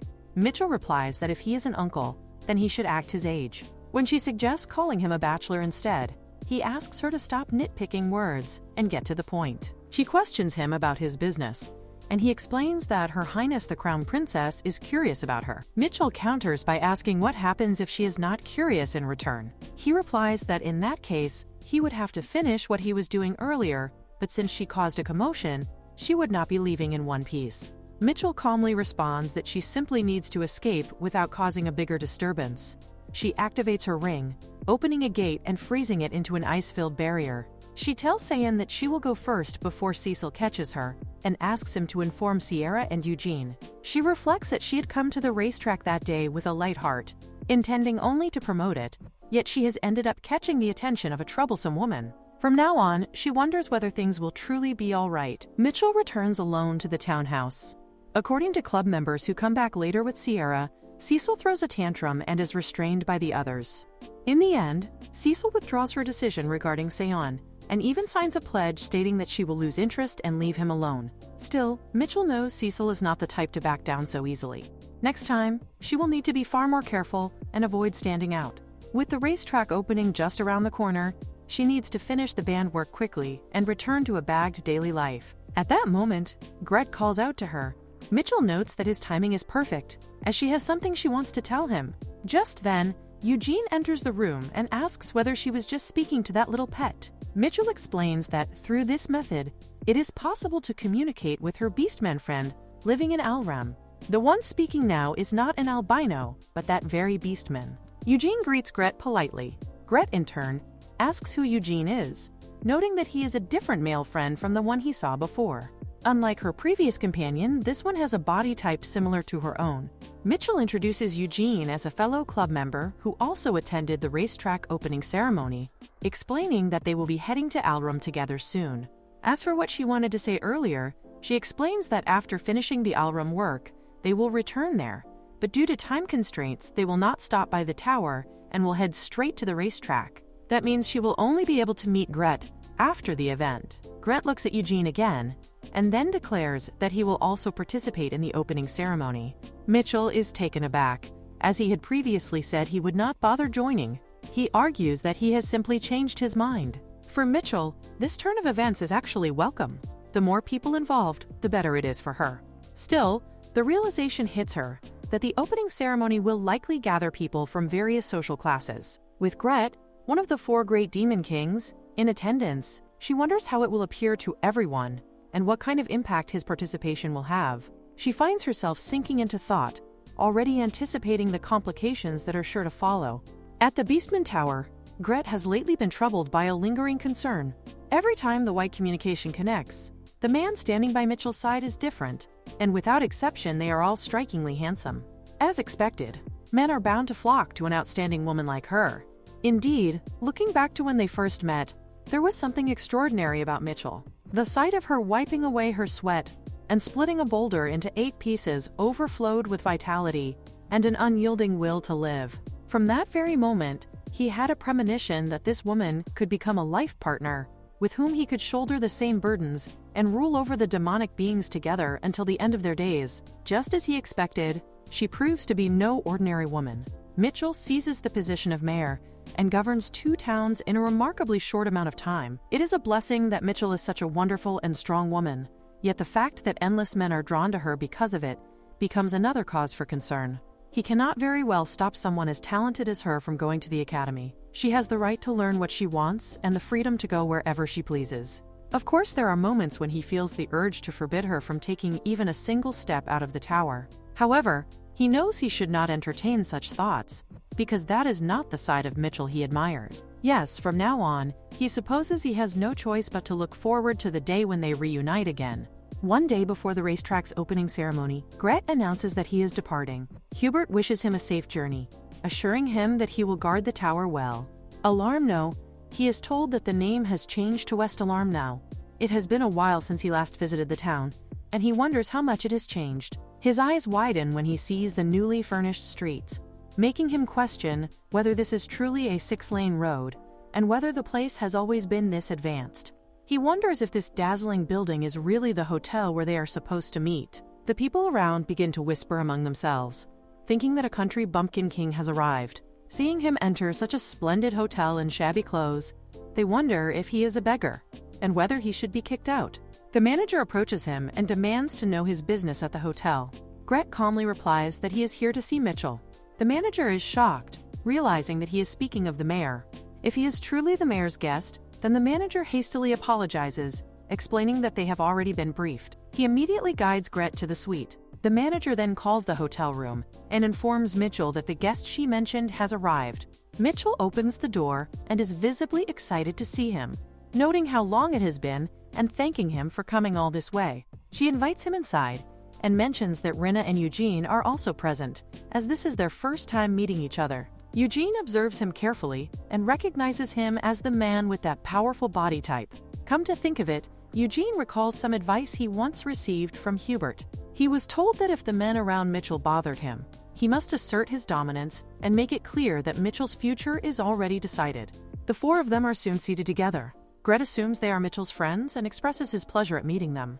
Rinna notices that he speaks in a strange manner, yet she cannot deny that he is extremely handsome. Gret then adds one more thing, stating that he is scheduled to meet with Mitchell in the future. This remark leaves an awkward silence in the room. Mitchell hurriedly steps in, explaining that it is a misunderstanding and that nothing has been confirmed yet. Rinna, however, bursts out, teasing that just because Mitchell is becoming a noble, she has already secured a lover, while she herself has yet to enjoy such things. She remarks that nobles often gather many lovers to hold their heads high. Eugene is equally surprised, realizing that he had no idea Mitchell had a lover. Eugene then adds that if Mitchell later gains a fiancé, they should refrain from mentioning this lover matter, as she might grow anxious if she hears about it. He points out that Gret is a beast man. Gret asks Eugene whether he himself has a fiancé. Eugene replies that he does, a childhood friend from back home. Gret comments that it is a good match, and that Eugene must treasure her. Gret feels relieved knowing that Eugene already has a fiancé, meaning there is no need for concern from the start. With that, he believes he can simply watch the opening ceremony in peace and return the next day. At the racetrack, someone asks Mitchell whether she may go up onto the stage. Gret tells her that he will see her when she returns, but before he can even process the situation, Mitchell grabs his hand. She insists that they should go together. Before he has time to think, the two of them are already standing on the stage. As expected of an event prepared by Mitchell, every seat is filled. Yet Gret suddenly feels that something is off. He thought this was a racetrack meant for humans, so why are there so many beastmen among the audience? Moreover, the woman who has just stepped onto the stage catches his attention. She is none other than the Princess of the Empire, whom he has seen in the newspapers. He was never informed that the event would proceed like this. He cannot help but wonder what on earth is going on. Mitchell begins by thanking everyone for waiting and for participating in the opening ceremony of the racetrack that will become the new symbol of alarm. She acknowledges that some may find the person sitting next to them unfamiliar. As previously announced, Unified Alarm aims to become a pro-Beastman city. Unified Alarm welcomes Beastman residents and laborers, and City Hall will assist Beastmen with resident registration in the same manner as the capital. Gret struggles to follow the flow of events. The topic seems to be drifting further and further away from the racetrack. He wonders if the real reason Mitchell brought him here is to build trust among the Beastmen, using his face as the Beast King to make himself known to them. Mitchell continues, announcing one final point. On the day the train station is established, Beastmen will be permitted to board all train lines bound for Unified Alarm. As she says this, she raises both Sarah's and Gret's hands high into the air. Gret is struck by the realization that he has been used by Mitchell. He cannot help but wonder since when this had all been planned, and at what point Mitchell had already envisioned everything unfolding in this way. Gret believes there is no way someone like Mitchell can continue acting without realizing that it appears as though she is using him. Because of this, he thinks a proper conversation is necessary. Just as he calls out to her, another voice suddenly calls out to Mitchell as well. It is Cyan. Gret immediately recognizes him as Mitchell's friend. Mitchell asks Cyan how things went and whether he enjoyed her speech. Cyan responds dismissively, telling her to forget the speech, and instead questions who the people beside her are. Rinna and Eugene are also saying strange things, which makes Gret feel that his concerns are justified. Until now, he has only encountered Cyan under a masked identity and has never met him face to face. Acting on impulse, Gret blurts out that he intends to meet her properly in the future. Cyan is left speechless by this declaration and shouts at Mitchell, demanding an explanation for what all of this means. The opening ceremony for the racetrack ends in great success, yet Mitchell now finds herself in an extremely difficult situation. Gret tells her that they will have a serious discussion about the opening ceremony later, before returning to the tower on his own. Cyan also storms off, shouting that he does not know her and telling her not to look at him. Both Gret and Cyan are clearly sulking. In Gret's case, it is understandable, as Mitchell acted without informing him. However, Mitchell cannot understand why Cyan is reacting so strongly. Just then, someone arrives. It is Sarah. She asks Mitchell if they can talk for a moment. Sarah explains that since Mitchell will become a normal citizen after graduating from the academy, she does not view her dating freely in a negative light. However, she insists that dating a member of the royal family is an entirely different matter. According to proper etiquette, one must first break up with an existing lover as a sign of respect toward the royal family, and the royals themselves strictly follow this rule. Mitchell is completely confused and cannot understand what Sarah is talking about. She has no intention of dating a royal. Sarah assumes that Mitchell likes Sun, and while Mitchell acknowledges that she does like him, she has never considered wanting to date him. From Mitchell's perspective, this world is one from a story she once read, and Sayen is her favorite character. Liking him does not equate to wanting a relationship with him. She is perfectly content simply watching him from afar. Sarah reacts strongly, believing that Mitchell was serious about Sayen and feeling betrayed by this revelation. Sarah leaves, stating that if Mitchell has no interest in Sayen, then they will escort him back immediately. Mitchell is left utterly confused. It is still the middle of the school break, and Sayen could have stayed longer, yet he insists on leaving at once. Mitchell realizes that Gret has already returned to the tower, and if Sayen leaves as well, her break will be completely ruined. That would mean she is stuck spending time with Reina again. She cannot understand why Sayen is so angry, as it is completely unlike him. She wonders if he is being overly sensitive because he is also involved with Sarah, and besides, Sayen has always disliked her anyway. She cannot grasp what everyone is even arguing about. Sayen left over nothing, and now she is stuck with a troublesome presence she never wanted to deal with. She had been planning to do many things with Sayen, and now all of that has vanished. Suddenly, someone calls out to her. She immediately recognizes the voice. It is Kana. Remembering that she had invited Kana to the opening ceremony as well, Mitchell feels genuine relief at seeing her. She embraces Kana, grateful that she came, thinking that without her, enduring the event would have been impossible even with Eugene's support. The idea of being forced to drag Reina around had nearly exhausted her, but thankfully, she has caught another lucky break. With Kana and the others present, even if Reina causes trouble, it should be manageable. Just then, a loud explosion echoes nearby, causing Mitchell to scoff at the timing. She assumes it must be Reina again, but instead, she sees a beastman engaged in combat with Titi. Unsure of what is happening, Mitchell calls out to the large beast woman, identifying herself as the chief of Elam and demanding to know why she is destroying the city's valuable property. The beast woman demands to be heard, accusing Titi of breaking the village barrier and then living in luxury within the city. Mitchell notices the woman's large, fluffy hands and wonders if they are bear paws, realizing she must be a bear beastman.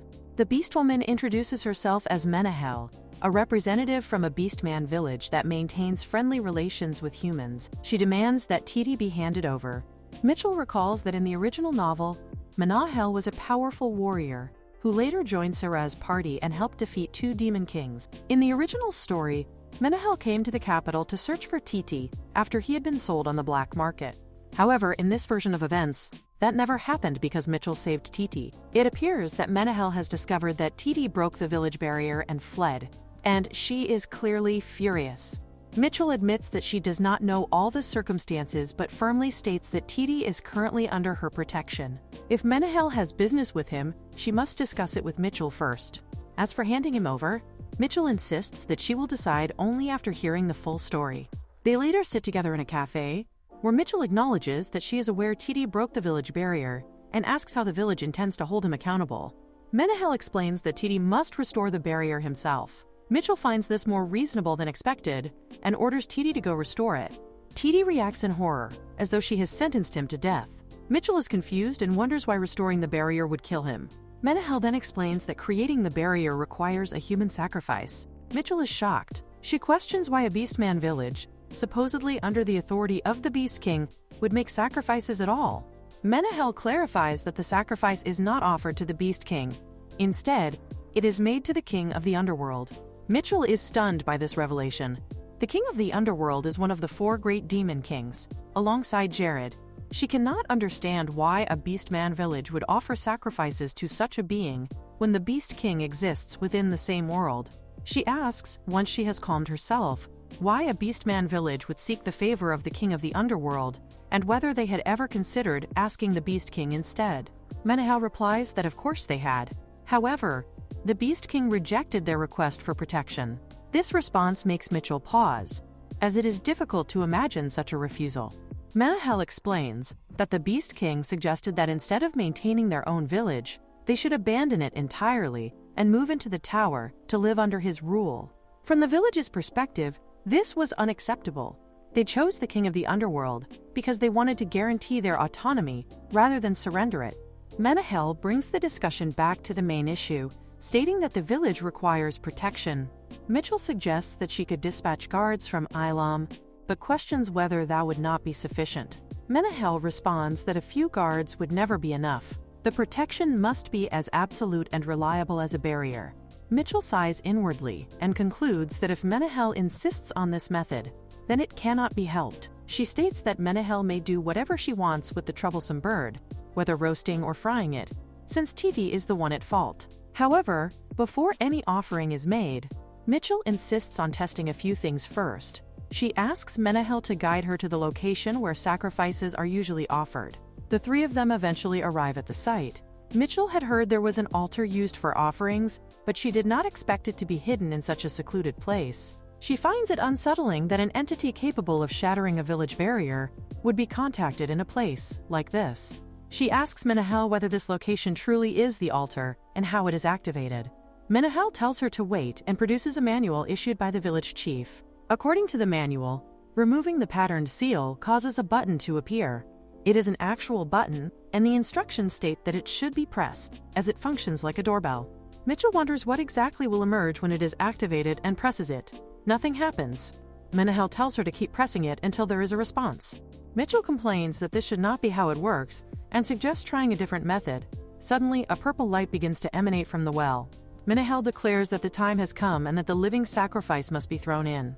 Mitchell stops her and recalls a story from the Romance of the Three Kingdoms. On his return from conquering the Nanman, Zhuge Liang was unable to cross a river due to a violent storm.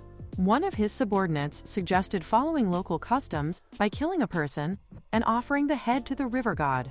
However, Zhuge Liang refused to harm a person during a victorious return and instead shaped a dough mixed with lamb and pork into the form of a human head and offered that instead. This is said to be the origin of dumplings as ritual offerings. Using this reasoning, Mitchell suggests offering dumplings in place of a living person. Manhwa observes that the altar does not recognize them as a valid sacrifice. Mitchell then attempts another method, presenting approximately 35 liters of water, along with various other materials. Manhwa questions the purpose of these items, and Mitchell explains that they represent the components of a human body, knowledge she picked up from a comic book. She concludes that the law of equivalent exchange does not apply here after all. As Mitchell begins to consider her next plan, Manhwa suddenly grabs her. Mitchell is confused and wonders what this means. Without hesitation, Manhwa pushes her into the well, stating that she has simply thought of a quick and easy solution. She bids Mitchell farewell. Mitchell cannot believe what has happened. In the moment she was distracted, Manhwa chose to sacrifice her instead of Titi. The underworld is a place said to be impossible for the living to set foot in. Ironically, it is also the place where the first intelligent being created by God has always lived and breathed. Approximately 10,000 years ago, God created the first bipedal intelligent life form. This being was the prototype of humanity and became known as the King of the Underworld.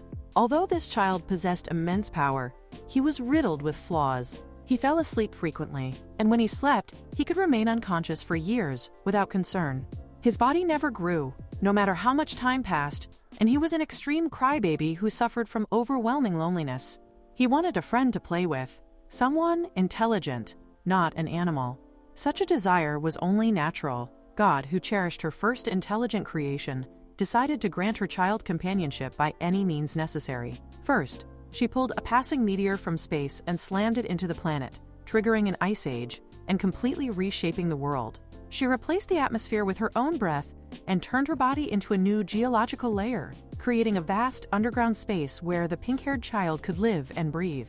She then established a rule: when any species on the planet went extinct, its concept would be removed from the surface and transferred to the underworld to live alongside the child. Believing that humanity would eventually go extinct and join him, the child fell into a long, peaceful sleep. 100 years passed. Dinosaurs settled into the underworld, But nothing else changed. 200 years passed, and new concepts appeared, yet no humans arrived. After 400 years, pandas went extinct. The child selected the most intelligent among them and appointed it as his butler. 500, 600, then 700 years passed, yet humanity showed no signs of extinction. Instead, their population continued to grow. Eventually, the young king of the underworld sought out his mother, who by then had become a mere concept. Around the same time, humans discovered mana stones and learned to use them to communicate with her, obtaining status windows and skills. This overloaded the connection and made it difficult for him to reach her. After tremendous effort, he finally succeeded and voiced his complaints. In response, his mother granted his wish. This time, she created a life form designed solely to destroy humanity. Thus, the demon race was born. The first demon, created directly by their mother and considered his brother, was Machina, who possessed the ability to command machine-type monsters. Machina promised to annihilate humanity for his brother, and in accordance with their mother's will. However, by then, human civilization had advanced too far, and Machina was unable to make a decisive impact before his brother fell asleep once more. Next, their mother created another brother named Jared, who led demonic beasts and beastmen. Jared could wield a portion of the power of creation, an ability previously exclusive to their mother. With immense physical strength, he reassured the young king of the underworld, who once again drifted into sleep. However, Jared possessed a gentle nature and did not actively slaughter humans. As a result, humanity not only survived, but continued to grow stronger. Their mother then created powerful dragons to destroy humanity, but these beings were highly individualistic and eccentric, rendering them ineffective. Seeing no meaningful change, the young king of the underworld grew discouraged and returned to sleep, holding on to a faint hope that things might be different when he awoke. That was the plan. However, fate intervened. The underground domain of the king of the underworld gradually shifted beneath Professor Bruno's secret dungeon. The activation of a warp device caused a massive earthquake, shaking his bedroom chamber. As he awoke, he noticed water soaking his bed. Confused and upset, he began to cry, lamenting that he hated everything. Humanity still refused to go extinct, and he could not understand why they kept doing this to him. Just as his patience finally reached its limit, the thing he had longed to see for countless years appeared before him in the underworld. A living human had finally arrived. The underground king thinks that, more importantly, if he does not cast a barrier quickly, she will not be able to adapt and will die. He immediately creates a barrier, but he sees that her mental conditioning is already changing. He shouts for a barrier to the outside at 1 atmosphere, and he monitors the oxygen concentration. He notices that she is certainly getting up. This is the first time he has ever seen a living human up close, and he wonders what he should say first. He knows he should start with a greeting, but before he can say anything, Mitchell shouts about another damned at 9 o'clock, making him wonder what in the world that even means. Mitchell explains that Minahil pushed her into the well, and she demands to know what this cave is. She also notices that there is a little bit of light there too. She asks where she is, why he is alone in a place like this, and where his parents are. He replies that he is not a kid. That only makes Mitchell say that this is exactly what all kids say. She declares that she will take a look around and search for his parents while also searching for an exit. The underground king again tries to insist that he is not a child. Suddenly, he remembers that around the time Gret was born, he created a barrier for the beastmen to keep humans out. In return, he made it a condition for them to occasionally visit the underworld to be his conversation partners. He begins to wonder if the idea of others jumping into the well to talk to him became twisted somehow. He wonders if she came here as some kind of sacrifice. She firmly denies this and explains that she was only trying to find a way to restore the barrier, but some terrible beast pushed her, and she fell. This shocks him deeply. She was betrayed while trying to help the beastmen. She confirms this and angrily says that it was a very nasty beast, and that she plans to search for it and destroy it later. She picks him up and announces that they should get moving from now on. A moment later, it becomes clear that he has already fallen asleep. She wonders about this and thinks that she only patted his bottom a little to help him sleep, but she never expected him to be out in just a minute. Now that this little guy has quieted down, she decides that she should start moving. The wind seems to be blowing from the right, so she assumes she might find something if she goes that way. She does not know where this is, but she reasons that if a child can wander around unharmed, then it cannot be too dangerous. However, a deadline suddenly appears before her eyes, warning that she will die if she does not return to the surface within 24 hours. She realizes she needs to find an exit fast. She cannot afford to get distracted and must find the exit quickly, and then deal with that terrible beast afterward. Suddenly, she sees something. At the same time, the Underground King wakes up and says that if he falls asleep again, he might be in trouble. He notices that this is a mammoth zone, and that they are deep inside the underworld. He wonders why she came this way, and questions how she chose her direction. Mitchell admits that she does not know the way and simply wandered off. She comments that the plants around here look pretty good. The Underground King quickly warns her that she cannot eat that, and asks if she has never read the stories saying that a person cannot return home if they eat food from the underworld. This shocks her, and she finally realizes that this really is the underworld. He says that it is common knowledge even for humans that the underworld lies deep underground, and he asks if she understands how serious this situation is now. Mitchell thinks that she may have wandered into a rather dangerous place, but since a deadline appeared giving her 24 hours, she does not think she will actually die yet. She decides that it must not be a huge problem. She concludes that if she cannot eat the food here, then she will just eat something she already has.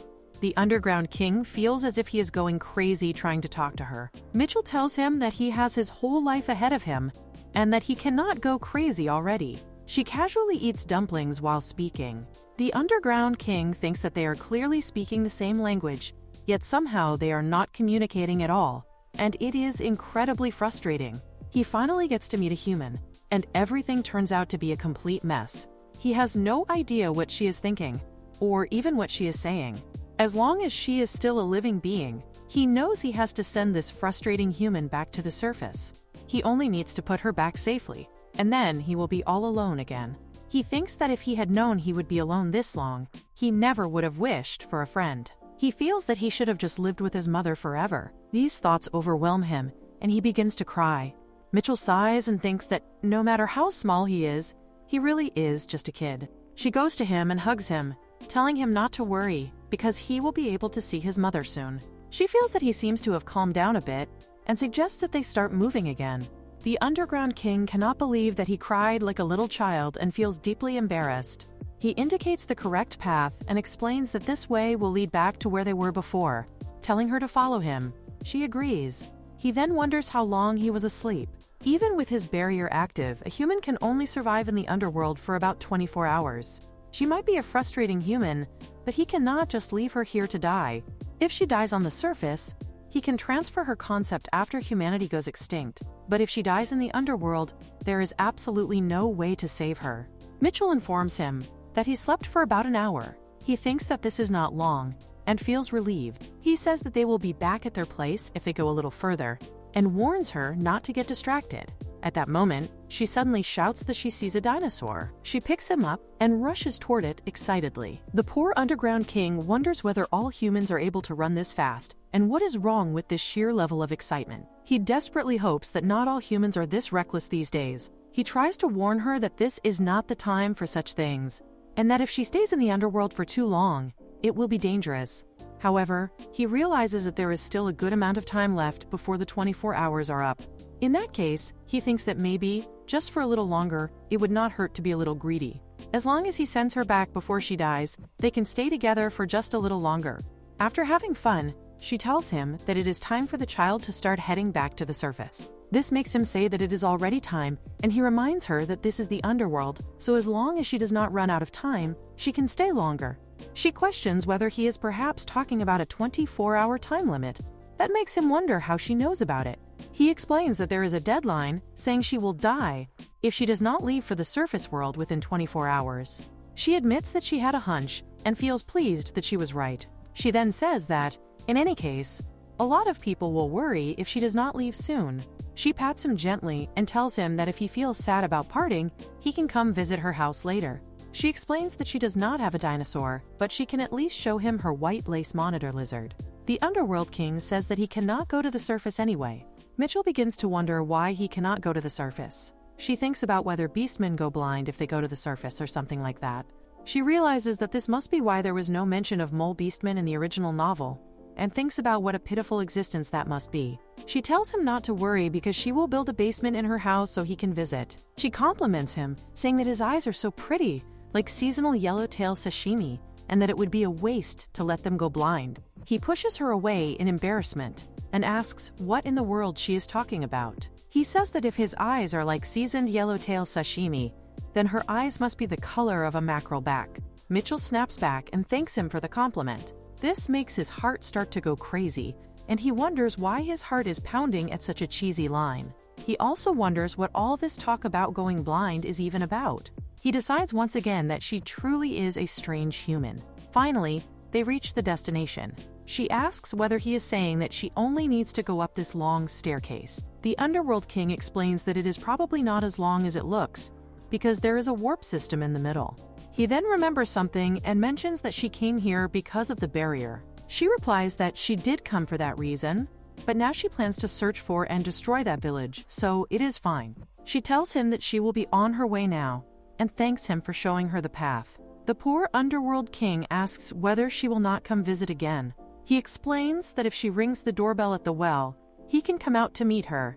She wonders whether she really should come again, and explains that she only came to Alnam because it is vacation. This makes him realize that she is still a student, and he begins to wonder exactly how old she is. Mitchell casually mentions that she will be 18 after her birthday.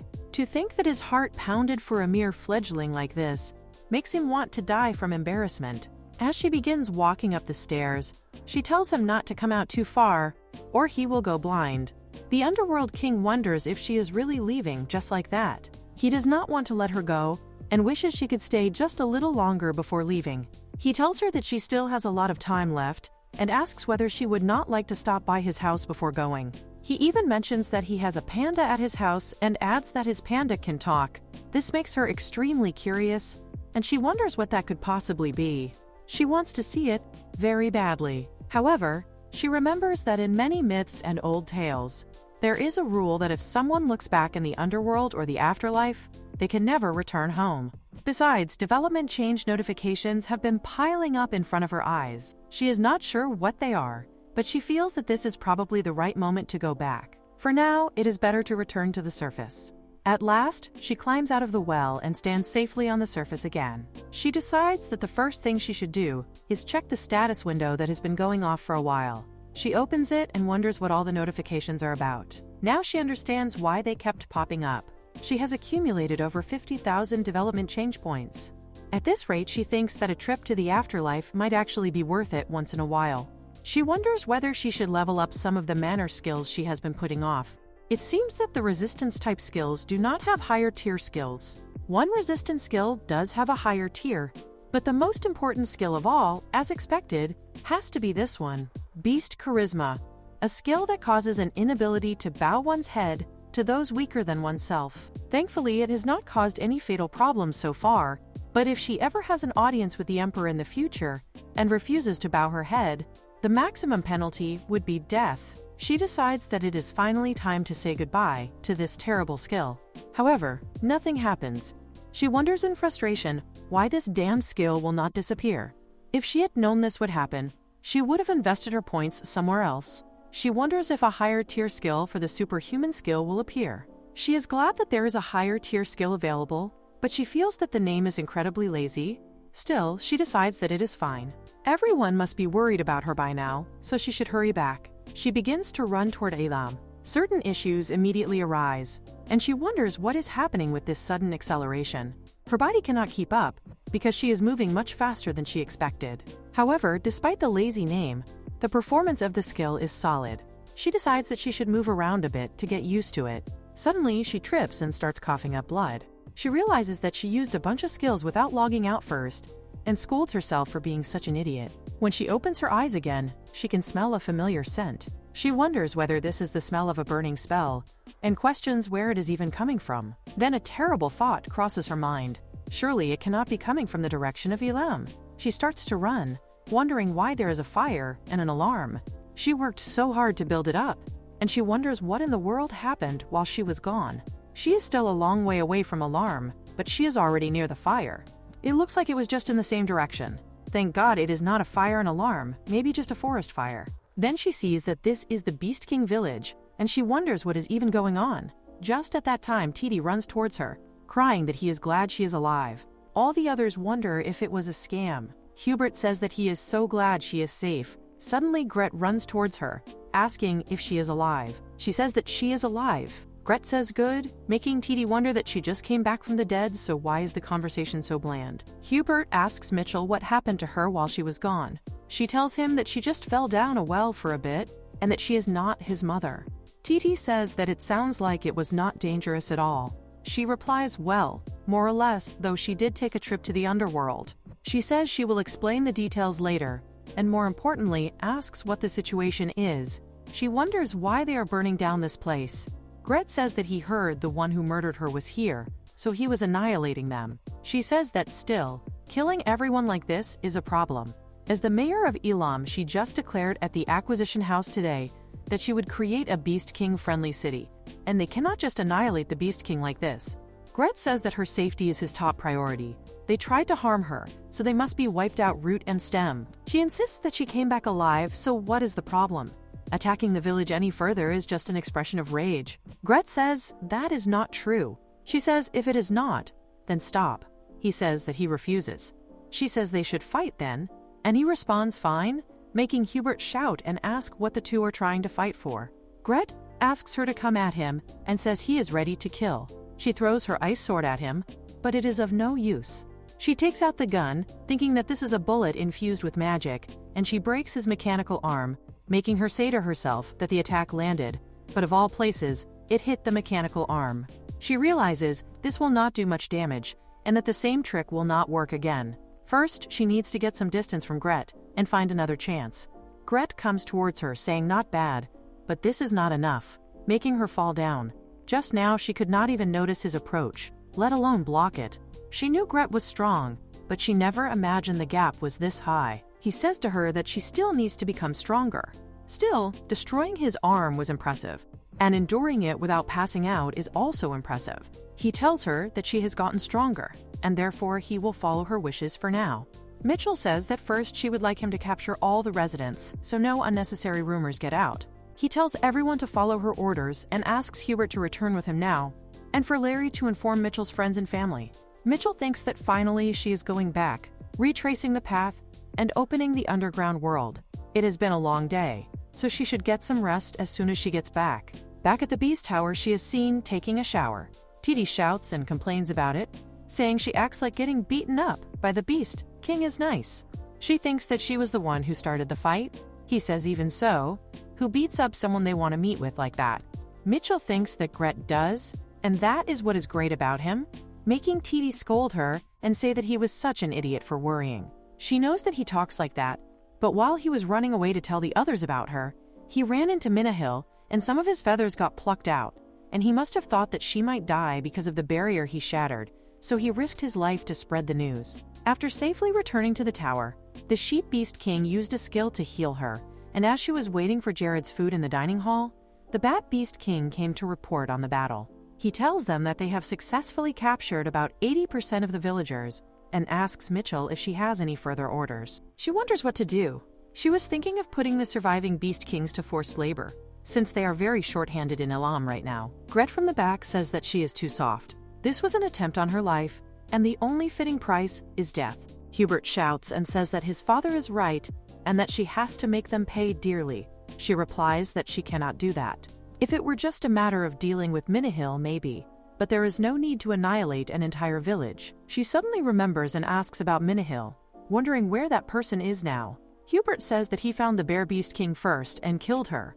Mitchell says that anyway, she does not want to create any factors that will make other Beast Kings uneasy, and making them work for Elam is enough. However, it will be a problem if they go around spouting nonsense, so they will need to be watched, and if they leave the designated area or try to leak what happened today, they should be killed immediately. She asks Gret why there is only porridge today, saying she is hungry, and that he always made her eat meat to build muscles, so she wonders about the change of heart. He questions if she has already forgotten that she deceived him, making her think that so much happened that she forgot she used the Beast King name without permission at the racetrack. She says that she is sorry, but he says that he will not forgive her even if she apologizes.